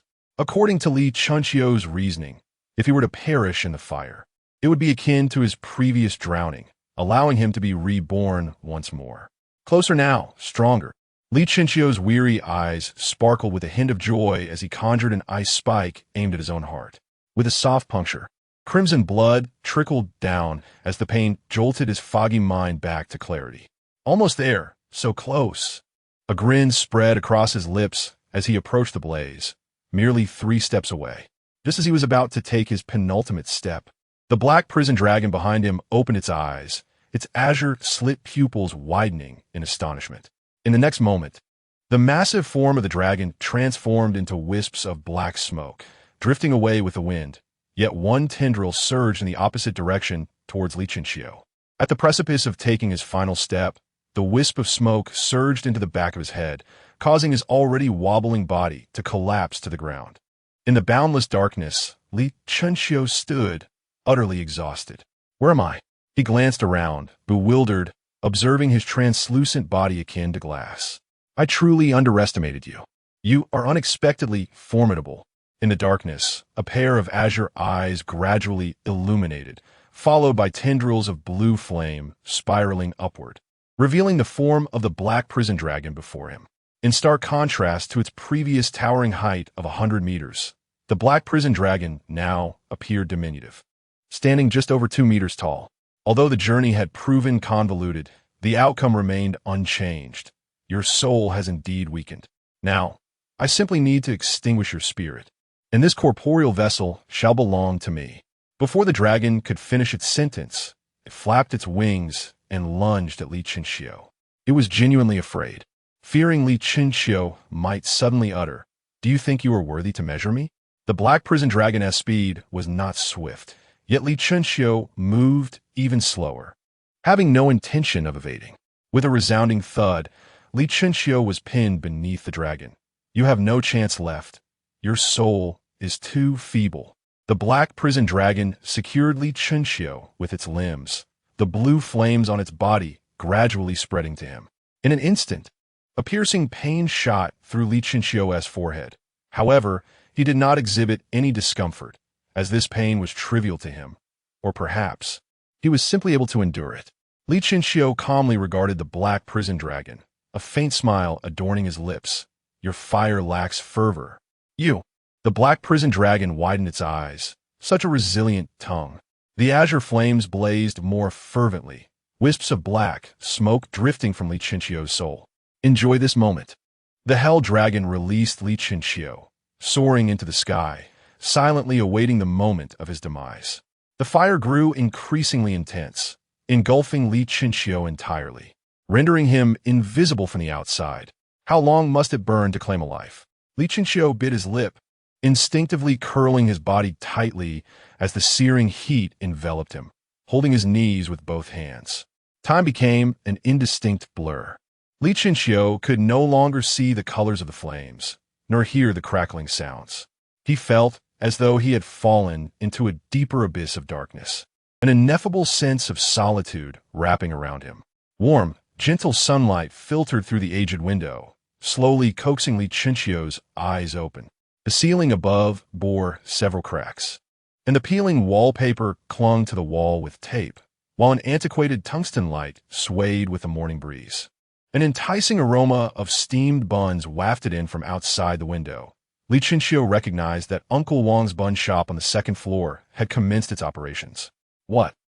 Li Chinchio's gaze became vacant, his pupils trembling slightly. He lay motionless on the bed, greedily staring at the ceiling, inhaling the ambient air, and listening to the clattering sounds emanating from the kitchen. His lips quivered, as if he wished to utter something, yet he hesitated, fearing a return to the darkness. After a prolonged moment of indecision, he finally called out, his voice hoarse, "Mom." The cacophony from the kitchen seemed too loud, and it appeared she did not hear him. Thus, he raised his voice, "Mom."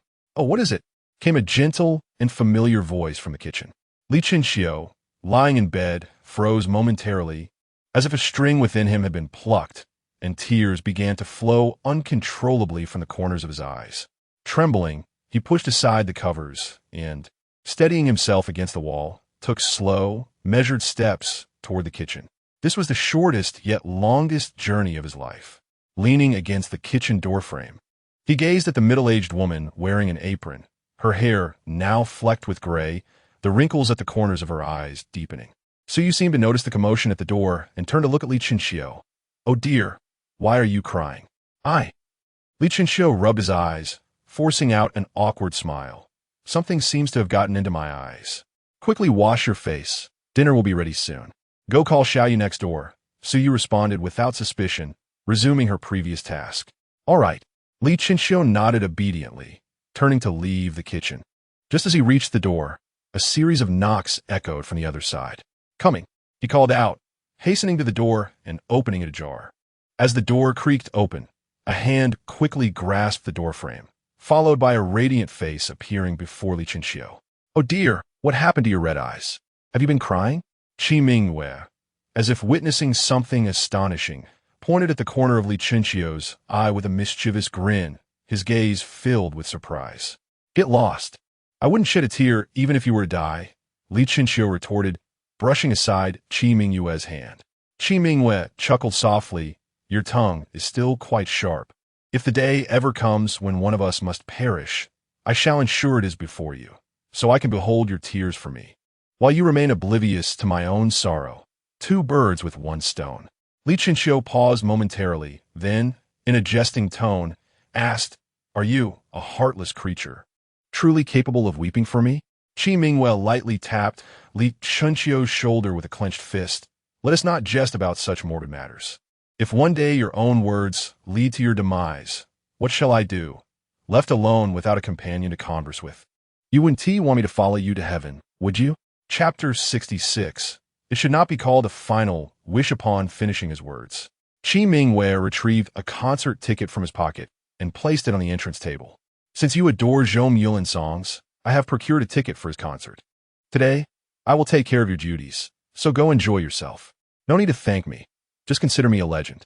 He playfully tapped Li Chinchio's forehead and skipped joyfully toward the kitchen. "Good morning, Auntie. Little you is here. Wash your hands and get ready for a meal. Auntie, do you need my help?" At the entrance, Li Chinchio stared at the ticket, lost in contemplation, as if ensnared by thoughts. He reached for the ticket, and a torrent of emotions surged within his eyes.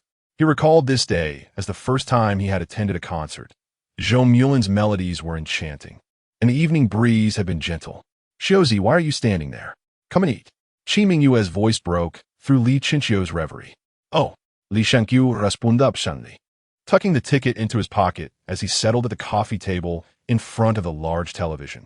Gazing at the fried egg in his bowl and the thick millet porridge beside it, he picked up his chopsticks, feeling a sense of bewilderment. Sui Ue, who had just untied her apron, approached Li Chinchio from behind, gently ruffling his hair with her rough hand, and asked with concern, "Why aren't you eating? Are you feeling unwell?" Noticing this, Qi Mingyue set down his fried egg, propped himself up on the table, and inquired, "What is wrong?" I'm fine. Li Chenxiu waved his hand dismissively, taking a slurp of the millet porridge. It's delicious. Suivis Maigen Li. As long as you're well. If anything is troubling you, you must tell your mother. Understood? Understood. Li Chenxiu replied quietly. His head bowed as he scooped the millet porridge into his mouth in a daze. To Su Yu and Qi Mingyue, Li Chenxiu appeared quite normal. However, they were oblivious to the ripples forming in his bowl of porridge. Beneath the surface, tears cascaded from the corners of Li Chenxiu's eyes. His hand trembled as he held the spoon, and the calmness in his gaze shattered into fragments. The moment he returned to this small house, every familiar detail awakened the tears within him, piercing his heart. He did not comprehend why he was here, nor did he dare to delve deeper, fearing that such inquiry would thrust him back into the cold, harsh reality. After all, even if it was a false dream, at least the sensations felt real. The millet porridge in Li Chenxiu's bowl dwindled, yet he continued to scrape the bottom, producing a clanging sound. Su Yu anxiously waved her hand in front of Li Chenxiu. Xiuzi, are you all right?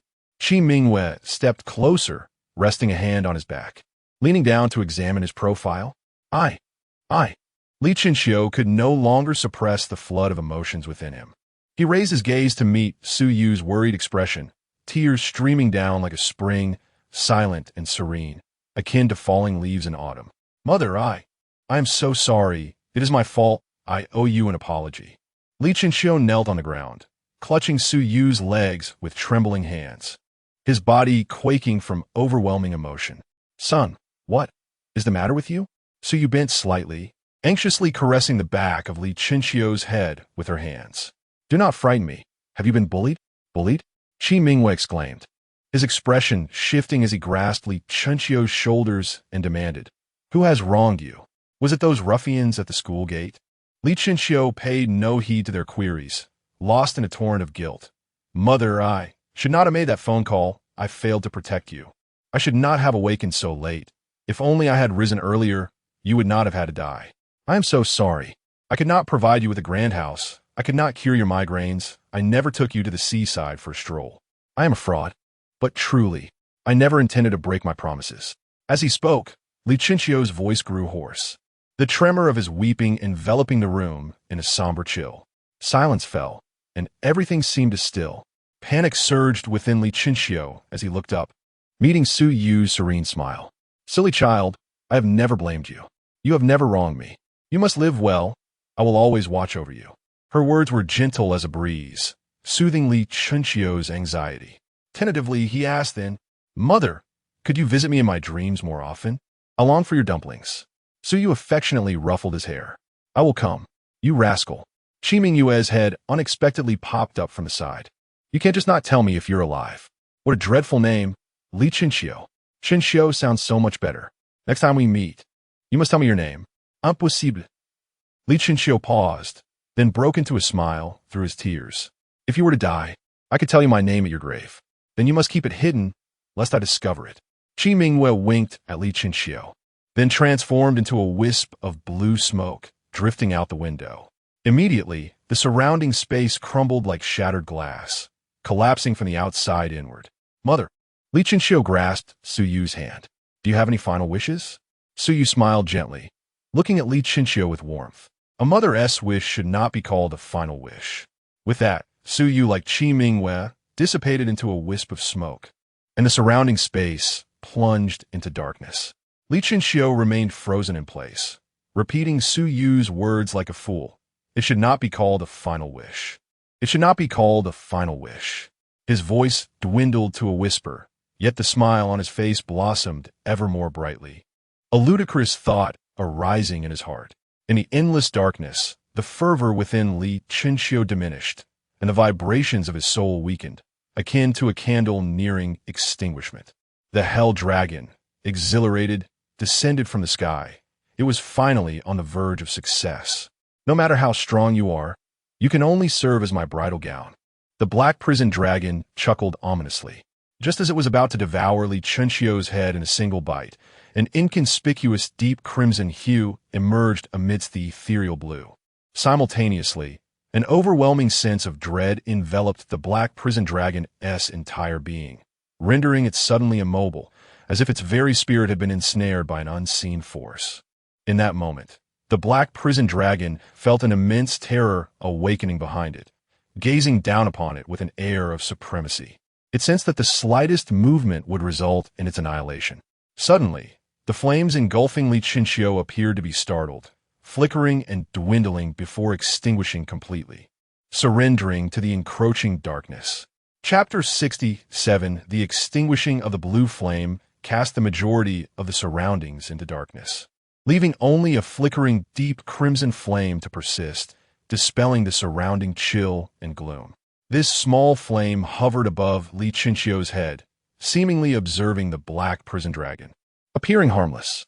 However, the black prison dragon felt otherwise. Standing before the small flame, it perceived itself as an insignificant ant, while the flame loomed like a celestial sovereign, invoking a profound sense of diminutiveness and submission. How can this be? The black prison dragon's mind was a blank slate. An indescribable suffocation surged toward its crown, tightening around its heart. Its limbs trembled uncontrollably as if they would kneel at any moment. After all, it was a dragon standing at the pinnacle of beasts. What could possibly instill such a sense of humility and insignificance in it? The black prison dragon was bewildered and unable to comprehend. After a moment of observation, the crimson flame darted into the center of Li Chinchio's brow. In an instant, Li Chinchio's translucent spiritual form emitted a faint red glow, and his fragmented body began to visibly mend at an astonishing pace, warm waves radiating from him. How could it be? The black prison dragon widened its eyes. How could a soul recover so swiftly? Before it could fully grasp this, a voice interrupted its thoughts. Why does the deity not kneel? This voice seemed to transcend time, heavy like the ages themselves, condescendingly dismissing all that exists in the universe. Bang! The black prison dragon collapsed to the ground, its head pressed quietly against the earth, its 2-meter frame shrinking to less than half a meter, its heart too afraid to beat audibly. It was terrifying. It had never encountered such a fearsome voice, as if the speaker could simply utter a command for its demise, and it would indeed perish. It was a power so vast that it rendered all existence in despair. The black prison dragon sensed that the speaker was hovering just above its head, gazing down upon it. This state of submission persisted for several minutes, during which the black prison dragon nearly wept. The outside world was perilous. It merely sought a breath of fresh air, to find a corporeal form and savor the flavors of life. Yet it encountered this ordeal. Perhaps it would have been better off languishing in the underworld. At this moment, Li Chinchio's spiritual form had nearly fully restored, his chaotic thoughts gradually returning to clarity. When he opened his eyes, the darkness before him shattered, giving way to a blood-red sky. Indeed, all had been restored. Li Chinchio steadied himself with his hands on the ground, rising unsteadily as the scabs covering his body peeled away like eggshells, revealing his fair skin to the air. He clenched his fists, feeling the vibrant blood coursing within him, along with a newfound power, distinctly different from the essence of water. How formidable might it be? A glimmer of anticipation flickered in Li Chinchio's eyes. Just as he intended to seek a place to test this power, he suddenly halted, as if realizing something. With a composed glance around, Li Chinchio approached a nearby armored soldier, deftly stripping away the garments beneath the armor and donning them himself. After smoothing the creases of his garment, Li Chinchio raised his palm, summoning a deep crimson flame that erupted from his hand. The moment the flame manifested, he felt the temperature around him rise several degrees. Intriguing, he thought, a smile curling at the corners of his lips as he conjured wings of water, soaring into the sky until he reached an altitude of 100 meters. With one hand, he held the flame aloft and commanded, "Expand." In an instant, the flame surged violently, growing at an alarming rate. 1 meter, 5 meters, 15 meters, 30 meters, until it reached a staggering 50 meters. The colossal red fireball blazed fiercely in the air, its pure hue overshadowing the light of the crimson moon, while the intense heat distorted the surrounding space. With a powerful flap of his wings, Li Chinxiu propelled the fireball downward, causing the wild grass below to wither rapidly under the oppressive heat. As he approached within 50 meters of the ground, he tossed the fireball downward as if making a basket, creating a terrifying sight reminiscent of an apocalyptic event. A thunderous roar erupted, and a blinding light enveloped the surroundings, draining all color from the world beneath this formidable assault. Moments later, as the brilliance gradually faded, a massive pit appeared on the ground, measuring 100 meters wide and over 30 meters deep. Standing at the center of the crater, Li Chinxiu wore a satisfied smile. "I shall name you Extreme Fire." He was pleased with the power of Extreme Fire, while Extreme Water possessed an unparalleled versatility. In terms of sheer destructive capability, Extreme Fire far surpassed it, with their differences as vast as the heavens and the earth. If such immense power could be wielded in the first stage, what level of strength might he attain upon recovering the second stage, harnessing both Extreme Water and Extreme Fire? The fire of battle ignited in Li Chinxiu's eyes. He yearned for a confrontation to gauge his own prowess. At that moment, a wisp of black smoke emanated from the center of his brow, materializing a 2-meter-tall black prison dragon a few meters away. The man and the dragon locked eyes, each sizing the other up. "Did you enjoy that fiery display just now?" Li Chinxiu inquired with a smile, conjuring a flame before him.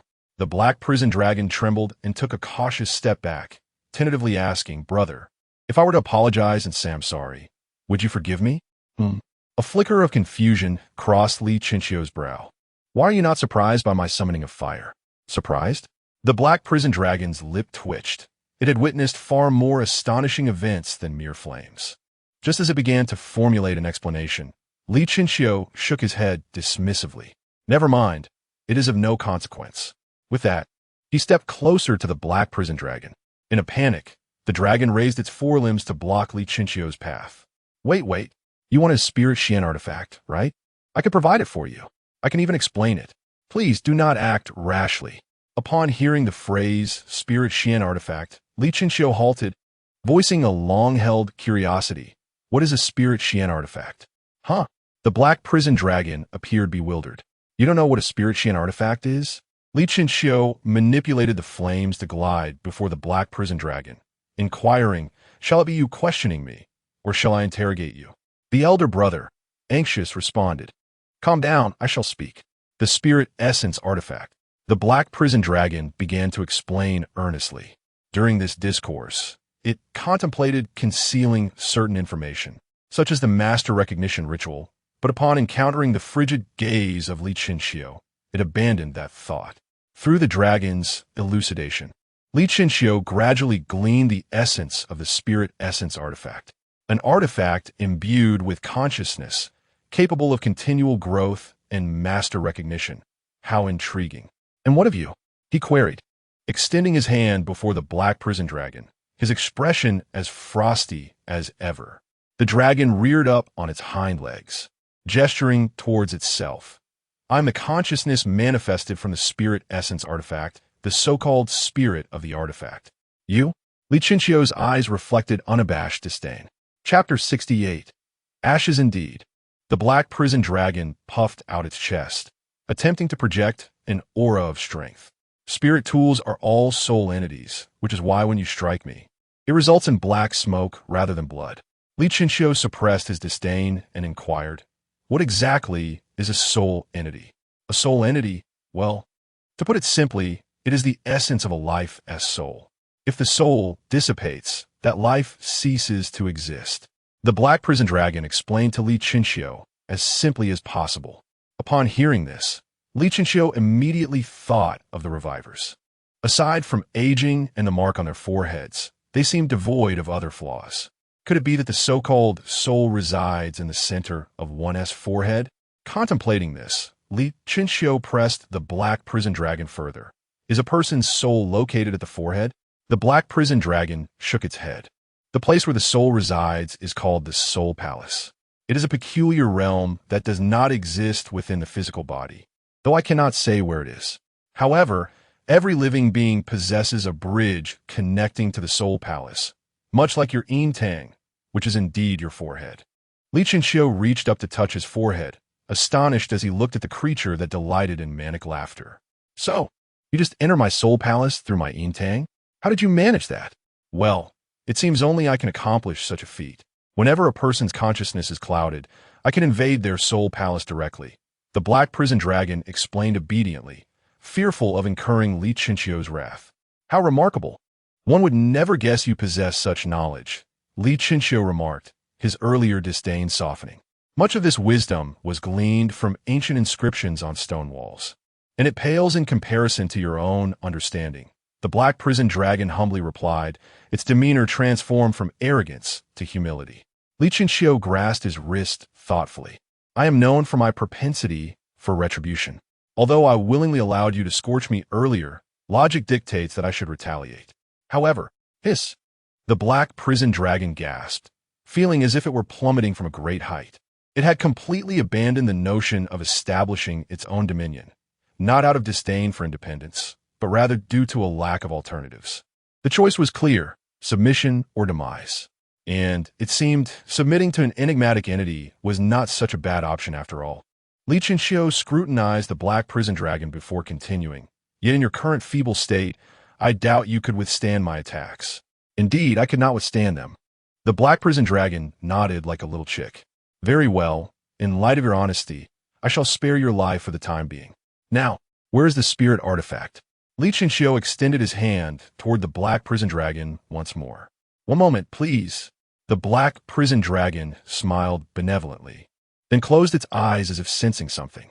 Suddenly, the ground trembled violently, the earth bubbling like boiling water, with small stones leaping into the air. Li Chenxiu seemed to sense something, turning his gaze toward the ruins, his mind swirling with countless thoughts. Upon discovering the existence of the Ling Xianqi, Li Chenxiu felt a palpable sense of anticipation. For the Black Prison Dragon had painted a picture so extravagant that he believed the Ling Xianqi to be an object of great prestige. This illusion persisted until the moment the Black Prison Dragon revealed its true identity. Li Chenxiu found it hard to fathom what kind of creature could boast of itself so unabashedly, with nary a blush, despite its ebony visage. As the tremors of the earth reached a specific frequency, a series of resounding thuds echoed from the depths below, growing ever closer and louder. Suddenly, in the center of the ruins, an explosion erupted as a deep black hue surged skyward, momentarily swallowing the surrounding colors. Li Chenxiu raised an eyebrow, gazing at the crescent-shaped blade, and exclaimed in astonishment, a scythe? This scythe stretched over 4 meters in length, its surface an abyssal black that devoured the surrounding light like a voracious black hole. At its apex rested a fearsome black dragon's head, from which the 2-meter-long scythe blade extended. Sinister, crimson patterns twisted around the blade, pulsating like a heartbeat, casting an ominous glow in the darkness to deepen the terror of those fleeing. What is its name? Li Chenxiu inquired without turning his head. The Black Prison Divine Scythe. The Black Prison Divine Scythe, Li Chenxiu murmured, his thoughts igniting as he soared on the winds to the side of the scythe, reaching out to grasp it.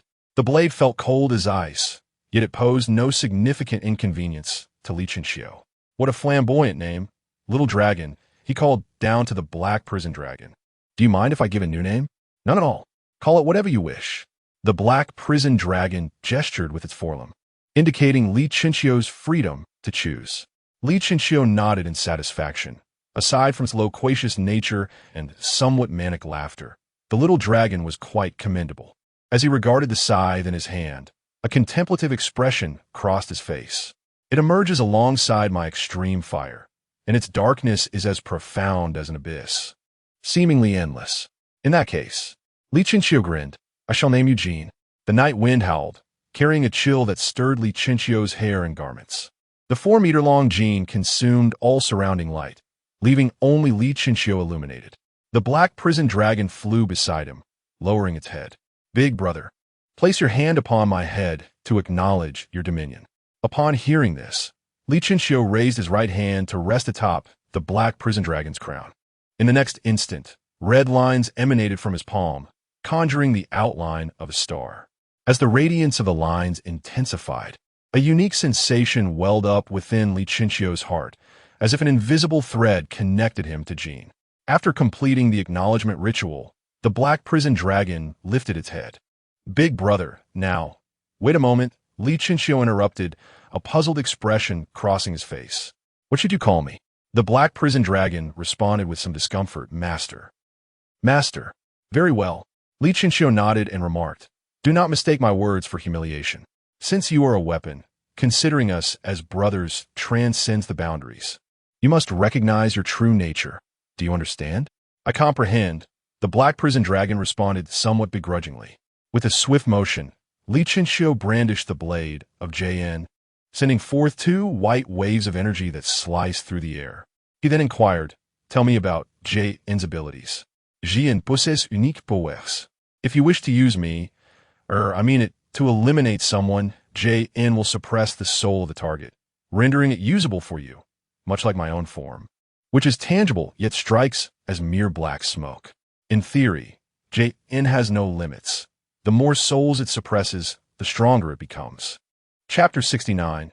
I will block it. Li Chinchio, with a look of astonishment, inquired, "Are you suggesting that I can compel the souls of others to toil for me without remuneration?"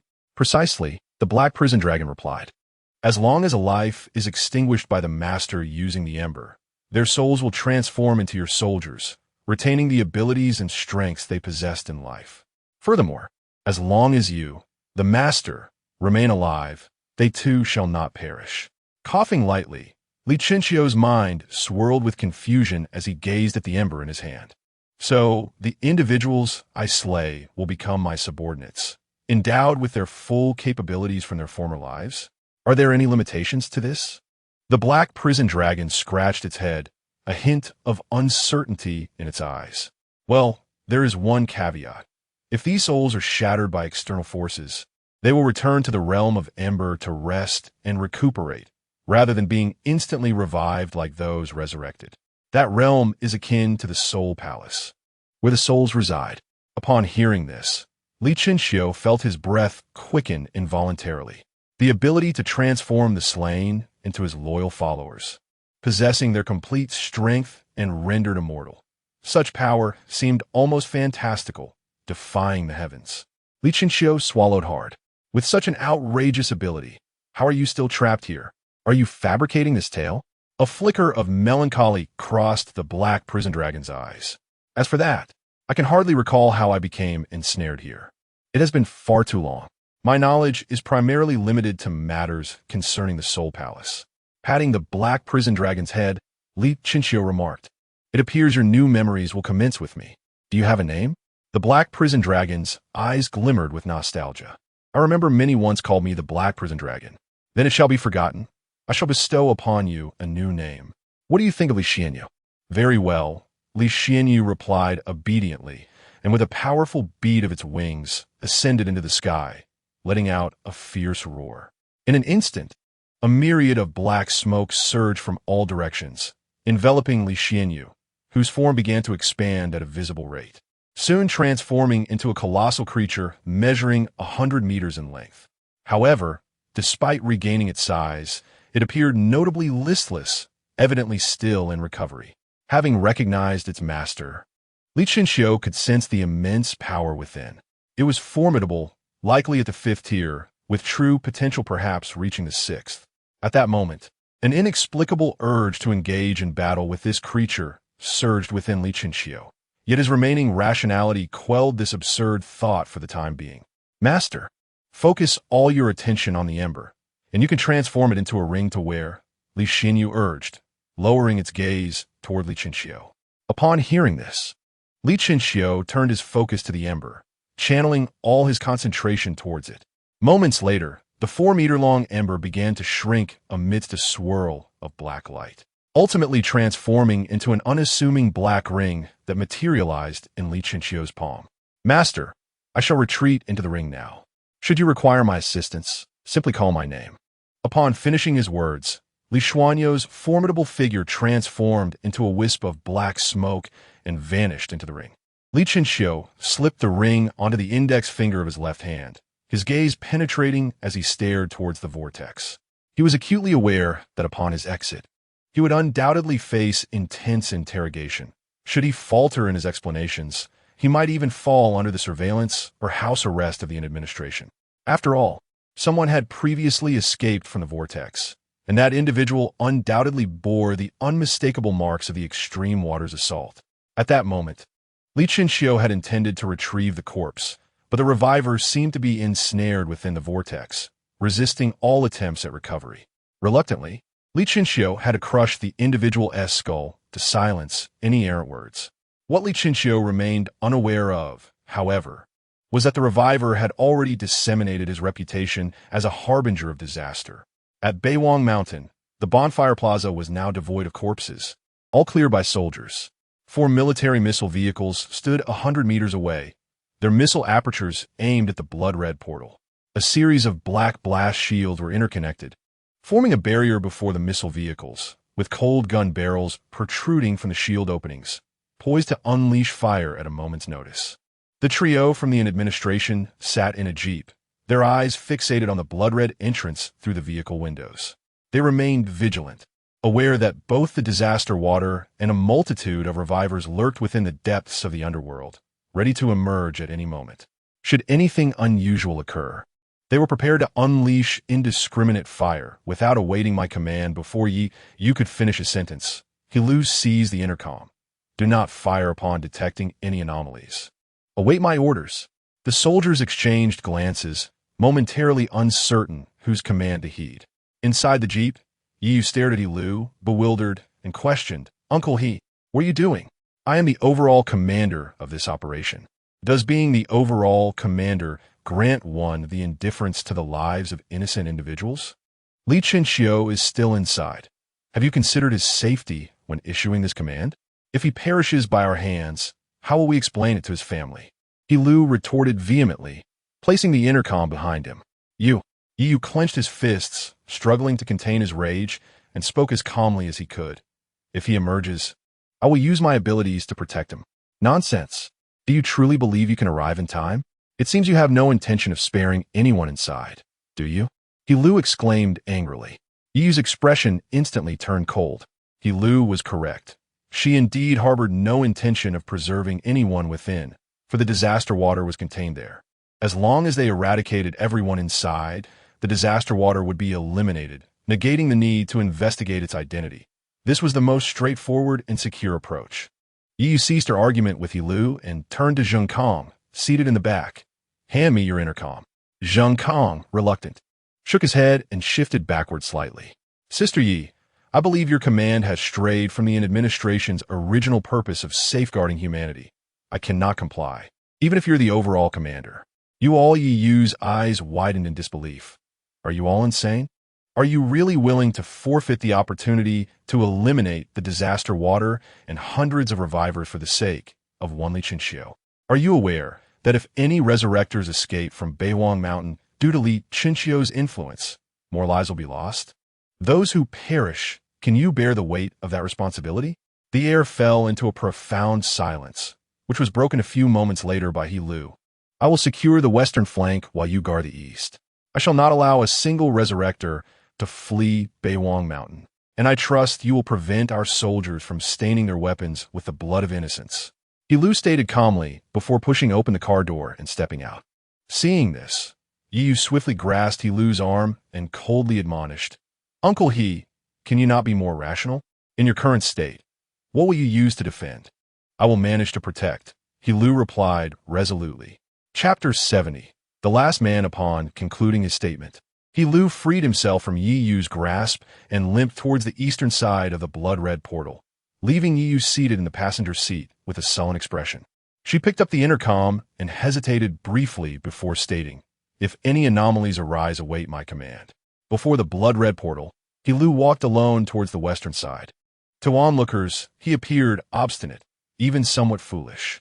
Yet, it is precisely the existence of such seemingly foolish individuals that infuses this cold society with a semblance of humanity, transforming life from a mere string of digits into unique and precious notes that pulse with vitality. Suddenly, a low buzzing resonated across the scene. and the towering blood-red portal began to ripple ominously.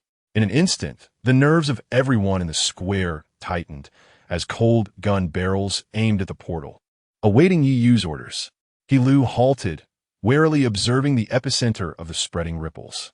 As time ticked away, the heartbeats of the crowd quickened. Thud! A foot stepped through the portal, followed by a knee, an arm, a nose, and ultimately a complete visage. A radiant smile adorned his face. But upon perceiving the array of guns directed at him, his expression froze. Li Chinchio's lips moved uncertainly as he gazed around. The joy in his eyes replaced by astonishment and tension. To render his performance more convincing, he deliberately employed absolute control to induce slight tremors in his body, mimicking the physical response of a person under stress. He Lu paused momentarily, then called out loudly to Li Chinchio, "Come over here." Li Chinchio's Adam's apple bobbed slightly as he turned his gaze towards He Lu. "Uncle He," he exclaimed, his eyes widening in surprise. Just as he was about to move, a sharp command echoed from a distance. "Stay where you are." In an instant, a shadow darted before He Lu, pulling him behind. It was Yi Yu. "Little Yi, you allow me to inquire." Yi Yu interjected coldly, locking her gaze on Li Chinchio before He Lu could finish his sentence. "What's wrong?" Li Chinchio halted, looking innocently at Yi Yu, his bright eyes betraying an unmistakable sense of bewilderment. Of course, this fade of confusion was merely superficial. He had anticipated the unfolding events. He was aware that soldiers would be stationed before the blood-red portal and surmised that they would likely unleash indiscriminate fire. Thus, he had spoken those grandiose words to He Lu and Zheng Kong, betting that they would remember his life-saving grace. However, Li Chinchio did not place all his hopes solely on the two of them. He had deliberately stepped his left leg through the portal first. If outside forces were to open fire indiscriminately, he would immediately alter his appearance and escape through the calamity. However, once this course of action was taken, Li Chinchio would no longer be able to openly wield the Lingxian device, as he could not provide a satisfactory account of its origins, and his identity would inevitably raise suspicions. "What is your connection to the calamity?" Yi Yu inquired coldly, her narrow eyes fixated intently on Li Chinchio, poised to strike at any moment. "Calamity?" Li Chinchio replied, bewildered, pointing to himself. "What connection could I possibly have?" Yi Yu narrowed her eyes.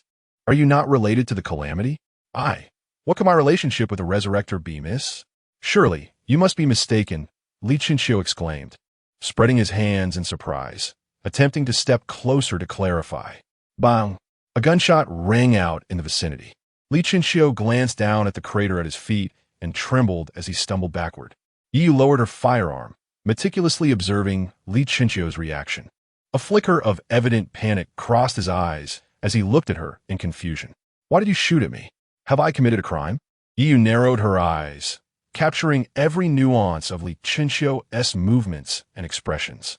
Confident in her observational skills, she believed that no one could maintain a flawless facade in her presence. Moments later, a look of surprise crossed Yi Yu's face. There were no flaws. She detected no anomalies in Li Chinchio, as if he had genuinely been startled by the gunfire. Strange, Yi Yu murmured to herself. If he were indeed the calamity, he would not be frightened by bullets. Could it be that the earlier Resurrector spoke falsely? Yi Yu fell into silence for a moment, her vigilance unwavering. She retrieved a pair of handcuffs and leg shackles from her waist and tossed them before Li Chinchio. "Our administration suspects that you have ties to the calamity, and your identity is in question. Therefore, we must detain you for interrogation. We hope you will cooperate." Li Chinchio glanced at the restraints on the ground before raising his gaze towards He Lu. "Uncle He, do not be afraid. It is merely an interrogation," He Lu reassured him. Li Chinchio nodded, fastening the cuffs upon himself, allowing several soldiers to escort him to a vehicle headed towards the Special Abilities Department. Above the clouds, Li Chinchio's gaze pierced through the mist, quietly observing the bonfire square. Seeing that Li Chinchio was unharmed, she smiled faintly and effortlessly parted the space around her, departing as if she had never been there at all. City number 11, Special Abilities Department. In the cold and cramped confines of a cell, Li Chinchio sat quietly on a bench, his eyes fixed on the iron wall. He had been in this cell for nearly 6 hours. Did I say something? Li Shankyu Pundarat. His performance had been seamless, yet the wariness in that woman's eyes had not dissipated, indicating one thing. The earlier Resurrector had revealed his identity in such a brief moment. Contemplating this, Li Chinxiu felt a wave of fatigue wash over him as he rubbed his temples. He understood that even if he managed to escape from this place, the name Calamity would forever linger in his wake, irrespective of the evidence. The Disaster Control Agency has confirmed that the Calamity resides in the Netherworld, and the blood-red portal will henceforth remain untraversed by any soul, compounded by the identification from the Resurrector. This signifies that the guise of the Calamity can no longer be utilized. Should it manifest, all eyes will undoubtedly focus upon him. Creak! The sound of a key turning echoed from outside the cell, and a middle-aged man clad in uniform entered, calling out to Li Chinxiu. Step forward. Li Chinxiu rose calmly and exited the confines of the cell. In the corridor beyond, dozens of armed soldiers scrutinized him with vigilance. At the forefront stood a young man, familiar to Li Chinxiu, Zhang Kong, a member of the trio from the Disaster Control Agency. Brother Zhang, am I to be released? Li Chinxiu inquired with hopeful anticipation. Zhang Kang's expression was a Lang of complexity. Follow me, he replied. If you pose no threat, you shall be freed. Chapter 71. The Tiger in Sheep's Clothing Special Abilities Division. Interrogation room. The blinding white light struck Li Chinxiu's face, and the frigid interrogation chair confined his hands and feet. Various metallic rings and straps securing him in place. Thick data cables extended from his body, connecting to a monitor. Li Chinxiu understood well that this was the lie detector of the Special Abilities Division. While it could not guarantee 100% accuracy, it could ensure an 80% reliability. With a click, the iron door of the interrogation room swung open, and the solemn Night Yu entered first. Casting a cold glance at Li Chinxiu, following closely was Zhang Kong, but his closest ally, He Lu, was conspicuously absent. The two took their seats at the table, directing their gaze toward Li Chinxiu. Would you like some water? Night Yu inquired casually. Li Chinxiu tapped his fingers nervously, feigning calmness as he replied, No, thank you. Night Yu nodded, gesturing toward the monitor. This is the most advanced lie detector in the entire Federation. I will pose several questions to you. If you speak the truth, the monitor will display correct. If you lie, it will indicate incorrect. Do you understand? Li Chinxiu parted his lips slightly, whispering, Will I be released after I answer? Uncertain. You may have to wait a few days, or perhaps you will be released immediately. Night Yu responded, his gaze steady as he scrutinized Li Chinxiu. Do you think I am a Resurrected? Li Chinxiu lifted his head, his emotions surging as he exclaimed, How could I possibly be a Resurrector? In his agitation, he bit his lip, crimson blood trickling from the corner of his mouth. Look, my wounds have not healed. I am human, he pleaded desperately. Zhang Kong, noticing his distress, reassured him, Li Chinxiu, please remain composed. We are merely asking a few straightforward questions. If it is so simple, why subject me to a lie detector? Why confine me? Li Chinxiu clenched his fists, pretending to struggle against his restraints. Night Yu smirked slightly, because we suspect you might be the disaster water. In that instant, Li Chinxiu's expression transformed into one of incredulous amusement, as if he had just heard a monumental jest. The atmosphere in the room grew increasingly quiet. Seeing Li Chinxiu fall silent, Night Yu continued. This interrogation chair was brought from the Security Administration. Those below the 5th restriction cannot escape. Therefore, if you're not the disaster water, do not waste your effort. Answer the questions honestly and clear your name, understood? But I have already proven it.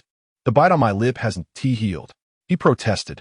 Some resurrectors with strong willpower can consciously delay the healing of their wounds, allowing many powerful resurrectors to remain hidden within the Federation, undetected. The disaster water might be one such individual. Upon hearing this, Li Chinxiu's rising chest gradually calmed, and he weakly acquiesced. Fine, ask your questions. Thank you for your understanding. Did you take the spirit artifact from within the Bloodgate?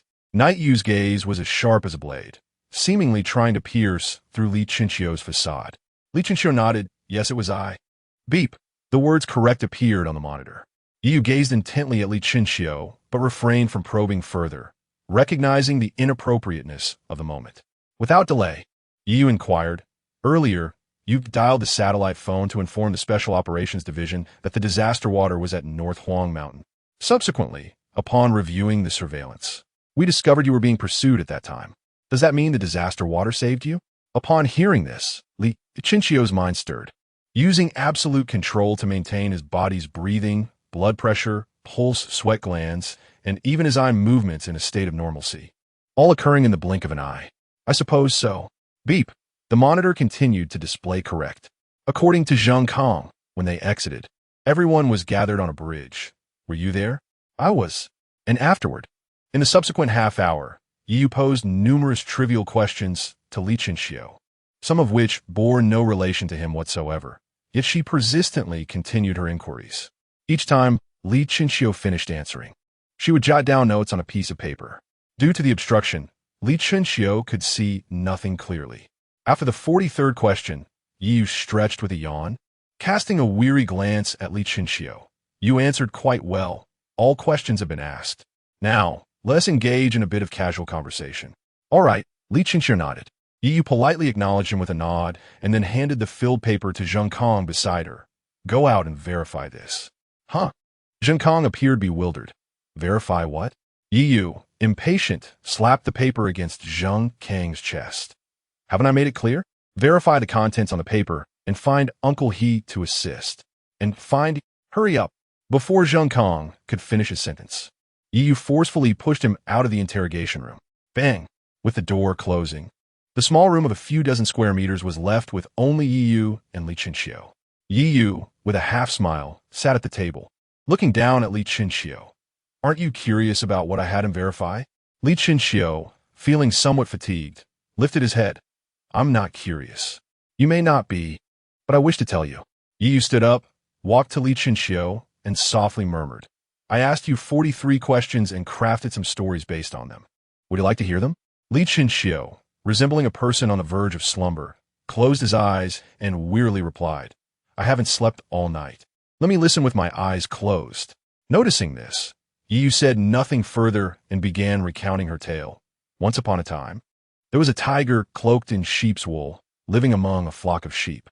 One day, it ventured out to graze with the sheep, but unfortunately, they encountered wolves. For reasons unknown, the tiger, disguised as a sheep, was pursued by a pack of wolves. Ultimately, in a bid for survival, it revealed its true identity and, in a fierce display, killed the wolves. To remain amidst the flock, it deceitfully claimed to have encountered a tiger in the mountains, asserting that it was the tiger that had slaughtered the pack of wolves. Li Chinchio, what do you think? Is this tiger clever? It understands how to conceal its true nature beneath a facade. Can you fathom this? Li Chinchio opened his eyes and spoke softly. It is not clever. Within the forest lies an abundance of creatures, and the tiger, with its swiftness, could easily divert attention, allowing the lions to deal with the wolves. No, this tiger is indeed astute, for its intentions are not merely to quench its thirst. It seeks to draw in those who harbor animosity towards it. It has discovered a fruit tree on the verge of ripening, yet nearby stand several elephants. In its cunning scheme, those elephants misconstrued the approach of the other animals as an attempt to seize the fruit, leading to a fierce conflict among them. Meanwhile, the tiger stealthily plucked the fruits for itself. Chapter 72, Absurd Speculations. Li Chinchio chuckled lightly, remarking, "Quite an intriguing tale. By the way, can you guess why no animals suspect the tiger?" Yu squinted expectantly at Li Chinchio. With a grin, Li Chinchio replied, "Is it because the tiger has eliminated all the animals that witnessed it stealing fruit?" Yu clapped his hands in feigned astonishment and said, "Correct. However, this tiger was rather careless and let a wolf escape, which then proclaimed that the sheep were indeed the tiger. And thus, the story concludes. What do you think?" Li Chinchio shook his head. "Not very convincing. Although it contains a twist, it lacks scrutiny. Firstly, the sheep and the tiger differ vastly in size. How could it possibly mingle within a flock of sheep? Secondly, the tiger is a carnivore, while the sheep are herbivores. How could they coexist peacefully?" Upon uttering these words, the atmosphere between the two grew tense. A few moments later, Yu broke the silence, stating, "Because everyone thinks this way, The tiger does not perceive itself as a threat. Yet, one who frequently treads the riverbank will inevitably get their feet wet. There are always oversights. With that, Yu exited the interrogation room, leaving Li Chenxiu alone within. With a long sigh, Li Chenxiu leaned his head back slowly, fatigue etched across his brow. He had not anticipated that the other party could unravel the truth through 43 irrelevant questions, skillfully sidestepping the traps he had set, and narrating the entire sequence of events through deductive reasoning. Had it not been for the variable of the mirror person, Li Chenxiu would have felt confident in his escape. Yet, there are no ifs in this world. Indeed, there are many clever individuals. They complicate matters so thoroughly, Li Chenxiu mused to himself. He did not believe that the Intongsi could uncover his flaws, but he was concerned that they might launch an investigation into Li Ji and Li Qingxia. This was the only aspect that weighed heavily on his mind. Outside the interrogation room, Lu and Zheng Kong stood silently on either side of the corridor. Clicky pushed the door open and stepped out of the interrogation room, causing both men to look up immediately at the sound. Is what I wrote reasonably coherent? Do you have any additions? Yu gestured towards them. Zheng Kong remained silent, turning his gaze to the somber-faced Lu. Lu stood tall and shook his head. Everything you've written is logical and appropriate, but for now, these are merely your speculations. There is no critical evidence. Zheng Kong added, Li Chenxiu's ability level is still under assessment, but it is likely an A. Moreover, as a star picker, his standing means we cannot detain him for long. Yu did not dispute their words, but shifted the conversation, asking, if I told you there's an 80% chance he is a calamity, would you believe me? The two exchanged glances, and after a moment of silence, Zheng Kong responded, You are the commander. We shall follow your lead within the rules. Excellent. Knight Yu touched his chin, his gaze piercing through the one-way glass at Li Chenxiu, seated in the interrogation room. There is no need to continue the investigation in the direction of North Huangshan. We must redirect our efforts elsewhere. Elsewhere? Lu furrowed his brow in confusion. But North Huangshan is a place rife with disasters. Are we not to pursue it any longer? I recall that Li Chenxiu mentioned he had advanced to the second tier. Knight Yu turned to inquire. Yes, that's correct. What of it? Lu responded, somewhat bemused. Last time, during the Special Powers Bureau's energy assessment, he was still at the first tier. How did he suddenly breach to the second tier upon arriving at North Huangshan? Knight Yu paused momentarily before continuing. There is but one possibility. He altered his genetic makeup to evade DNA verification, demonstrating an astute awareness of the timing of his breakthrough. What meticulous planning that entails. Such a reviver would leave no trace at North Huangshan. Searching there would be a futile endeavor, yielding naught. Altered genes? Zheng Kang's pupils trembled, and after a moment of contemplation, he raised his gaze to ask, what is the alternative direction? Knight Yu's eyes deepened, a smile playing at his lips. 2 years ago, on the Lujiang Bridge, a reviver named Chen Xiu was struck through the forehead by an ability wielded by someone named Gong Qi, plunging into the river. 2 years later, the disaster emerged, seemingly exacting revenge on those connected to that incident. It is evident that the disaster bears a profound connection to the Chen Xiu family. As he spoke, Knight Yu retrieved his mobile phone from his pocket and played an audio clip in front of the two. Since the surveillance footage was released, netizens have inundated the internet with speculation about Gong Qi. Is it possible that Su Yu is still alive? Your family may soon be reunited. Beep. The audio concluded. Knight Yu placed his phone back into his pocket and scanned the two with his gaze. This is a conversation between the disaster and others at that time. Did you glean anything from it? Lu pondered for a moment before responding. The disaster seems to hold a significant concern for the woman Su Yu. Could there be a relationship between them? Have you noticed that throughout the entire dialogue, the disaster never inquired about Chen Xiu, despite his close ties to the Su Yu family? Why does he focus solely on the uncertainties surrounding Su Yu, neglecting to mention Chen Xiu at all? Upon hearing this, both Lu and Zheng Kong widened their eyes, as if a revelation dawned upon them. Noticing their silence, Knight Yu continued, there exists only one explanation. He possesses intimate knowledge of Chen Xiu's death. However, the Special Powers Bureau has not disclosed the specifics of that event on the bridge 2 years ago. How could the disaster be aware of it? Because he was on the bridge. To be precise, he is the very Chen Xiu who was struck through the forehead. A profound silence enveloped the room, an almost palpable stillness. How is that possible? Chun Xiu was pierced through the forehead. How could he possibly still be alive? Zheng Kong stammered in disbelief. It is precisely because all of you think this way that the disaster feels emboldened. Knight, you replied calmly, clearly having anticipated their reactions. After all, when she first proposed this theory, she too was astounded. Yet considering that the disaster could even achieve corporeal transformation, surviving a piercing through the forehead seemed to harbor a glimmer of possibility. Suppressing the turmoil within, He spoke with a measured tone. So, are you suggesting that the focus of the investigation should be on Chun Xiu? Indeed, you're to look into a series of matters related to Chun Xiu. Xiao Yi, have you considered that all your current deductions are merely castles in the air, predicated on the assumption that Li Chinxiu is the source of calamity? Yet, whether he is still that remains an enigma. This is an order. In the dimly lit and dilapidated rental apartment, Qi Ming lay wearily on the bed, his gaze vacant as it fixated on the ceiling. Have his sleeping pills ceased to be effective? A faint smile of bitterness crossed Qi Ming's face. With a clatter, the bottle of medication on the table was toppled by the morning breeze, and at that moment, the alarm on his phone began to ring. Ding-ling, ding-ling.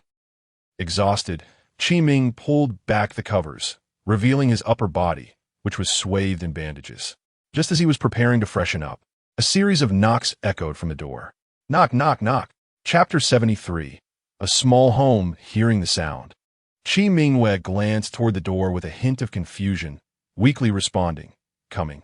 He casually draped a garment over himself and limped toward the entrance. Outside the door, Zheng Kong and a recording officer stood silently in the corridor, awaiting his arrival. With a soft click, the door creaked open, revealing Qi Mingyue's pallid face peering through the crack. He cast a puzzled glance at the attire of the two visitors and inquired, "Is there something you need?" Zheng Kong greeted him with a warm smile. "Hello? You must be Qi Mingwei. I am Zheng Kong from the Security Bureau, and I would like to discuss a few matters with you." With that, he produced his credentials from his pocket and briefly showed them to Qi Mingwei. "All right, the place is a bit small, but please come in if you don't mind." Qi Mingwei pushed the door wider and turned on the tungsten light in the room. Bathed in the dim, yellow glow, the entirety of the cramped space lay exposed before Zheng Kong. The room was modest. It barely spanned a few square meters. A worn desk, a less than 2-meter wooden bed, a small refrigerator barely half a meter high, an induction stove for cooking, and neatly stacked storage boxes were all crammed together. This little chamber was Qi Mingyue's current abode, lacking a kitchen, a bedroom, and even a bathroom. "This is where people live," the female officer remarked instinctively, her tone tinged with disdain. However, before she could finish her sentence, Zheng Kong, standing beside her, interrupted with a hint of displeasure. "That's enough." Qi Mingyue paused, pointing to a solitary window with calm resolve. "This is indeed a place for people. Only human dwellings have windows, and my home has one." After speaking, he retrieved 2 stools from the corner and placed them beside the desk, gesturing for the 2 to sit. "Please have a seat." "Thank you," Zheng Kong replied politely as he and the female officer entered and settled down. Qi Mingwei poured 2 cups of hot water for them and took a seat, his voice turning serious. "Are you here to inquire about last night?" "Not quite," Zheng Kong replied with a smile. Continuing, "I am here primarily to learn about someone." "Learn about someone?" A flicker of confusion crossed Qi Mingyue's brow. For the past 2 years, he had lived in solitude, with scarcely any friends. Who could possibly warrant inquiry from him? Noticing Qi Mingyue's silence, Zheng Kong waved his hand in front of his eyes. "Is that all right?" "Yes, I will share whatever I know," Qi Mingyue responded, belatedly coming to terms with the situation. "Good." Zheng Kong then produced a photograph from his pocket and slid it across the table toward Qi Mingyue, pointing at the radiant young man in the picture. "Do you recognize this person?" The boy in the photograph wore a blue and white school uniform, his black hair flowing back like waves in the wind, and his bright eyes sparkled as if they held a galaxy of stars. A tremor coursed through Qi Mingyue's still pupils, and a wave of bittersweet emotion surged within him. He reached out with a trembling hand, cautiously touching the image of the boy in the photograph. "I know him. I took this picture. His name is Chun Xiu." Qi Mingwei responded in a daze. Zhang Kong smiled slightly and was about to continue his inquiry when Qi Mingwei interjected. Why are you interested in him? You must have been sent by the administrative office to eliminate the disaster, right? What connection does Chen Xiu have with the disaster?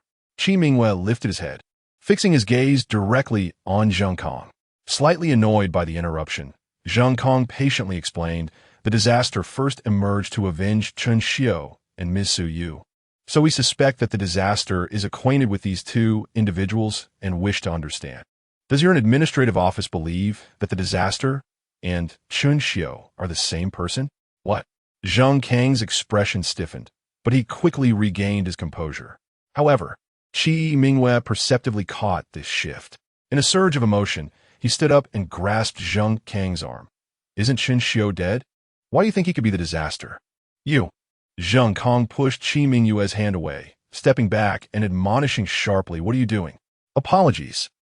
I was merely curious. Qi Mingwei lowered his head and muttered an apology, returning to his seat.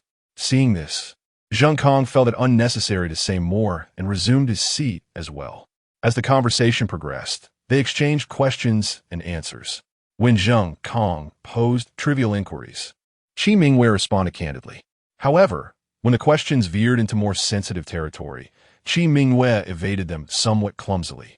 Are you certain you have forgotten? Zhang Kang's sharp gaze bore into Qi Mingwei.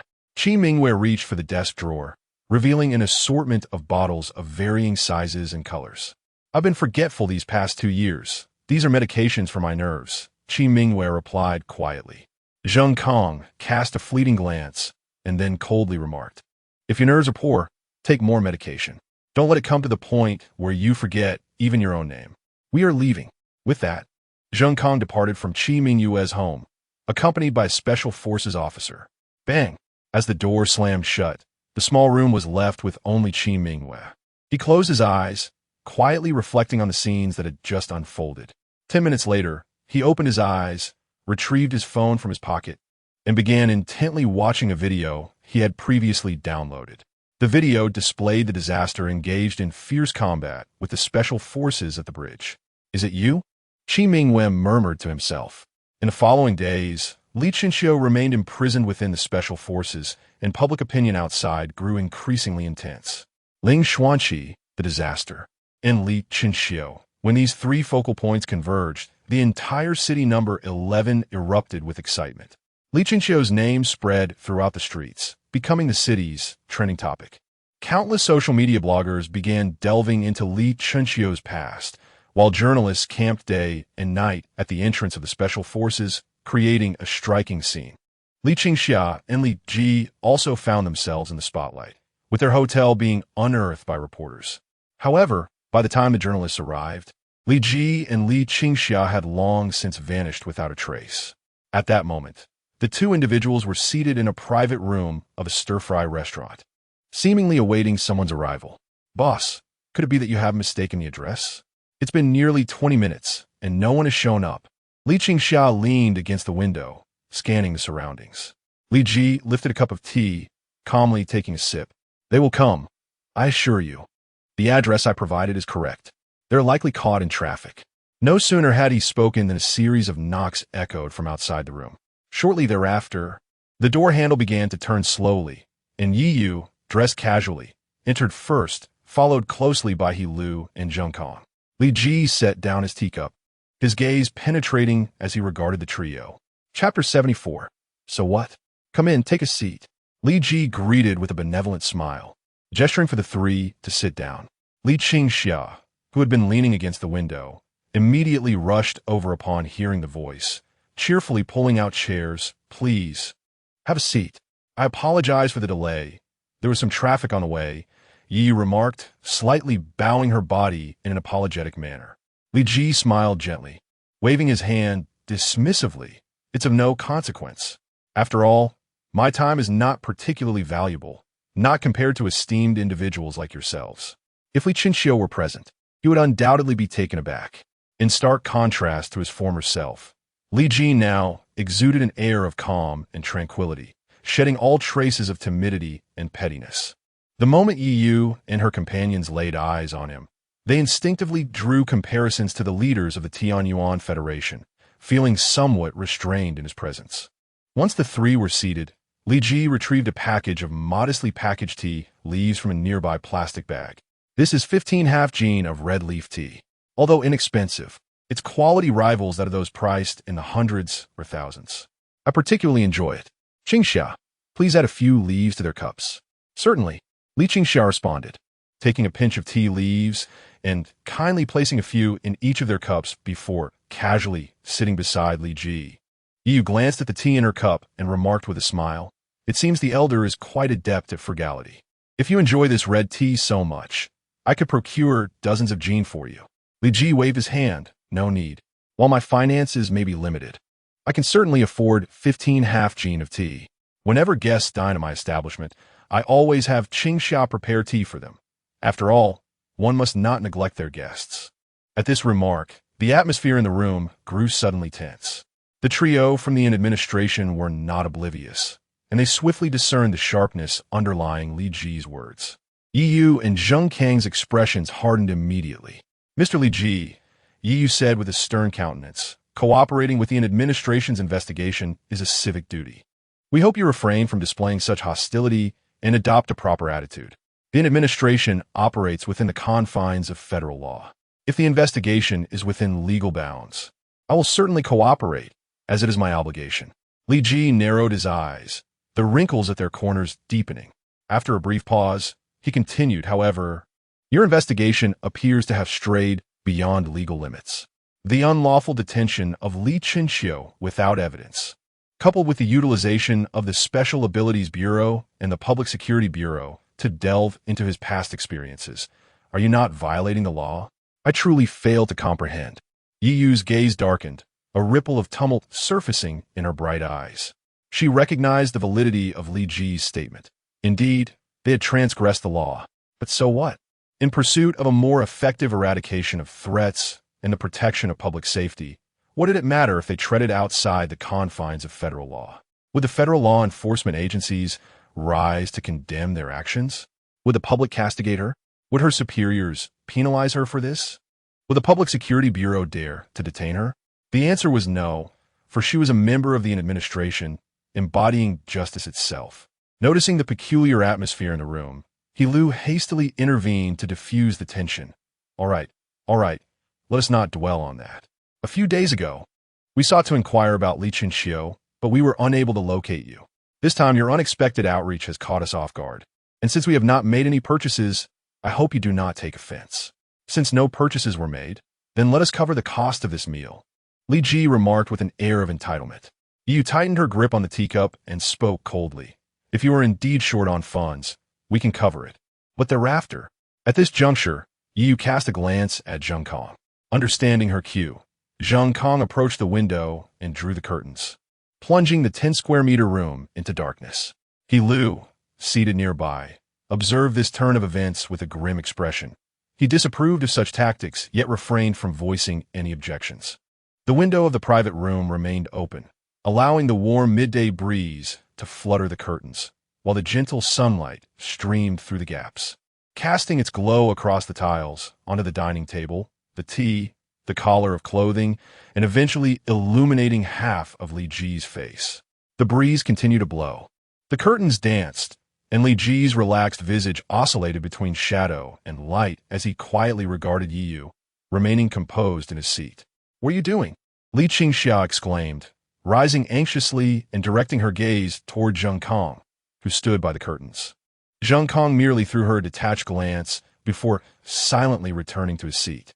"You're merely closing a curtain to block the light. Why so agitated?"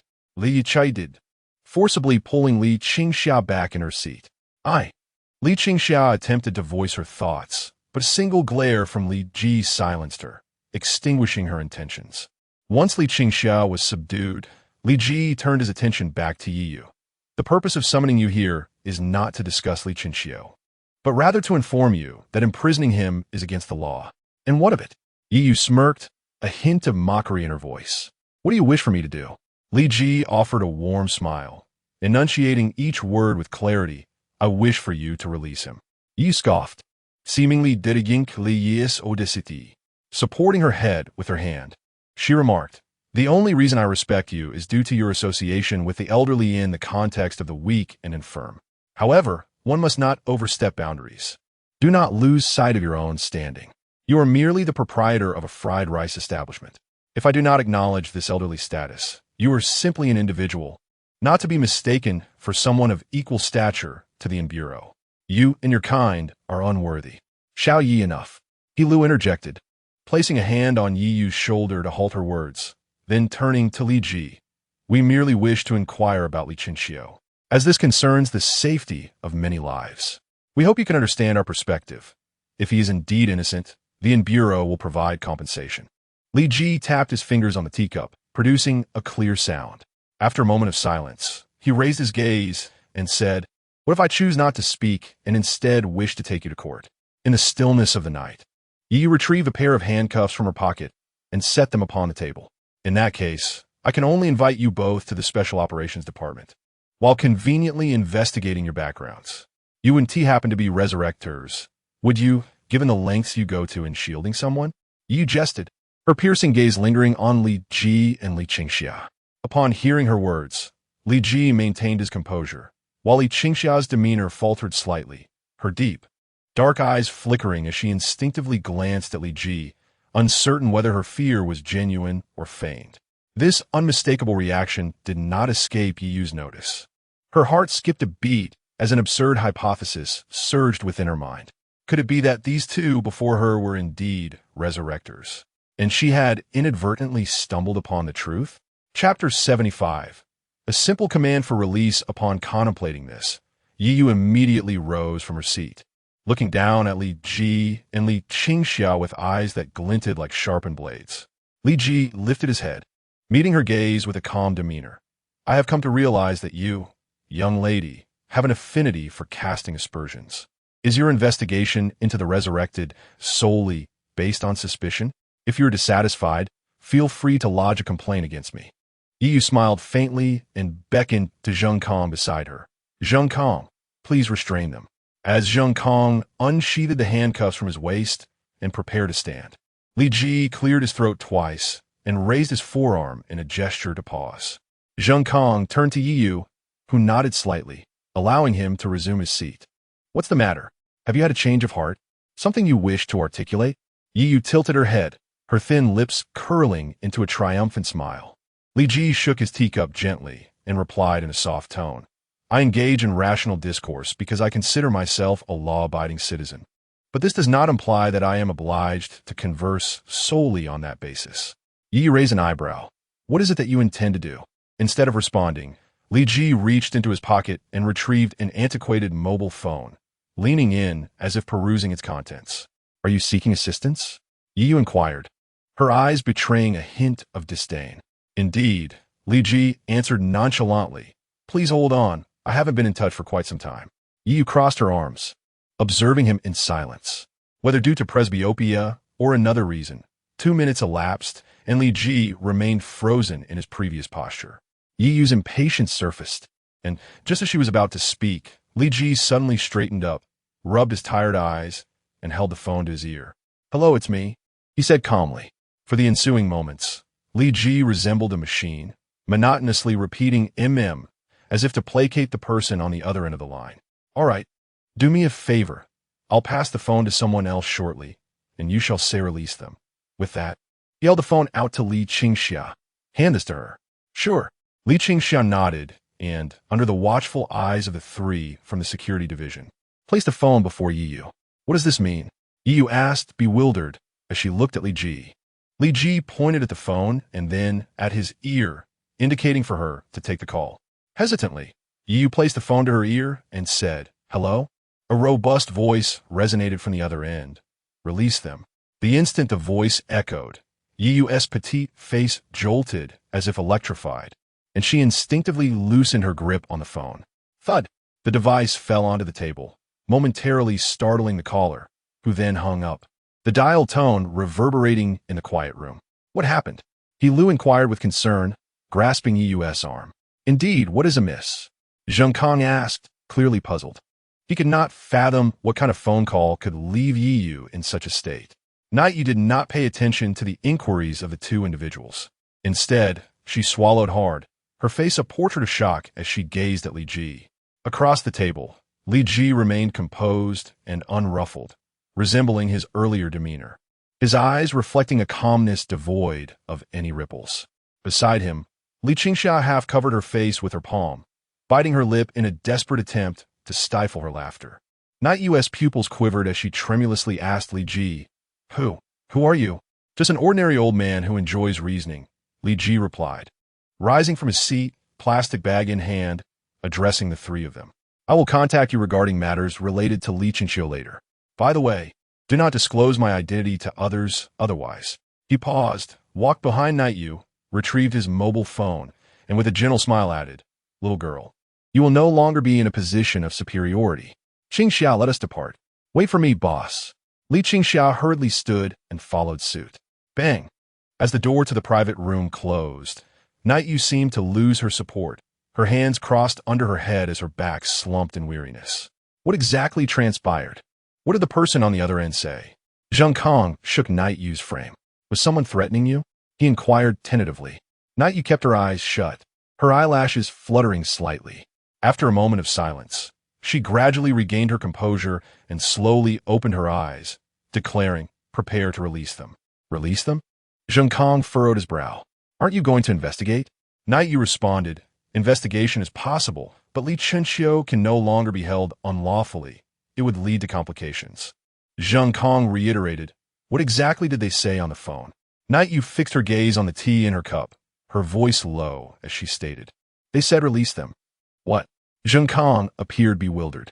"Is that all?" Night Yu leaned against the table and walked toward the exit of the private room, speaking as she went. "This is the order from the Strategic Command." In a dimly lit conference room, a dozen imposing figures sat on either side of the conference table, predominantly male and largely aged. Among them was an elder with graying hair, mixed with strands of black, who set down his phone, his gaze penetrating the ceiling as he pondered. "Is it him?" someone inquired. Upon this utterance, all eyes turned to the elder. Weary, he rubbed his temples and nodded resignedly. "Who else could it be? Since that incident, he has not contacted us for years. Why would he suddenly call now? Is he attempting to interfere with the election for the chief of the Security Bureau? Times have changed. Even if he wished to, he no longer possesses the capacity to do so." In a shadowless cell, Li Qingxiu sat cross-legged on the ground, leaning against the cold wall. With no clock present, he was unaware of the precise duration of his confinement, only able to ascertain the passing days through the bi-daily meals. For days, Li Qingxiu opened his eyes, revealing an unmistakable fragility within his dark orbs. The hands concealed within his sleeves bore the marks of age, with shallow creases etched upon the surface of his skin. Prolonged hunger had depleted the life force within him, leaving him incapable of staving off the inevitable march of time. Initially, Li Qingxiu had believed that these three individuals would confine him for a mere 2 days. However, he was taken aback by their audacity to illegally detain him for 4 days, undeterred by the scrutiny of the media. He understood clearly that if he were to remain imprisoned for another 3 or 4 days, his identity as a reviver would be unequivocally compromised. Rather than resigning himself to despair, he resolved to take the initiative, seeking a means to escape from the Special Abilities Department. After all, given that his captors were engaged in unlawful detention, his flight would not constitute a violation of the law. Chapter 76. Oscar. Since Li Qingxiu endured the last interrogation, the location of his confinement underwent a significant transformation. Although he remained in a cell, the area outside had experienced a dramatic overhaul. Beyond the door lay not a cramped corridor, but an elongated hallway, with Li Qingxiu's cell situated at its far end. Every 5 meters stood a soldier armed with a firearm, while the walls, crafted from high-strength steel, gleamed with a silvery sheen under the bright overhead lights. Furthermore, the ceiling bore bullet-sized apertures, which, in the event of an emergency, would be controlled by AI to automatically discharge ammunition. For the disaster entity known as 096, this posed little concern. However, for the destined individual Li Qingxiu, it represented a grave threat. A forceful escape would inevitably reveal the identity of the Resurrector. Thus he was left with no choice but to rely on cunning. "Knock, knock, knock." A series of knocks echoed from within the cell. The soldier stationed at the door activated the display screen on the cell, revealing Li Chenxio's frail visage. "Is there something you need?" The soldier inquired coldly, devoid of warmth. With a hand pressed against his abdomen, Li Chenxio, looking haggard, replied, "I am extremely hungry. Could you provide me with something to eat?" The soldier shook his head apologetically. "I'm sorry, but meals are served every 2 days as per the orders of Officer Yu." Then, Li Chenxio bent slightly. A look of reluctance etched across his face. "I wish to meet Officer Yu." The soldier's demeanor remained icy as he responded. "Officer Yu is currently absent from the Special Operations Department. If she returns, we will inform her of your request." Gritting his teeth, Li Chenxio's expression twisted in pain as he implored, "If I cannot see Officer Yu, then I would settle for meeting Officers He Lu and Zheng Kong. I'm afraid they have all gone out together and are not currently in the Special Operations Department." At this, Li Chenxio's countenance momentarily flickered with a barely perceptible glimmer of joy. It seemed fortune favored him after all. Thus, Li Chenxio commenced his performance. "They are not here," he feigned, crouching down while clutching his stomach, his already pallid face growing even more ashen. "Just hold on a little longer. The hunger will pass." The soldier offered nonchalantly, preparing to shut off the display when Li Chenxio suddenly let out a cry of agony. "Ah!" Li Chenxio clutched his heart with both hands. His visage contorted in distress as he collapsed to the ground, his eyes fixed intently on the camera at the door of his cell. "What is wrong with you?" the soldier asked, bewildered as his hand hovered indecisively above the button to close the display. I. Li Chenxio struggled to raise a hand, gasping, "I feel unwell, help me." Cough, cough. Crimson blood gushed from the corner of Li Chenxio's mouth, staining his neck and collar like an unquenchable spring. Witnessing this scene, the soldier's eyes widened in shock, instinctively reaching towards the fingerprint lock on the door. Yet, just a centimeter away, he hesitated, recalling Officer Yu's stern instructions. Under no circumstances should the cell be opened. Food must be delivered through the cell's window conveyor. In a moment, it seemed as though the soldier's hand was being tugged by two opposing forces, first pulling forward and then back again. This unusual behavior quickly drew the attention of other soldiers, and soon a dozen or so gathered around. Upon witnessing Li Chenxio's continuous spitting of blood, their composure began to falter. What is happening? Zhang Shi, what has befallen Li Chenxio? Someone inquired, astonished. The gatekeeper, Zhang Shi, looked helplessly at the others. "I have no idea. He merely mentioned feeling hungry, and then he started to spit blood. What do we do now? What do we do? We must first get him to the infirmary." Another soldier insisted. "It cannot be opened. Commander Yu has ordered that the prison door must not be opened under any circumstances." "Then what shall we do? Are we to simply stand by and watch?" "That would be unacceptable. If something truly happens to Li Chenxio, we will be held accountable." The group hesitated, none daring to make a definitive decision. Meanwhile, Li Chenxio, lying in the cell and coughing violently, felt a wave of despair wash over him. Had his deliberate display of blood not sufficed? Was his performance still not severe enough? Very well, then he decided to intensify the act. In an instant, his pupils trembled violently, his face shifting from ashen to crimson, deep red lines appearing beneath his skin, writhing like serpents. Almost immediately, Li Chenxio closed his eyes, tilted his head, and kicked his feet in a singular motion. What in the world is happening? Should we open it? Hurry! If we delay any longer, he may truly be lost. With the urgency of the crowd pressing upon him, Zhang Shi extended his finger and pressed down. Beep! Unlock successful. As the door creaked open, a swarm of individuals rushed inside, hastening to Li Chenxio's side. The foremost, Zhang Shi, knelt on the ground, leaning in to place his ear against Li Chenxio's chest. The next moment, he lifted his astonished gaze and trembled as he spoke. "It seems his heartbeat is growing weaker. Step aside," a soldier shouted, pushing Zhang Shi aside, crossing his hands to apply pressure to Li Chenxio's chest, initiating cardiopulmonary resuscitation while calling out loudly, "Fetch a stretcher, quickly." "Understood," responded a soldier stationed at the door, darting out in haste. Zhang Shi, filled with anxiety, asked, "How is he?" "I'm not a qualified doctor. How could I know?" But the situation does not seem promising. I can feel his heartbeat fading. Zhang, she replied gravely. Then, should I perform artificial respiration? Coughing violently, Li Chinxiu managed to emit a couple of sounds, his previously faint heartbeat gradually strengthening, yet still weak compared to that of a healthy individual. My resuscitation is yielding results. Quickly, strike while the iron is hot. Commence artificial respiration. The man shouted at Zhang Shi. Right? Zhang Shi nodded in a daze, urgently kneeling beside Li Chinxiu. Just as Li Chinxiu furrowed his brow, preparing to spit blood once more, a voice he had long awaited echoed from the doorway of the cell. The stretcher has arrived. Halt the procedure. We must transport him to the infirmary. Soon, Li Chinxiu was lifted onto a stretcher and taken away from the cell.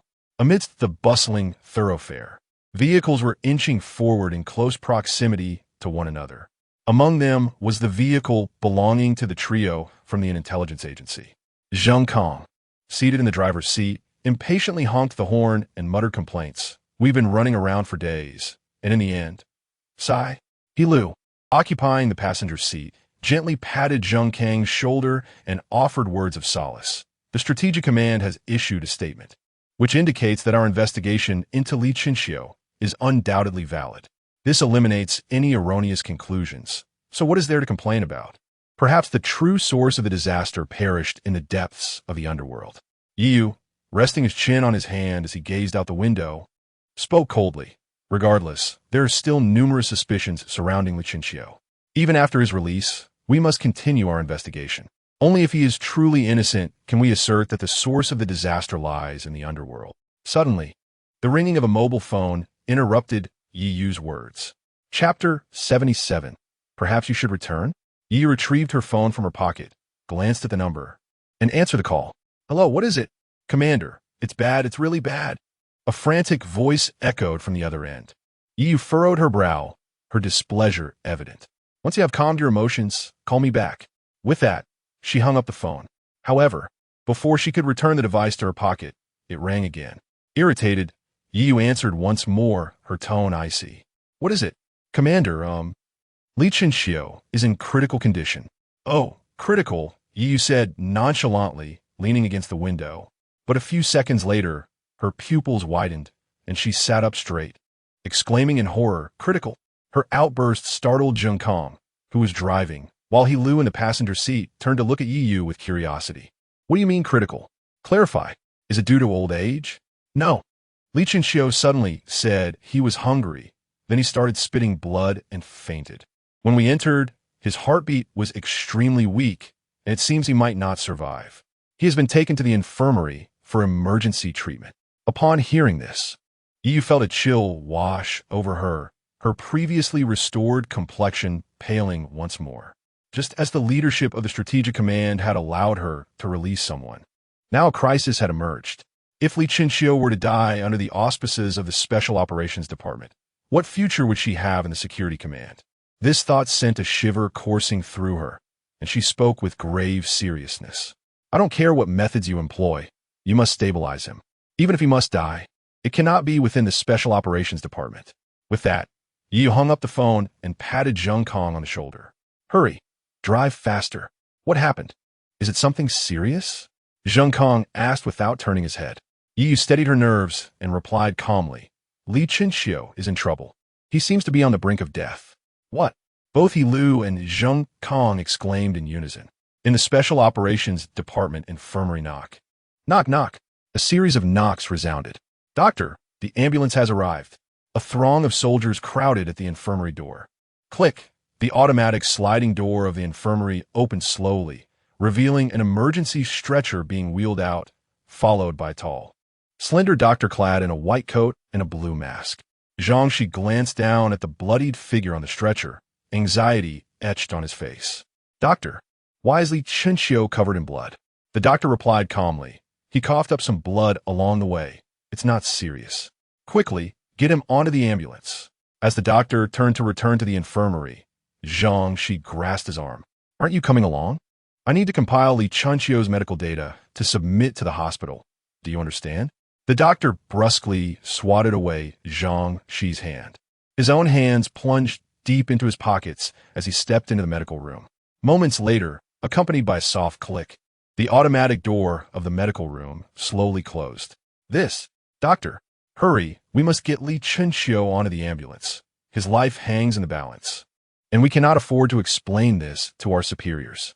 Soon, the soldier at the entrance wheeled out the emergency stretcher, departing from the medical room. Inside, the doctor approached the sink, removed his gloves, and washed his hands. He then pulled down his mask, revealing his strikingly cold face to the open air. This man was none other than Li Chenxiu himself.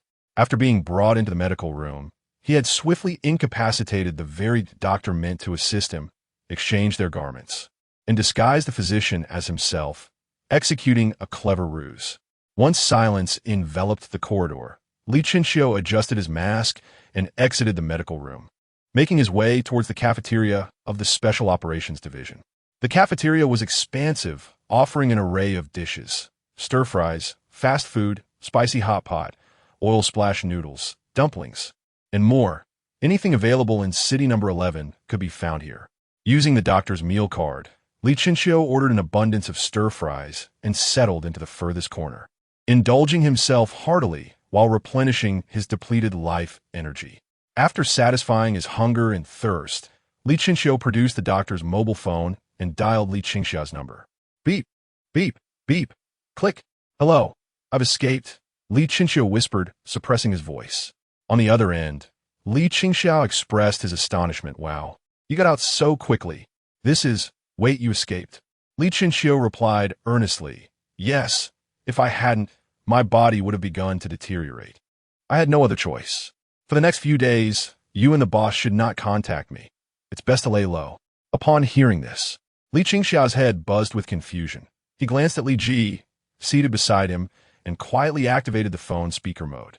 "Xiao Qiuzi, are you sure you escaped on your own?" Li Chenxiu retorted with irritation. "Would I still be here if I were waiting for you to rescue me?" An awkward silence enveloped the conversation. "I'll hang up if there's nothing else," Li Chenxiu said impatiently. Wait. Li Chenxiu hurriedly interjected. "What is it? Speak quickly if you have something to say," Li Chenxiu prompted. Could you possibly return?" Li Chenxiu asked cautiously. A look of surprise crossed Li Chenxiu's face. "Are you joking? They held me against my will. After managing to escape, why would I return? Am I to wait for them to find their conscience and set me free? It seems they might have had a change of heart. If you hadn't escaped, they would have released you shortly," Li Chenxiu replied hesitantly. "What?" Li Chenxiu's mouth fell slightly agape, confusion flickering in his eyes. "What do you mean?" Li Chenxiu spoke ambiguously. "Earlier today, the boss and I met with them to discuss some matters regarding you. When we were leaving, the boss inquired about your release, and they mentioned you would be free by noon today." In the cafeteria, Li Chenxiu pressed his lips together, momentarily at a loss for words. Li Chenxiu tentatively suggested, "Xiao Qiuzi, perhaps you should consider going back?" After pondering for a moment, Li Chenxiu furrowed his brows and spoke in a grave tone. "They likely released me due to media pressure. Even if I am out, they will still investigate and monitor me. In that case, it would be better for me to slip away discreetly and find a way to resolve the situation with the Gong family before leaving City 11. For now, refrain from contacting me." With that, Li Chenxiu ended the call and rose from the dining hall. After donning a casual outfit he had pilfered from the Special Operations Department, he donned a mask and exited through the main entrance, boldly stepping into the throngs of people, vanishing into the vast sea of humanity. Meanwhile, in a nearby CAF, two relatively young individuals exchanged glances, picked up their unfinished coffees, and left the establishment, following the direction where Li Chenxiu had gone. Chapter 78. In the taxi home, Li Chenxiu, walking along the sidewalk, paused mid-stride, a flicker of uncertainty crossing his mind. Who could it be? Tilting his head slightly, he exhibited a hint of confusion in his eyes. His keen sixth sense alerted him to the presence of two individuals trailing him, yet he sensed no malice emanating from them. Turning around, his penetrating gaze traversed the crowd and fixed upon a pair of individuals several hundred meters away. Beyond that distance, a young man trembled, a flicker of panic rising from the depths of his eyes as he stood rooted to the spot like a statue. His throat bobbed slightly as he stammered, "He seems to be looking at me." The woman beside him cast a disdainful glance at the man, saying, "What are you afraid of? You still have me, don't you? Who says I'm scared?" The man retorted, puffing out his chest and glaring at her. "Let us go." With that, he steeled himself under Li Chinchio's gaze and walked forward, while the woman, a charming smile gracing her lips, stepped in tandem with him. The distance between them gradually diminished. 200 meters, 150 meters, 100 meters.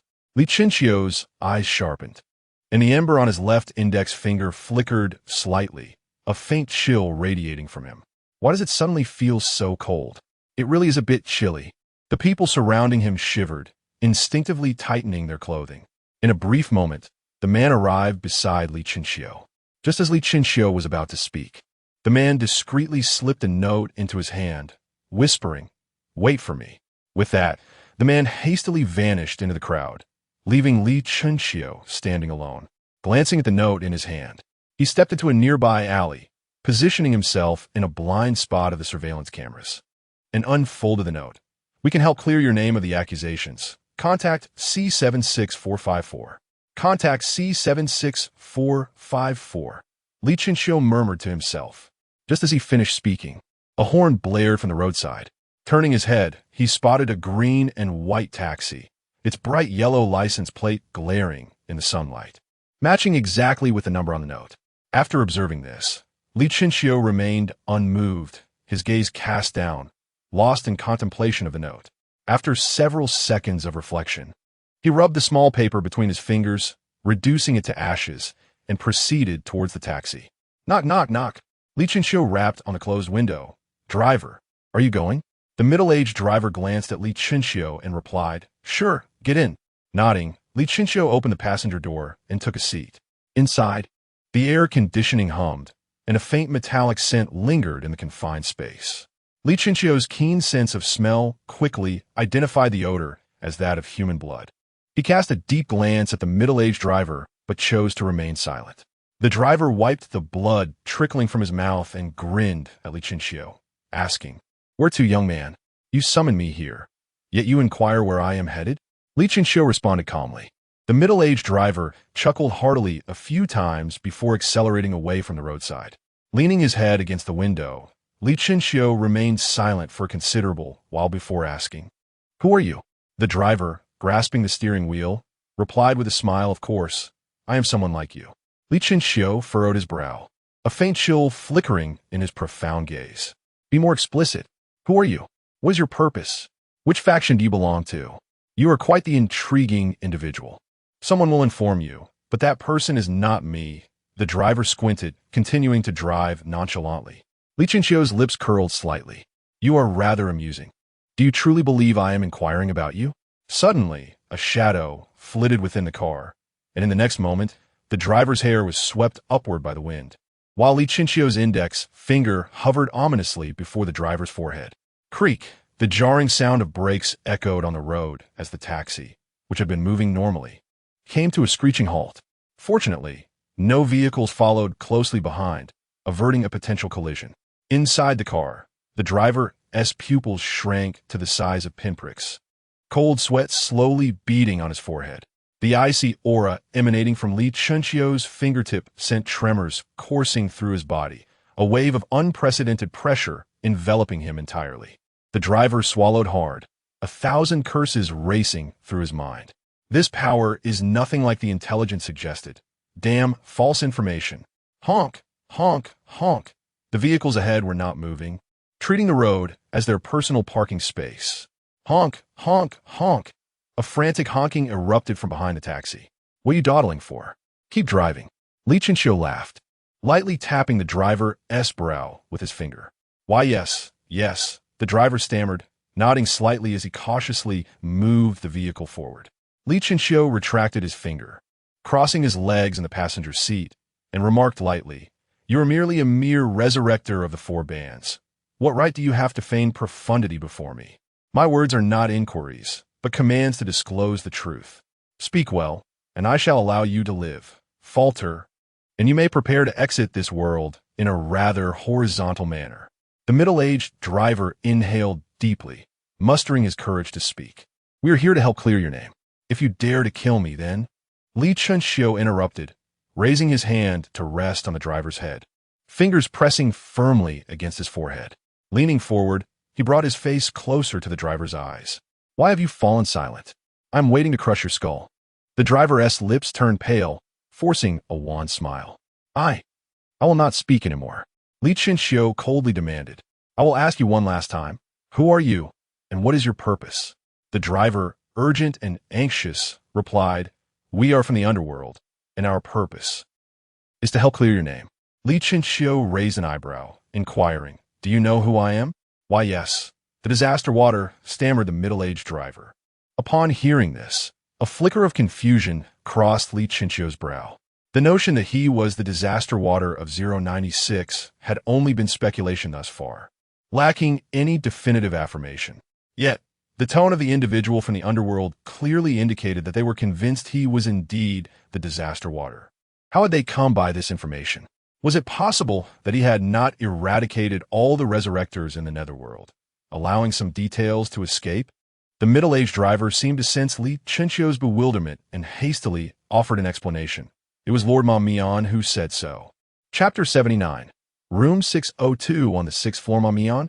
A frown creased Li Chunxiu's brow as the image of the shadowy-faced man from the underworld surfaced in his mind.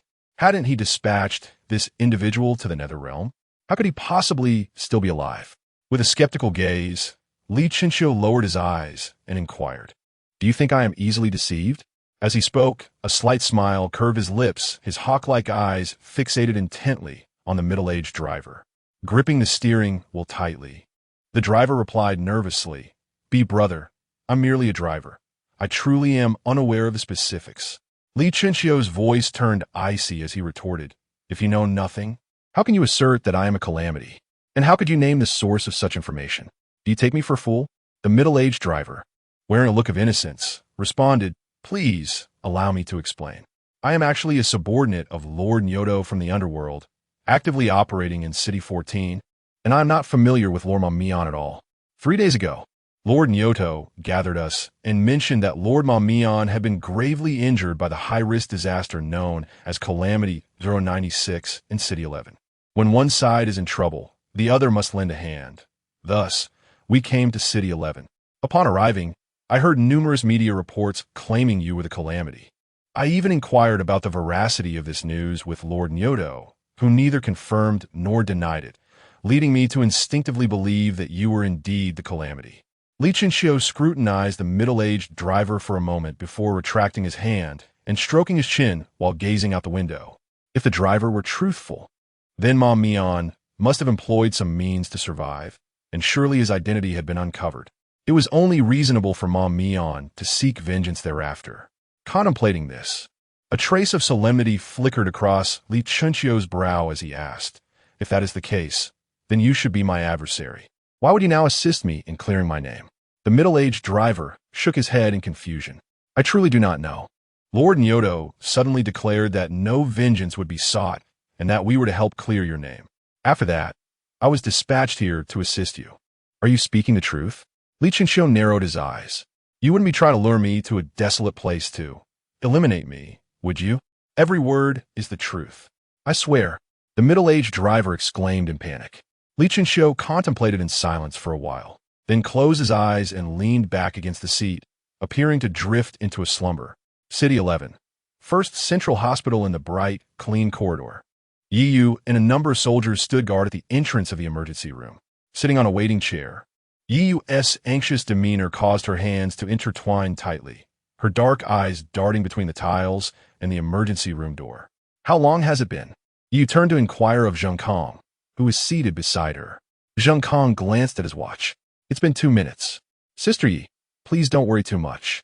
It's just a meal that was missed. How could that possibly lead to death?"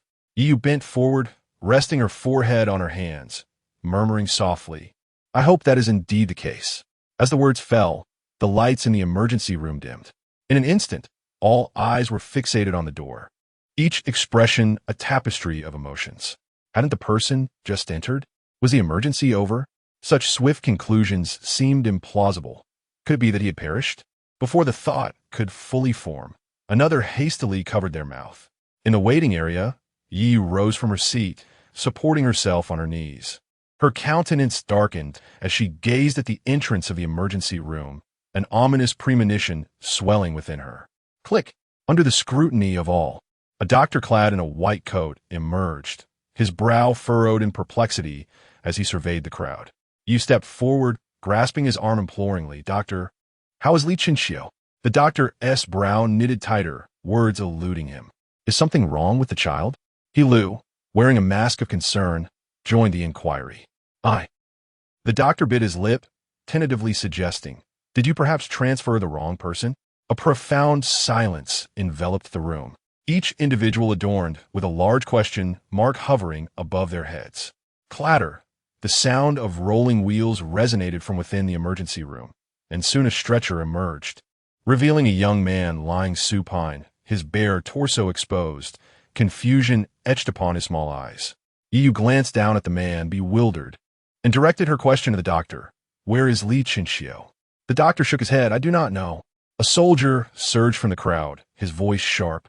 "If you do not know, then who does? We personally handed him over to you. Where is he?" "You did not provide me with Li Chinxiu. How could I know where he is?" The doctor retorted defensively, raising his hands in innocence. "I too wish to know why you called for an ambulance claiming he was on the verge of death. Are you toying with us?" As the standoff persisted, Soldier Zhang, she approached the stretcher, uncertainly asking, "Are you the doctor from the Special Forces Medical Office?" The young man, still in a daze, nodded slightly yes. Zhang Kong furrowed his brow. "How did you end up here?" The young man scratched his head. "I'm not sure. I was with Li Chinxiu, and then I think I just fainted." Zhang Kong, not a fool, quickly grasped that they had all been duped regarding Li Chinxiu's whereabouts. He looked at the soldiers, bewildered. "Do you not even check the faces when moving individuals?" At this remark, the soldiers, like wilted bean sprouts, hung their heads in shame. With a sigh of relief, Yu patted Zhang Kang's shoulder. "Let it go as long as he is unharmed. That is what matters." Meanwhile, a middle-aged taxi driver navigated through City 11 for an hour before halting beneath an abandoned residential building. This desolate place lacked surveillance, was devoid of life, and the ground was littered with refuse, emanating a foul stench. A gentle breeze swept by, lifting a plastic bag from the ground and sending it fluttering into the distance, creating a soft, rustling sound. The middle-aged driver, with his head bowed, flashed a sycophantic smile at Li Chinxiu, saying, "Brother, we have arrived." Li Chinxiu cast a glance out the car window before alighting from the taxi. The driver lowered the window and leaned out, saying, "Brother, it's on the 6th floor. Room 602. I shall take my leave now. I will return to fetch you shortly." Without waiting for Li Chinxiu's response, the driver pressed the accelerator and departed, leaving behind 2 rows of tire tracks. Li Chinxiu stood still, gazing at the dilapidated residential building before him, a flicker of surprise passing through his profound eyes. For reasons unknown, standing in front of this structure evoked an inexplicable sense of familiarity within him, mingled with a hint of warmth. Chapter 80. The King of Hell Strange. Li Chinxiu murmured to himself. Despite the doubts and concerns swirling within him, he nonetheless stepped into the dilapidated residential building. The staircase, long abandoned, exuded a dim and chilling atmosphere. Peeling walls released an odd, acrid odor, and in certain corners lay the decaying remains of unidentified creatures. As Li Chinxiu treaded upon the dust-laden steps, each movement stirred up a cloud of dust, and the muffled sound of his footfalls echoed quietly in the vast stairwell. 1st floor, 3rd floor, 4th floor, 6th floor. He arrived at a wooden door marred by scratches and rapped his fingers gently against it. Knock, knock, knock. Moments later, the door emitted a piercing creak as it was forcefully pulled open from within. A gaunt young man appeared before Li Chinxiu. He was the same individual who had passed him the note earlier. "Please come in," the young man said, stepping aside respectfully to allow entry. Li Chinxiu scrutinized him with curiosity and inquired, "Haven't we met somewhere before?" "Ah," the young man replied with an awkward smile. "Yes, just a moment ago." Li Chinxiu smiled slightly, stepping into the room. The chamber was modest in size, cluttered with dust-covered furniture, save for the sofa and coffee table positioned in the center of the living room. In addition to the young man, there was another male and female present, The woman, whom Li Chinxiu had encountered earlier, stood by the sofa, dutifully massaging the shoulders of a middle-aged man. The man had a fair complexion, his facial features sharply defined as if chiseled, and he wore an elegant vintage plaid suit. With one leg crossed over the other, he reclined gracefully on the sofa, his eyes closed. Upon hearing the commotion at the door, the middle-aged man slowly opened his eyes and directed his gaze towards Li Chinxiu, their eyes locking in an intense connection. Li Chinxiu's gaze deepened, a flicker of subtle apprehension crossing his eyes. When confronted by a formidable presence, his sixth sense would alert him, manifesting in a quickened heartbeat and a surge of endorphins. As he crossed the threshold into the room, his intuition sensed a powerful entity emanating from the direction of the sofa, yet it was not the middle-aged man who posed a threat, but rather the woman beside him. The man seemed almost ethereal, inconsequential, and devoid of menace. Yet, the more he appeared benign, the more Li Chinxiu remained vigilant. Even the weakest of individuals could be sensed. So how could one be so feeble that they went completely unnoticed? Noticing Li Chinxiu's unwavering gaze upon him, the middle-aged man offered a gentle smile and gestured towards the opposite end of the sofa. "Please take a seat. There is no need for formality." Li Chinxiu replied casually, settling onto the sofa and continuing to observe the middle-aged man in silence. With a soft gaze directed towards the entrance, the middle-aged man instructed Mumin, "Prepare some tea for our guest." The young man at the door flinched slightly, steeling himself to respond, "All right." He then lowered his head and approached the coffee table, skillfully, albeit awkwardly, preparing tea for Li Chinxiu. "Mumin?"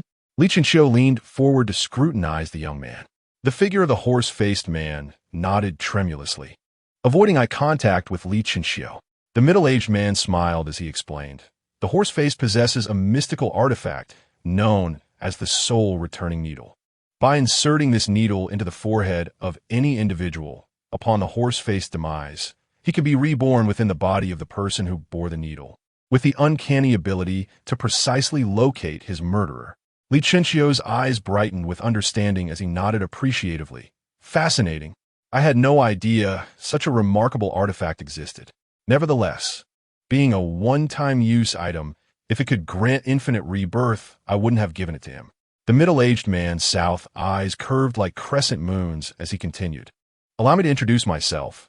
I am one of the 10 kings of hell, known simply as King Yin.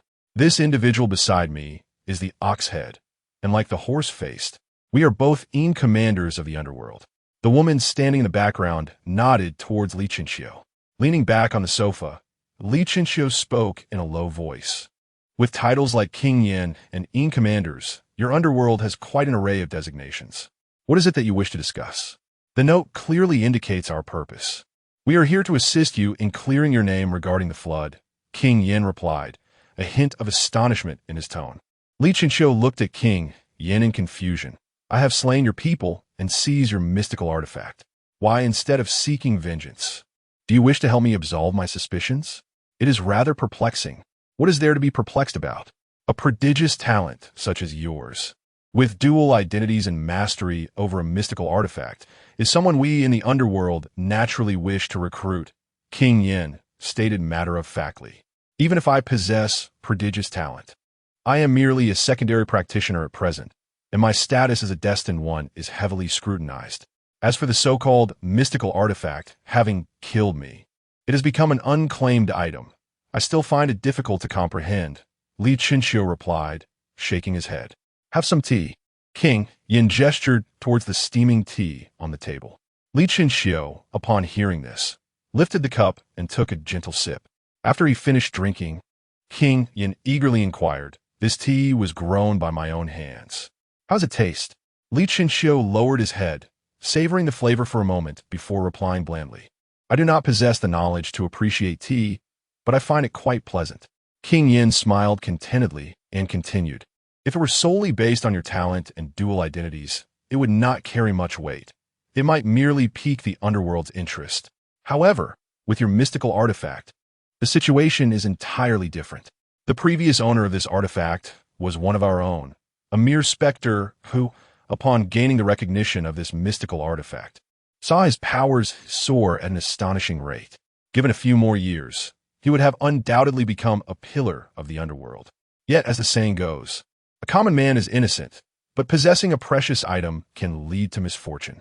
Why should an ordinary specter possess such a formidable mystical artifact? Eventually, he was killed, specifically, by someone from the underworld. What was unexpected, however, was that upon his death, the artifact transformed into a crimson mist and vanished from existence, only to reappear a century later in the present day. Crimson mist? Li Chenxiu furrowed his brow in confusion. The king of hell nodded slightly. Spirit artifacts possess self-protective mechanisms. Should their master be slain, they will resist in their own manner. However, such resistance is typically merely symbolic and lacks the fervor of your spirit artifact. Upon hearing this, Li Chenxiu reached out to touch his ashes, surprised to learn that his artifact's previous master was indeed a denizen of the underworld. The king of hell extended his hand towards Li Chenxiu with a smile. Join us in the underworld, and we shall grant you a life on the brink of demise, allowing you to exact vengeance, while also aiding you in clearing your name of misfortune, enabling you to lead a life of luxury among humanity.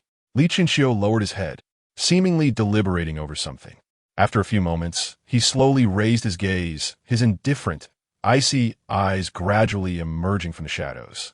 If I were to join the underworld, would you be able to assist me in eliminating those 3 individuals from the office? Chapter 81. The third wall carving Li Chenxiu extended his hand. Yet instead of shaking hands with Yanluo Wang, he chose to remain still, awaiting the other's response. Since the intention was to clear your name, it was evident that the 3 must not survive. Even without your input, the underworld would take care of them, Yanluo Wang stated calmly, his expression betraying no emotion. Then, as if struck by an idea, Yanluo Wang raised an eyebrow and added, "If possible, I will ensure they meet their end at your hands. As a personal gift from me. What do you say?" "Thank you," Li Chenxiu replied with a grin, grasping the offered hand. "Welcome to the underworld." Yanluo Wang nodded amicably, then withdrew his hand to produce a rolled piece of parchment from his robe, placing it before Li Chenxiu. In the underworld, aside from the ghostly soldiers, every individual possesses a unique divine name. For instance, my divine name is Yanluo Wang, while his divine name is Ma Mian. Yanluo Wang indicated at Ma Mian. "I understand." A flicker of realization crossed Li Chenxiu's eyes. "Are you suggesting I must choose my own divine name?" Yanluo Wang smiled and shook his head. The divine names in the underworld are predetermined. There exists a hierarchy among them. For example, my title of Yanluo Wang surpasses those of the Yin Shui. Li Chenxiu pondered for a moment, stroking his chin, and inquired, "So, is my divine name the lowest among them?" "Not at all," Yanluo Wang replied with an elegant smile. "It is not the person who selects the divine name, but rather the divine name that selects the individual. Once chosen, one is bound to that name for eternity, unable to discard it. Upon one's passing, the divine name becomes unclaimed, waiting for its next bearer in an endless cycle." With that, Yanluo Wang unfurled the parchment before Li Chenxiu. On the ochre paper was a simple circle, devoid of any other markings. Yanluo Wang explained, "Place your left hand within the circle, and your consciousness will be transported beneath a starry sky, where each star represents a divine name. The brighter the star, the higher the status of the divine name. Once there, simply stand still and await your chosen divine name to reveal itself. I wish you good fortune." "I hope so." A glimmer of anticipation flickered in Li Chenxiu's eyes. Just as he was about to place his hand upon the parchment, he hesitated and regarded Yanluo Wang warily. "You wouldn't take advantage of my unconsciousness to harm me, would you?"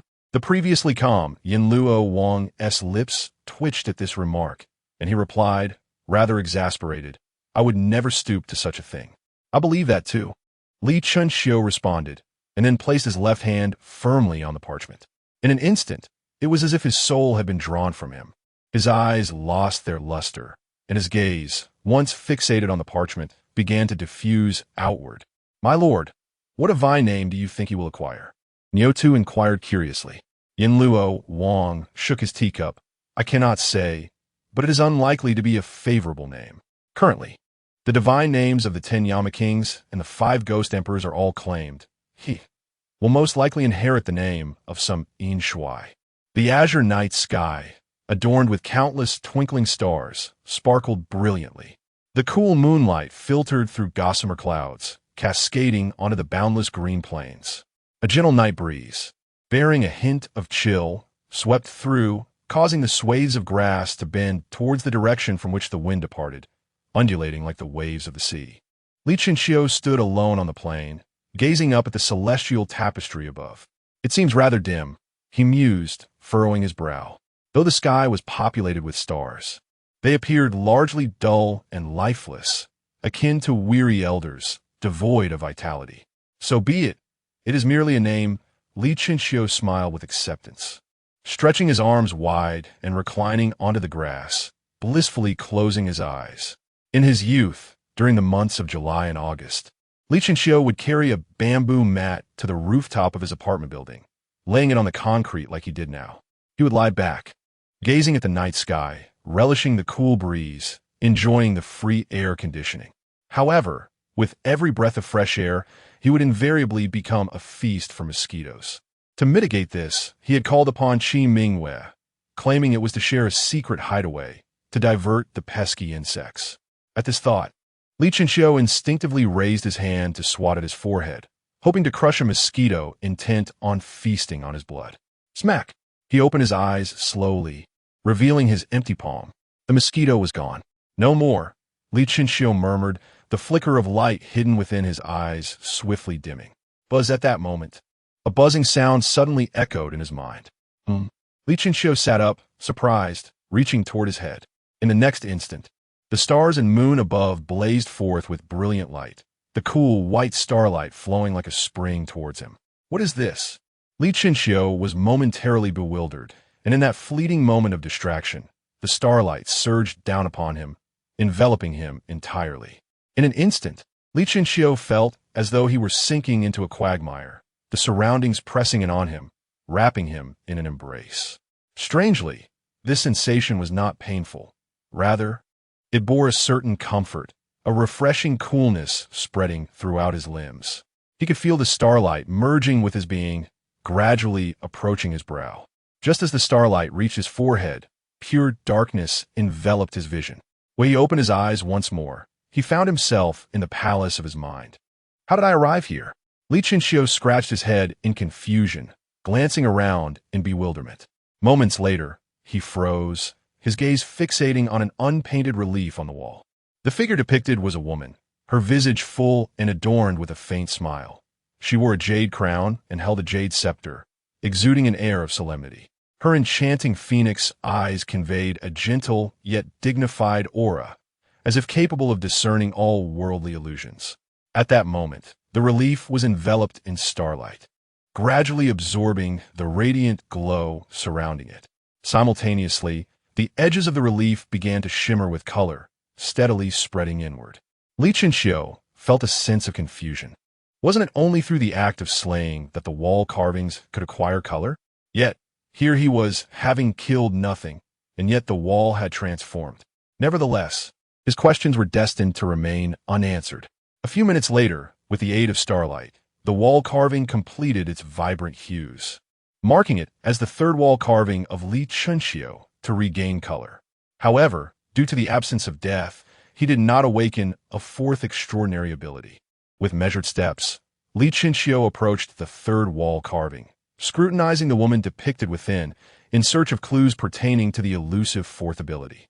What could this extraordinary power be, and what manner of demise would be required to obtain it? Chapter 82. The vanishing light strip. After gazing at the wall carvings for a few minutes, Li Chenxiu, feeling somewhat disheartened, shifted his gaze.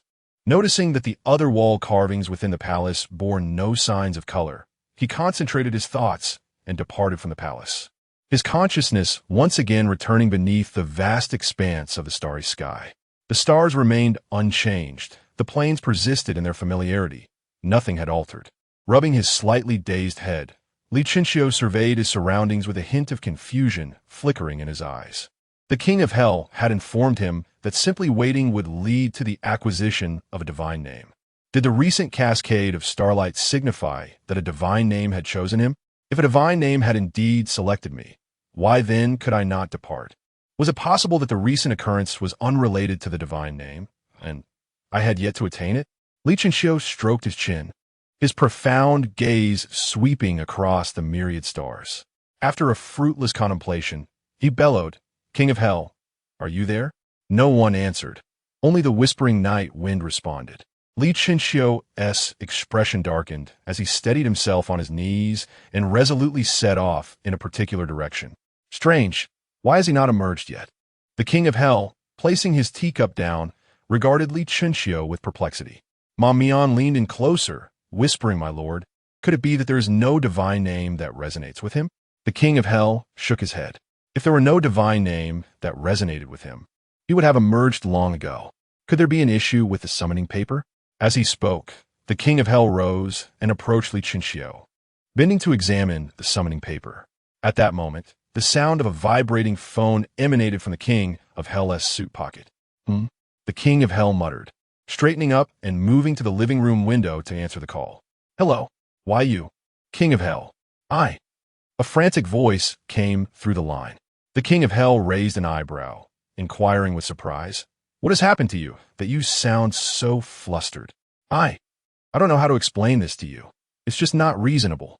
Irritation flickered in the King of Hell's eyes. "What is it? If you don't speak up, I shall hang up. I have matters to attend to." I believe the divine name of the 10 halls of Hell's King, Chu Jiang, has vanished. So the divine name has disappeared. Wait. The King of Hell's pupils widened. How could a divine name simply vanish?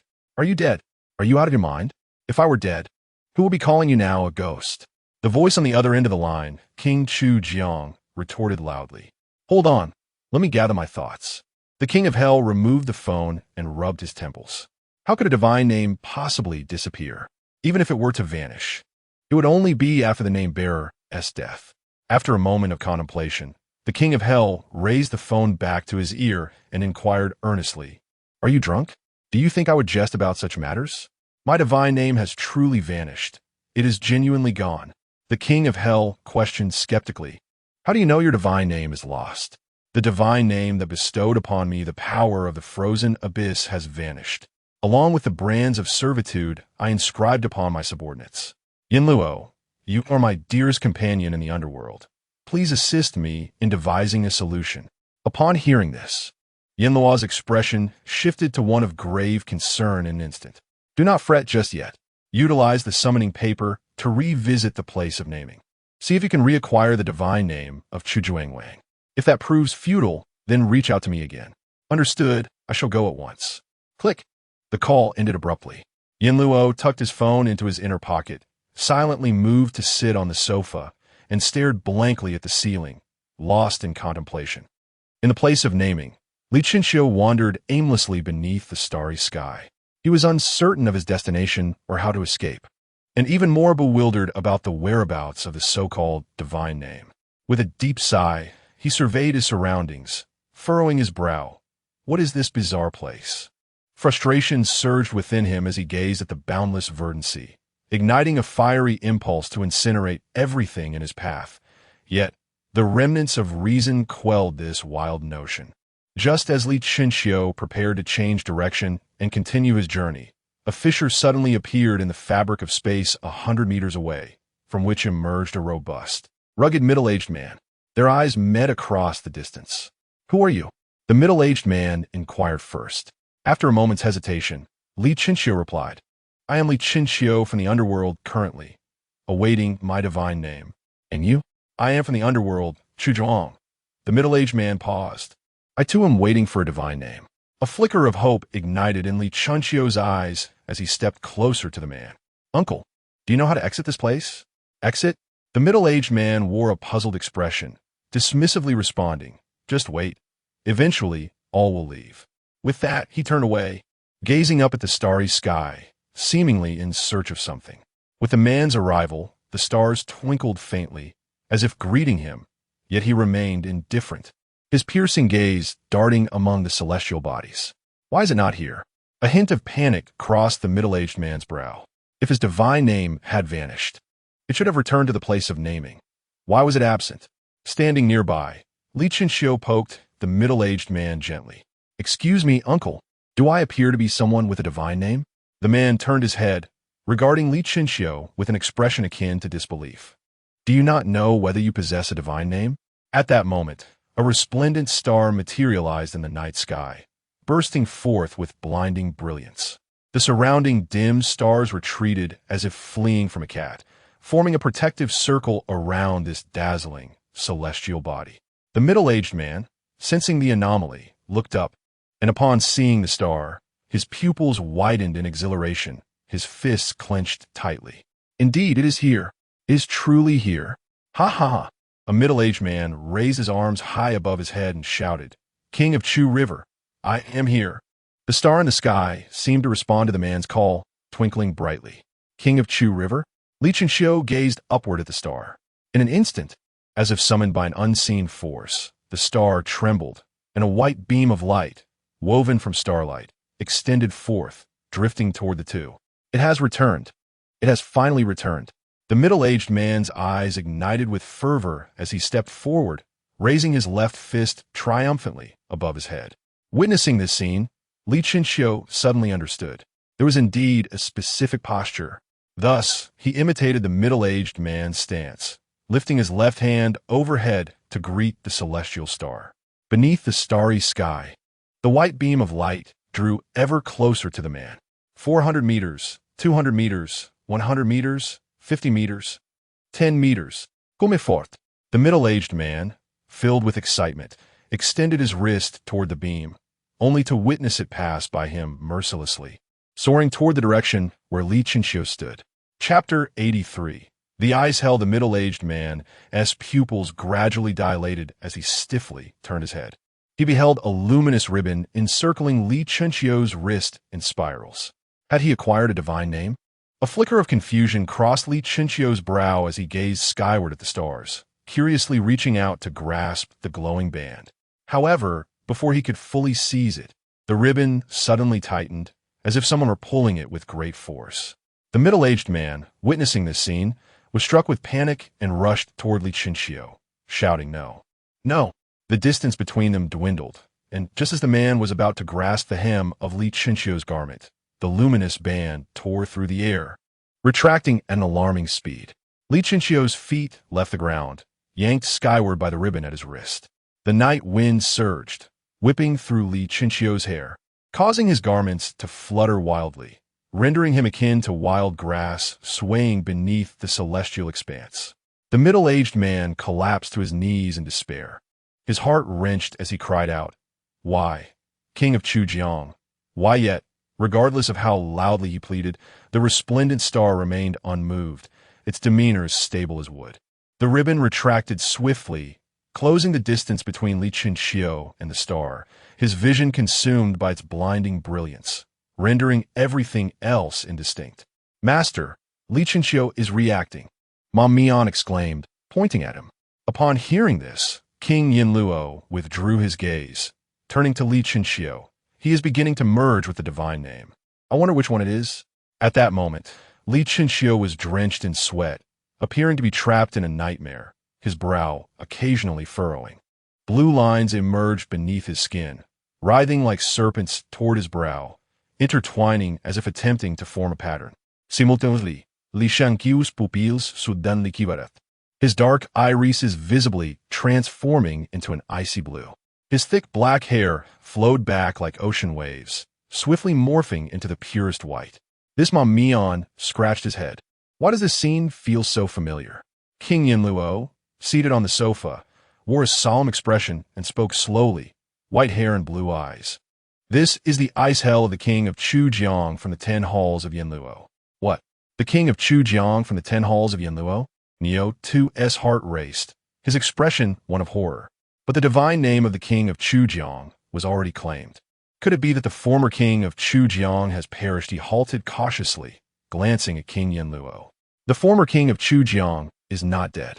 His divine name, King Yinluo's brow furrowed slightly. Pausing before he spoke, it seems to have been seized by this young man before us. Neo 2 and Ma Mian's expressions froze, exclaiming in unison. Seized? Niotu fought to suppress his astonishment. How could this divine name be taken? Isn't it true that only the death of the current bearer allows for a new inheritance? I do not know, but the fact remains. The ice hell does not deceive, King Yinluo said, lifting the teacup from the table and finishing its contents in one gulp. Upon receiving the news, Ma Mian's countenance turned ashen. Surely this was a jest. How could this individual suddenly transform into his superior? Ma Mian raised a hand to his forehead. As scenes from the underworld played in his mind like a film, the threats before the palace, the insults on the bridge, none were overlooked. In a state of panic and helplessness, he glanced at Yin Luo Wang, stammering, "My lord, I have previously offended him in the underworld." Yin Luo Wang cast a silent glance at Ma Mian. Do you truly believe that someone recognized by King Chu Jiang would possess such a petty temperament? Then, you shall offer a proper apology and assist King Chu Jiang in some matters to atone. Yin Luo Wang interrupted Ma Mian's words with a raised hand. A look of embarrassment crossed Ma Mian's face. "My lord, since my rebirth, my strength is merely at the first level.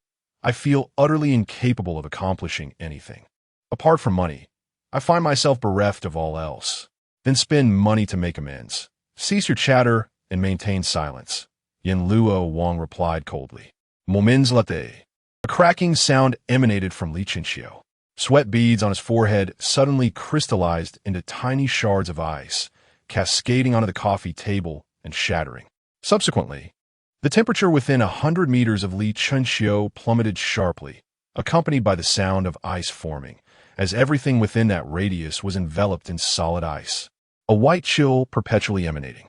With a thought, Yin Luo Wang unleashed a peculiar wave of energy that dispelled the cold surrounding Niotu and Ma Mian. As time flowed gently onward, an ice-blue, enigmatic rune materialized on Li Chinchio's brow, and his eyes gradually regained their luster. "King of the Ten Halls, Chu Jiang," Li Chinchio murmured, running a hand through his hair to assimilate the memories flooding his mind. "Once you touch that star, you will grasp your divine name and its powers." Yin Luo Wang spoke calmly. "Indeed," Li Chinchio replied, lifting his head to survey his surroundings with his ice-blue gaze. "Is this the icy realm of King Chu Jiang?" In that moment, he felt an overwhelming sense of control over everything within 100 meters. Even without turning back, he could perceive a speck of dust drifting slowly from several meters away. Fascinating. A smile graced Li Chinchio's lips as he extended a finger to the air, a wisp of cold energy coalescing at his fingertip. The icy realm was not named for the presence of ice alone. Rather, it was the chilling essence that roamed within. This cold did not merely freeze objects and individuals. It ensnared the ethereal souls. Any life that ventured within would succumb to the cold's erosion. The powerful would find their reflexes dulled and their abilities diminished, while the weak would stand no chance, their souls extinguished in the frigid abyss. Such is the icy domain of King Chu Jiang. King Chu Jiang stands on par with me, possessing an extraordinary status, commanding all the spectral generals and spirits. "I never imagined you would earn such recognition," Yin Luo Wang exclaimed.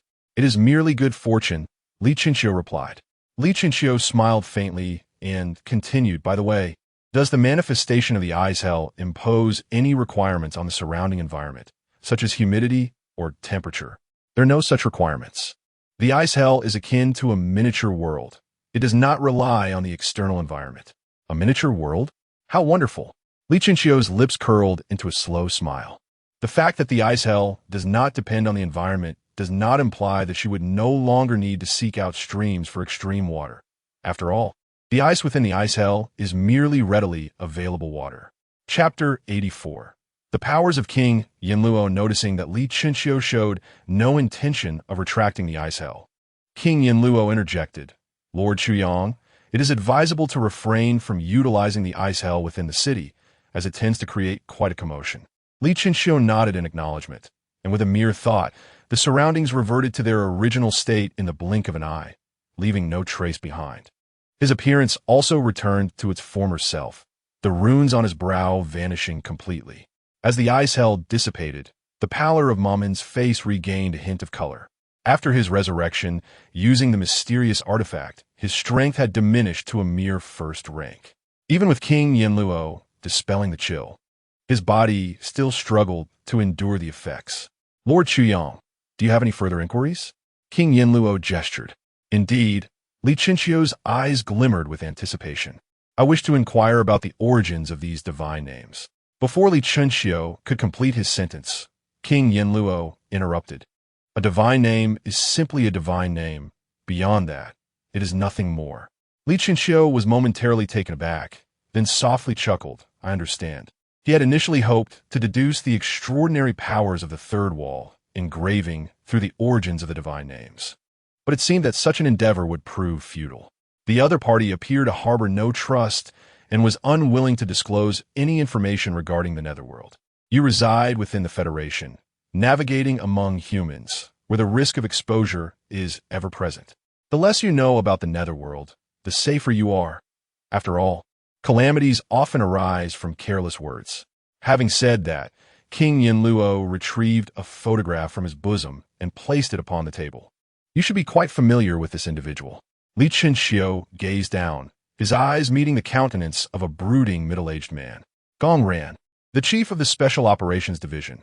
I intend to eliminate him soon, Li Chinchio declared with a piercing gaze and a low voice. You previously struck first, killing his son and annihilating the 4th Action Team of the Special Operations Division. Your motive was likely to avenge a family, was it not? King Yinluo scrutinized Li Chinchio's reaction closely. Li Chinchio raised his eyes to glance at King Yinluo, responding non-committally. That family aided me during my time wandering in City No. 11. Why do you inquire about this? Are you attempting to investigate me? King Yinluo smiled enigmatically. I have no interest in your past. My questions are merely an attempt to clear you of the suspicion surrounding the calamity. Li Chinchio rested his head on one hand, skeptical. King Yinluo, you cannot possibly intend to expose me, then take action to eliminate them, framing it as a calamity. King Yinluo nodded in surprise. You seem to have grasped my thoughts quite well. This plan, Li Chinchio shook his head. The status of the calamity remains uncertain. As long as I do not take action, its existence will forever remain a mystery. Even if the 3 from the Stability Division harbor suspicions, they cannot prove my connection to the calamity. However, should you proceed to kill Gong Ran and the others, it would confirm the calamity's survival, deepening my suspicion. Moreover, the intent would be too overt. I would be exposed, and your covert actions would appear suspiciously like an attempt to exonerate me. Others may overlook it, but that nightshade could be unpredictable. She seems to have already concluded that I am the calamity. When the name of Nightshade was mentioned, a hint of fatigue flickered in Li Chinchio's eyes. He still could not fathom how that woman's mind operated. A rational individual, whether deducing or investigating, would surely base their conclusions on existing evidence and expand outward from there. This woman was different. All her deductions and inquiries were rooted in the presumption that she was a calamity, as if she possessed a divine perspective, effortlessly bypassing numerous obstacles to focus solely on herself. It was truly abstract. At that moment, the horse-faced servant attentively placed a cup of hot tea before Li Chinchio. Sir, I noticed your lips were parched, so I brewed you a cup of tea. Thank you, Li Chinchio replied, somewhat surprised, before turning to Yinluo Wang. Just eliminate Ntomsi and his 2 associates. Whether or not I am exonerated is of little consequence. With time, no one will care. Regardless of whether anyone cares, I must assist you in shedding the suspicion of being a calamity. That is the directive I have received from above, Yinluo Wang replied, a trace of helplessness evident on his face. Li Chinchio clasped his hands together, his brow slightly furrowed. So you never intended to help me clear my name. This crude plan was merely devised to fulfill your task, irrespective of my agreement. Yinluo Wang glanced at Li Chinchio with a calm demeanor, then moved the teacup in front of him to his own side. I merely stated it in a rough manner, but that does not imply my plan lacks sophistication. As he spoke, he extended his slender fingers and gently flicked the cup.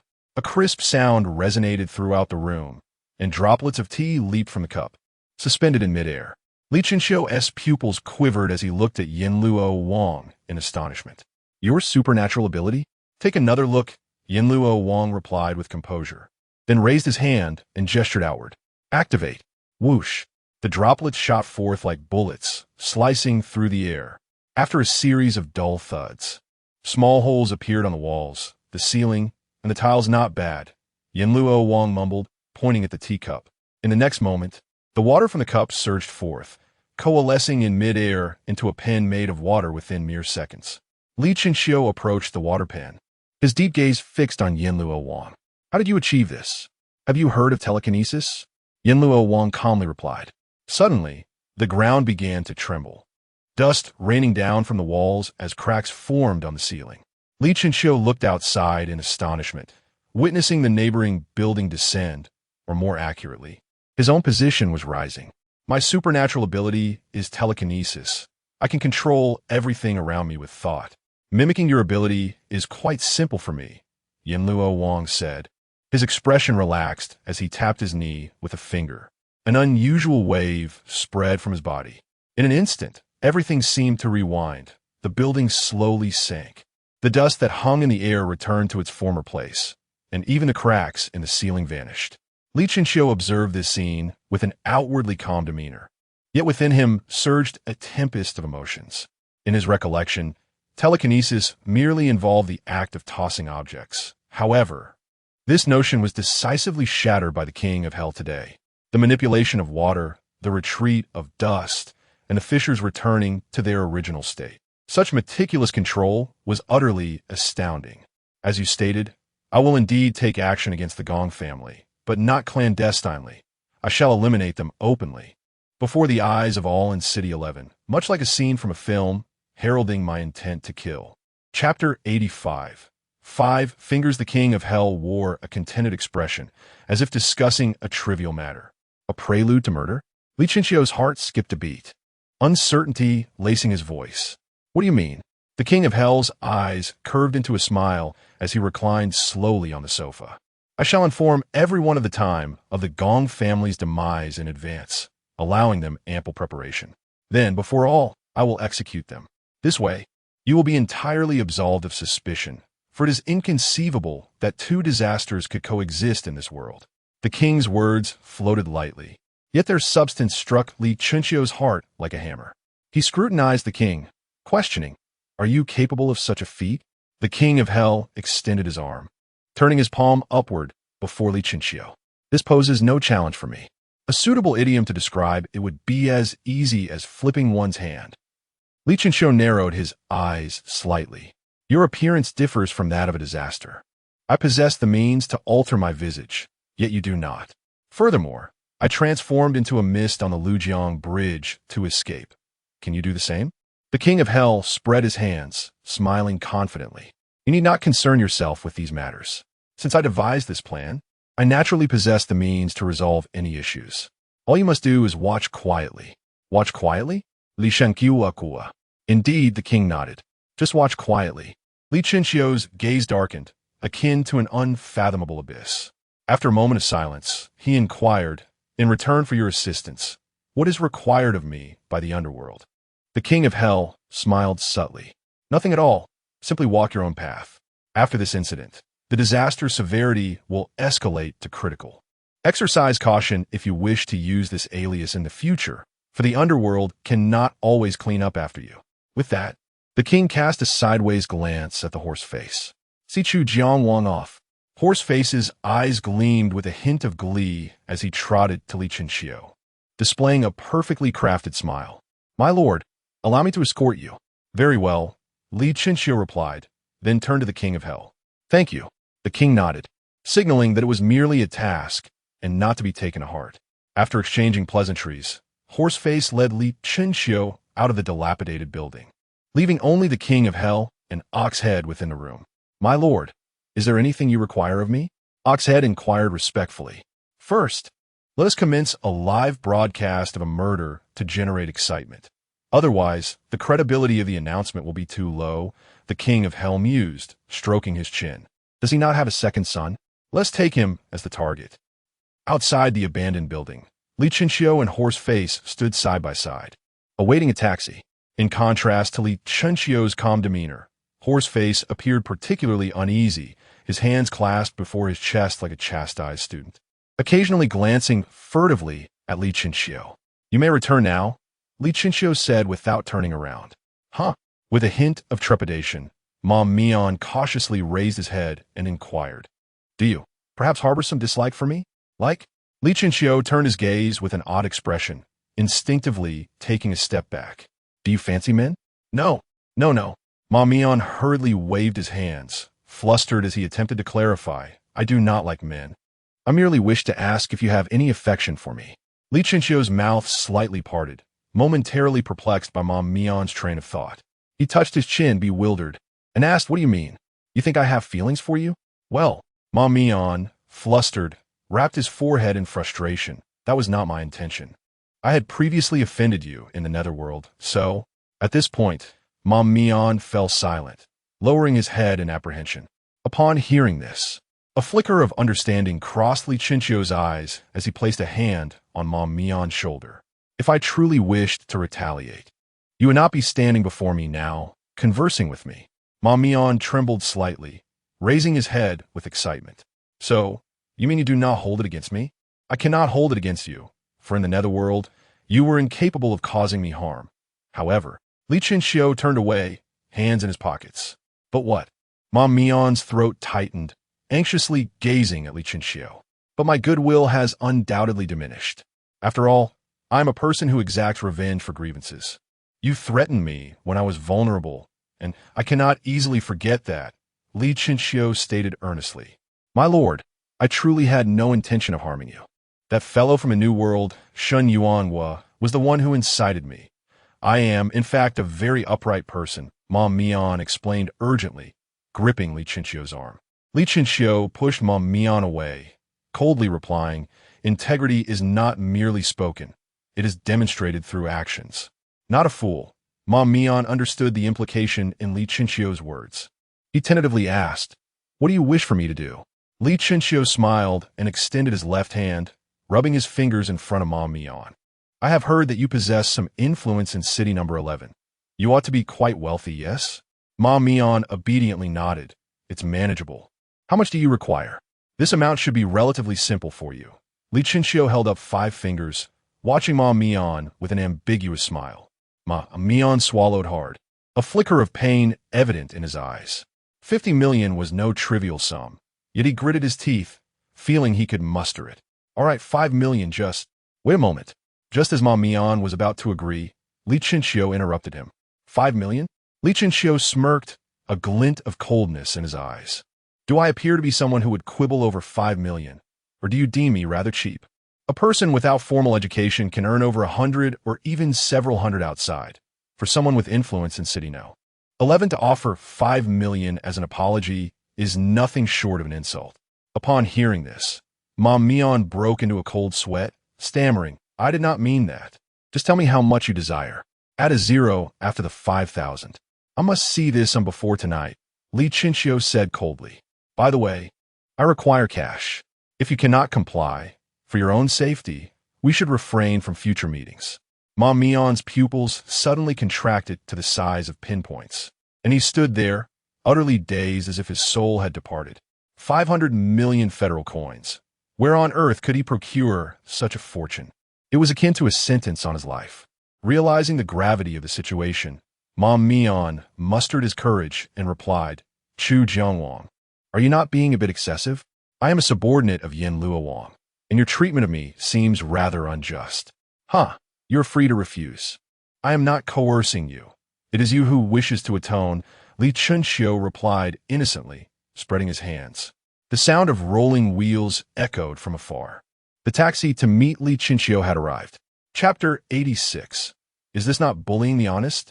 The driver, a middle-aged man, parked the car steadily by the roadside and lowered the window, gesturing for Li Chinxiu to come over. "It's fine, you don't need to see me off," Li Chinxiu said, striding towards the taxi. With a backward wave to Ma Mian, she then entered the vehicle and departed from the scene. "Scoundrel, who do you think you are?" Ma Mian's neck bulged with veins, and with a resounding thud, he struck the wall, leaving a shallow dent. "What kind of nonsense has made you lose your sense of priority?" At that moment, a deep and resonant voice echoed from the corridor. In a panic, Ma Mian turned to see a pair of polished shoes stepping out from around the corner, followed by the chilling visage of Yin Luo Wang. My lord, I acted impulsively. Ma Mian stammered, lowering his head in trepidation. Yin Luo Wang approached Ma Mian, his gaze cold and indifferent. As Ma Mian attempted to explain, a terrifying pressure, as formidable as a mountain, suddenly descended upon his shoulders. Bam! In an instant, dust swirled around Yin Luo Wang's feet, while Ma Mian, like a puddle of mud, remained glued to the ground. Vivid red blood trickled from his eyes, and the sound of cracking bones echoed like firecrackers. Seeing this, Niotu hastily intervened, my lord. Ma Mian was merely momentarily reckless. I assure you he will not err again. Please grant him another chance.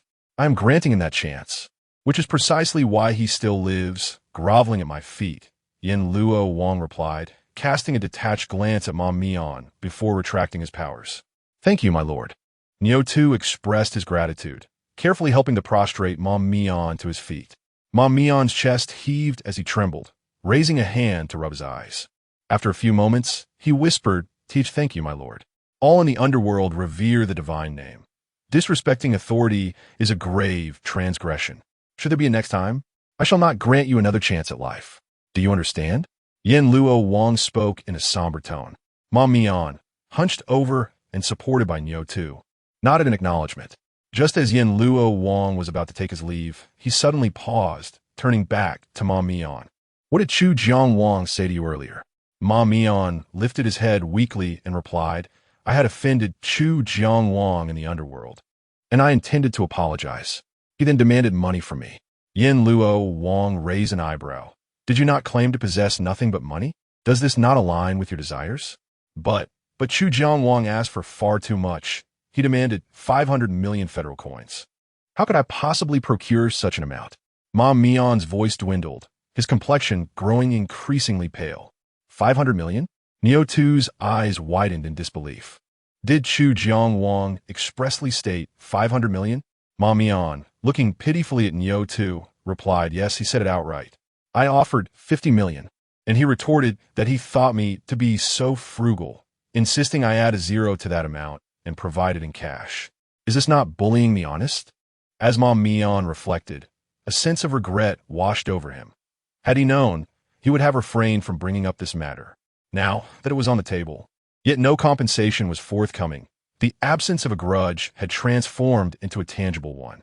If Li Chinchio were present, he would undoubtedly be taken aback by Ma Mian's words. When had he ever mentioned the sum of 500 million? Wasn't 5,000 with an extra zero merely 50,000 federal coins? My lord, what am I to do? Even if I sold myself, I couldn't amass 500 million. Ma Mian gazed helplessly at Yin Luo Wang. The potential of King Chu Jiang surpasses your imagination. You must make your own judgments on how to proceed. With that, Yin Luo Wang turned and strode away without a backward glance. Niotu, witnessing this, patted Ma Mian on the shoulder and hurried to join Yin Luo Wang, leaving Ma Mian alone, desolate upon the ground. On a sparsely populated highway, the taxi carrying Li Chinchio glided along at a leisurely pace. The air conditioning hummed softly, creating a somewhat oppressive atmosphere within the vehicle. Li Chinchio glanced out the window and said, "Please stop here. Are you getting out here?" The middle-aged driver looked at Li Chinchio with mild surprise, easing off the accelerator and gently applying the brakes to bring the taxi to a smooth halt by the roadside. "Thank you," Li Chinchio replied as he opened the door and exited the cab. "No trouble at all," the driver waved dismissively, tentatively asking, "Shall I be on my way then?" "Yes, go ahead," Li Chinchio nodded. Upon hearing this, the driver smiled with relief, exchanged a few polite words, and then quickly accelerated away, appearing eager to distance himself from Li Chinchio. Li Chinchio retrieved a blue medical mask from his pocket, donning it over his face as he pulled out his phone to call Li Qingxia. Beep, beep, beep. "Hello, Xiao Qiuzai." Li Qingxia's voice came through the line. Li Qingxio inquired, "Where are you and the boss?" "I'm coming to find you." "Huh?" Li Qingxia paused slightly. "Didn't Tiyu say you were going to deal with the Gong family and asked us not to contact you for a while? Plans change. I believe it's wiser to remain low-key." "Where are you?" Li Qingxia replied, "The place where the boss and I are is rather hard to find. Just tell me your location, and I will come and pick you up. All right, I'll send you my location shortly. I'll be wearing a blue mask and black clothing. You'll spot me easily. Just be cautious on your way, and avoid being seen by those reporters. Li Qingxiu advised. Li Qingxia chuckled confidently. Don't worry, my second brother operates with one principle: discretion. With that, the call ended with a beep. Li Qingxiu tucked his phone into his pocket, leaning casually against a roadside sign, stroking his chin as he murmured to himself, 50,000 federal coins isn't a large sum. Why does that fellow seem so pained? Have I overestimated his financial capacity? The oppressive heat of noon gradually subsided as he waited for half an hour. Li Qingxiu's ears perked up, and he turned to gaze in a certain direction. Due to the terrain, the highway undulated like a gentle curve, limiting his view to just a few hundred meters ahead. Strange. A hint of confusion crossed Li Qingxiu's brow as he began to walk along the road. Just moments ago, his ears detected the sound of vehicles traversing the highway. Not a solitary car, but a multitude. This piqued Li Qingxiu's alertness. How could such a desolate road possibly witness so many vehicles at once? As Li Qingxiu ascended to a higher vantage point, his field of vision expanded, and the undulating road no longer obstructed his sight. On the expansive highway, cars traversed at a leisurely pace akin to walking a dog. 100 meters away, a solitary shared electric scooter made its way forward. The young rider, drenched in sweat and visibly anxious, frequently glanced over his shoulder, clearly the pursued. Upon recognizing the youth, Li Qingxiu's expression darkened. This individual was all too familiar. Was it not the ever-cautious Li Qingxia? Chapter 87. The tragedy how utterly absurd. Li Qingxiu exclaimed through clenched teeth. He could hardly comprehend how such a simple task as picking someone up could lead to exposure and attract so many reporters. How could his elder brother have the audacity to claim that everything was under control by some twist of fate or mere coincidence? Li Qingxia inexplicably turned her head and locked eyes with Li Qingxiu. A spark of joy illuminated her face, and in her excitement, she released the handlebars of her vehicle and waved at him. Xiao Qi, hurry and get in the car. In that instant, Li Qingxiu felt an overwhelming number of gazes fixated upon him. The vehicles trailing behind, Li Qingxia rolled down their windows, and cameras protruded from within, aimed directly at his direction. It's Li Qingxiu. Drive the car over here. Goodness, we've caught a big fish. The driver urged, step on it. Don't let anyone else get ahead. In a flash, the roar of engines resounded along the highway as cars sped past Li Qingxia towards Li Qingxiu. He suppressed the urge to curse, propelling himself forward like an unleashed arrow, weaving through the gaps between vehicles until he reached Li Qingxia's side. Damn it, come with me. Li Qingxiu shouted in frustration, grabbing her arm, ready to leave, only to be halted by her urgent plea.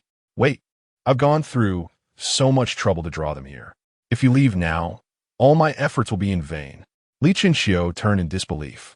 Are you out of your mind? Li Qingxia dismounted her electric bike and clung to his thigh like a persistent leech. Don't go. Let me explain. The boss said that being active in front of the media is your safest bet right now. This way, and Tongsu won't be able to play any tricks. Then let us discuss. Li Qingxiu began, but before he could finish, a throng of reporters surrounded him, cameras thrust forward. Excuse me, are you Mr. Li Qingxiu? Could you please remove your mask so we can see your face? We are from the Minju Special Interview Team and would like to invite you. City 11 has many of your fans who have established a fan club for you. What are your thoughts on this? Amidst the cacophony, Li Qingxiu felt as though a swarm of bees buzzed incessantly around his ears. City 11, Nanshan University within a spacious indoor gymnasium. Several boys clad in athletic were formed a circle, each wearing a mocking expression. At the center stood a solitary youth, clad in thick black-framed glasses, a faded shirt, and worn sneakers, an embodiment of stark contrast to those around him. Shui, you are truly impressive, managing to get into Nanda without any parental support. All thanks to your excellent grades. Not only are you exempt from exorbitant tuition fees, but you also receive a scholarship. Isn't that remarkable? The leader of the group, a buzz-cut boy named Gong Xin, exclaimed with a grin. He was the second son of Gong Ran from the Special Forces and the ringleader of this group. Impressive. Every compulsory subject score is at the top of the class. Truly a scholarly prodigy. Shui, How do you achieve such success? Please enlighten us. We too aspire to excel academically. Why does our academic champion seem frozen in place? We are praising you. Ought you not to bow your head in gratitude? Amidst the playful banter, Xue Rue clenched his fists and, steeling himself, replied, "Your poor performance stems from a lack of diligent study. The inability to complete assignments is a consequence of not paying attention in class. I am under no obligation to assist you with your homework or to facilitate cheating." Bravo! Gong Xian clapped his hands, smiling as he approached Xue Rue. Taking a few steps back, Xue Rue stated, "I must attend class." Just as he attempted to sidestep Gong Xian, he was seized by the shoulder. "Am I permitting you to leave?" Gong Xian's eyes glinted with mockery as he forcefully pushed Xue Rue aside, and before he could react, he delivered a savage kick to Xue Rue's abdomen. Thud! Caught off guard, Xue Rue collapsed to the ground, the resounding impact echoing throughout the empty gymnasium, sending his black-framed glasses flying. Coughing, Xue Rue held his abdomen, curling on the floor while reaching for his glasses. Just as he was about to grasp them, a sneaker plummeted from above, crushing his glasses with a sharp crack. "You scoundrel!" Xue rose unsteadily, fueled by fury, and lunged at Gong Xian like a rabid dog. Gong Xian stood with arms crossed, contemptuously observing Xue Rue. Before Xue Rue could reach him, a dark-skinned boy charged in from the side, elbowing Xue Rue in the back.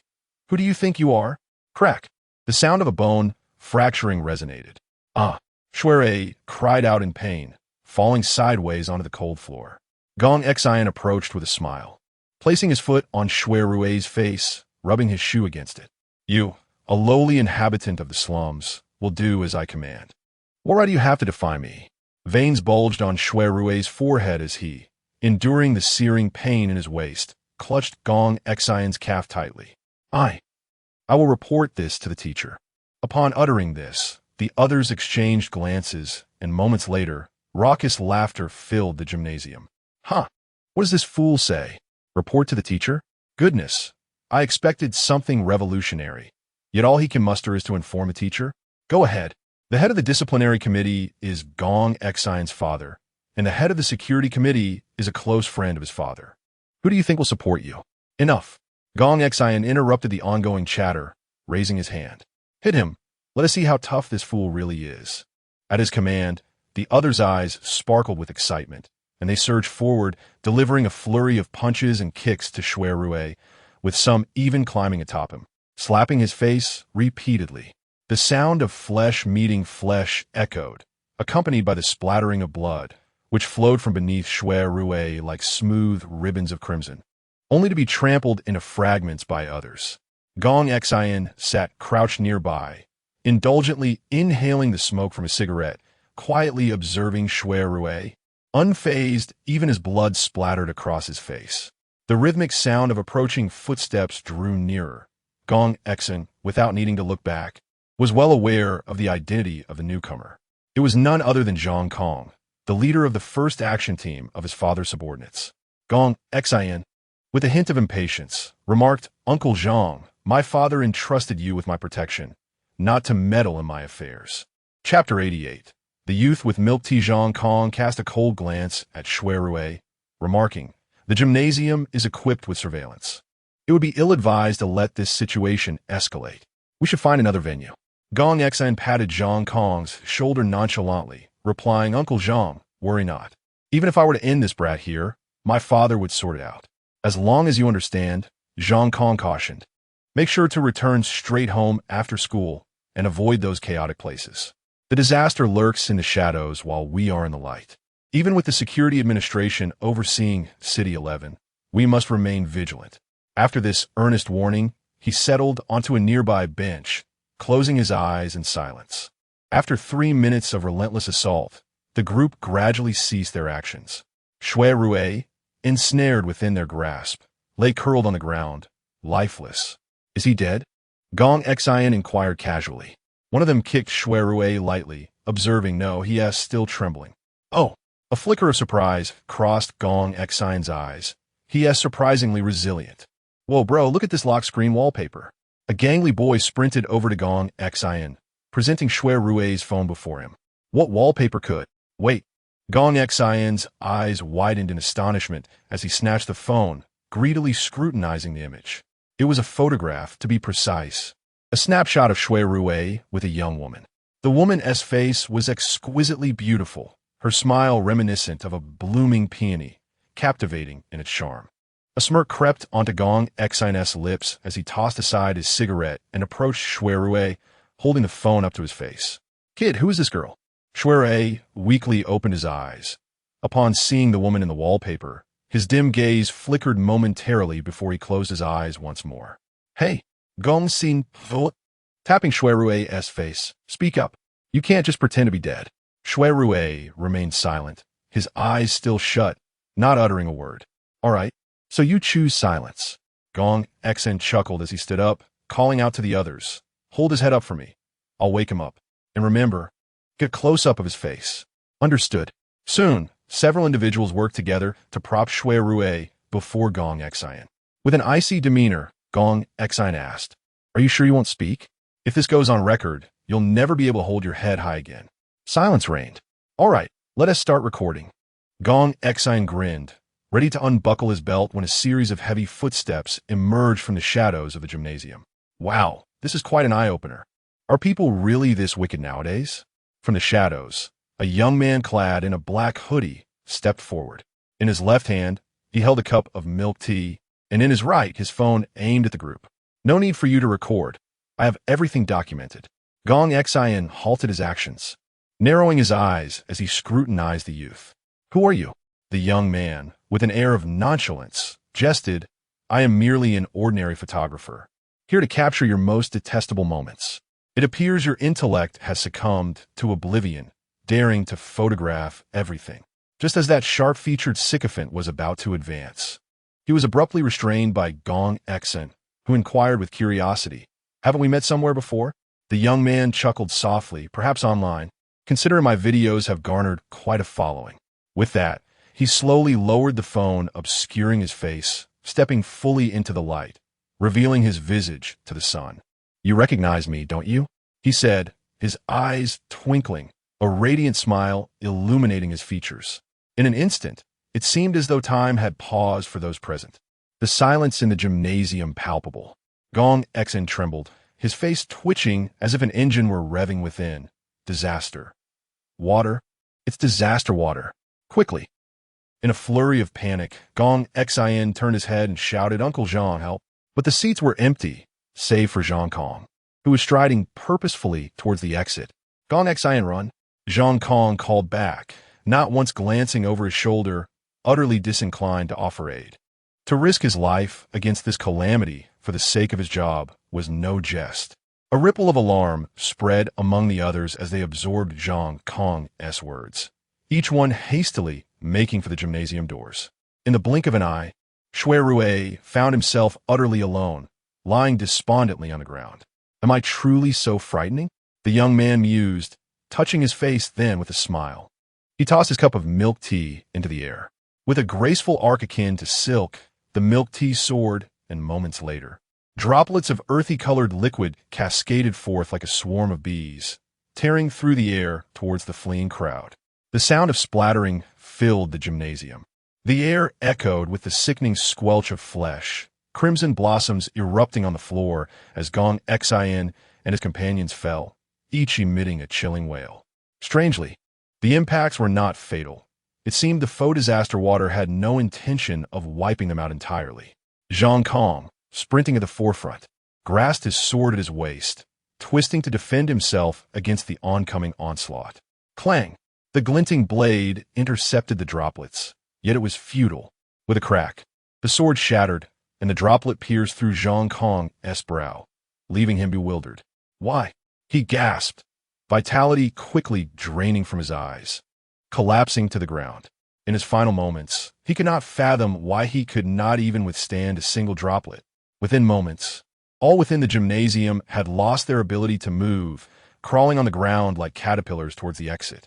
In the midst of a tumultuous atmosphere, the figure holding a phone approached the crowd with deliberate steps, exuding an unsettling charisma.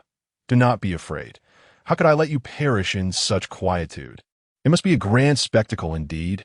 In the well-lit confines of a spacious dressing room at City 11 South Television Station, Lee Chinchio sat poised like a meticulously crafted figurine, allowing the makeup artist beside him to apply their craft upon his visage. The reason for his presence here can be traced back 2 hours prior. Good day. We are from a Minju exclusive interview team and would like to extend an invitation to you. I'm afraid I have no time, and I'm not fond of being in the spotlight.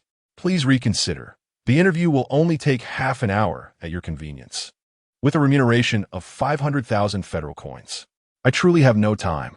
Wait, did you just mention a sum of money? Thus, under the coercive allure of wealth, Lee Chinchio found himself compelled to occupy this chair. Chapter 89. An interview filled with unease. I have a question. Why is makeup necessary for an interview? Lee Chinchio inquired, furrowing his brow in perplexity. The woman applying makeup to him paused momentarily, then smiled and explained. Individuals with an appealing appearance tend to have their words regarded with greater credibility.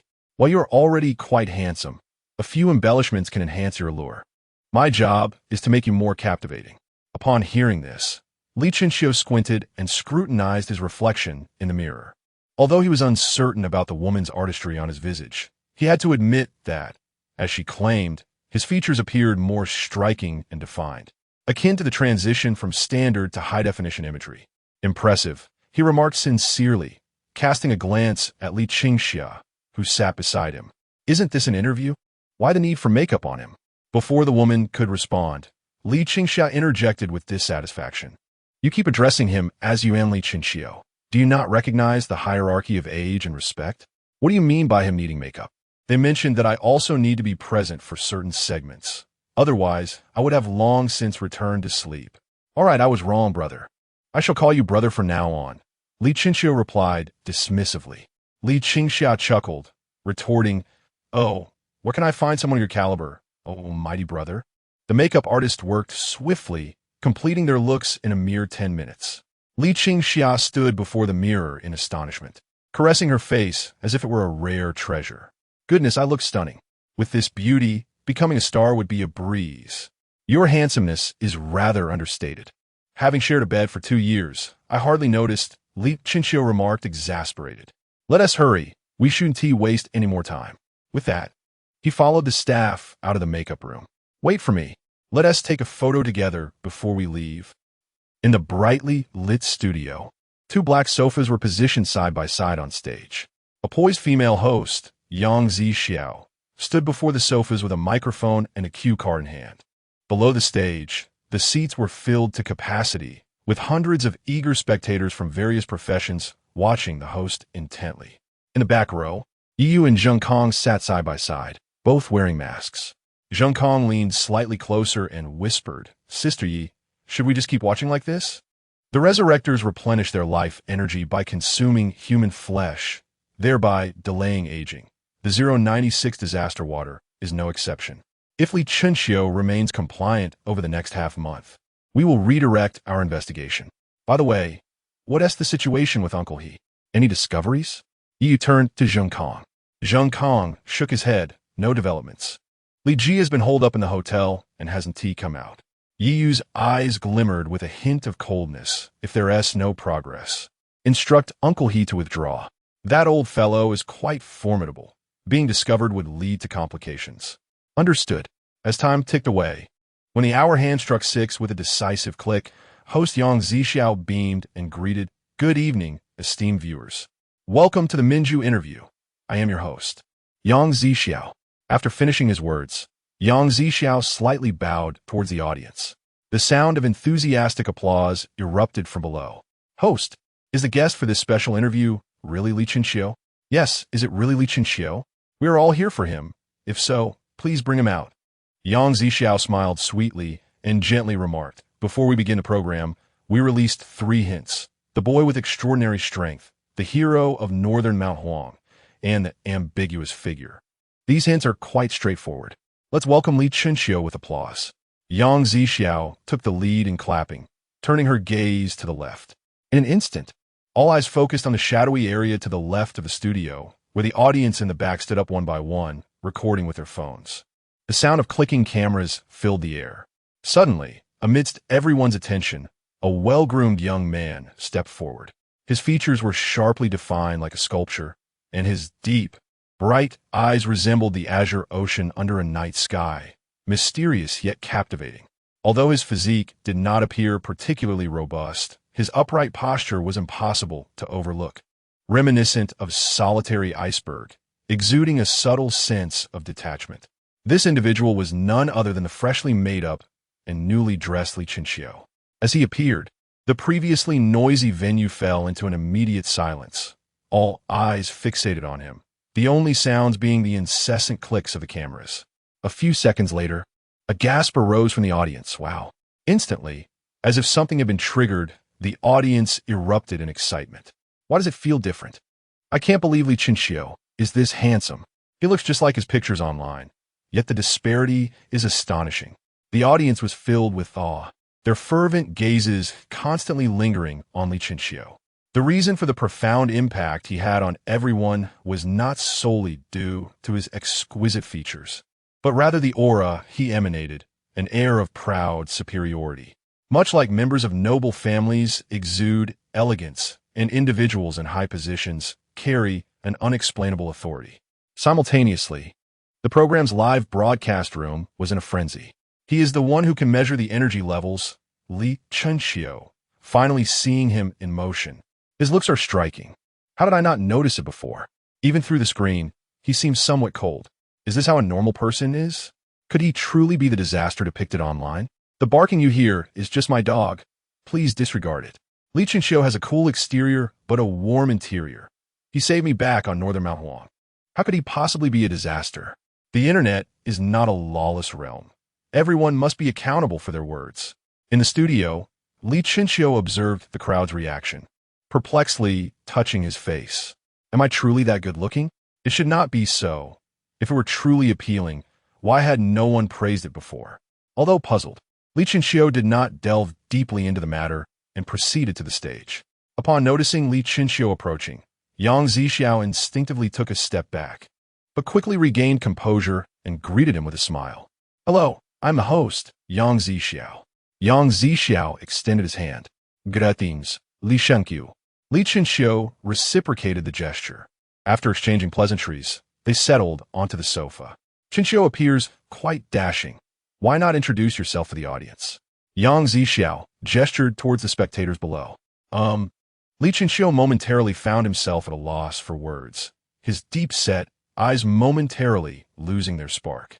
After a few seconds of contemplation, he offered a natural smile and, under the expectant gaze of the audience, began, I am 19 years old and currently work at a fried rice restaurant. I am an ordinary resident of city number 11. A flicker of astonishment crossed Yang Zixiao's eyes. Chinchio, you are truly modest. If you are an ordinary person, then there are hardly any ordinary folks left in City No. 11. Ladies and gentlemen, please direct your attention to the big screen. With that, Yang Zixiao turned to look behind him. The large screen in the studio flickered slightly, displaying a silhouette of Li Chinchio from a video taken by the Special Abilities Testing Agency. Simultaneously, in a dilapidated factory several kilometers from the studio, under the flickering industrial lights, 7 or 8 bloodied young men were bound by their hands and feet, suspended in midair. Their mouths were taped shut, rendering them unable to cry for help, and they could only emit muffled whimpers. Beneath them lay a chair, where Shui Rue, who had been previously beaten, sat with his head drooped, motionless as though lifeless, though the slight rise and fall of his chest indicated he still clung to life. Not far off, Jia Zai squatted on the ground, engrossed in watching the live stream of the interview, occasionally chuckling to himself. Sir, it's about time. A woman wearing a grotesque mask approached Jia Zai, holding a laptop. Jia Zai waved his hand dismissively. Hold on. Let me finish watching the new Recruit S stream. Care to join me? The woman glanced at the suspended individuals before crouching down to say, Our master has instructed me to convey that you should commence immediately, setting aside any frivolity, lest you find yourself in dire straits. Jia Zai curled his lip, mockingly reiterating, Set aside any frivolity, lest you find yourself in dire straits. The woman replied, Relay a message to Yama. Ask him if he has lost his mind. Wasn't it said that I should perform in my true character? This is precisely my authentic performance. If he disapproves, I have no desire to act. After a moment of contemplation, Jia Zai Shui stroked his chin and added, "Oh, and add this to the end of my statement. Do not force me to withdraw from the performance. Just convey it verbatim." The corner of the woman's mouth twitched beneath her mask.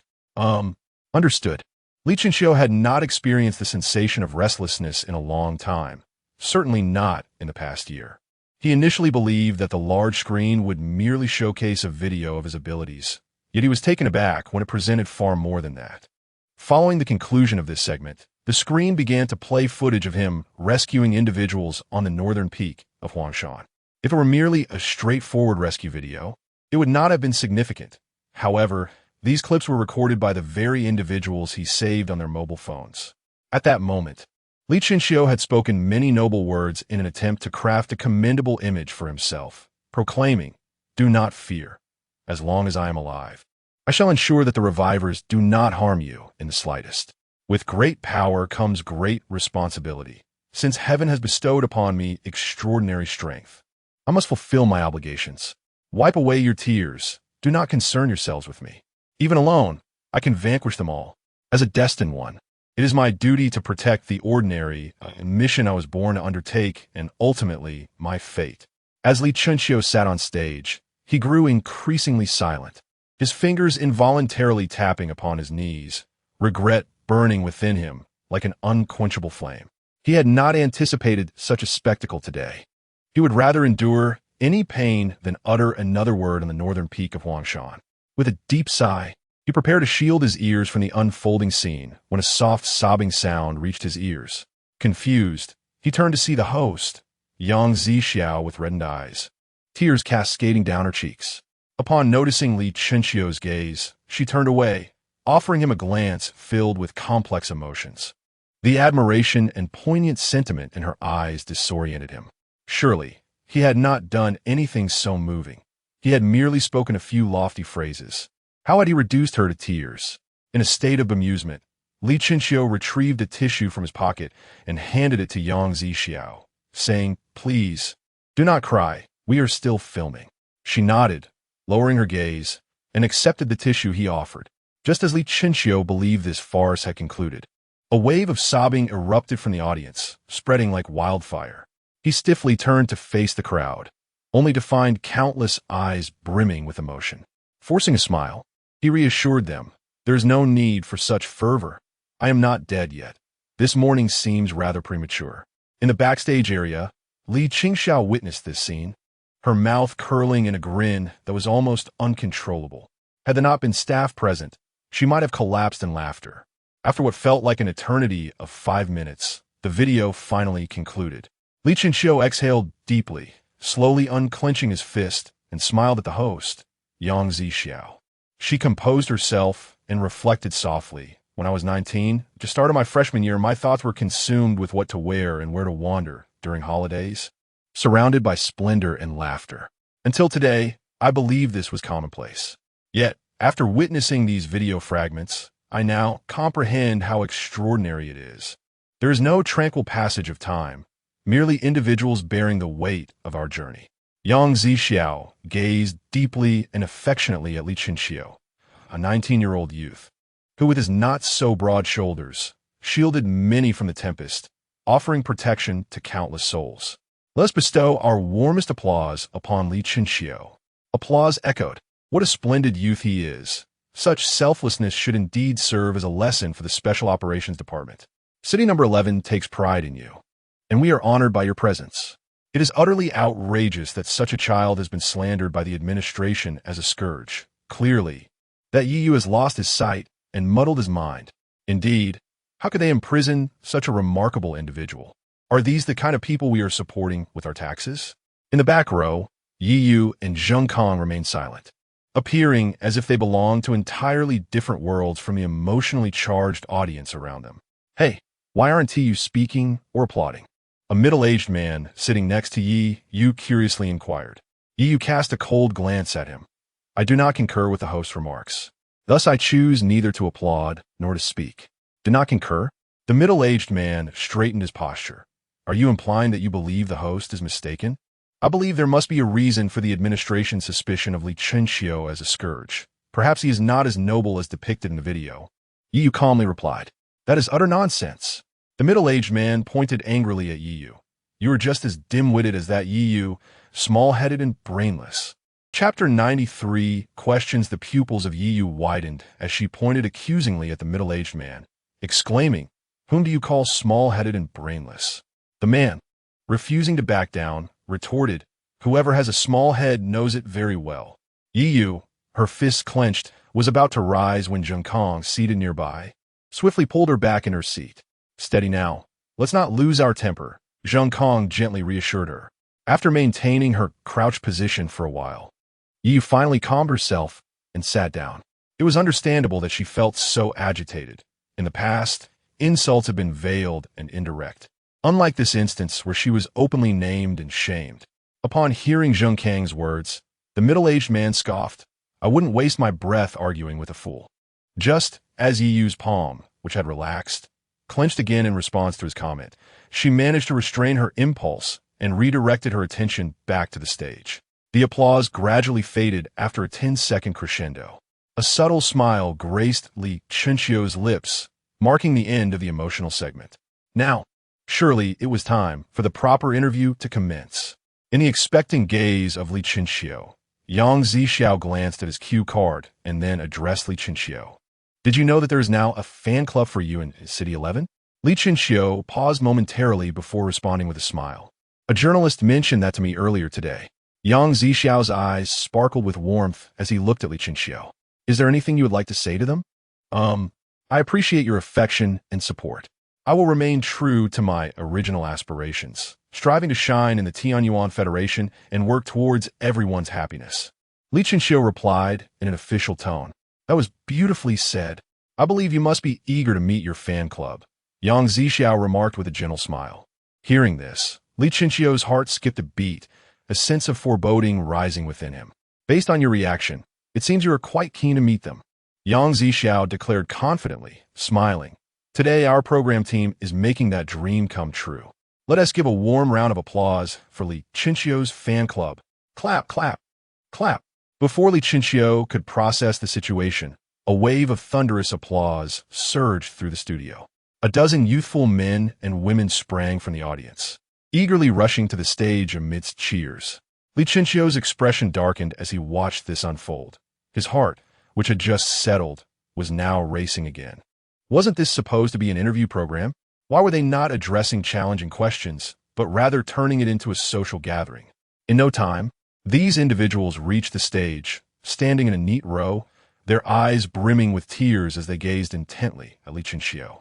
Feeling awkward, he rubbed his nose and stood up from the sofa. Just as he was about to say something, the young people suddenly bowed deeply, their voices rising in unison. Thank you.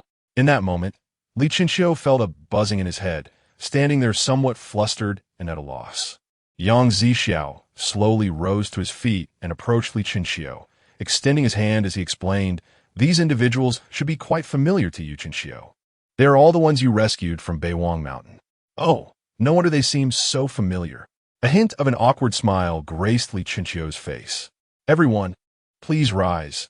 Bowing like this is rather uncomfortable. Upon hearing his words, the group straightened up.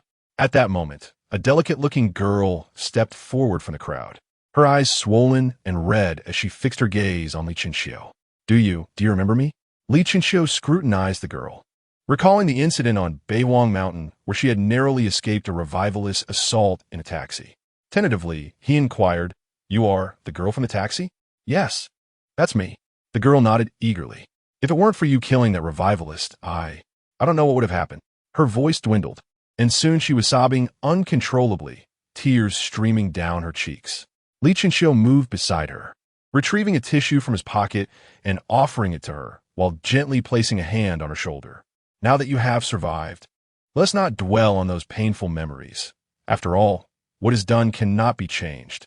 The road ahead may be winding, but we must resolutely press on. As he spoke, a fleeting shadow of melancholy crossed his eyes, unnoticed by anyone present. Thank you. The girl replied sincerely as she returned to her place in the line. I've heard that in gratitude to Qinxiu, you all prepared a song to sing for him. Is that correct? Yang Zixiao asked in a serious tone. At this, Li Qinxiu's expression froze. No, this feels like repaying kindness with enmity. Yes, we all wrote it together. It's called Thank You. Li Qinxiu. No sooner had the words left their lips than stirring music erupted in the venue, leaving Li Qinxiu no time to react. It is you who leads us towards peace. It is you who shows us hope. It is you. It is you. It is you, Li Qinxiu. We thank you. We remember you. We cannot forget you. The next 3 minutes stretched into what felt like an eternity for Li Qinxiu. He stood before the crowd, maintaining a polite smile as he listened to the heart-wrenching song. After it concluded, he offered the warmest applause, personally escorting each fan off the stage. Qinxiu, how do you think they sang? Yang Zixiao asked with a smile. Li Qinxiu forced a smile in response. They sang beautifully. Next time, don't let them sing alone. I want to join in too. All right, if the opportunity arises, I would love to sing along as well. Yang Zixiao replied eagerly. Qinxiu, you just saw how your fans perceive you. Aren't you curious about how your brother sees you? Li Shanqiu Spobilski Barat. And he quickly raised his hand to deny the notion. What is there to be curious about? I'm not curious at all. Huh? Yang Zixiao, who had been looking at the cue card, suddenly lifted his head in surprise to gaze at Li Qinxiu. Not curious? Indeed, if I have any queries, I can directly inquire with him, as we reside together privately. The audience's time is precious. There is no need to squander it on my brother, Li Qinxiu hastily clarified. Surely, Li Qinxiao's temperament is not unknown to him. If the other party truly approached, how would he face them? Yang Zixiao bit her lip and smiled, turning her gaze towards the director. However, before the program's director could respond, Li Qinxia dashed out from the shadows, breathless, and sat beside Li Qinxiu, wrapping her arm around his shoulder, saying, "This segment is meant for the audience to learn about you through my words. Isn't your curiosity important?" Li Qinxiu took a deep breath, suppressing his urge to retaliate. Indeed, it is not important. Ha ha ha. Li Qinxia nodded kindly at Yang Zixiao.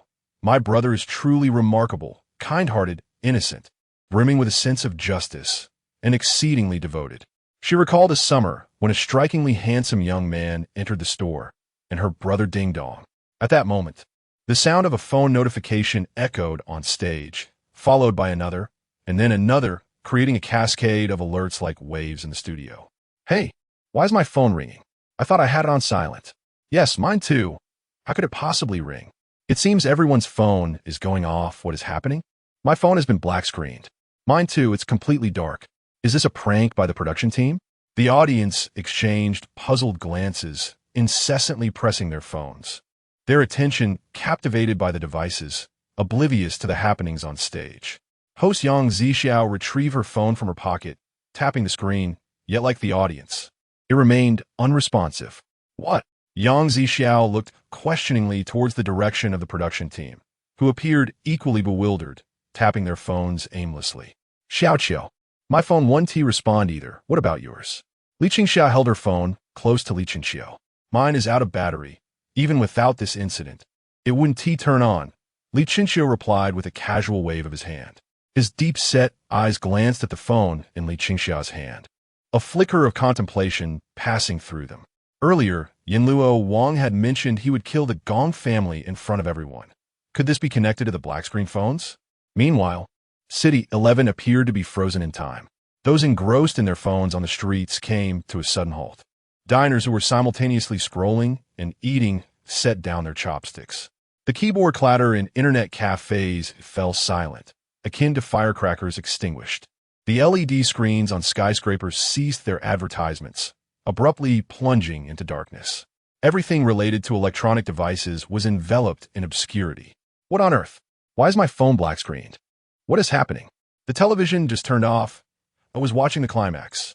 It's the promotion round. The cacophony of furious shouts reverberated from every corner of the city, as the malfunctioning electronic devices allowed agitation to spread like a plague, infiltrating the nostrils of the populace and surging directly to their minds. The same atmosphere enveloped the broadcasting studio.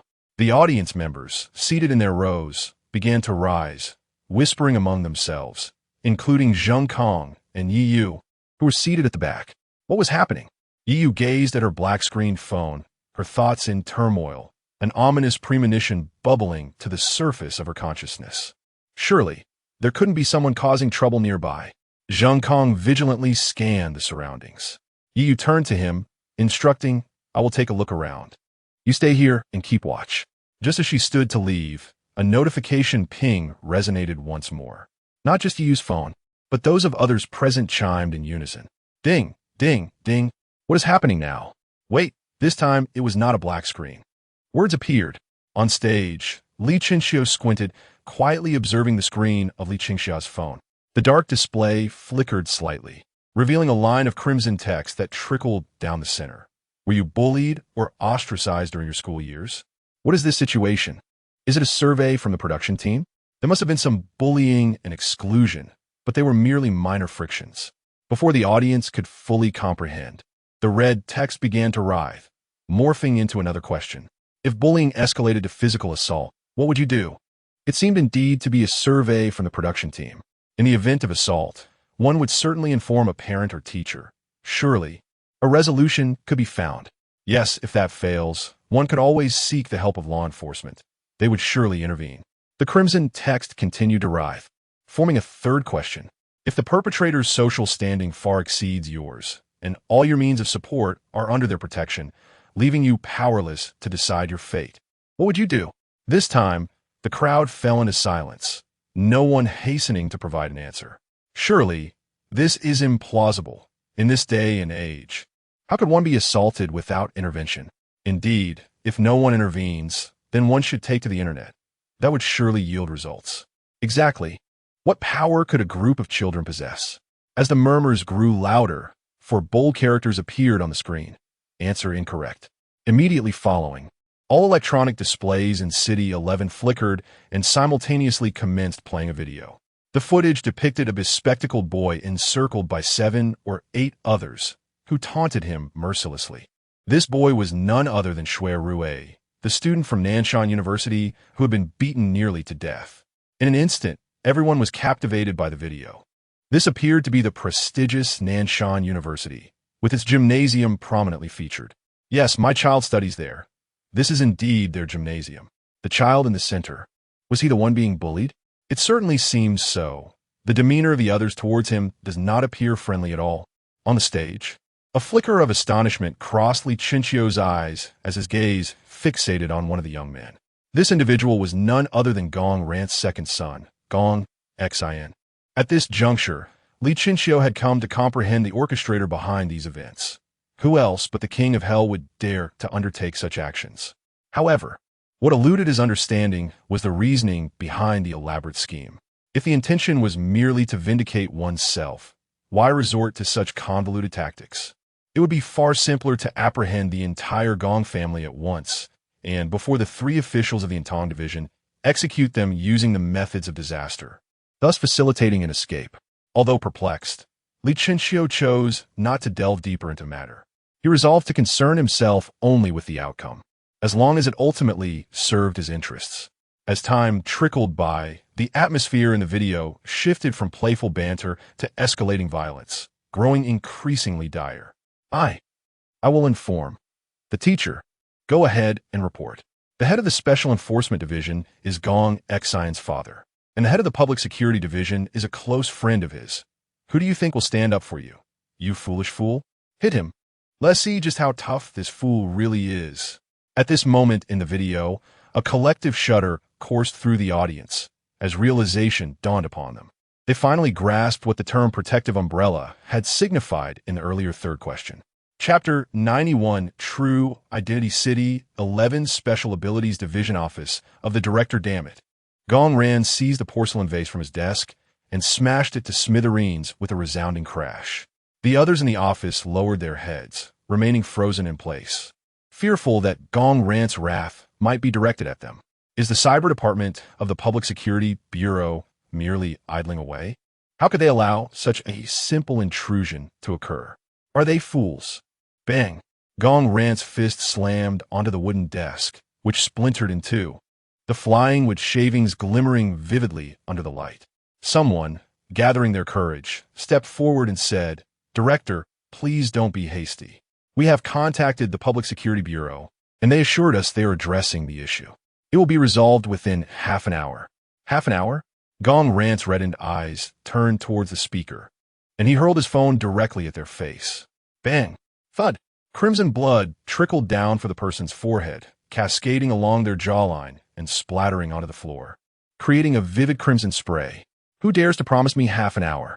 Who?" Gong Ran bellowed. "Once this video concludes, how can I continue to hold my position?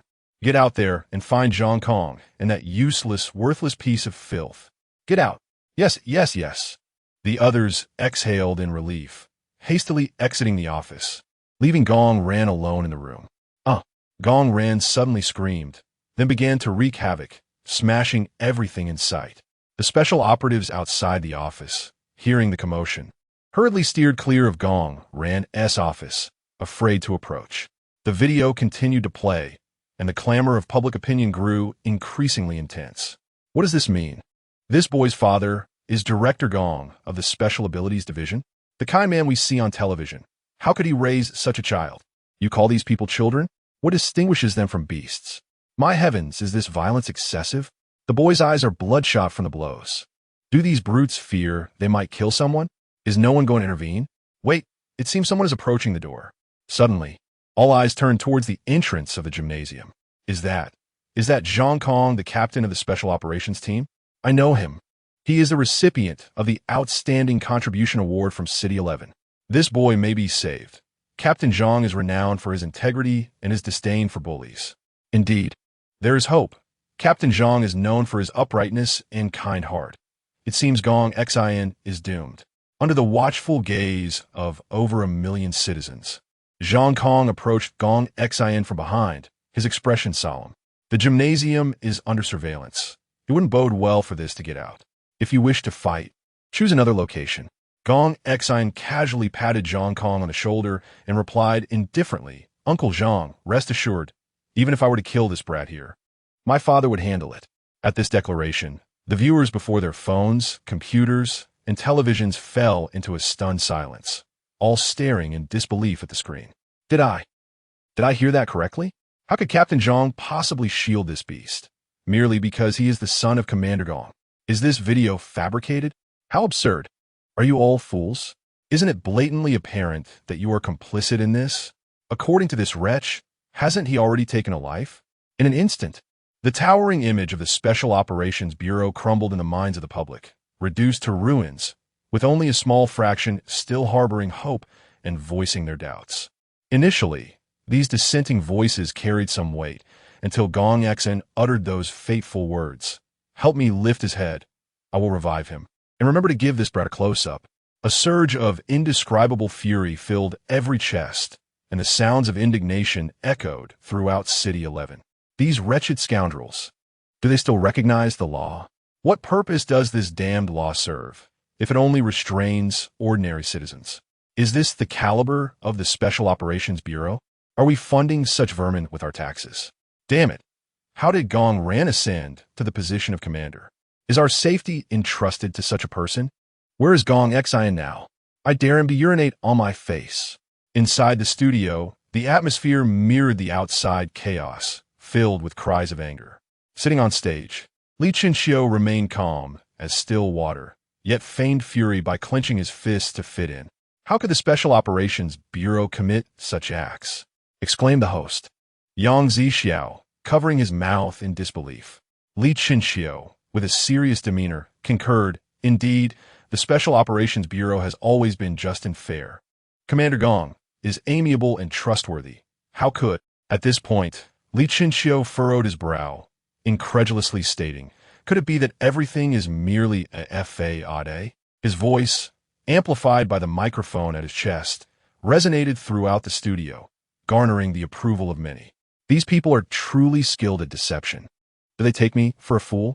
I was blind, having cast a vote for Captain Zhang for the Outstanding Contribution Award. How foolish.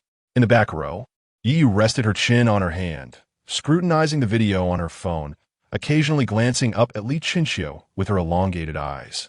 The Special Operations Bureau truly redefines the limits of human disgrace. A chill flickered in Zhang Kang's eyes. Sister Yi, should we? Should we what? Yi retorted. The position assignments within the Special Operations Bureau are managed by dedicated personnel. Our task is to eradicate the disaster water. The Federation operates smoothly due to clear divisions of labor. If we interfere in every matter, what will become of us? Oh, Zhang Kang replied obediently. The disaster water first appeared seeking vengeance. The Wang family has been entirely eliminated, yet only Gong Qi of the Gong family perished. Do you think this blackout incident has any connection to the disaster water? Yi murmured. Zhang Kang stroked his chin, uncertainly responding, perhaps. Although there seems to be a link, there is no definitive evidence to support it. We can only consider it a logical conjecture. As Night Yu was about to articulate her thoughts, the video playing on her phone abruptly paused, freezing at the moment when Gong Xian turned to gaze at the camera. Everything came to an abrupt halt, followed by a complete blackout. This phenomenon affected everyone present. Before anyone could comprehend the situation, 3 lines of crimson text materialized on all electronic screens. Would you be willing to replace the law and judge the wicked? Yes or no? Choosing no will free you from control. Choosing yes will lead you to the next phase. How did the video conclude? It remains a mystery. What does judging the wicked entail? Choosing no means that if I select no, my phone will return to normal. The crowd exchanged glances, momentarily uncertain. Seated at the table, Li Qingxiu snatched Li Qingxiao's phone and pressed the yes option. Hey, you, just as Li Qingxiao was about to protest. The screen of the phone that selected yes flickered and resumed, playing the previously interrupted video. Unlike the prior still perspective, this time the viewpoint wobbled, gradually drawing closer to Gong Xian and her companions, whose gazes were entirely fixed on a lens. As time progressed, an increasing number of individuals selected yes, and their phone screens, like Li Qingxiao's, continued to play the interrupted video. Wow, this is truly eye-opening. Are people really this wicked nowadays? You needn't record anymore. I've captured all. Haven T, we met somewhere before? Perhaps, as I am quite popular online. After uttering these words, the camera began to shift sideways. Mere seconds later, the expressions of several individuals within the frame abruptly changed, their pupils trembling in shock. Disaster water. ISNT, that the high-risk calamity from city number 11? Someone murmured. Upon hearing this, everyone instinctively turned their gaze toward Li Qingxiu. Although they did not perceive Li Qingxiu as disaster water, it did not preclude the existence of disputes and conflicts associated with the two names. Noticing the collective attention on her, Li Qingxiu furrowed her brow tightly, her expression darkening as she incredulously inquired, is it the video of that high-risk calamity, disaster water? Li Qingxiu chimed in, judging by these people's reactions, the one filming the video is most likely disaster water, though it's also possible that they are not and merely share striking similarities. Li Qingxiu nodded in agreement. In less than a moment, Gong Xin's words spread throughout the streets and alleys of city number 11. Is disaster water real? Didn't someone online claim that disaster water perished on Mount Beihuang? You believe everything you find online. It also claims that Li Qingxiu, that good child, is disaster water. During the incident at Lujiang Bridge, it seemed as though disaster water had developed enmity with the Gong family. If we follow this logic, the person filming the video is indeed very likely disaster water.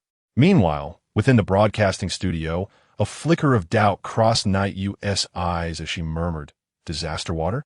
The shadows in the video leaned to the left, indicating that it is likely between 4 and 6 in the afternoon. A few days ago, Li Qingxiu was held captive by the Special Abilities Division. After escaping today, he revealed his whereabouts shortly after 3 o'clock, subsequently becoming a target of his own surveillance. If the one filming the video is the disaster water, then Li Qingxiu. Not you could deduce this, and naturally, Zhang Kang could as well. Sister Yi, are we misdirecting our investigation?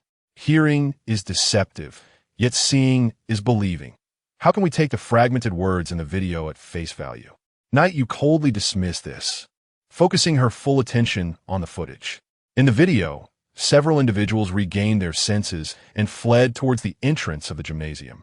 Night Yu narrowed her eyes, asserting, if it is indeed disaster water, he will undoubtedly use water droplets to eliminate these people. Night Yu's voice suddenly faltered, her eyes betraying an uncontainable shock. The sound of piercing air erupted from her phone. In the footage, those fleeing appear to be struck by bullets, collapsing to the ground as crimson droplets of blood erupted from their bodies. Disaster water? Night Yu's pupils trembled slightly as she incredulously lifted her gaze towards the direction of Li Chenxiu. In an inexplicable manner, Li Chenxiu seemed to sense something, turning to look at Night Yu through a throng of people. Their gazes collided. Li Chenxiu raised an eyebrow, a hint of barely perceptible mockery flashing in his eyes. Yet, this flicker of derision was captured by the keen-eyed Night Yu. Sister Yi, our direction is misguided. Li Chenxiu is not the disaster water. Zheng Kong stated gravely. The true disaster water did not perish in the underworld. He is still alive.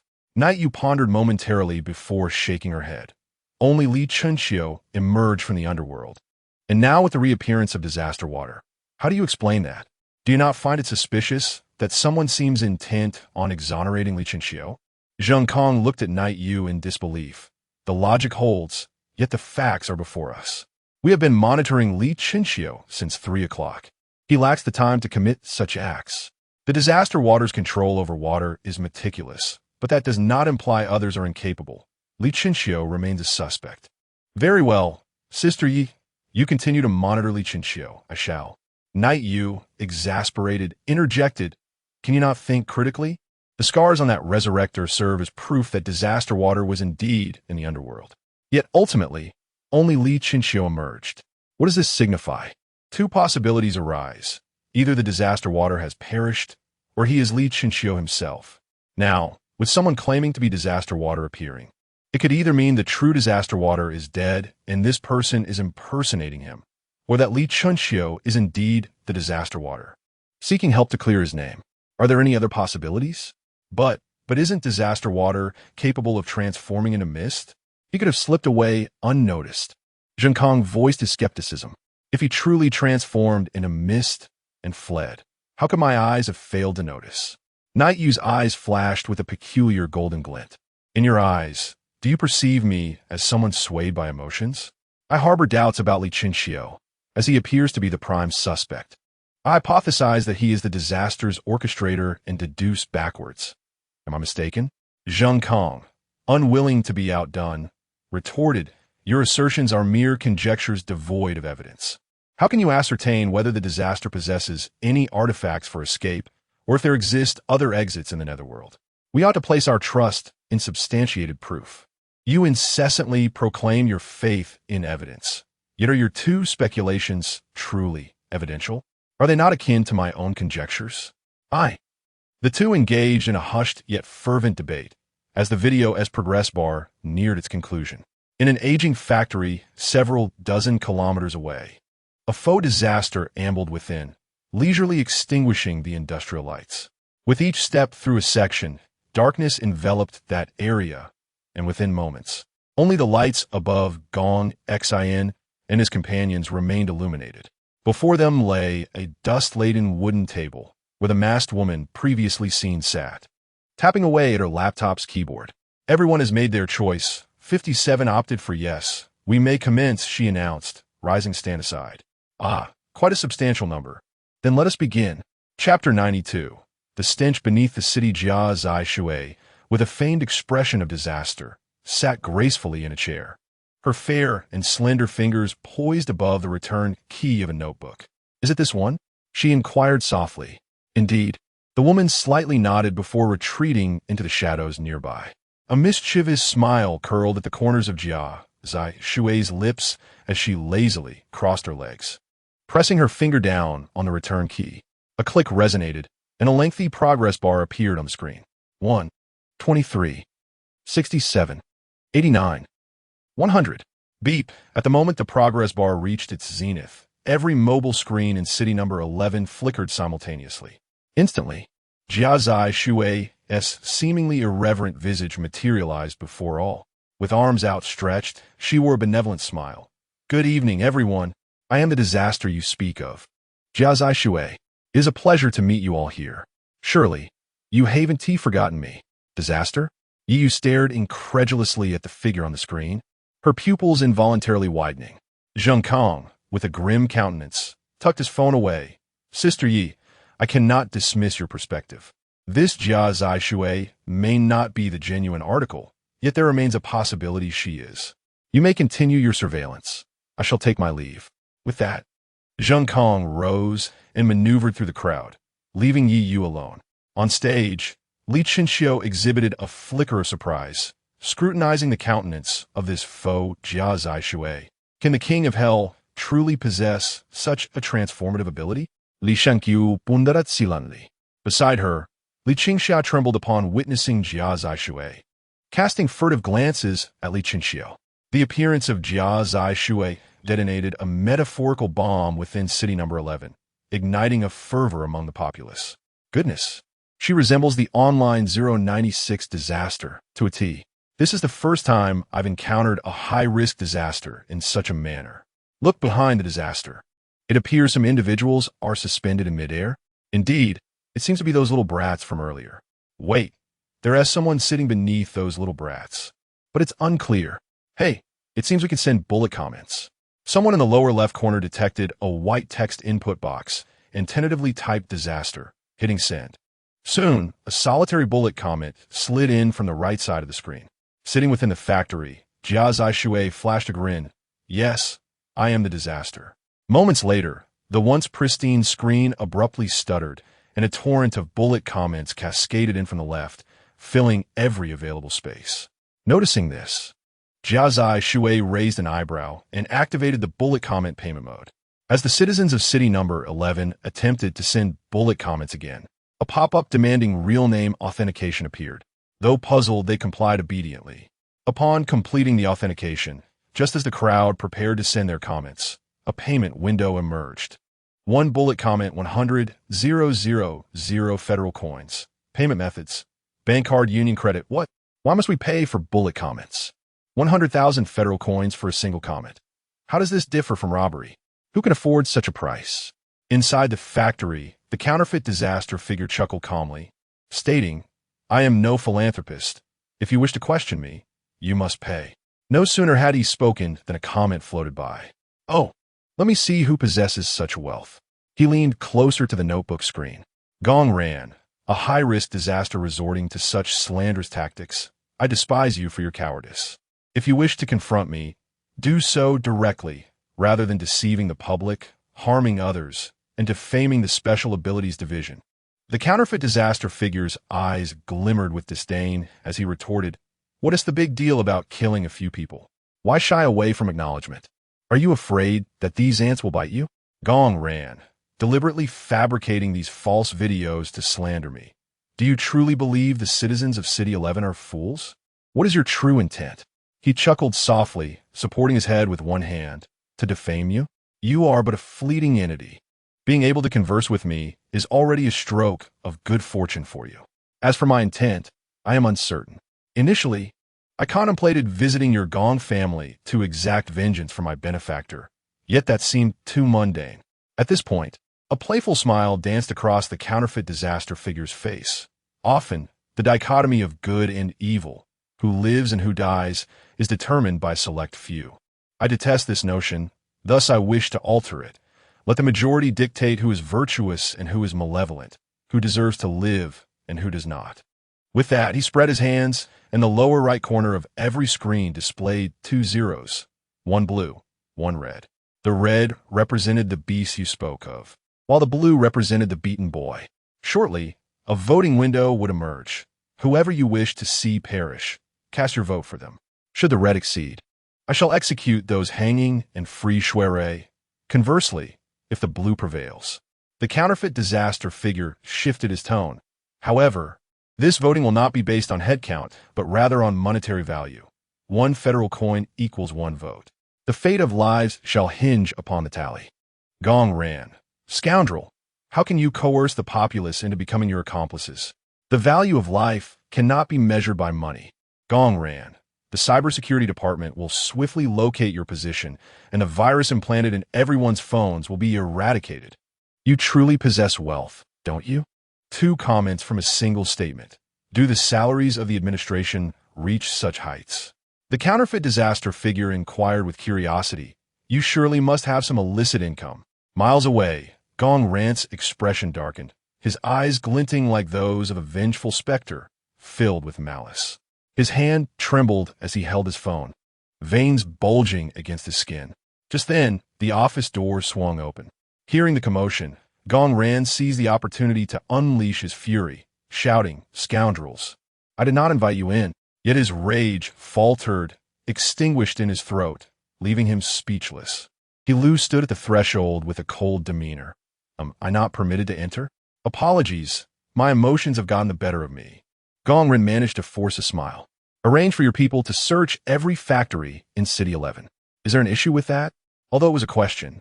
Helu's gaze was particularly piercing, resembling an order that could not be refused. Gong Ren swallowed hard and nervously inquired, "Why must we search the factories? Can you not see the industrial lights in a live broadcast?" With that, Helu turned on his heel and departed without a backward glance. Upon hearing the rules stated by the false disaster water, the crowd in City 11 erupted in astonishment. To determine life and death through voting, and with federal currency as the ballot. Why does it feel so strange? Could it be, as Gong Sitong mentioned, that the disaster water is slandering and framing us? The video has been released. The evidence is irrefutable. Are you out of your mind? Still trying to defend Gong Ran? You are truly mad. That is a resurrector, and you dare to believe his words. Unlike the points of concern for others, Li Chunxiu's attention remained fixated on the scrolling comments. City 11 is home to many wealthy individuals, not just Gong Ran. Within minutes, several more comments appeared, some inquiring, others filled with vitriol, and the false disaster water responded to each one. Li Chunxiu's throat tightened slightly. 37 comments, that translates to 3 million. 3 million. One could toil endlessly at a fried rice restaurant and never earn that amount. Taking a deep breath, Li Chunxiu cast aside distracting thoughts and continued to watch the live stream. In the abandoned factory, the false disaster water crossed his arms, a mocking expression adorning his face as he observed the comments floating by. Niu Ai Hua. As far as I know, the disaster water has perished in the North Huang Mountain. You cannot be the disaster water. You guessed it. The false disaster water's complexion paled, and he immediately straightened up. Night Yu, situated miles away, was momentarily taken aback by the false disaster water's reaction. Did he actually guess correctly? Indeed, Niu Ai Hua is the true name of Night Yu. Under Night Yu's expectant gaze, the false disaster water continued. I am indeed not the disaster water. I am Niu Ai Hua, your beloved father, haha. Night Yu's expression darkened, and his hand holding the phone trembled slightly. After a moment of laughter, the false disaster water stood up, leaning on the arms of the chair. All right, I shall no longer answer questions, as time is limited. With that, he turned and walked away. Sensing the approach of the false disaster water, those suspended in the air exhibited profound fear, their bodies swaying nervously. What is it? Why are you so afraid of me? Your fate is not determined by me, the false disaster water said, a glint of cunning in his eyes as he continued. I know some viewers are indecisive, and some even believe I am deceiving them. That's fine. Since my words lack credibility, let them speak. The false disaster water raised his arm, and with a single wave, the tape binding the mouths of several individuals snapped in two, as if sliced by a blade. Please, spare us. We were wrong. We know we were wrong. I am still but a child, completely ignorant of the world. Please, let me go. I can have my father pay you. I have a good relationship with Shui Rue. If you don't believe me, you can ask him. In an instant, the once quiet factory became a cacophony of cries and shouts. You should have heard my previous words clearly. Your fates are to be determined by votes, but the facade of disaster shifted the conversation, extending a finger. I can offer one of you a guaranteed chance of survival. Upon hearing this, the factory fell into a hushed silence, the eyes of those suspended wide with astonishment, fixated on the speaker. You mean Gong Xin stammered. Many in the audience doubted my words, disbelieved the footage of you assaulting Shui Rue, claiming that I was slandering and spreading rumors. I feel so wronged. The facade of disaster feigned distress, pacing before them. Suddenly, he halted, as if struck by an idea, and turned to them with a gleam of excitement. How about this? You each expose the other's misdeeds. Whoever has the least dirt against them shall be allowed to leave. Upon hearing this, the pupils of those present trembled, exchanging glances. Yet none dare to speak. What is the matter? Are you too embarrassed? Then you shall place your hope of survival in the votes. The facade of disaster turned and seated himself beside the chair, addressing the camera. I have released the video, yet there are still fools who accuse me, such as Gong Ran. I have shown my face to the lens, yet there are still fools claiming I am not the facade of disaster, like Neo AI. Before he could finish, a desperate voice erupted from behind him. I say, a year ago, a 19-year-old girl lay naked by the river, and it was these individuals who did it. Subsequently, her family perished in a fire. That was no accident. It was also their doing. Gong Exen, visibly agitated, retorted, "What nonsense! That incident was merely an accident, as the law enforcement has already deemed it so. Yes, it was an accident. Do not slander. Facade of disaster. I have recordings on my phone that can attest to the truth of this matter. You scoundrel, you're not any better. 2 years ago, you ran over a pregnant woman, and it was my father who intervened to resolve it. What are you two bickering about? Both of you are guilty of bloodshed. I have never killed anyone. How dare you say that? You left an old man who scavenged for a living in a vegetative state. How is that different from murder? At least his family signed a letter of understanding. I committed no crime. And you, leading a gang to extort at the entrance of Nanda, beating men who have no money, and photographing women in the nude, you are the most despicable of all." In just a moment, the silence escalated into an uproar, each voice like a machine gun, unleashing a barrage of accusations. Scandals emerged in rapid succession, leaving the facade of disaster utterly astonished. In the midst of chaos, a mock calamity applauded, exclaiming the prowess of the Public Security Bureau and the Special Operations Unit, asserting that their power is indeed unparalleled. The audacity to kill at will and ignite fires freely is truly commendable. Gong Ran, Calamity Water, what kind of enchantment have you fed them? Yi Hong, Gong Ran, you absolute fool. Yu Jun, what right do these scum have to live? They are even inferior to the revivers. Gong Ran, I will. Gong Ran, insulting public officials is a crime. I can have the Public Security Bureau arrest you immediately. Kong Lo, let the voting commence. Gong Dog I. Under the fervent leadership of the enthusiastic citizen Yi Hong, Gong Ran and his entire lineage faced a fierce onslaught. The mock calamity smirked slightly, shifting the chair beneath him to gaze upon the fiercely arguing individuals. Enough of the bickering. I have already determined who shall receive this opportunity for survival. The mock calamity declared coldly. Moments later, the previously raucous individuals, now bloodied and battered, gradually quieted, casting anxious glances towards the mock calamity. Chapter 93. Let us define evil under the watchful gaze of a few. The figure known as False Disaster stepped forward to address one among them, inquiring, "I find you particularly intriguing. Among your 7 companions, you alone bear no blood on your hands." Gao Long, visibly stirred, nodded fervently, "Indeed, I have never taken a life." "How absurd! Whether it be that girl or the arson incident, you were complicit in both. Do you truly believe these matters do not concern you?" "What does it matter to me? I did not slay anyone, nor ignite the flames. I was merely an observer." Gao Long shouted defiantly, "You scoundrel! You consume everything and then claim, whoosh." Before the individual could complete his sentence, a droplet of water shot forth from False Disaster's fingertip, piercing through his brow with a sickening sound. The others, witnessing this, were instantly paralyzed with fear, their breaths reduced to mere whispers. Raising an eyebrow, False Disaster posed, "Does anyone dare to dispute my authority?" Silence ensued. Who would be foolish enough to challenge him, with such a grim precedent laid bare? A sardonic chuckle escaped False Disaster's lips as he snapped his fingers. Crack! In an instant, the ropes binding Gao Long shattered, sending him crashing to the ground from a height of over a meter. Ah! Gao Long grimaced in agony, clutching his ankle. False Disaster, looking down from his elevated position, remarked, "You are fortunate. After all, the gravest sin is to reduce a person to a mere vegetable." Despite the excruciating pain, Gao Long, with a glimmer of hope, asked, "So, may I leave now?" "Certainly, but not without conditions." False Disaster crouched down, picking up a shard of glass from the ground. Gao Long swallowed hard, cautiously shifting backward on his hands. Then, what must I do to be free? With a playful smile, False Disaster drove the shard towards Gao Long's thigh. Thud! Ah! Veins bulged in Gao Long's neck as he instinctively grasped False Disaster's wrist. Fear not, you shall soon be free. I have no intention of killing you. False Disaster assured, though his eyes betrayed no warmth. After uttering these words, he pulled downward, the sharp glass gliding across Gao Long's skin, crimson blood parting like the sea. Gush no, please.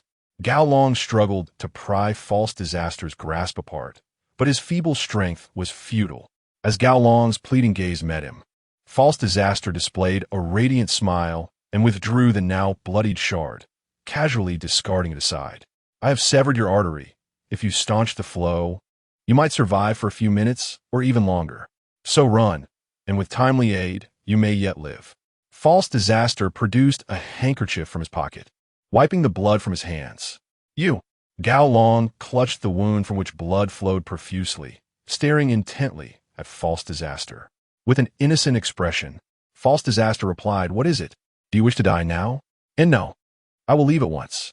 Gao Long gritted his teeth, clutching his thigh, and struggled to rise, limping toward the factory door. However, before he could cover much ground, a phantom figure flicked his hand, and with a sharp sound, blood erupted from Gao Long's ankle, causing his towering frame to crash violently to the ground. I cannot bear to see you standing. It is better you crawl. The specter remarked coldly, devoid of any emotional fluctuation in his gaze. Gao Long, his voice hoarse, shouted vehemently, You bastard scoundrel beast. Yet, the specter appeared unmoved, silently observing Gao Long's struggle on the ground. The citizens of City 11, witnessing this scene, erupted in applause, exclaiming, Well done. This is how one ought to deal with such beasts. Evil must be met with evil. Some questioned the morality of the act, pondering whether it was right to take a life, suggesting that perhaps the organs of the deceased could be donated to those in need, a form of penance. Let us begin the voting.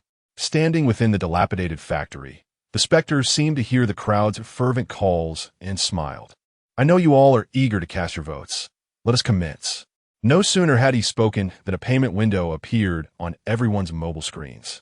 The window remained persistent, presenting options to vote for whom they wished to see perish, with voting closing in 30 minutes. The specter then spread his arms and stepped aside. Please define evil. Within moments, the numbers on the screen began to fluctuate. The crimson digits surged rapidly, accumulating vote after vote.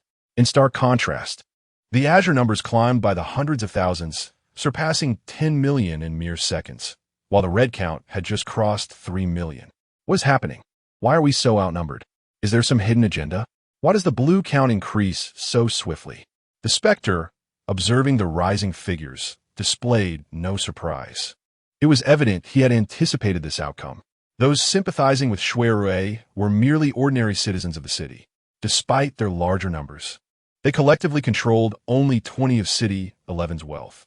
The remaining 80 was held by those in power, among them Gong Ran, whose wife, Zhou Huaxiu, belonged to the Zhou Consortium, a colossal entity capable of influencing the trajectory of the Tianyuan Federation.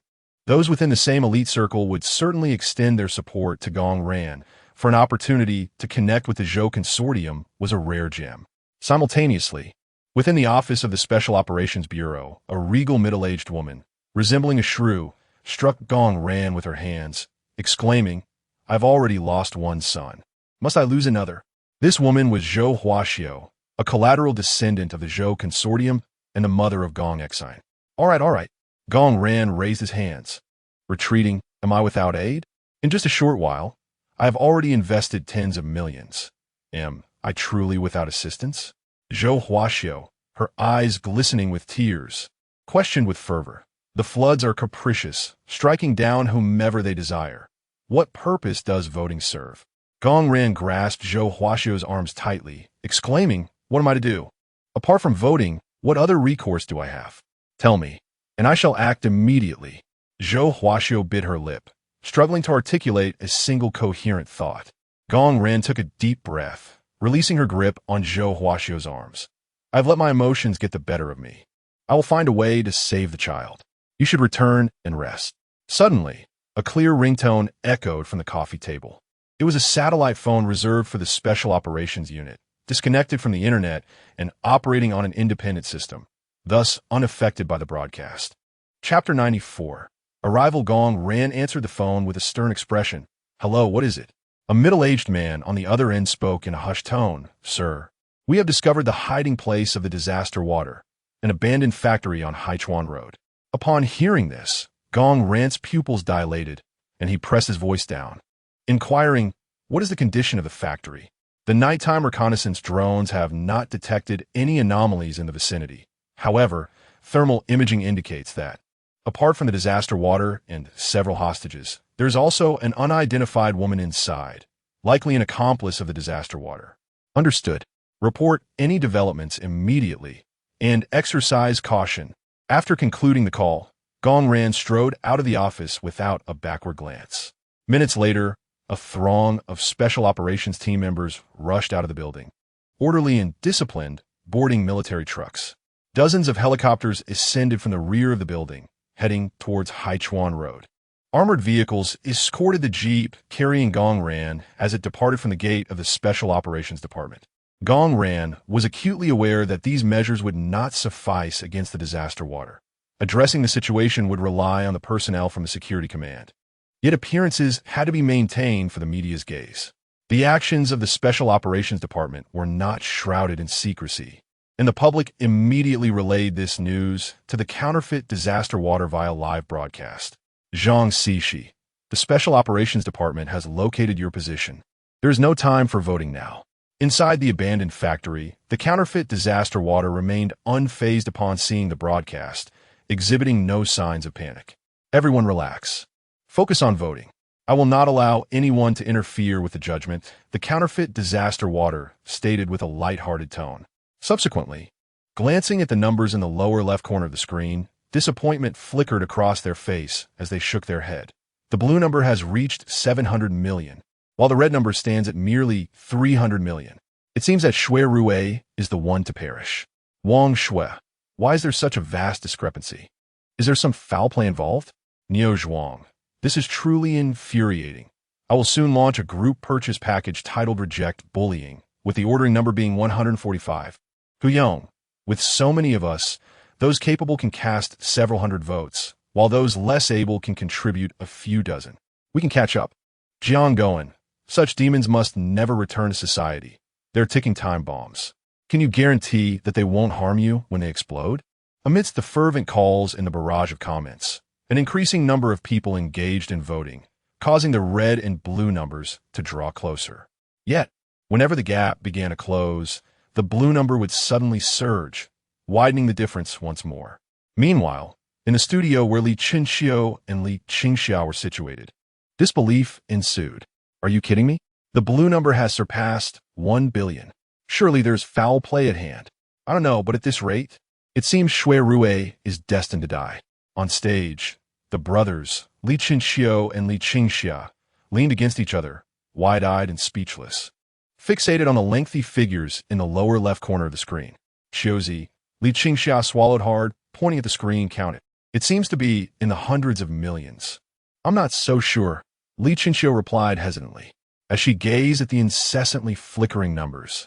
Li Qinxiu felt as though her heart was tightly gripped by an unseen force, making even the act of breathing a challenge. While she reveled in her own modest salary of 500,000 for half an hour, the figure next to her, the king of hell, was raking in hundreds of thousands every single second. Is this the disparity of the world? The gap seems overwhelmingly vast. In the distance, Yu observed Li Qinxiu for a moment before rising and departing the studio. As time gradually slipped away, only 5 minutes remained until the voting deadline. Within the abandoned factory, the faint sound of wheels rolling over the weeds could be heard. The special forces and the troops stationed in city number 11 were drawing near. They arrived rather swiftly. Jia Xiaoshui raised an eyebrow and turned to the woman standing a short distance away, stating, "You are no longer needed here." Understood, the woman nodded. As her words fell, she turned and stepped into the shadows, vanishing completely from the view of the others. not long after the woman had left. Piercing beams of white light streamed through the factory's windows. From above, helicopters circled the area while a throng of armed soldiers sealed off the premises, with numerous missile launchers lining up to target the factory, awaiting the command to fire. Given the factory's location on the outskirts of City Number 11, devoid of residential buildings or commercial districts, the deployment of forces required little time. A black sedan approached the road 100 meters away from the factory, coming to a steady halt with a sharp sound. Naiyu was the first to open the car door and step out, followed closely by Zhang Kong and He Lu. Gong Ran, who had been waiting by the roadside, hurried over to greet them. "You three," Jia Xiaoshui before Gong Ran could finish his sentence. Naiyu raised a hand to interrupt, saying, "Withdraw all your personnel to 300 meters away from the factory. No one is to approach without my command." With that, Naiyu led the two men directly towards the abandoned factory.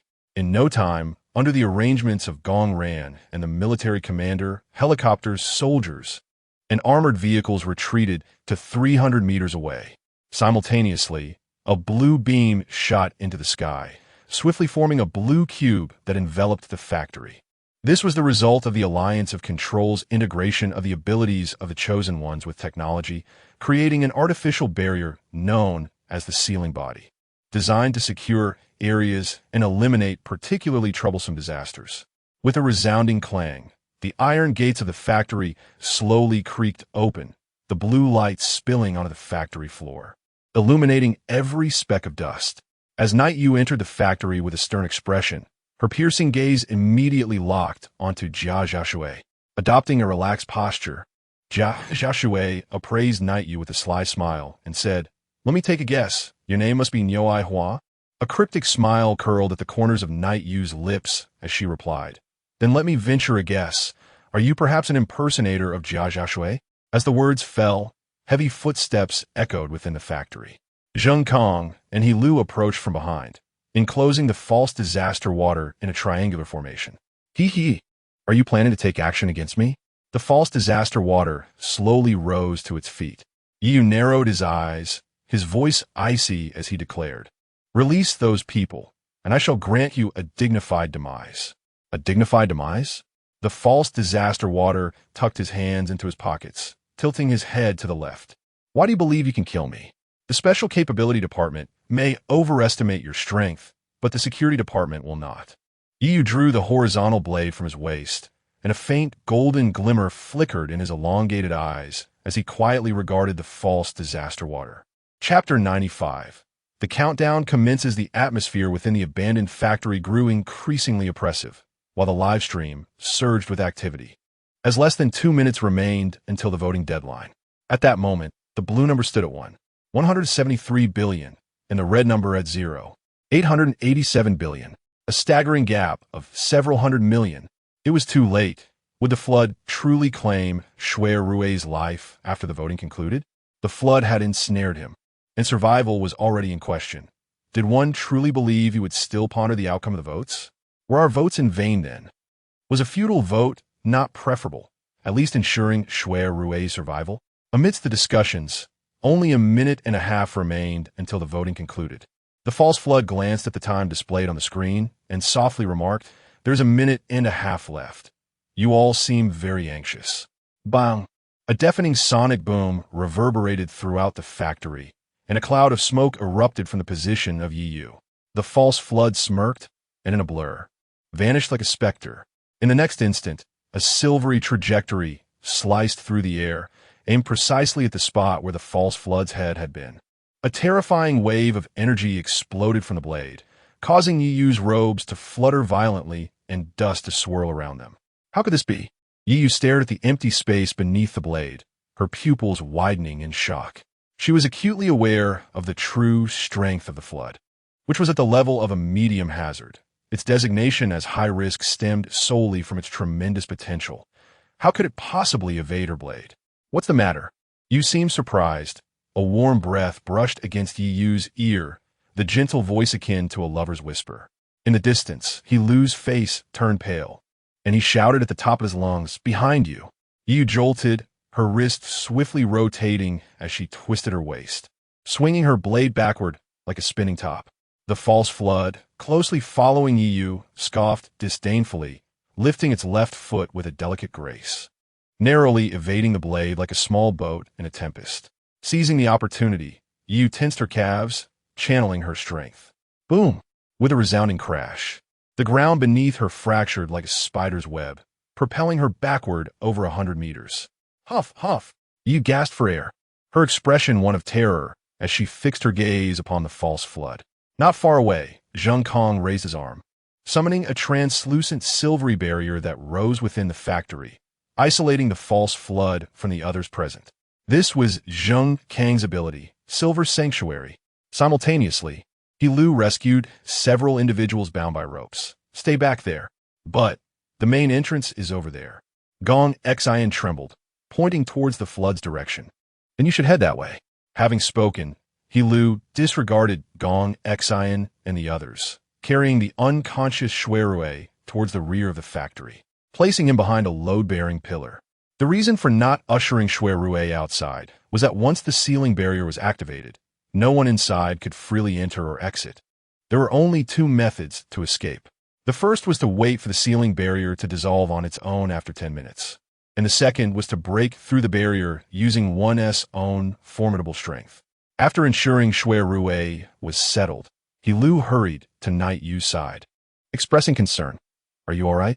"I'm fine," Night Yu replied, suppressing the astonishment within.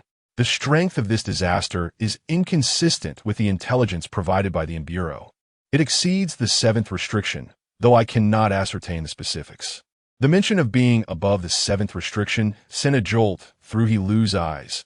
Was it not a moon-level high-risk disaster?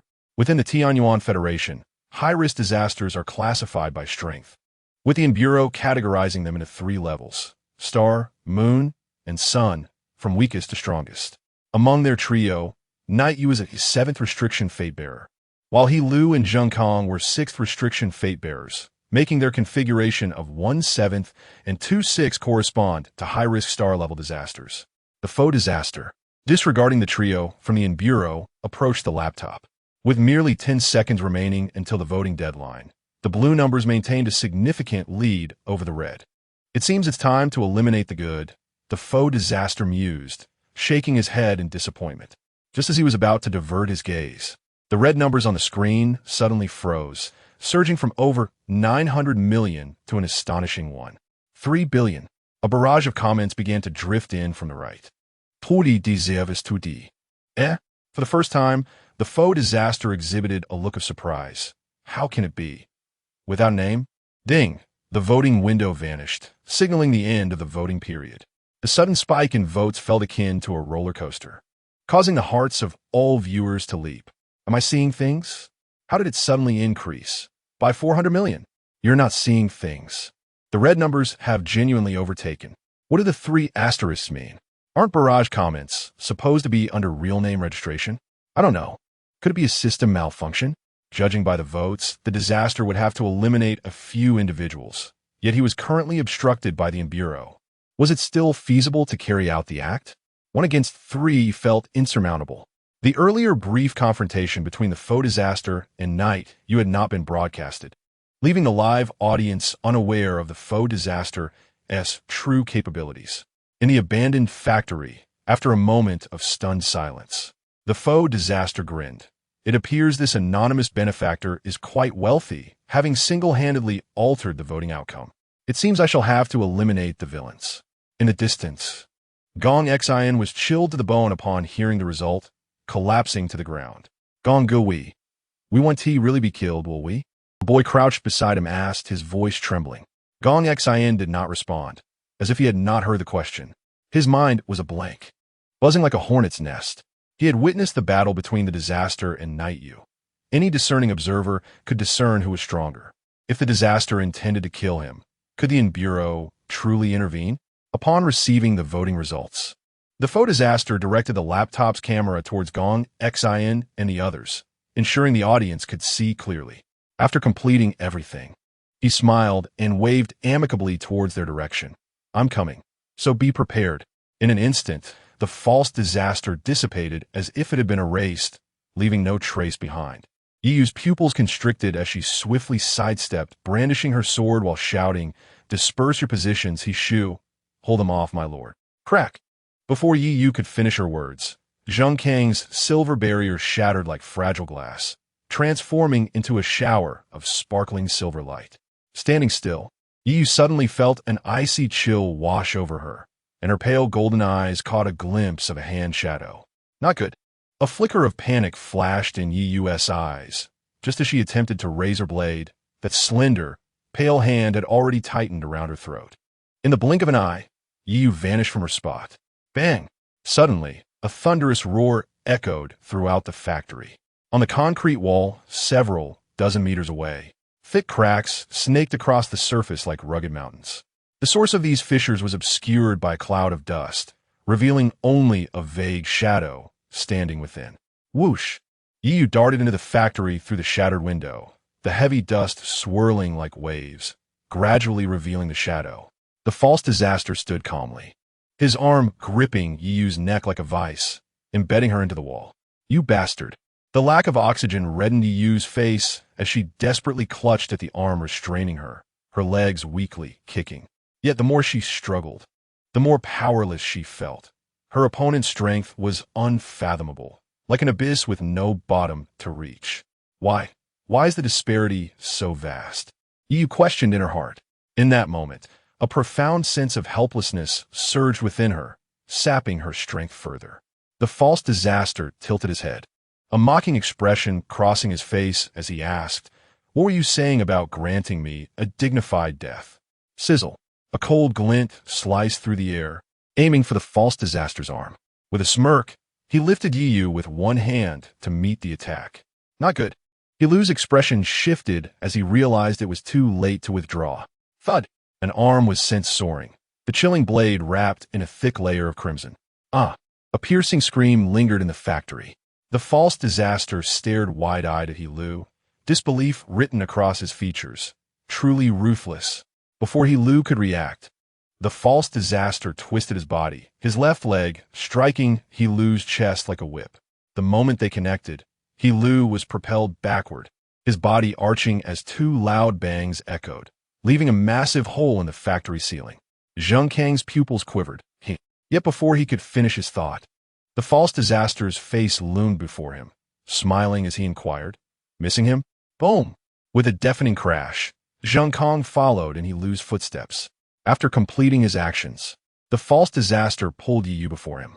At this moment, the night seemed to render Yu utterly bewildered, his gaze vacant and devoid of life, while his colorless lips trembled incessantly.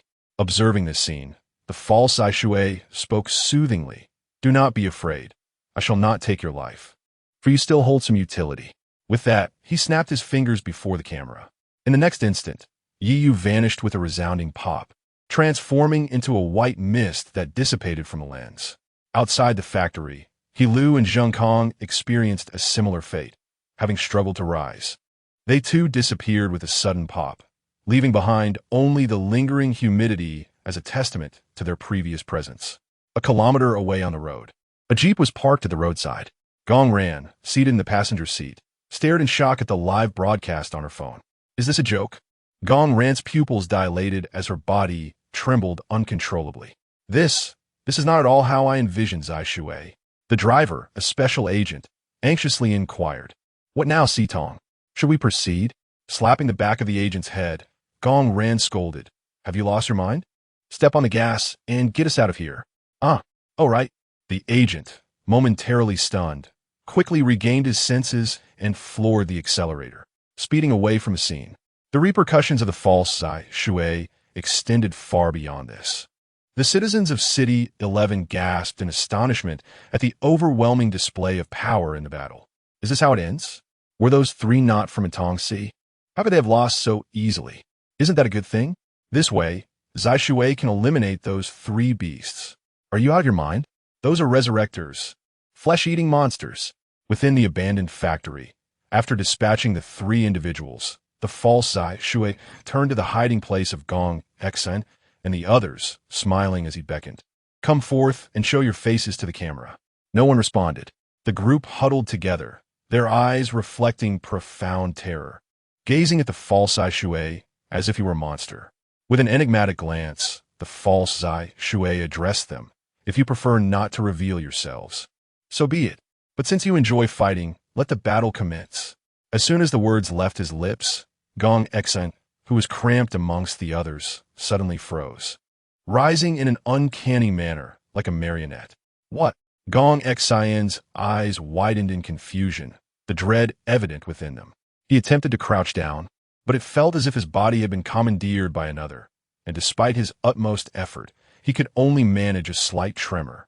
As Gong Xian slowly stood, the others followed suit, their expressions mirroring his own, lost and bewildered.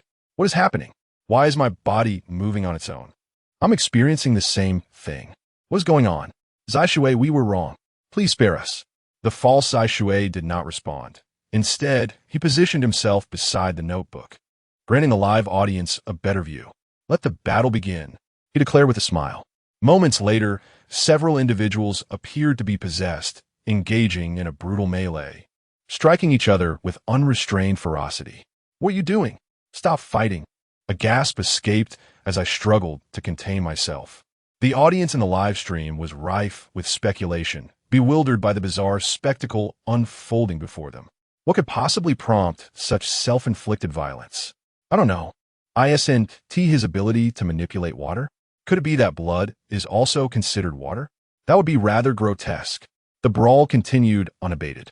With a sickening crack, the neck of one participant was abruptly broken amid the chaos, crimson blood gushing from the severed wound, splattering across the faces of others. Yet even in death, this individual did not cease their violent actions, continuing to fight with the others. The graphic display of brutality acted as a potent stimulant for the viewers of the live stream. Some intrepid souls managed to watch in relative calm, while others, more faint-hearted, averted their gaze, and a few even succumbed to retching. In the broadcasting room, Li Chinxiu watched the confrontation with rapt attention. His interest was not so much in the fight itself, but rather in the methods employed by the King of Hell. The adversary wielded telekinesis to directly manipulate the actions of others. Theoretically, he could achieve the same, considering blood is, after all, a form of water. However, theory is merely theory. Li Chinxiu had harbored this hypothesis for quite some time, yet he had never succeeded. He could not perceive the blood within others, as if a thin veil obscured his vision. Propping his head up with his hand, he pondered inwardly. I wonder if the King of Hell's telekinesis can control the blood within others. As time slowly passed, the commotion in the live stream diminished, eventually settling into a hush.